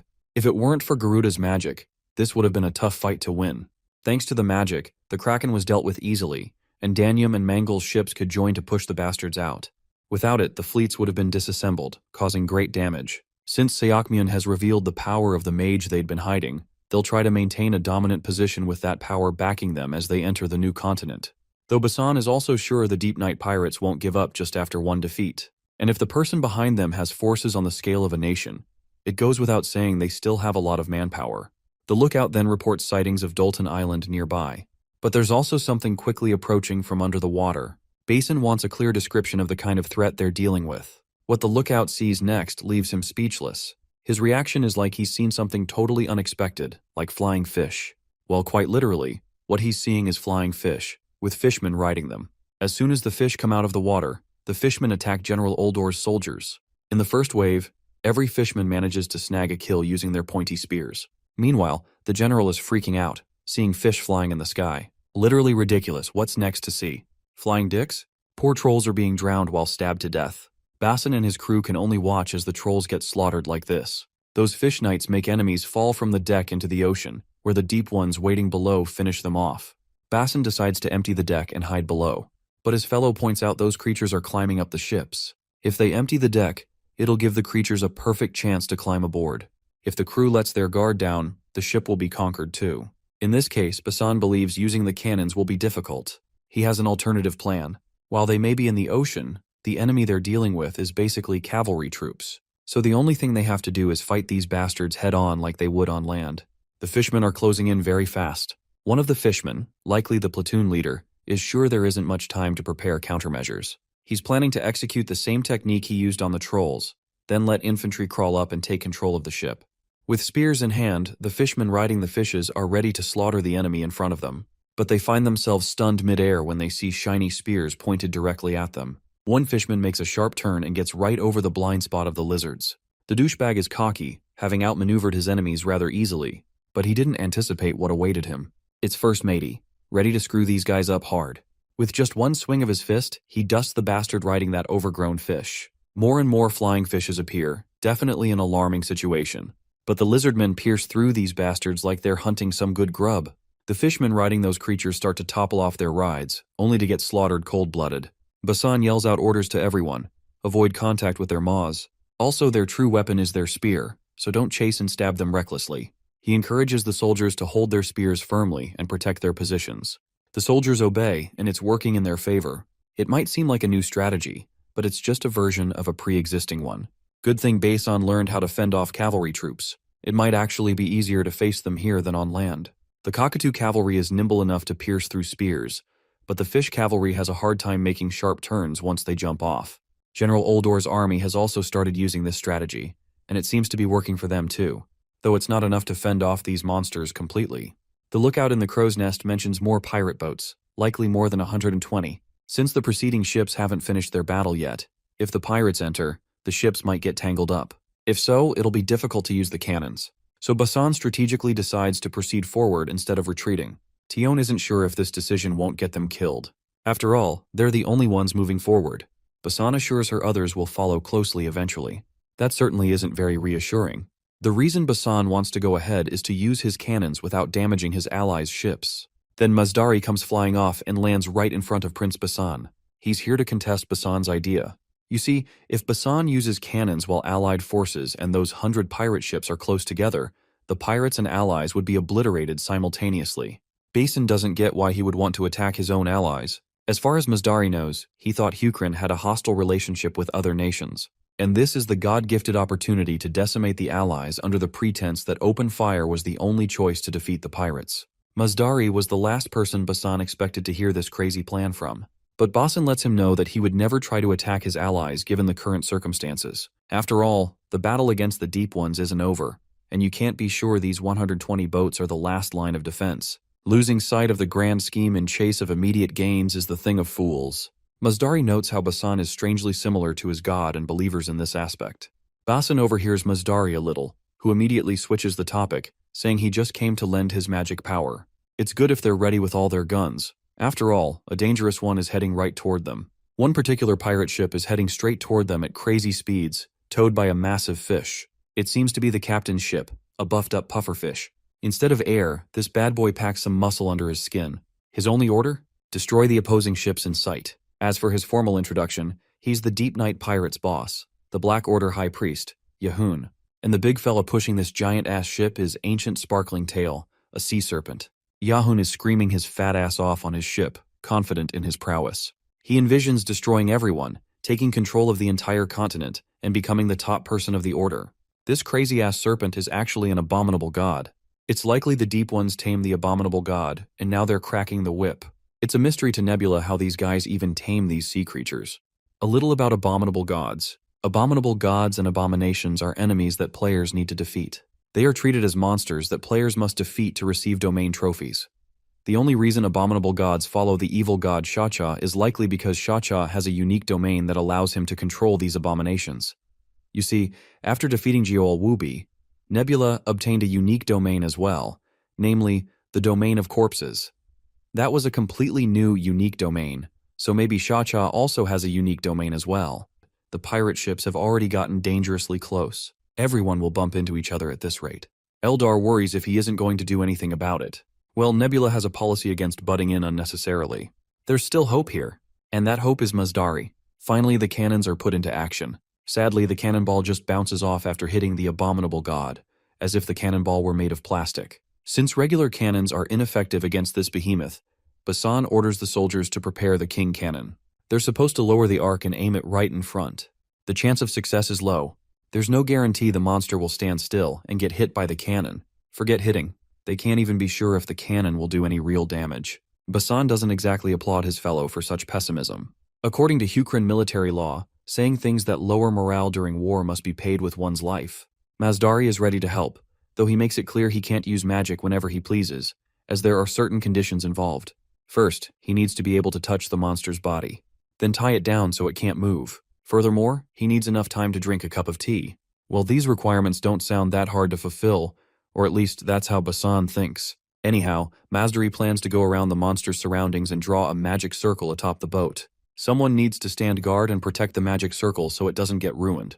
Furthermore, while casting magic, he needs to maintain focus during the enchantment, so he needs someone to protect him throughout. His terms may sound simple and easy on paper, but it's a long shot before they actually execute the plan and take the creature down. Though one thing's for sure, if all conditions are met seamlessly, Killing that monster isn't far-fetched. In this case, Basan raises a red flag, signaling his fellows to get ready for the chaos ahead. Tioni catches on to the urgency, as Basan wasn't supposed to flutter that crimson flag lightly. Well, that red flag signals his fellows to ram the boats together, with the main ship in the middle. The plan is as crazy as it gets, and Tioni is losing her mind. Even Mazdari, who's been weathered through and through, admits Basan is one hell of a crazy guy. Then comes the next order by Basan, directed at Mady, who is supposed to announce to everyone to prepare for impact. The big fella takes a massive breath and lets his booming voice crack through the area. Lump is also told to prepare to execute the next part of the plan. The abominable god is right in their faces, ready to tear everyone apart. But so is their king cannon. The first cannonball is out, hitting the giant beast square on its chest. But the beast is still alive and about to make a snack out of everyone on deck. Basin quickly orders all gunners to retreat. The beast looks annoyed and traps one of the lizardmen in its maw. Basin then orders the others to raise their bows and trap the monster so it can't move freely. At the same time, Mazdari finishes drawing the magic circle on the boat. Only 3 more circles left to draw at different locations. Basin is ready to act as a meat shield and keep the enemy engaged while Mazdari works on his other circles. He further apologizes to Tion before jumping onto the enemy side of the ship. Well, right now, there's no point in complaining about anything given their situation, so Tion understands why it's necessary to risk it all. As long as Garuda doesn't whine, she's okay with him being a little reckless. As he jumps onto the enemy ship, Ravina suddenly pops out in the chaotic scene, much to Basan's shock. It's dangerous out here as it is, so she better go back to the pirates' humiliation. Well, she can't go back like this. She's been waiting for this moment to arrive. Suddenly, a massive axe swings down, landing smack dab in the middle where the duo was standing. The one behind this lousy throw is this fat fish guy, who's here to battle the captain of this platoon. Looks like Basan has also been waiting to fight this jackass, so it's a good thing he doesn't have to go through the trouble of finding him. As the two face off, Basan lunges at his opponent showing no fear. Their weapons clash, leaving blinding sparks filling the scene from the steel collision. It seems like this fat fuck already knows Basan's true intentions. He's basically buying time so that his fellow can use magic. However, as far as this fat fish is concerned, nothing can save them from his might. He swings so fast at Basan that he barely has time to dodge. If he'd been late even by a millisecond, he would have lost his head. There's no doubt this jackass is one tough nut to crack. What's more concerning is that his opponent also knows about magic. Not only does this fat fish know a lot about magic, he also knows how mages use others as sacrificial lambs just to buy enough time to draw some weird images on the floor. It's something this big fish strongly contests. Basan, however, refuses to empathize with this bastard, since he isn't on the same emotional level as this fish. Regardless, Yahun the fat fuck claims he won't let their mage succeed. And just as he says this, the abominable god is set free by the fishman, much to our boy's annoyance. If things keep going like this, the sea serpent will escape, and they'll be screwed for sure. But this is when Mazdari makes his comeback, having already done his part of the project. The entire area is now under the range of this giant enchantment circle. Literally no one can escape it, even if they want to. The radius of effect is so big that the fat ass who was once barking nonsense is left with his filthy mouth wide open. But surprisingly enough, nothing actually happens, giving this fat ass a moment to sneer at this failed attempt. If the magic circle is off even a little bit, or if the spell stutters, the magic always fails. So executing a successful magic spell in such chaos is next to impossible. Well, looks like this dude is about to get proven wrong. The entire place begins to shake as a snarling, loud roar fills the air. Everyone's head hurts, like they just got caught in friendly fire. Basan isn't happy with this development. He's mad that this magic is affecting his own fellows as well as the enemy. The confident eagle reveals that the magic hasn't even started yet. And just as he says this, magic portals form on the ground, and from them come massive hands. Before Mazdari even has a chance to explain what's going on, the massive hands instantly find their target and proceed to grab it. Mazdari meanwhile takes the opportunity to explain that it's actually summoning-type magic. The magic circle also serves as a door between worlds, and he opened that door to call a being from another world. The said being squashes that poor fish, causing blood to splatter like a crushed tomato. This massive hand monster was called Talajin in ancient times. There are already multiple hands all over, surrounding that giant, abominable god. The hands seem to be searching for something, and that something is Mazdari. Talajin never feels happy when someone uses Talajin's hand magic to summon his hands. Just imagine a scenario where you're having the time of your life, basking under a bright sky with a gentle breeze relaxing your muscles. But then some little critter ruins your mood by biting you. Your first instinct would be to squash this insignificant bug. Similarly, Talajin is currently squashing all these ants his hands are grasping, and these hands won't stop until the entire nest of ants is obliterated.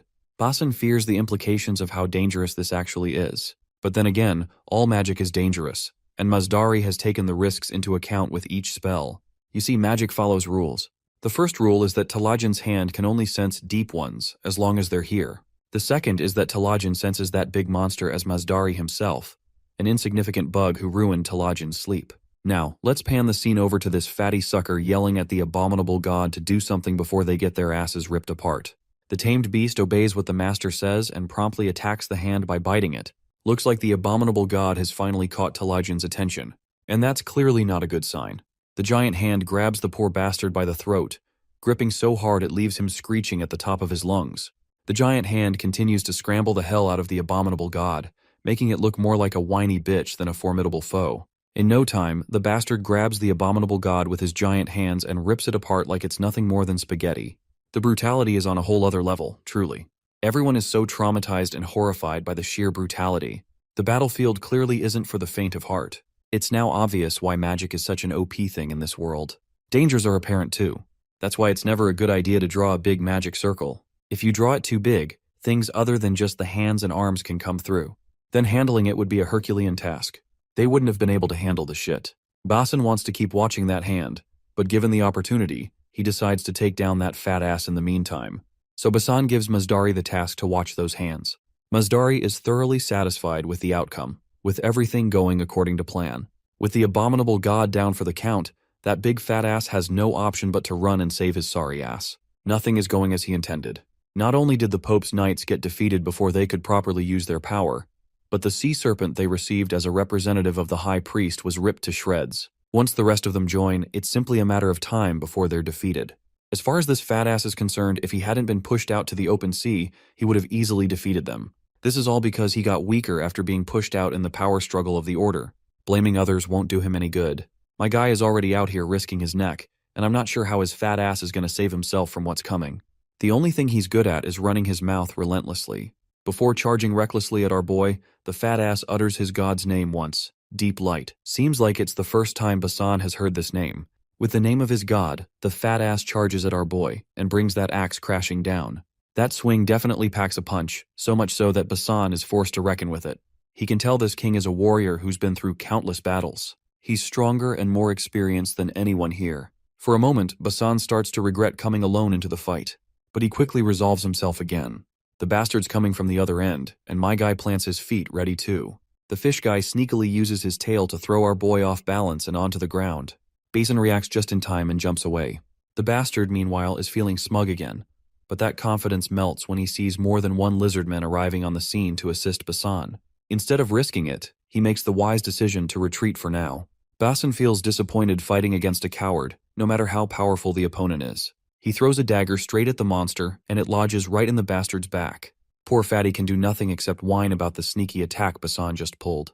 Though my guy doesn't feel ashamed at all. His ancestors always taught him to keep a spare weapon. So, a while later, poor Fatty has his head claimed by Basan, a clear message to the other fishmen that their time to surrender has come. They promptly decide to retreat. After a while, Basan inquires about the current status of the war. The outlook shows a few ongoing skirmishes with the last remaining fishmen. And as for Talajin, this fellow seems to be up to something. The hands are literally drawing a magic circle of their own, eerily similar to what Mazdari had drawn. This is totally out of syllabus, and the only person who can explain this oddity is Mazdari, but that dude is nowhere to be seen. Meanwhile, the hands finish crafting the magic circle and activate it. Basin rushes toward the monster before something catastrophic can happen, but Ravina promptly stops him in his tracks. As we know, the hands are just casting magic. She assures him that nothing's going to happen. And just like she said, Talajin fails to activate the circle.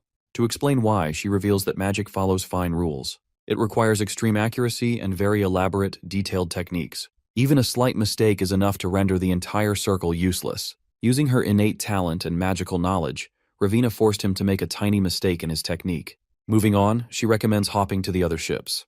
Mazdari bound Talajin's free will using magic rules, which only allow it to sense the deep ones. But now, with no target in sight, Talajin will just flail his hands around, potentially hurting his own allies. That's a being with its own consciousness and desires from another world. It holds knowledge that people from the mortal world aren't even aware of. Speaking of which, Basan believes this is all the more reason to keep a close eye on this monster's movements. After all, this being actually poses a greater threat than the pirates ever did. Ravina has already decided to stay behind herself to keep watch over the beast's movements, while Basan is allowed to go. As for Mazdari, she advises not to trust him at all. She's got solid reasons behind her warning. To back it up, she recalls the time when the Knights of Seokmion attacked the alchemist's tower, and many alchemists either dispersed or died during the confrontation. Luckily, she managed to escape just in time, though most of the alchemists were detained before they could even flee Seokmion. Seokmion squeezed every drop of knowledge from those alchemists, but only Mazdari seized it all and became a mage. She believes he must have betrayed the other alchemists to get there. That's also why she's here. Her knowledge and abilities are among the few things that can resist magic. Summoning Talajin's hand wasn't the issue. It's the hands themselves that pose a threat to everyone around. Their attempt to draw a magic circle is just one example of how dangerous they are. If it hadn't been for her, everyone would have been in for a hell of a day. Basan quickly catches on to what she's actually implying. She suspects that having Talajin's hand harm the allies was part of Mazdari's plan. Looks like this bold claim is about to be addressed by none other than Mazdari himself. He's clearly hurt that his fellow alchemist would suspect him like this. He hadn't imagined she'd be so skeptical of their bond. Ravina, however, clears the air. They never had a friendship to begin with. For all her time in the tower, she always felt like their relationship was like a cow watching a chicken. A metaphor that perfectly sums up how she thought of them. Strangers from entirely different worlds. Well, it seems like to Mazdari, she was more than just a stranger. Just look at him. Bro's literally glazing over this remarkable metaphor she just used to describe their relationship. Her brilliant mind is the only reason he had always liked her. Though Basan isn't sure if that metaphor was really that intellectual or remarkable. Moving on, Mazdari decides to share his side of the story to dispel the doubts and misunderstandings. He begins with the magic of Talajin's hands. These hands were recorded in his master's book. The book warned that if left unchecked, they'd eventually cross over into this land. He had already anticipated that Ravina was capable enough to prevent that from happening, which is why he took the gamble of summoning the hands. And the gamble paid off in the end. But there's another reason he summoned them. Mazdari is certain there are multiple spies who've already infiltrated Hukrin's ships and are secretly working for other nations. Basan confirms it. In fact, he suspects there are likely more than 10. Continuing, Mazdari explains that those spies likely witnessed him defeat the water monster with magic. They also probably saw the moment when Talajin's hands attempted to cross over, and that's exactly what he wanted. Now those spies will report back that Mazdari tried to trick Hukrin and cause massive damage. It all fits now. Mazdari plotted everything to mislead the spies into believing he's still loyal to Seokmion. Now those spies think Mazdari boarded Hukrin's ship to attack it, and he tried to achieve that by not deactivating Talajin's hand magic. When Talajin tried casting a spell of his own, it was Ravina who blocked it. If that's how the story gets reported back to the other nations, it will reinforce the idea that Mazdari is loyal to Seokmion. Basan finally understands they gotta throw down a bit to make Mazdari's betrayal more convincing. So, the two of them start pretending to be enemies. They toss out some dramatic, cheesy, theatrical lines just to stall for effect. And with the cheesy monologues done, they both rush at each other, engaging in a final do-or-die battle. A while later, Seokmion's and Hukrin's forces finally reach their designated island. On dry land, an intense round of negotiations is going on between General Oldor and Basan. Basan tries to negotiate further, but this big-tusked old coot is adamant about his final decision. He believes the current terms are fair enough for both sides. Since Basan can't gain more ground, he eventually hands Mazdari over to Seokmion under the settled stipulations.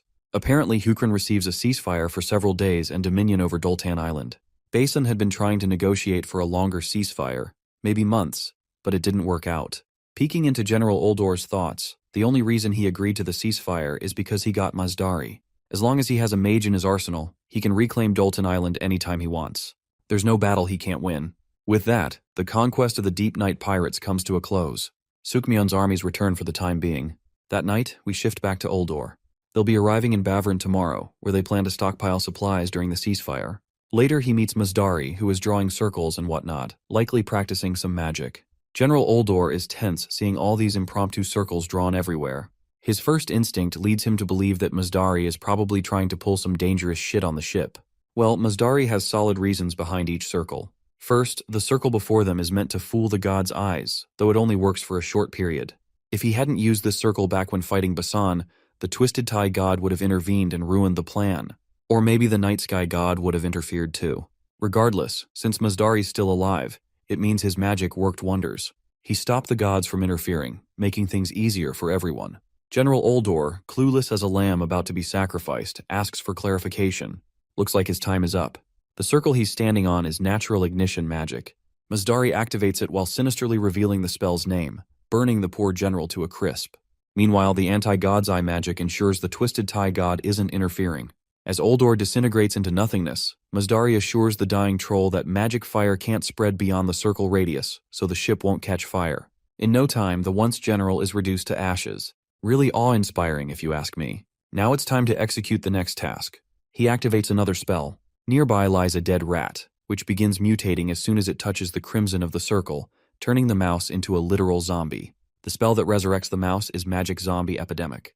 The critter crawls toward the other troll soldiers, who are sleeping without a care. It starts biting them one by one, and we all know the outcome. A zombie apocalypse breaks out on the ship. By the next day, everyone aboard becomes walking dead corpses, with no purpose in life. The mastermind behind this masterpiece takes a rowboat and abandons the zombie-infested ship to wander the sea. Nebula is thoroughly watching everything unfold. It's just as my guy expected. The prophecy that Mage Mazdari will betray Sukmion has been fulfilled. It's all fun and games to Nebula, an omnipotent god pulling strings from the background. Right now, Nebula and Wisdom are playing this board game to kill boredom.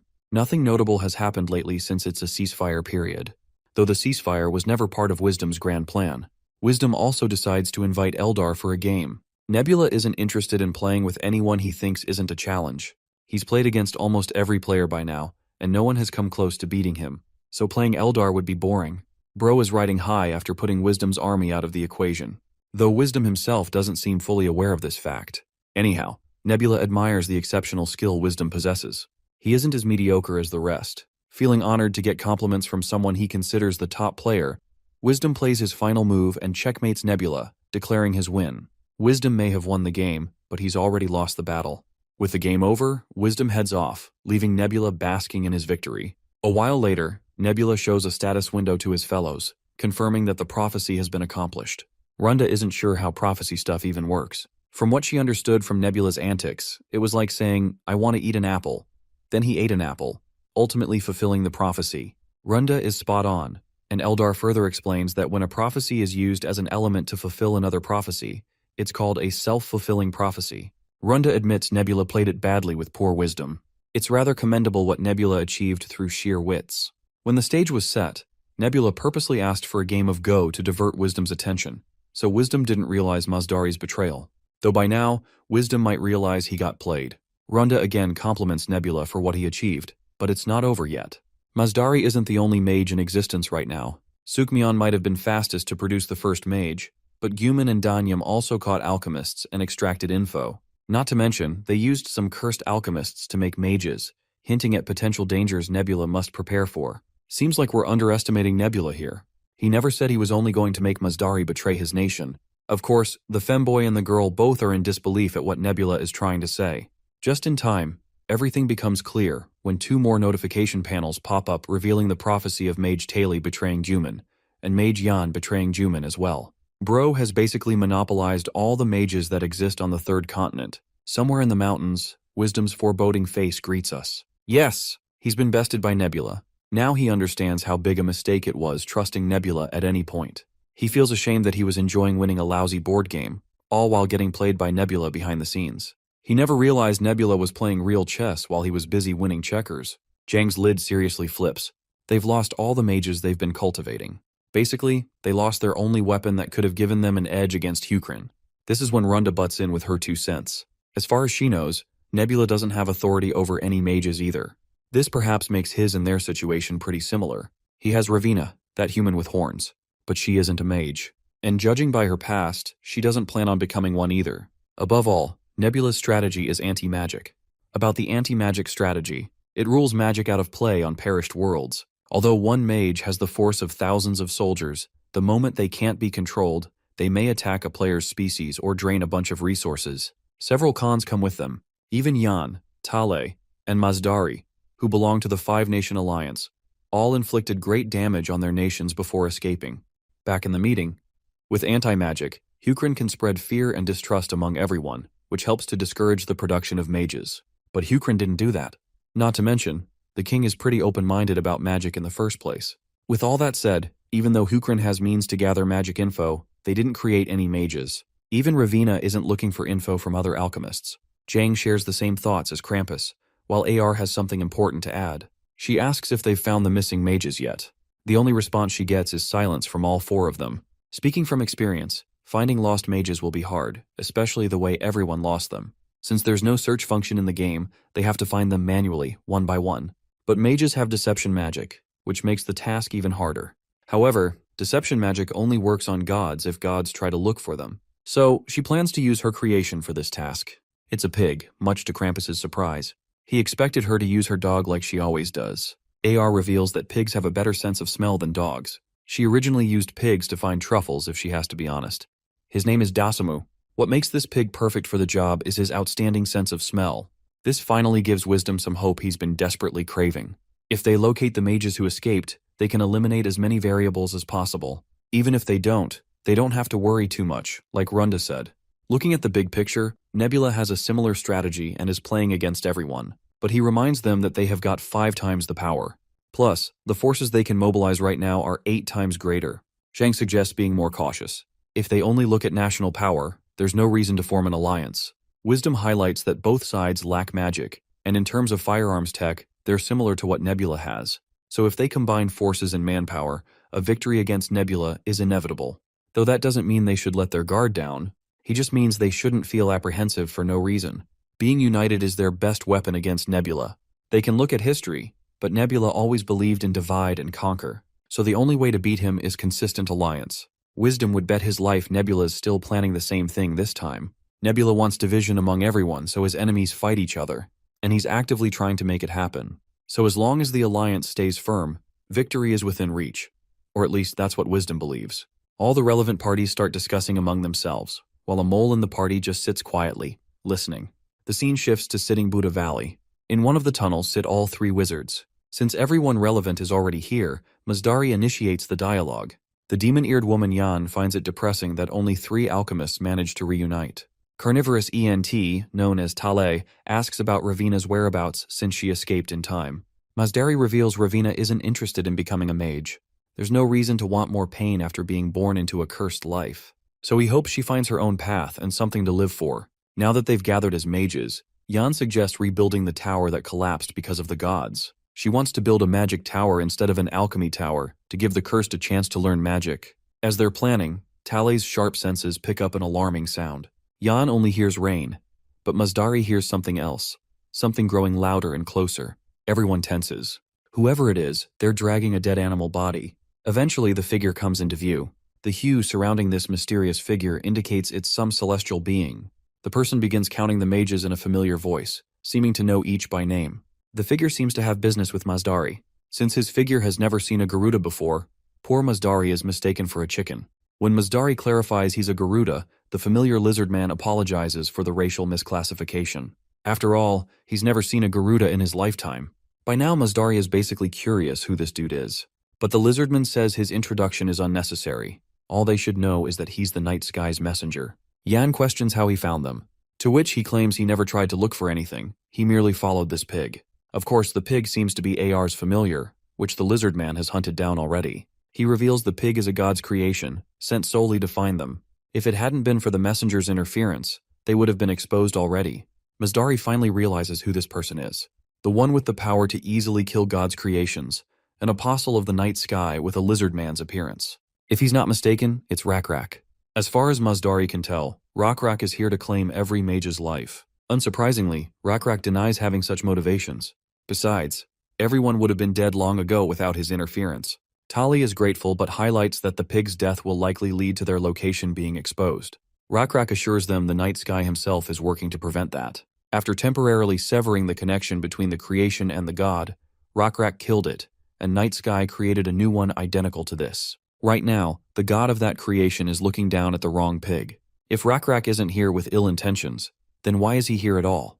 It's a question Mazdari desperately wants answered. Well, Rakrak is willing to explain everything, only after they eat something to satisfy their appetite.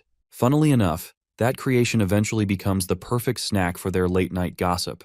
Though the 3 mages stare down that sizzling meat with apprehension, unsure if it's a good idea. Rakrak, however, looks totally chill, actually seems buoyant about eating it. The others are so scared they want this crazy guy out of their den, but they're not sure if they have what it takes to defeat a god's apostle. Even if they use their best abilities, it would be in vain. They're too cramped in this cave to move freely. And if legends are true, they'll be next on Rakrak's menu once he's done with that pork. Since the meat is cooked already, Rakrak insists they eat before it loses flavor. Eventually, the three reluctantly eat, despondency etched across their faces. Rakrak suddenly realizes Tale is actually a tree, wondering if he can consume meat without repercussions. Tale admits ENTs aren't usually carnivorous. Moisture and sunlight are mostly enough. But the cursed part inside him thrives on nutrition from meat. Rather assuring to hear this, Rakrak is glad for a fellow who can enjoy every kind of delight this world offers. Though he isn't sure if they'll live long enough to enjoy all the delicacies. The trio of cursed mages is lucky this time, but there's no guarantee their luck will hold every time. Masdari believes surviving itself is a gamble. Compared to immortal gods, mortals like them are vulnerable. To gods, mages are simply chess pieces on a board to manipulate for personal gain. The trio doesn't want to be pawns for the rest of their lives. If they die because of the gods, it'll be proof the gods are afraid of mages. Regardless, magic will continue endlessly. Rakrak understands the implications, but he has a different perspective. Everyone should embrace the fact that gods exist. And yes, gods are using them too. He reminds them that the only reason they're aware they're being manipulated is because the gods want them to be aware of it. Sounds fallacious, but Rakrak believes true freedom from gods is impossible. If a person's free will and the gods' will are the same, then there's no point in proving anything. Masdari responds with confusion, thinking Rakrak has become a slave to flawed logic. Even if it's flawed, Rakrak is happy to be entitled to it. Moving on, Masdari suspects Rakrak wants to protect the mages from other gods on the condition they place their faith in the night sky god. But he makes it clear that they won't believe in any god, no matter what. Rakrak admits he can't protect them if they don't believe in the night sky. Besides, the night sky god doesn't even want them to believe in him. He has only one request, though it's highly unlikely they'll follow it. He just wants the mages to survive. And that's all he asks.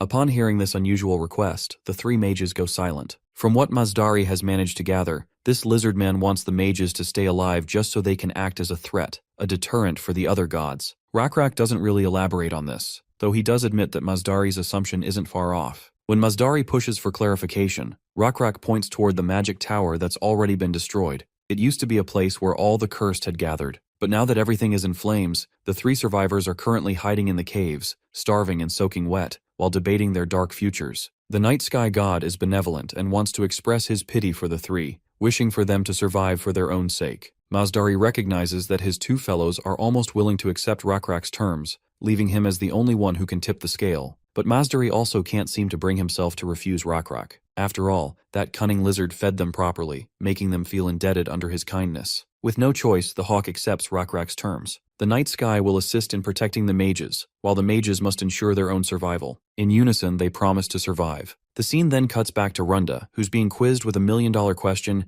can they even win the war that's about to unfold? Also, did you notice that Runda is wearing glasses just to appear more intelligent than she already is? Even Eldar points that out. Anyway, back to the question. Eldar doesn't have a simple answer. The Alliance's forces have already crossed well beyond the 100,000 mark, while Hukrin stands with just 20,000 troops under its command. This massive gap isn't surprising, since the Alliance consists of 5 nations, and other than Danri, it's basically the scale of the entire continent. Not to mention, they still haven't gathered all their forces across the continent yet. But Eldar believes that numbers alone can't decide the outcome of a battle. After all, 2/5 of the Allied forces consist of species less than 150 centimeters tall. Kobold Amgul's average around 110 centimeters, while Lenar-Geokawas are about 150 centimeters. As for Troll Siokmians, they're the only taller species, boasting an average height of 230 centimeters. But when it comes to Hukrin, we have Lizardmen whose battle capabilities far exceed any of the mentioned species. Let's not forget that the Lizardmen are also chosen ones, giving them a major edge in defensive matches. Though their defensive advantage hits rock bottom when you consider that firearms will be involved in the upcoming battles. Still, Hukrin remains formidable due to Nebula's high divinity level. He currently stands at level 20, while Wisdom, the highest among the Alliance, is only level 19.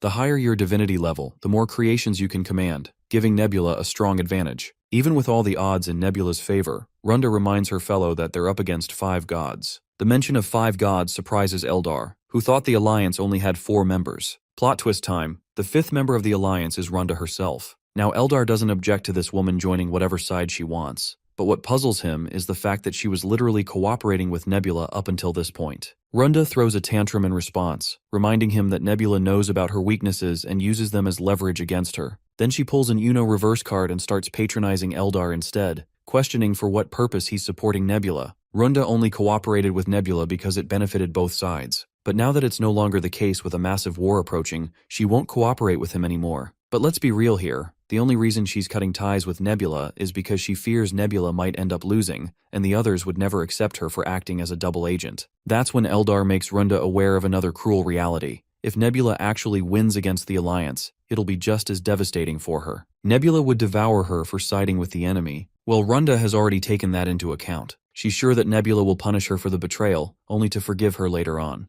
Eldar thinks the same. The chances of Nebula forgiving her are very high. This makes him realize just how cunning Runda truly is. Runda further explains why she chose to side with the Alliance. Having 5 forces aligned to defeat a single opponent will likely bring desirable results. Similarly, if she shakes hands with Nebula, it would become 4 versus 2, and the outcome would be completely unpredictable, and she must choose the winning side. In the end, Eldar has no objections to whatever Runda does. Hell, he isn't even sure why she's telling him all this. That's when Runda reminds him of a crucial detail he's overlooking. If Eldar allies with the other 4 nations, the odds of winning against Nebula will rise exponentially, making her a key member of the Alliance. While Eldar understands the implications, he doesn't feel the desire to betray Nebula. After all, our boy's the kind of guy who's dedicated his entire life to playing this one game alone, even in the real world. Eldar can tell that there's more to Nebula's thought process than just the desire to win. Right now, Eldar can't exactly predict what Nebula's true endgame is. Anyway, Runda decides to end the meeting since she's got to rack her brain once again. Once she's gone, Eldar immediately contacts Nebula and begins explaining Runda's conflicted situation, how she's unable to make a final decision. In a nutshell, what Nebula understands is that she also wants Eldar to join the Alliance, making it 6 versus 1. Eldar admits this and isn't sure if they can convince Runda otherwise, but Nebula doesn't feel any need to convince her. Our boy isn't actually planning to fight his overwhelming opponents outright. He's merely going to defend against them. Though it goes without saying, he still plans to act up while defending, just so he can disrupt their cohesion. While the enemy continues to isolate Nebula, they'll eventually need land to farm and routes to trade in order to keep their armies alive. Before that happens, Nebula wants to advance first to prevent it. For that very reason, Nebula plans to move forward and stop it from happening. Still, that doesn't answer Eldar's original question. What are they going to do about Runda? Well, Nebula has already figured that out. It's true that she's busy weighing her options, but that means she won't be able to defend herself until the very end. Eldar fears that Nebula might end up facing defeat if Runda sides with the Alliance. But this is where Nebula proves his companion wrong. The nature of war isn't that simple, and calculations on paper can never determine the winner. The only side that fights the best until the end takes the crown, or at least, that's how Nebula likes to put it. With the video call ending, our boy begins contemplating his situation. He had already expected Runda to betray him, but he's still not sure why Eldar has decided to stick with him. A month passes, and the first battle between the Alliance and Hukrin has already begun. A modest force of 10,000 Hukrin soldiers ventured out into the wilderness to defend their territory, and returned after completely obliterating Danyum's 30,000 troops. We then cut back to 1 month earlier, inside Hukrin's Orizon Great Meeting Hall. As Kyle Lack Orizon enters the Grand Chamber, the prince cuts straight to the chase and dives into business. He inquires about the most recent, unexpected event that took place. Turns out, a mage from Sokmyon betrayed his nation and went as far as burning their ship before escaping. The strange thing about this news is that Sokmyon now holds Hukrin accountable for the incident. The council members further reveal that there were questions about why Prince Basan, who was supposed to have gone east, was found in the southern archipelago. However, the council addressed these questions by simply stating that it was His Majesty's will for Basan to be there. Now, the Sokmyon envoys are demanding solid compensation and an official apology for the arsenal incident. And if they don't receive their so-called reimbursement, there will be consequences. From what the council understands, this whole talk of compensation and apologies seems like a pretext to initiate war. First of all, the council wants to fact-check whether what Seokmyon is even claiming is true. Secondly, even if it is true, there's no reason for Hukrin to meet their demands. Well, it seems Kyle had already predicted that war was inevitable, and he grimly addresses his council members to start preparing for it. Of course, the council members aren't thrilled about the prospect of catastrophe, but Kyle believes they have no choice but to fight the Five-Nation Alliance. Kyle wants to uphold the ancestral belief that even Raycrack honored, if you fight, you must fight to win. One of the council members objects, insisting they avoid war at any cost to ensure Hukrin's prosperity. Once again, Kyle reminds them that war is inevitable. After all, if the gods overseeing them want these unpleasant scenarios to unfold, there's no way mere mortals can resist their will. We then cut to our boy, watching the live broadcast of Kyle declaring war. He reflects on his civilization's current power level, roughly equivalent to that of ancient Rome. Nobles identify themselves as soldiers, meaning they carry the duty to fight when war breaks out. The quality of training and equipment is ensured. They form the backbone protecting the capital and the borders as Hukrin's regular army. Their numbers stand at 10,000, but Nebula doesn't want to deploy all of them at once. He also wants to ensure the safety of the internal front. If the regular army gets exhausted, its quality drops, which would force the need for new recruitments. Our boy isn't fretting about what's about to happen at all. He's surprisingly chill about the war, because Kyle, being the smartest of the bunch, is handling things brilliantly. King Kyle divided the regular army into the central army and the local army. The central army consisted of elites who would attack external enemies, while the local army would protect individual regions. New recruits were also gathered and similarly divided between central and local units. The central forces were to face the enemy directly, while the local forces acted as reserves, helping with farming and maintaining resource production even during wartime. With this, the central forces consisted of 4,000 regulars and 8,000 recruits. Of course, the longer the war drags on, the more they gotta recruit. This can prove harmful in the long term. They just can't recruit all the manpower like that. Nebula can already tell that this war is going to be a long one. Back to Kyle. He selects 10,000 troops from the Central Army and dubs them the Land Army. This newly designated division of 10,000 troops is assigned to march north of Arizon for war. The scene then transitions to a land stretched far out in the west, a place nobody really knows about, where Wisdom and Zhang are having their personal meeting. Zhang is out here calling Wisdom out, exposing him for faking confidence during the alliance meeting, acting all sure about winning the upcoming war. The Crystal Head clearly knows that reality is far from that. The truth is, he can't determine the actual chances of victory. Even if the alliance has superior numbers, there are weaknesses they can't afford to overlook. Wisdom doesn't want to sound this pessimistic either. He's just as hungry for victory as the others. If they end up losing despite giving it everything, then so be it. There's no point wasting time feeling dejected over something inevitable. Zhang shares similar thoughts, though his massive hate boner for Nebula makes him even less willing to let him conquer this continent. Zhang also drops an interesting tidbit.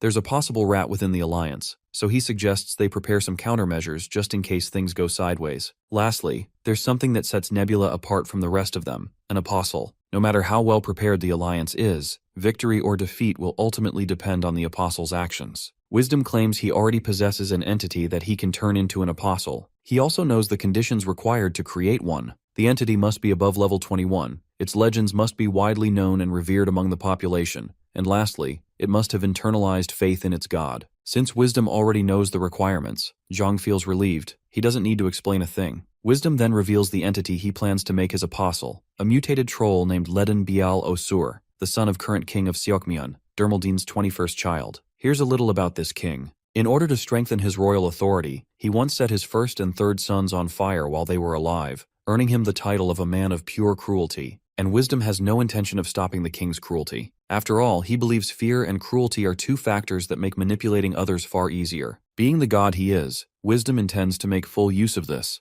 turning it into a strategy that's both effective and efficient. At the end of the day, he admits that cruelty alone doesn't make a nation strong. Hukrin is living proof of that, the strongest nation on the continent without relying on such methods. But in Wisdom's eyes, the only thing he lacked before was cruelty, and this time, he won't hesitate to use it to his advantage. Since he doesn't fully understand what Nebula is planning, Wisdom wants his own strategies to be as sharp and efficient as possible. With the war approaching, Wisdom plans to create a war machine he can personally control, one that will eventually replace Seokmyeon's cruel king. The only difficult part about this game-perished world is that controlling individuals is tough due to their individuality and strong sense of identity. But now, Wisdom has found the means to control them, cruelty itself. The entity he currently wants to manipulate is Ledin Bial Osur, a mutant troll with red skin, the 21st child of the king. Born from a concubine, Ledin was cast out of the palace because of his red skin. But when it comes to raw attributes like strength, intelligence, and camaraderie, Ledin Bial Osur easily ranks among the top 1% of the population. However, since Ledin lives a fulfilling life in his humble circumstances, Wisdom wants to motivate him to take more drastic steps, and killing Ledin's mother will serve as the first step. One day, when Ledin returns home, he finds his mother dead, along with the weapon used to massacre her. In that moment, Ledin swears to avenge her death. The owner of that weapon turns out to be the 6th prince, and Wisdom ensures that man's death as well. Since Ledin was already searching for the weapon's owner, he ends up being discovered at the murder scene and arrested as the prime suspect. In an attempt to clear his name, Ledin reveals his abilities to the king, which earns him the king's trust. It's then that Ledin realizes something. The endless infighting among royal siblings isn't natural. It's being deliberately provoked. He comes to understand that the one who benefits the most from chaos among the royals is none other than the king himself, Dermaldine Bial Osur, his own father. And that's how Wisdom's plan falls perfectly into place, to have the current king executed at the hands of his own son, Ledin. After failing to uncover the real culprit behind his mother's murder, Ledin's desire for power only grows stronger. His determination to find the truth earns him even greater fame across the kingdom. Zhang seems quite satisfied hearing all these details about Ledin. Now that Zhang approves of the apostle candidate, Wisdom decides it's time to give their future apostle a final trial. The scene then transitions to Mangul's festival, where rats can be seen praying, all of them facing a massive subterranean passage. Meanwhile, Ledin Bial Osur is located directly beneath that cave, surrounded by total darkness, taking part in the sacred Mangul ceremony. He finds it strange that they invited a prince from another nation all the way here, and even stranger that they want him to participate in such a bizarre ritual. It's a strange ceremony where the participant must eat a peculiar weed that dulls their sense of direction before entering a tunnel. After that, the participant must dig their way out to the surface, and that's exactly what Ledin is doing right now. He was reluctant to join this ritual, but since Seokmyeon's high priest personally requested it, there wasn't much room for refusal. Not that it's an impossible task for him. He keeps digging his way up, taking short breaks just to catch a moment of respite. Given how exhausted he is, it feels like he's been digging forever. That's when he realizes, not only has he lost his sense of direction, but he also can't figure out how much time has passed. He literally can't tell if it's been hours or even days since he started digging. The only thing he has with him is this weed that helps dull his sense of direction when consumed, though he has to take it if he wants to keep using this pickaxe. By raising his hand above his head and releasing some of the debris from his hands, the only thing he can measure is that he's standing upright, since the debris keeps falling downward. With that in mind, he continues digging relentlessly in the same direction. He stops again to check his direction, and sadly for him, the dirt falls straight onto his face this time, making him realize he isn't going upward at all. As he continues to dig, the direction of the falling dirt keeps changing. At one point, he can't even figure out where the dirt is falling anymore. It shifts every time. That's when he realizes that he can't trust his senses at all. Whether he's standing or lying down, he can't tell the difference anymore. Since all his efforts are being rendered useless, no matter what he does, he begins to wonder if having free will even matters, because every step seems to lead him toward death anyway. Suddenly a voice responds to his thoughts, prompting Ledin to ask for the stranger's name. The voice claims to have no name. It's merely a creation born from the collaboration of two gods, Twisted Tai and Blue Flow, namely Wisdom and Zhang. This creation says it received the power to weave from Twisted Tai and the power to reveal lies from Blue Flow. The voice tells him it's here to guide him through his digging. If Ledin follows its instructions, he'll be free in no time. With no hope left, Ledin complies with the mysterious voice and begins digging again. He follows every direction given to him, and after a relentless digging session, he's told to kneel and press his hands against the ground. As soon as he does, the ground beneath him cracks, finally getting him out of that treacherous cave. Upon reaching the surface, Ledin begins to cry uncontrollably. That perilous experience in the cave gives him an epiphany. His revenge for his mother, his fury toward the king, and his fear of death, all of it was an illusion born from losing his sense of direction. His emotions and senses were all illusions. The only true path he must follow is the one told by the gods. The rat priest also cries out, seeing the ritual finally succeed. Meanwhile, the gods themselves hover in the air, watching everything unfold. Zhang seems quite satisfied with the choice of apostle. Ledin is a well-rounded individual. Wisdom is also pleased, now that they've acquired an easy-to-control pawn. Zhang then moves on to the next obstacle in their path. He knows he won't be of much help from here on out, after all. A player needs to be at least level 21 to acquire an apostle. They must do whatever it takes to make their plan succeed. With that in mind, both gods descend into their chosen vessels. Zhang orders his followers not to resist what's about to happen, while Wisdom commands Ledin to begin the massacre, and the mutated troll starts obliterating the rat people. Once he piles up all the corpses, Wisdom finally reaches divinity level 21, making Ledin officially his apostle. It looks like Zhang deliberately sacrificed a massive portion of his level since he descended into the high priest, but it was worth it. Wisdom has finally reached level 21 and gained an apostle. However, Wisdom grows curious as to why Zhang hates Nebula so much that he's willing to sacrifice this much. Zhang hesitates at first, then slowly pulls off the mask he's been wearing, revealing that he knows Nebula in real life. Our boy's real name is Choi Sung-woon,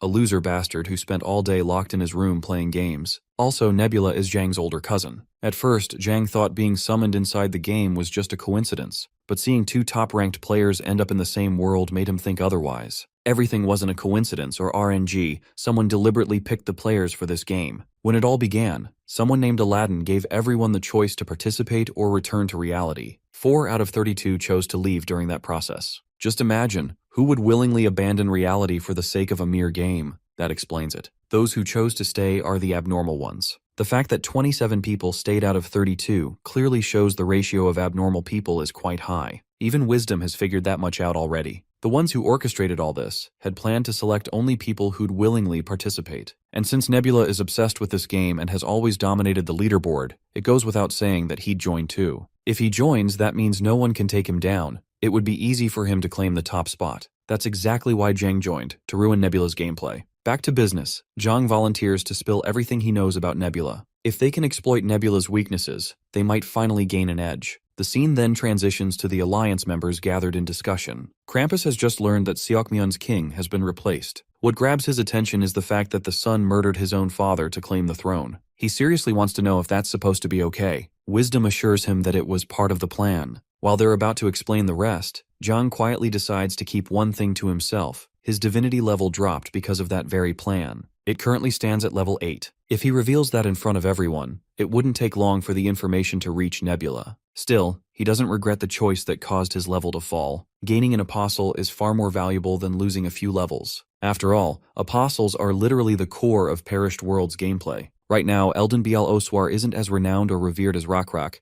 but they can build his fame with time. Rekrak is the first apostle capable of taking down several creations, assuming we're not counting manifested players. Until the war officially begins, they need to raise Ledin to a point where he can go head-to-head with Rakrak. Back at the meeting, Wisdom asks Krampus how things are going on the front lines since he's the first to face Nebula. Krampus claims to have superior numbers, and claims the preparations are on track. But even with a larger army, he's still unsure whether his 30,000 Danium soldiers can overcome Hukrin's 10,000. It doesn't take much awareness to see what he's implying. Defeat is a real possibility. Krampus admits it openly. It might sound pessimistic, but they simply can't ignore what Nebula has achieved so far. Still, even if he loses, he wants everyone else to be ready in the meantime. At the very least, they can drain Nebula's faith resources. Krampus checks the current situation and instantly freezes in shock. Without a word, he rushes off, which clearly shows that something has gone terribly wrong. We then cut to his civilization, the Danium capital, Daymurit. Inside the royal chamber, King Obanim of Sataros is in full panic, completely paranoid after how fast everything fell apart. Moments later, Night Sky's apostle, Rakrak, crashes the palace with his overwhelming presence, slaughtering every soldier in his path as he charges toward the king of Sataros.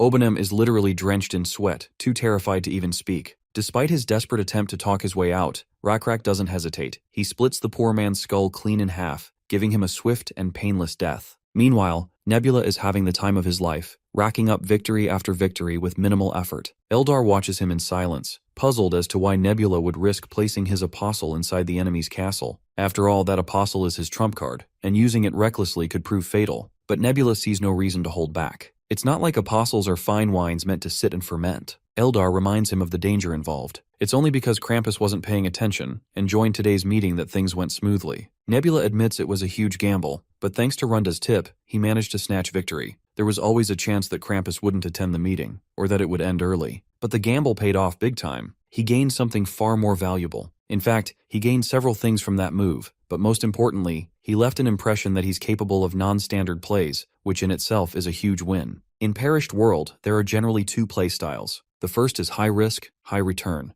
The second is low risk, low return. Normally, people would assume that the low risk, low return path is safer and therefore more advantageous. But that's actually not true. The high risk, high return playstyle is the better one. Why? Because safe plays are predictable and easy to counter. Still, Nebula prefers moderation in everything. However, the acceptable level of risk varies from person to person, so it can never really be measured. Right now, Nebula is steadily securing an advantageous position. Given how massive the risk was, it's safe to assume that his rewards will be equally huge. We then cut back to the Alliance meeting once again, and this time, everyone looks miserable for obvious reasons. Wisdom could have never imagined, even in his wildest dreams, that Nebula would go this far. By general consensus, Nebula was supposed to use his apostle carefully. Krampus, on the other hand, is the most devastated, having lost his armies. What gives him a bit of hope is that the king's castle is still standing, and a new king can be chosen from the royal bloodline. There are still around 30,000 troops remaining. From what Krampus understands, Nebula is trying to apply psychological pressure. Even though there weren't many material losses, the internal unrest is severe. Even AR's king is terrified, which is why she's assigned a creation to guard the king. Krampus suggests avoiding regular meetings to prevent more disasters like this.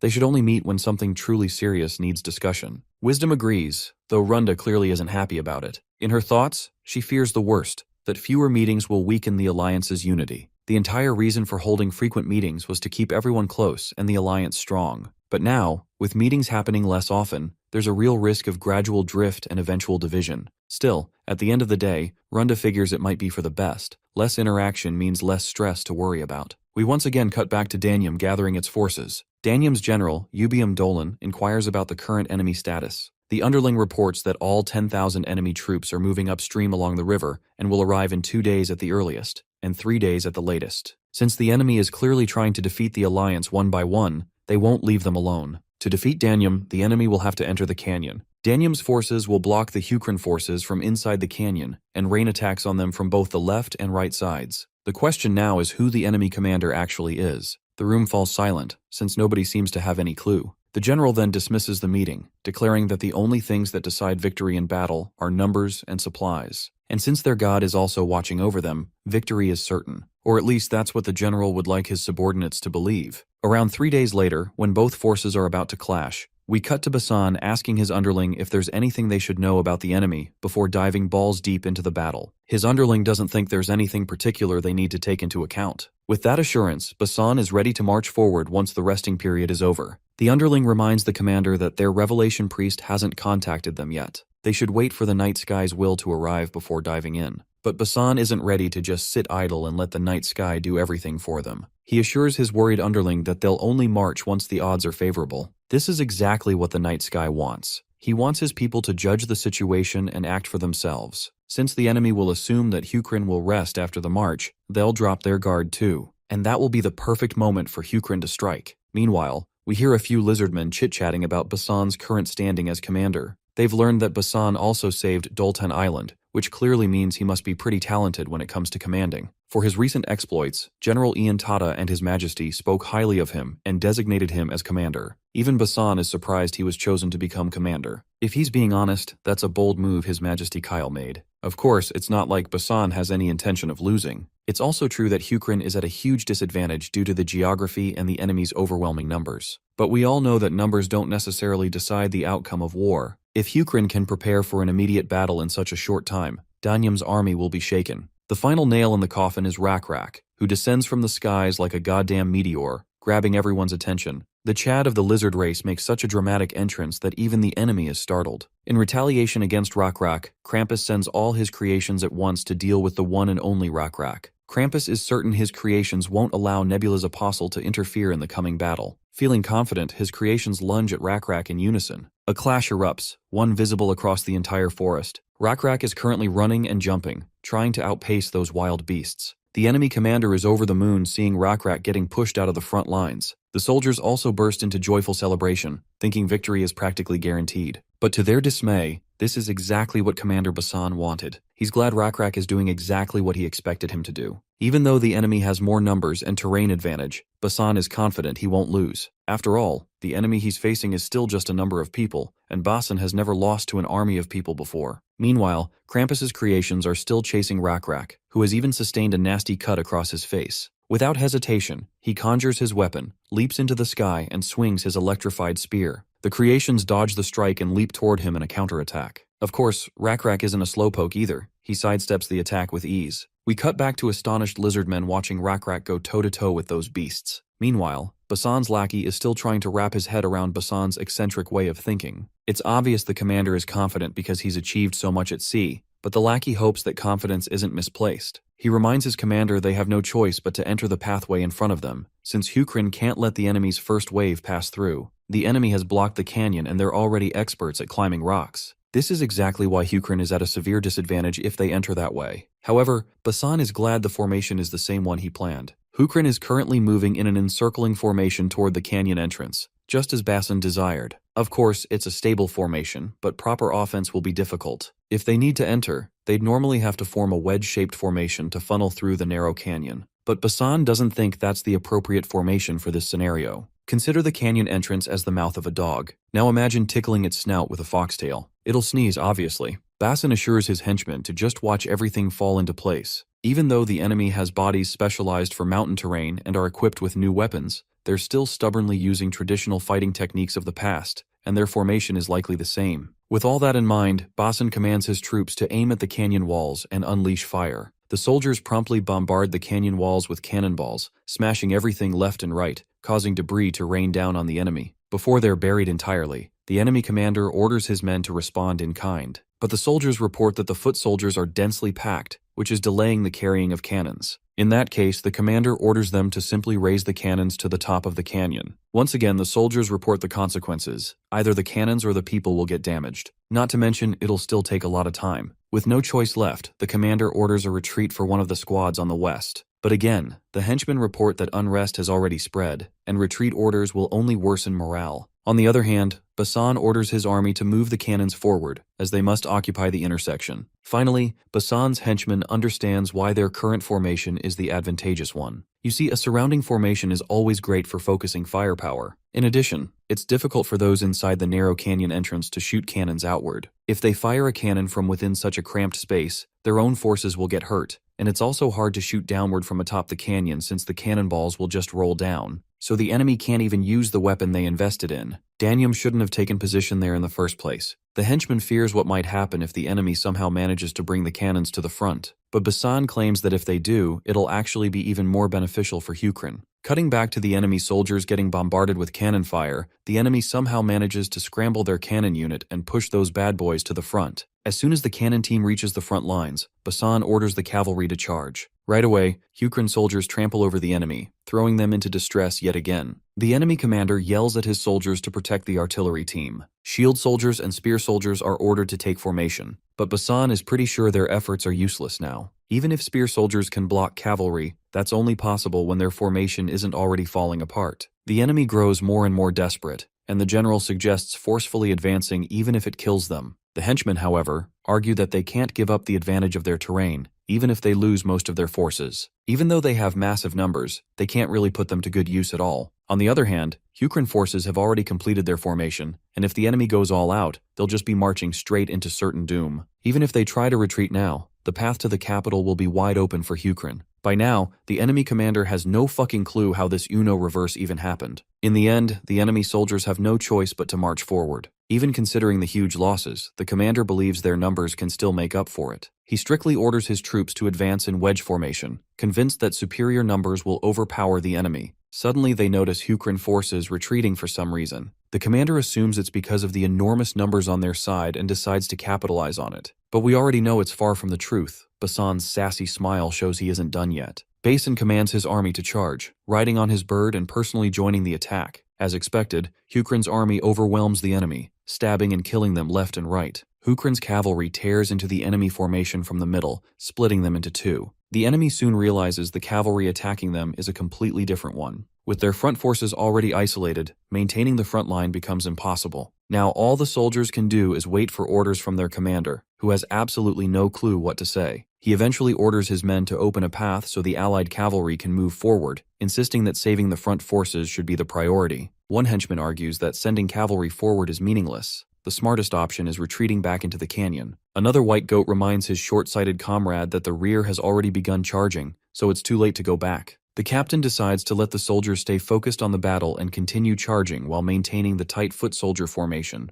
As for the isolated front forces, there is no choice but to abandon them. One of the officers tries to argue, but the angry general shuts him up, reminding him they still have the advantage. We cut back to Basan, who orders the tired and injured soldiers to retreat, while the squad that hasn't fought yet should march forward. The henchman suggests using up the current soldiers and saving the fresh ones for the next confrontation. Having them retreat doesn't guarantee quick recovery. Basin then gives him a new perspective. If the soldiers realize they won't be sent into battle until the current squad is wiped out, the troops on standby will feel relaxed. He must maintain a sense of urgency. Also, the surviving soldiers who retreated will follow future commands more diligently. Anyway, since the enemy's front forces have been wiped out, Basan plans to create some space again and fire cannons. As he said, once the cavalry retreats and the enemy advances, the barrage of cannons begins. The enemy commander is in utter despair, not knowing what to do. If he pulls the foot soldiers aside to bring the cannons forward, the cavalry will rip them apart. But if he pushes the foot soldiers forward quickly, the cavalry will cut them at the waist, making them prey for the enemy's infantry. And if Danium maintains formation and keeps advancing, they'll get blasted by cannons again.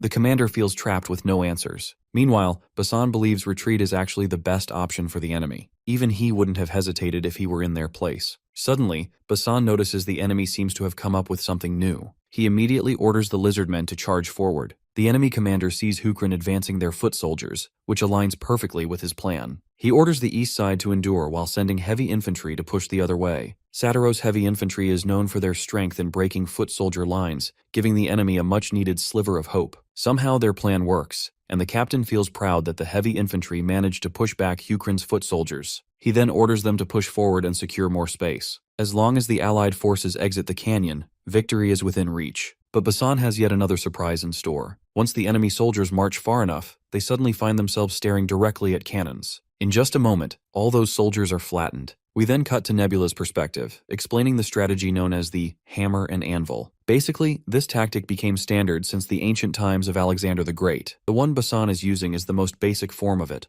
Hold the enemy at the front with strong foot soldiers, then use artillery and cavalry to continuously strike from the top and sides. Because the enemy was trapped inside the canyon, Nebula didn't suffer any losses. However, it's too early to rest assured. We then cut to Krampus, getting grilled by Wisdom for taking a major L, despite getting every bit of support he asked for. Krampus sweats profusely as he admits he was too focused on defeating Rak. Even then, he couldn't do much against him. He then assures his ally that there's still some hope left. Since his army hasn't been completely annihilated yet, there's still a chance. Retreating would only cause more losses, so he requests a bit more backup to increase the odds. However, Wisdom refuses to lend any further help. He can't provide more assistance without proper preparations on Krampus's end. It would just be a waste again. He further tells him to at least be glad his capital, Demerit, still stands. Internally, the real reason Wisdom feels further help would be useless is because the Apostle Ledin isn't ready yet. As of now, Ledin is preparing for the final battle against the nation's rebel forces, and he must win those fights to earn the achievements necessary to walk the path of fame and feats. After all, an apostle's strength is based on those two factors only. Meanwhile, Krampus finally makes his decision to retreat. Since Hukrin won't be able to conquer Danium with just 10,000 forces, buying time for the capital makes more sense to him than losing his troops in a pointless battle. The High Priest promptly delivers Krampus's order of retreat to the general, and once the general announces the retreat, all the goatmen begin sprinting back toward the capital. Seems like these goat people aren't that goated after all. Basan notices the enemy retreating and immediately orders his army to eliminate them while fleeing. Only then can Hukrin secure the advantage for the next battle. The massacre consumes countless lives. Later that night, Basan and his henchmen go over the battle results. The enemy lost around half of their personnel, and deserters will push that number even higher. As for Hukrin, they suffered around 1,000 casualties, though the henchman is glad Hukrin managed to overpower the enemy despite being outnumbered 3-1. This automatically makes the Diplocanyon War one of the greatest slaps in Danium's history. Speaking of history, Basan quizzes his henchmen on why he thinks Danium will have any left at all. Basan is implying that Hukrin will eventually crush Danium entirely, while the henchmen can't ignore the fact that Danium is a huge nation. Even if Hukrin conquers the capital, that alone won't be enough. Basan agrees. Since royals and nobles live all across the countryside, conquering the entirety of Danium is unlikely. However, he points out that Danium overexerted itself by deploying 30,000 soldiers this time, and the losses they suffered are massive. Kyle already predicted that Danium had internal issues simmering, and those issues would become obvious once they lost this war. And as for those issues, Basan is looking forward to seeing them with his own eyes. Around 7 days later, Hukrin's army arrives at Danium's capital, Demerit. General Ubaim Dolan's daughter steps out of the castle to greet Hukrin's commander. She introduces herself as Alanju Dolan. She is the master of Demerit and also the king of Danium, and she is here to surrender willingly. That's exactly what Basan mentioned to his henchmen earlier. We then cut to a devastated Krampus, who has no clue where everything went wrong. While the other alliance members were preparing, Krampus was supposed to buy time, but everything collapsed in the blink of an eye. He is currently in talks with Nebula, who wants to know Krampus's thoughts on whether he intends to surrender. Of course, the poor guy can't even bring himself to face his fellow god. He weakly asks Nebula if he's really that bad at this game. Nebula acknowledges that Krampus isn't a bad player at all. This prompts the red guy to ask a follow-up. If he isn't bad, then how did he end up losing? Nebula answers by pointing out that Krampus's main goal was to let the Chancellor gain power after the king died. Krampus admits this, explaining that he thought the Chancellor was the most talented one. Since that guy had a bottomless hunger for power, Krampus believed he could rally the chaotic nation and unify everyone. This is exactly why Krampus framed General Ubaim, who had returned after losing, and then had him charged with treason and executed. With Ubaim alive, the Chancellor wouldn't have gained absolute power. Krampus thought it was the obvious move, though he never imagined that Ubaim's daughter, Aranju, would revolt out of revenge. After all, she wasn't someone particularly capable. Krampus genuinely wants Nebula's insight into whether he made the right choices. First, Nebula points out that Krampus overlooked the fact that an individual can grow when given the right opportunity. But he also says the play wasn't bad, it was actually the best choice at that moment. However, what Nebula understands is this: you can't win with a choice made solely for one moment. You have to consider every possibility for a properly orchestrated plan. Since Nebula had considered all possibilities, he kind of knew something like this would happen. He just thought the conflict between the General and the Chancellor would last longer, but it ended quickly, giving Nebula the opening he needed. If Krampus surrenders completely right now, Nebula promises good conditions for him. Even though Krampus is at a massive disadvantage, he refuses to surrender and ends the call. Eldar is also with Nebula and wants to know why Krampus refused to give up. From what Nebula can tell, Krampus is trying to fight until the bitter end, which is actually a commendable attitude. Though Eldar admits he himself would have surrendered early to save the elves who believe in him. Surprisingly, Nebula approves of that attitude too. Looking at Danium's capital, situated behind tall walls, surrounded by rivers and farmland, conquering it would normally cause major casualties for Hukrin. Since Nebula managed to take it without spilling any blood, he can't help but feel pretty good about the situation. Now Nebula waits to see what Krampus plans to do next. We then cut back into the castle's chamber, where Basan and his henchmen are facing the king of the castle, Alanju Dolan. To gain a little ground in the negotiations, Alanju first points out the massive army under her command. If Hukrin had tried to take the capital by force, there would have been a lot of casualties for Hukrin. With that in mind, she wants a middle ground that serves her as well. But Basan counters, mentioning that it was Danium who helped them get inside the castle, and if they start right here and now, Hukrin can easily take it down. Alanju Dolan makes it abundantly clear that excessive requests from Hukrin's side won't be tolerated. If rumors spread that Hukrin is cruel, very few nations will surrender in the future. This means way harder battles ahead for Hukrin. Cutting to Nebula, he finds her way of handling negotiations quite cunning and bold. He likes the approach she's taking. Eldar is surprised Nebula isn't simply interested in claiming the capital outright without restrictions. Nebula explains that Damaret is still a palace where the religion rules with heavy influence. If Hukrin directly acquires the capital, there will be repercussions. For now, he wants to figure out what Krampus is plotting, which option he plans to choose. A few days pass. With Hukrin's support, Alanju Dolan's coronation ceremony begins. This ceremony would officially crown the king of Danium, who has an amicable relationship with Hukrin. However, things don't go as planned. The sacred mirror used for God-given royal authority suddenly shatters right over Alanju's face. Under these circumstances, the priest announces that the god does not acknowledge Alanju Dolan as king. He rallies the common people, preaching the will of their god. Even if Damiret surrenders to Hukrin, the people must not surrender their faith to the night sky. Slowly but surely, the people start agreeing with the priest. They're willing to surrender the nation, but not their faith. This is the moment Nebula had been waiting for, the separation of church and state. Normally, royal authority and religion support each other and form a united block of interests. But depending on societal progression, they can split. On Earth, separation of church and state usually happens when political forces weaken religion. But in the perished world, it's the opposite. Religion is far stronger here. Eldar points out that separation will make the situation even more complicated. Nebula, however, finally admits that Krampus isn't bad at this game at all. Currently, Alanju Dolan is the key piece in these circumstances. We transition to Alanju Dolan herself. Watching more and more people get riled up, she realizes she has no choice left but to rely on her final card, which is her faith. She prays, asking the Lord why he isn't responding and why she was rejected. She insists the chancellor she killed had dark greed, that she had no choice but to act for the sake of the nation. Nebula notices her patience stat increasing after the mirror broke, meaning she's a strong individual. Eldar questions why Krampus is trying to kill her now. He could have just killed her before denying her royal authority. Nebula explains that Krampus wants him to intervene and help her in this perilous situation. If Nebula helps her, she will begin believing in the night sky god, officially making her a renegade, easy to expel later. Nebula can tell that Krampus has finally taken his advice,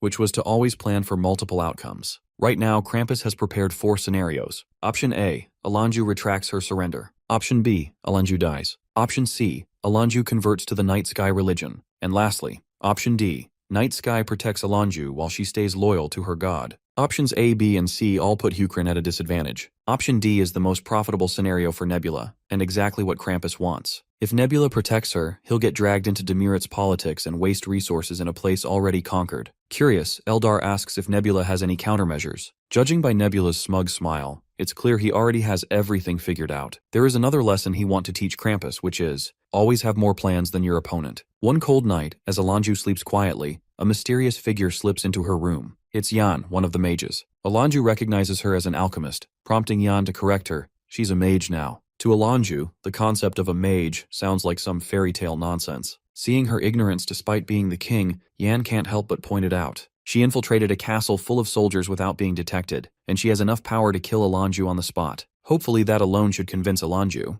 But Alanju decides to test it. She draws a dagger and stabs it straight into Yan's neck. Yan bleeds but remains alive. Finally intimidated, Alanju asks why Yan came. Yan pulls the dagger lodged in her neck and calmly claims she's here to rescue her. When Alanju asks about the price for such help, Yan says she wants a nation where gods do not interfere. Alanju finds the idea ridiculous. A nation without a god is doomed to destruction, and history proves it. Without divine protection, no nation survives. Yan counters by telling her of a power that can rival the gods, and that's magic. The nation she envisions would rely solely on magic. If magic is that powerful, Alanju asks why they can't defeat Hukrin with it. Yan admits it without beating around the bush. Defeating Hukrin is impossible at the moment. Night Sky watches the mages closely and knows every move they make. The best they can do right now is protect the people. Those who don't believe in gods, like Yan's species, spend their lives persecuted. Now that another god is ruling the land, Yan doubts Alanju's descendants will ever live peacefully here. Under Hukrin's rule, keeping the name Danyum will already be a struggle, and freedom of faith is not guaranteed. Yan wants to protect the people, not nations or divine interests. They don't need gods if they gain enough strength themselves. If Alanju accepts the offer, Yan promises to give her the power needed to ensure her people's safety.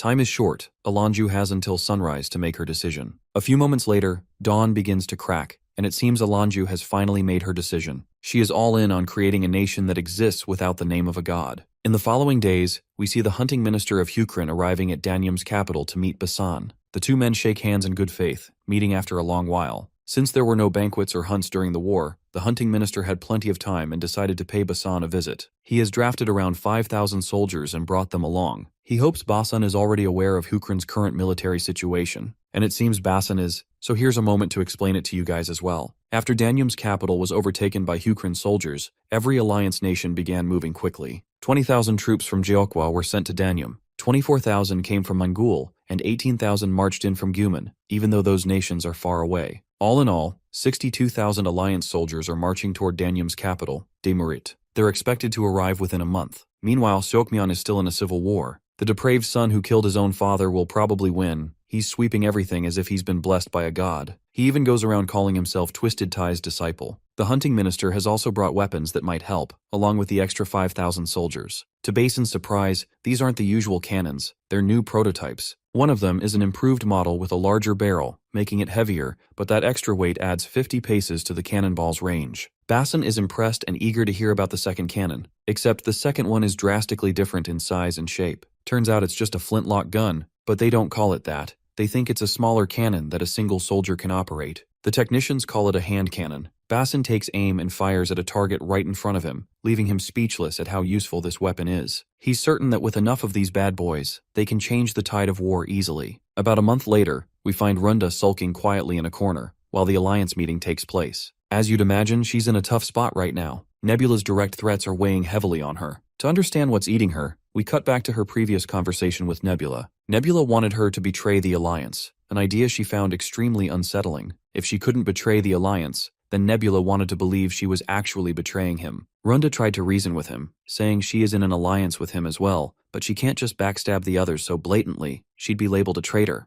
But Nebula is willing to cooperate and arrange things so she can escape the situation safely. He warned her that if she didn't cooperate, he wouldn't hesitate to expose her to the Alliance, revealing all the secret intel she fed him. Even if she denied it, the Alliance isn't stupid. They'd figure it out eventually. Once suspicion isolates her, she would be left vulnerable, and Nebula would destroy her with ease. Naturally, Runda wasn't thrilled to hear such a direct threat. Her verbal jabs don't faze Nebula. He simply hopes she will make a rational decision and be smart enough to recognize what's in her best interest. Eventually, she caves in, agreeing to do whatever he asks. Before we hear the details of her first task, we return to the present, where Runda is still trying to understand her situation. Nebula only gave her some cryptic bullshit that went completely over her head. He told her she'd understand her task when the moment arrives. Suddenly, Zhang notices something unusual about Nebula's actions. Nebula has been steadily adding more forces while interrupting everyone else's plans. It's obvious he's acting cautiously since Hukrin's forces are already small, but what bothers them is that Nebula is using basic strategy, something he never does. He's ranked first. He's supposed to make moves that no one can even comprehend. Zhang adds that the first fight with Hukrin was just a miscalculation, but the next battle will be a siege or a turf war. Sieges have fixed strategies. Whoever has the bigger army holds the advantage. Following that logic, the Alliance has an 80–95% chance of winning. Their collective divinity level is also higher than Nebula's. Since this isn't a 1v1 fight, if everyone combines their faith resources, defeating Rakrak wouldn't be far-fetched. From these simple calculations, the Alliance believes they have a strong chance of winning, but they still can't understand why a player of Nebula's caliber is making predictable moves. He's probably up to something bigger that they're failing to see.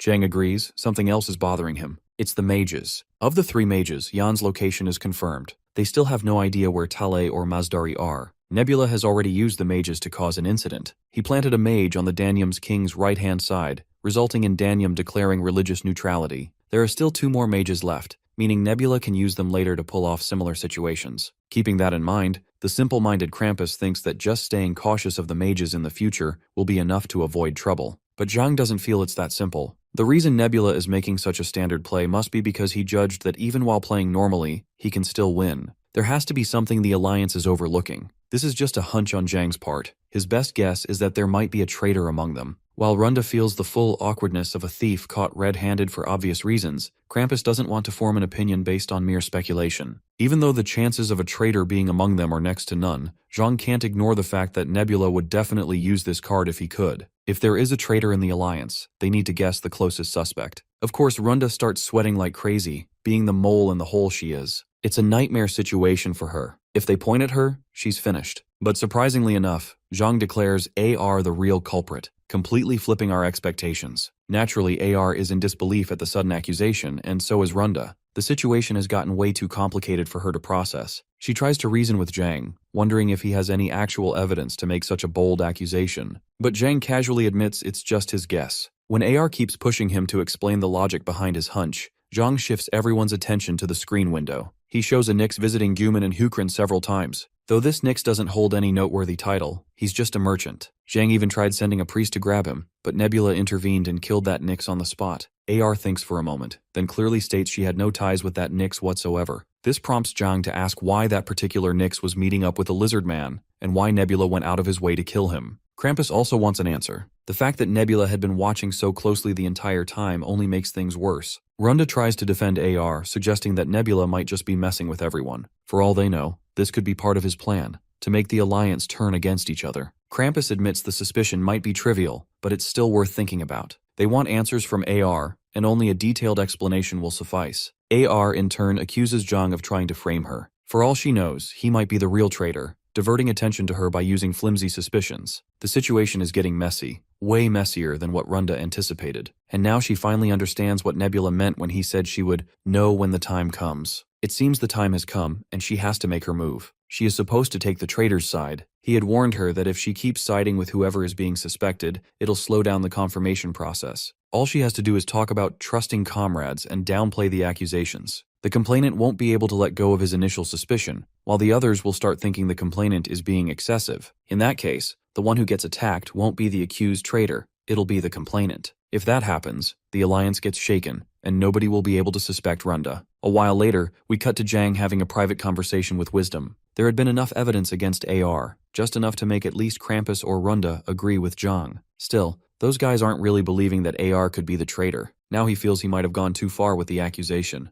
But Wisdom gives him another angle to consider. What if Nebula wanted the Alliance to suspect each other, and purposely fabricated this whole scenario to distract everyone? The only reason he would create such a distraction is to make the Alliance ignore the real traitor. This automatically implies that there is indeed a traitor, but it's not AR. Zhang lists himself, Krampus, and Wisdom as possible suspects, but he knows it's unlikely. This only leaves Runda, who doesn't look suspicious at all. In this case, Wisdom decides to run an arithmetic hypothesis to deduce the real culprit. What problems would appear if Runda were the traitor? Instantly, Zhang's mind catches something, and everything clicks in that moment. As the realization dawns on him, he starts losing his mind because they are in deep trouble. Unfortunately for them, the Alliance had already placed Runda and AR's camps close together because Runda was supposed to keep an eye on AR. Krampus is with them too, but he only has 2,000 forces. Long story short, if Runda decides to ambush them, she can take them down easily. However, Wisdom assures him it won't be smooth sailing. In the perished world, common people have their own will, and everyone will spiral into chaos if she suddenly tries to betray the Alliance. Even if it's according to the Oracle, her troops won't be able to digest such a massive shift in situation that easily. We then cut to Runda, reflecting on everything she's done so far. Back when she used to play Perished World on Earth, there was a post that caught her attention, an investigative guide about how to increase one's chances of successfully betraying others in the game. It explored the do's and don'ts, and how to pull off an effective betrayal. In short, it was a full strategy guide on betrayal that someone had written for fun. This post later became known as the Traitor Build. It never became a popular strategy, and eventually faded into obscurity. Most people didn't even give it a single glance. But for Runda, that post completely changed her playstyle. It helped her bag victories left and right, boosting her win rate far above average, even though her actual skill was mid. Just like now, she made sure to use all the key points from that build. The Lenars are a species that take a long time to make decisions. They're timid and inefficient, often trying to pick both choices when choosing between A or B. Even when they're losing, they still make indecisive decisions. Because of this, players rarely pick this species. But for Runda, the Lenars perfectly complement her playstyle. That's why they're the perfect patience build for someone like her who doesn't have a ton of raw talent. Runda chose a flower to represent Jokwa's religion, the all-changing flower. The important part of this flower is the fruit with a shell. You can't tell whether it's ripe until the shell is removed. Since it's extremely difficult to know when the all-changing flower ripens, it's used as the main tool to foresee fortune. The process is called a decisive statement. Now, one of the Lenars, Jokwa's general-to-be, Bulko, notices that the fruit of the all-changing flower has ripened. This is alarming because according to today's decisive statement, if the fruit is not ripe, they must protect the allied forces. If it is ripe, Jokwa must betray them. For Lenars, right and wrong don't matter. All decisions are predetermined by their god. They believe the reason they are slow and indecisive is so they don't stray from their god's will. With full faith in their hearts, they begin the massacre, fulfilling their god's command. Krampus is too late to realize Jokwa's forces have betrayed them. They've already killed Guman's great general and are marching to ambush their captain. Runda has stopped responding. No one even knows where she is. They try to contact Wisdom immediately while Lenars tear through the Alliance forces. AR is devastated that they realized the true traitor's identity so late. The situation is absolutely dire. Guman's officer in command has already been assassinated. Jang suggests sending their creations immediately, but Wisdom strongly opposes it. Dimmerit's castle gates have opened, and Hukrin's forces are pouring out, meaning the match is fully set. Zhang decides to have his forces march at full speed. However, Wisdom predicts they're going to lose anyway. If they intervene as gods, Nebula and Runda will do the same, putting the Alliance in an even tougher spot. The best move for now is to retract their forces and retreat. Wisdom adds that even if the Alliance loses their frontline forces, they still have their second expeditionary forces. But AR refuses to let her soldiers get slaughtered. She feels she must intervene to save them. Krampus is thinking the same. Those 2,000 soldiers are all he has. He'd rather fight tooth and nail than lose everything. If he loses Damerit like this, he'll have to give up managing his main species, the Satiros. Even if losses are inevitable, he won't go down without struggling. Now everything depends on what Zhang intends to do. Unfortunately, Zhang declines to join them. His divinity level is actually very low, something he hasn't told anyone. He can't explain why he can't help right now,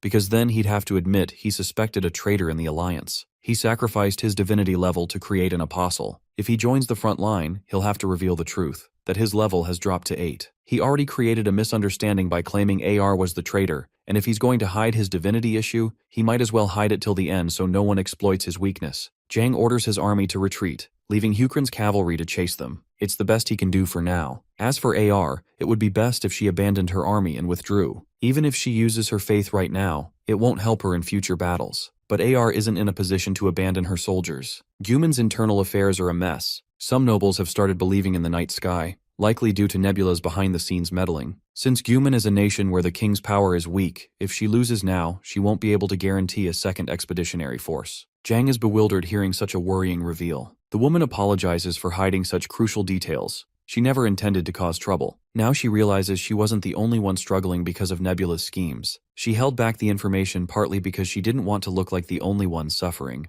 and also because if Juman's internal chaos was exposed, she could have been suspected as a traitor. Everyone would have assumed she'd side with Nebula since she had the most to lose. With full sincerity, she removes the veil from her face, a full face reveal, asking Zhang to reconsider one more time. Despite her desperate plea, Zhang has no choice but to refuse. She doesn't insist any further. That's when Zhang realizes something profound. The foundation of the Alliance is extremely shallow. Even though they look fine on the surface, everyone has their own hidden problems they can't openly share. This hidden instability is what has been plaguing the Alliance and causing its downfall. AR bids them farewell on a good note and wishes them luck, before doing the unthinkable. The others don't understand why she's acting like it's her final moment, until she manifests. They are shocked at her suicidal decision. She has manifested herself. If she dies during manifestation while Guman's army is annihilated, she might become a vassal. This is her final desperate option after being pushed into a corner. Instead of making similar desperate moves, Krampus chooses to clear their minds before acting. He promptly orders Zhang to retreat his forces. Before Krampus can elaborate on his plan, that familiar crackling sound of thunder catches their attention, making them shudder. We all know it's Rakrak about to descend. While Krampus doesn't plan on manifesting, he still wants to support AR with the best of his abilities. He has to pull some crazy shit to screw over Nebula. We then cut to Runda absolutely losing her bananas after seeing AR manifest. Nebula tells this crazy, frantic chick to calm the heck down, since they're still on the winning side.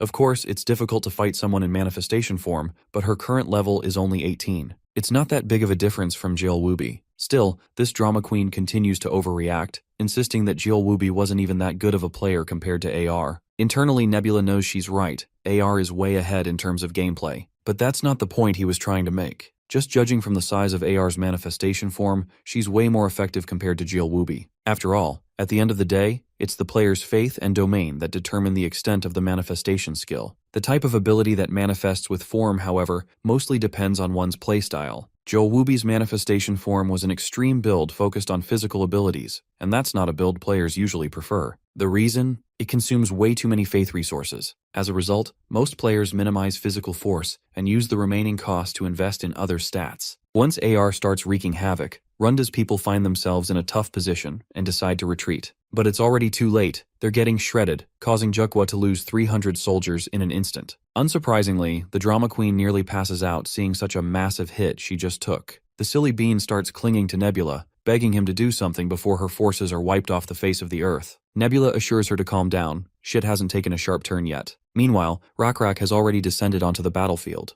AR and Nebula's apostle lock eyes with each other. With just a simple gesture of her hand, she makes dark energy erupt from the ground and launch a surprise attack toward Rakrak, which the Lizardman dodges immediately. He keeps dodging left and right with his godlike speed. Nebula and the drama queen are watching the fight unfold. Runda is certain Rakrak can't possibly handle AR alone. Nebula agrees, admitting Rakrak does need some assistance. And by assistance, he means Runda's involvement. He bluntly orders her to get into any of the priests and divert AR's attention. Once again, Miss Toddler Supreme refuses to take such a risky role. Why does she have to go down and risk herself? Well, the problem is that Nebula is far more wanted by the Alliance than Runda. If he risks himself, everything could fall apart. Back to AR, she continues to wreak havoc over Lenar's forces, while giving Rakrak a tough time. The Great Lizard Man notes that the thorns AR is using aren't just ordinary pointy projectiles, they actually absorb the vitality of the target on contact. From this alone, he can tell she's planning to turn the entire ground into a thorn field. Realizing this, Rakrak changes tactics and summons Anakase. As soon as the afterlife summoning happens, Rakrak's cockatrice arrives to give him the piggyback ride he needs. The two of them immediately take flight toward AR in an attempt to strike her down. But the woman disappears the moment Rakrak's weapon comes dangerously close. Before he can even process what's happening, a thorn comes flying toward him at full speed, which he barely dodges. At this point, this woman is seriously getting under Rakrak's skin.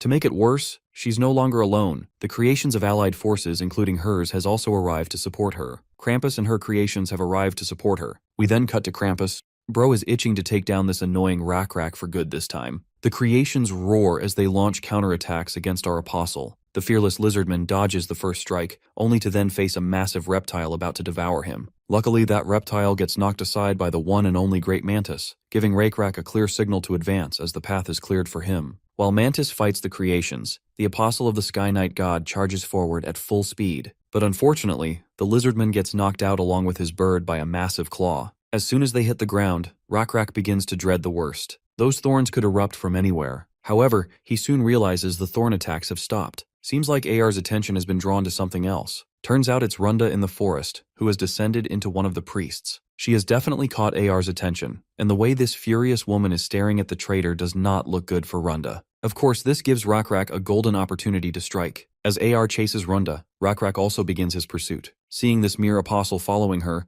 AR's anger flares even more, and she conjures a massive blob of vitality-draining substance, trapping Rakrak inside it. Nebula instantly recognizes what kind of play she's going for. See, Nebula's greatest merit in manifesting isn't size, it's the skillification of his domains. If an apostle obtains skills through notoriety, the player or the god can form their possessed territory into the manifestation form's skills. These skills can be set by the players themselves, and the form, range, and power can all be adjusted to maximize efficiency and resource consumption. The thorns from earlier were probably made by combining the small domains of metal roots. She set teleportation as her movement skill, but this kind of play is too standard. AR is forgetting one crucial thing. Rakrak killed an evil god. And you know what kind of title an apostle earns with such a massive feat? A god killer. When the attack target is a god, any negative effects that occur while fighting them are resisted. Apostles gain skills according to their fame. There is no way a mental control technique meant to shake his psyche would work on Rakrak. As Rakrak launches another attack, it squarely connects and injures her deeply. The woman vanishes from sight again. That's when he notices she has abandoned her assault,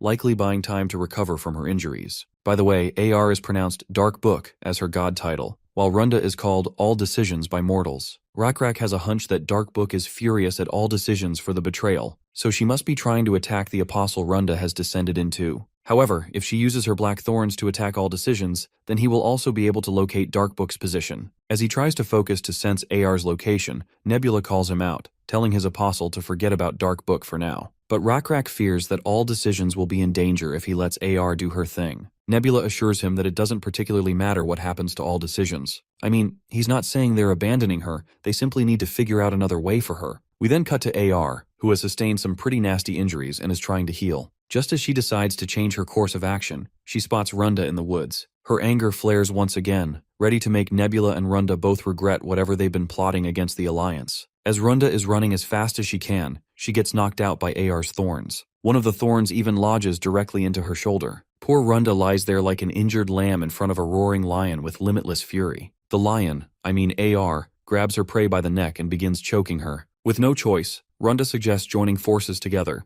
a suggestion that only enrages AR even more. Runda is the last person she would ever trust, and she makes that abundantly clear by smashing her head right into the ground. The poor Lennar screams in utter pain after getting slammed down. AR further humiliates the traitor by stepping on her and making her scream even louder. Instead of inflicting more pain over a defenseless Lennar, Runda suggests she go take care of Rakrak first. In fact, she claims that AR is making a mistake by neglecting the Nebula's apostle. She points out how Rakrak isn't chasing AR at all. Hearing this, Dark Book suspects the reason Rakrak isn't chasing is because he must be occupied by Krampus's and her creations blocking his path. Or at least that's what she thought. But she is proven wrong when thunder strikes, its majestic light blinding everyone in the vicinity for a split second. It's Rakrak, bruised and injured, and these injuries came at the cost of Krampus and AR losing all of their creations at once. Did you know how big AR has messed up? Just listen to this. For a player to use a skill, they need a certain divinity level, and to maintain that level, they must not lose their creations. If the creations are killed, the very summons they relied on end up becoming their weakness. Promptly, AR receives a notification that she's lost all her creations and lost XP, causing her level to drop from 19 to 13. With her level dropped, her manifestation skill becomes useless, leaving her completely exposed for Rakrak to strike. As he dashes toward her with his weapon, she tries to cast her last bit of mojo, but since she doesn't have enough faith resources, she can't initiate any offensive attacks. That moment of vulnerability proves fatal. She gets struck right in the belly. Rakrak then stomps over the woman and drives his spear straight into her chest, electrocuting her on the spot. After taking down the immediate threat, Rakrak helps all decisions get up. The players are quickly notified that player AR has been vassalized, and the leading contributor to her defeat was Nebula, with approximately 64% contribution. Seeing this notification, Runda is sure that since Nebula's contribution is less than 70%, the system must have also counted her contribution as well. Right then, Nebula connects with Runda and orders her to get moving because she's losing faith as they speak. There's no point in her staying descended since AR is dead, but the war isn't finished. With clear orders given, Runda decides to leave. After that battle, a month and a half passes. With AR's death and Runda's sudden betrayal, the war took another shape. Jang worked extremely hard to revive Mangul and Guman's soldiers. The main battlefront moved into Runda's Jukwa, and Wisdom brought Siokmian's soldiers, who hadn't participated due to internal conflict. They conquered and destroyed Jukwa's farmland areas, mines, and business routes. It makes sense why they destroyed Runda's farmland and all that, since she betrayed them. But Nebula feels there's more to it than just mere hatred toward Runda. Perhaps Wisdom is trying to make this war a long-term one. Just as he is piecing things together, he gets a video call from Zhang. It goes without saying that Nebula picks up immediately. Turns out, Zhang is here with an offer to surrender. He is willing to give up Danium, and Krampus has already agreed, though he makes it clear they will definitely try to reclaim it later. Furthermore, they are offering Nebula AR's territory and 1/3 of Juman. Along with that, the Alliance will return the territories they occupied in Jukwa. There's more Zhang is willing to add, but Nebula is more interested in hearing the conditions he's supposed to accept. In this case, Zhang lays out his needs. First, Nebula must stop the war with no retaliation. Second, it's about AR's vassal status. Before Zhang even finishes speaking, Nebula rejects the offer outright, even without hearing the remaining conditions. He simply doesn't care. Everyone knows who's on the losing end. Without wasting another second, Nebula ends the call. After the call, Runda meekly questions his reason for rejecting the conditions. Accepting the surrender is in their best interest since the opposition is offering everything they've got. Nebula agrees the offer was alluring, enough that he can already tell he would have had major advantages in future wars if he accepted. Runda doesn't understand what he means by future wars. If he accepts their surrender, he will emerge victorious, leaving no wars left to fight. She insists there's no need to be obsessed with unifying the continent. Nebula claims he isn't obsessed with a perfect victory or total unification. If a ceasefire comes with benefits heavily in his favor, he'd normally take it. But Zhang specifically said he wanted AR's vassal status. He's trying to revive her if Nebula is interpreting their intentions correctly. After all, if vassalization is lifted, they'd regain numerical advantage, and once she's revived, that wouldn't be good. Of course, the ceremony to lift vassalization is expensive and time-consuming. But one thing is certain,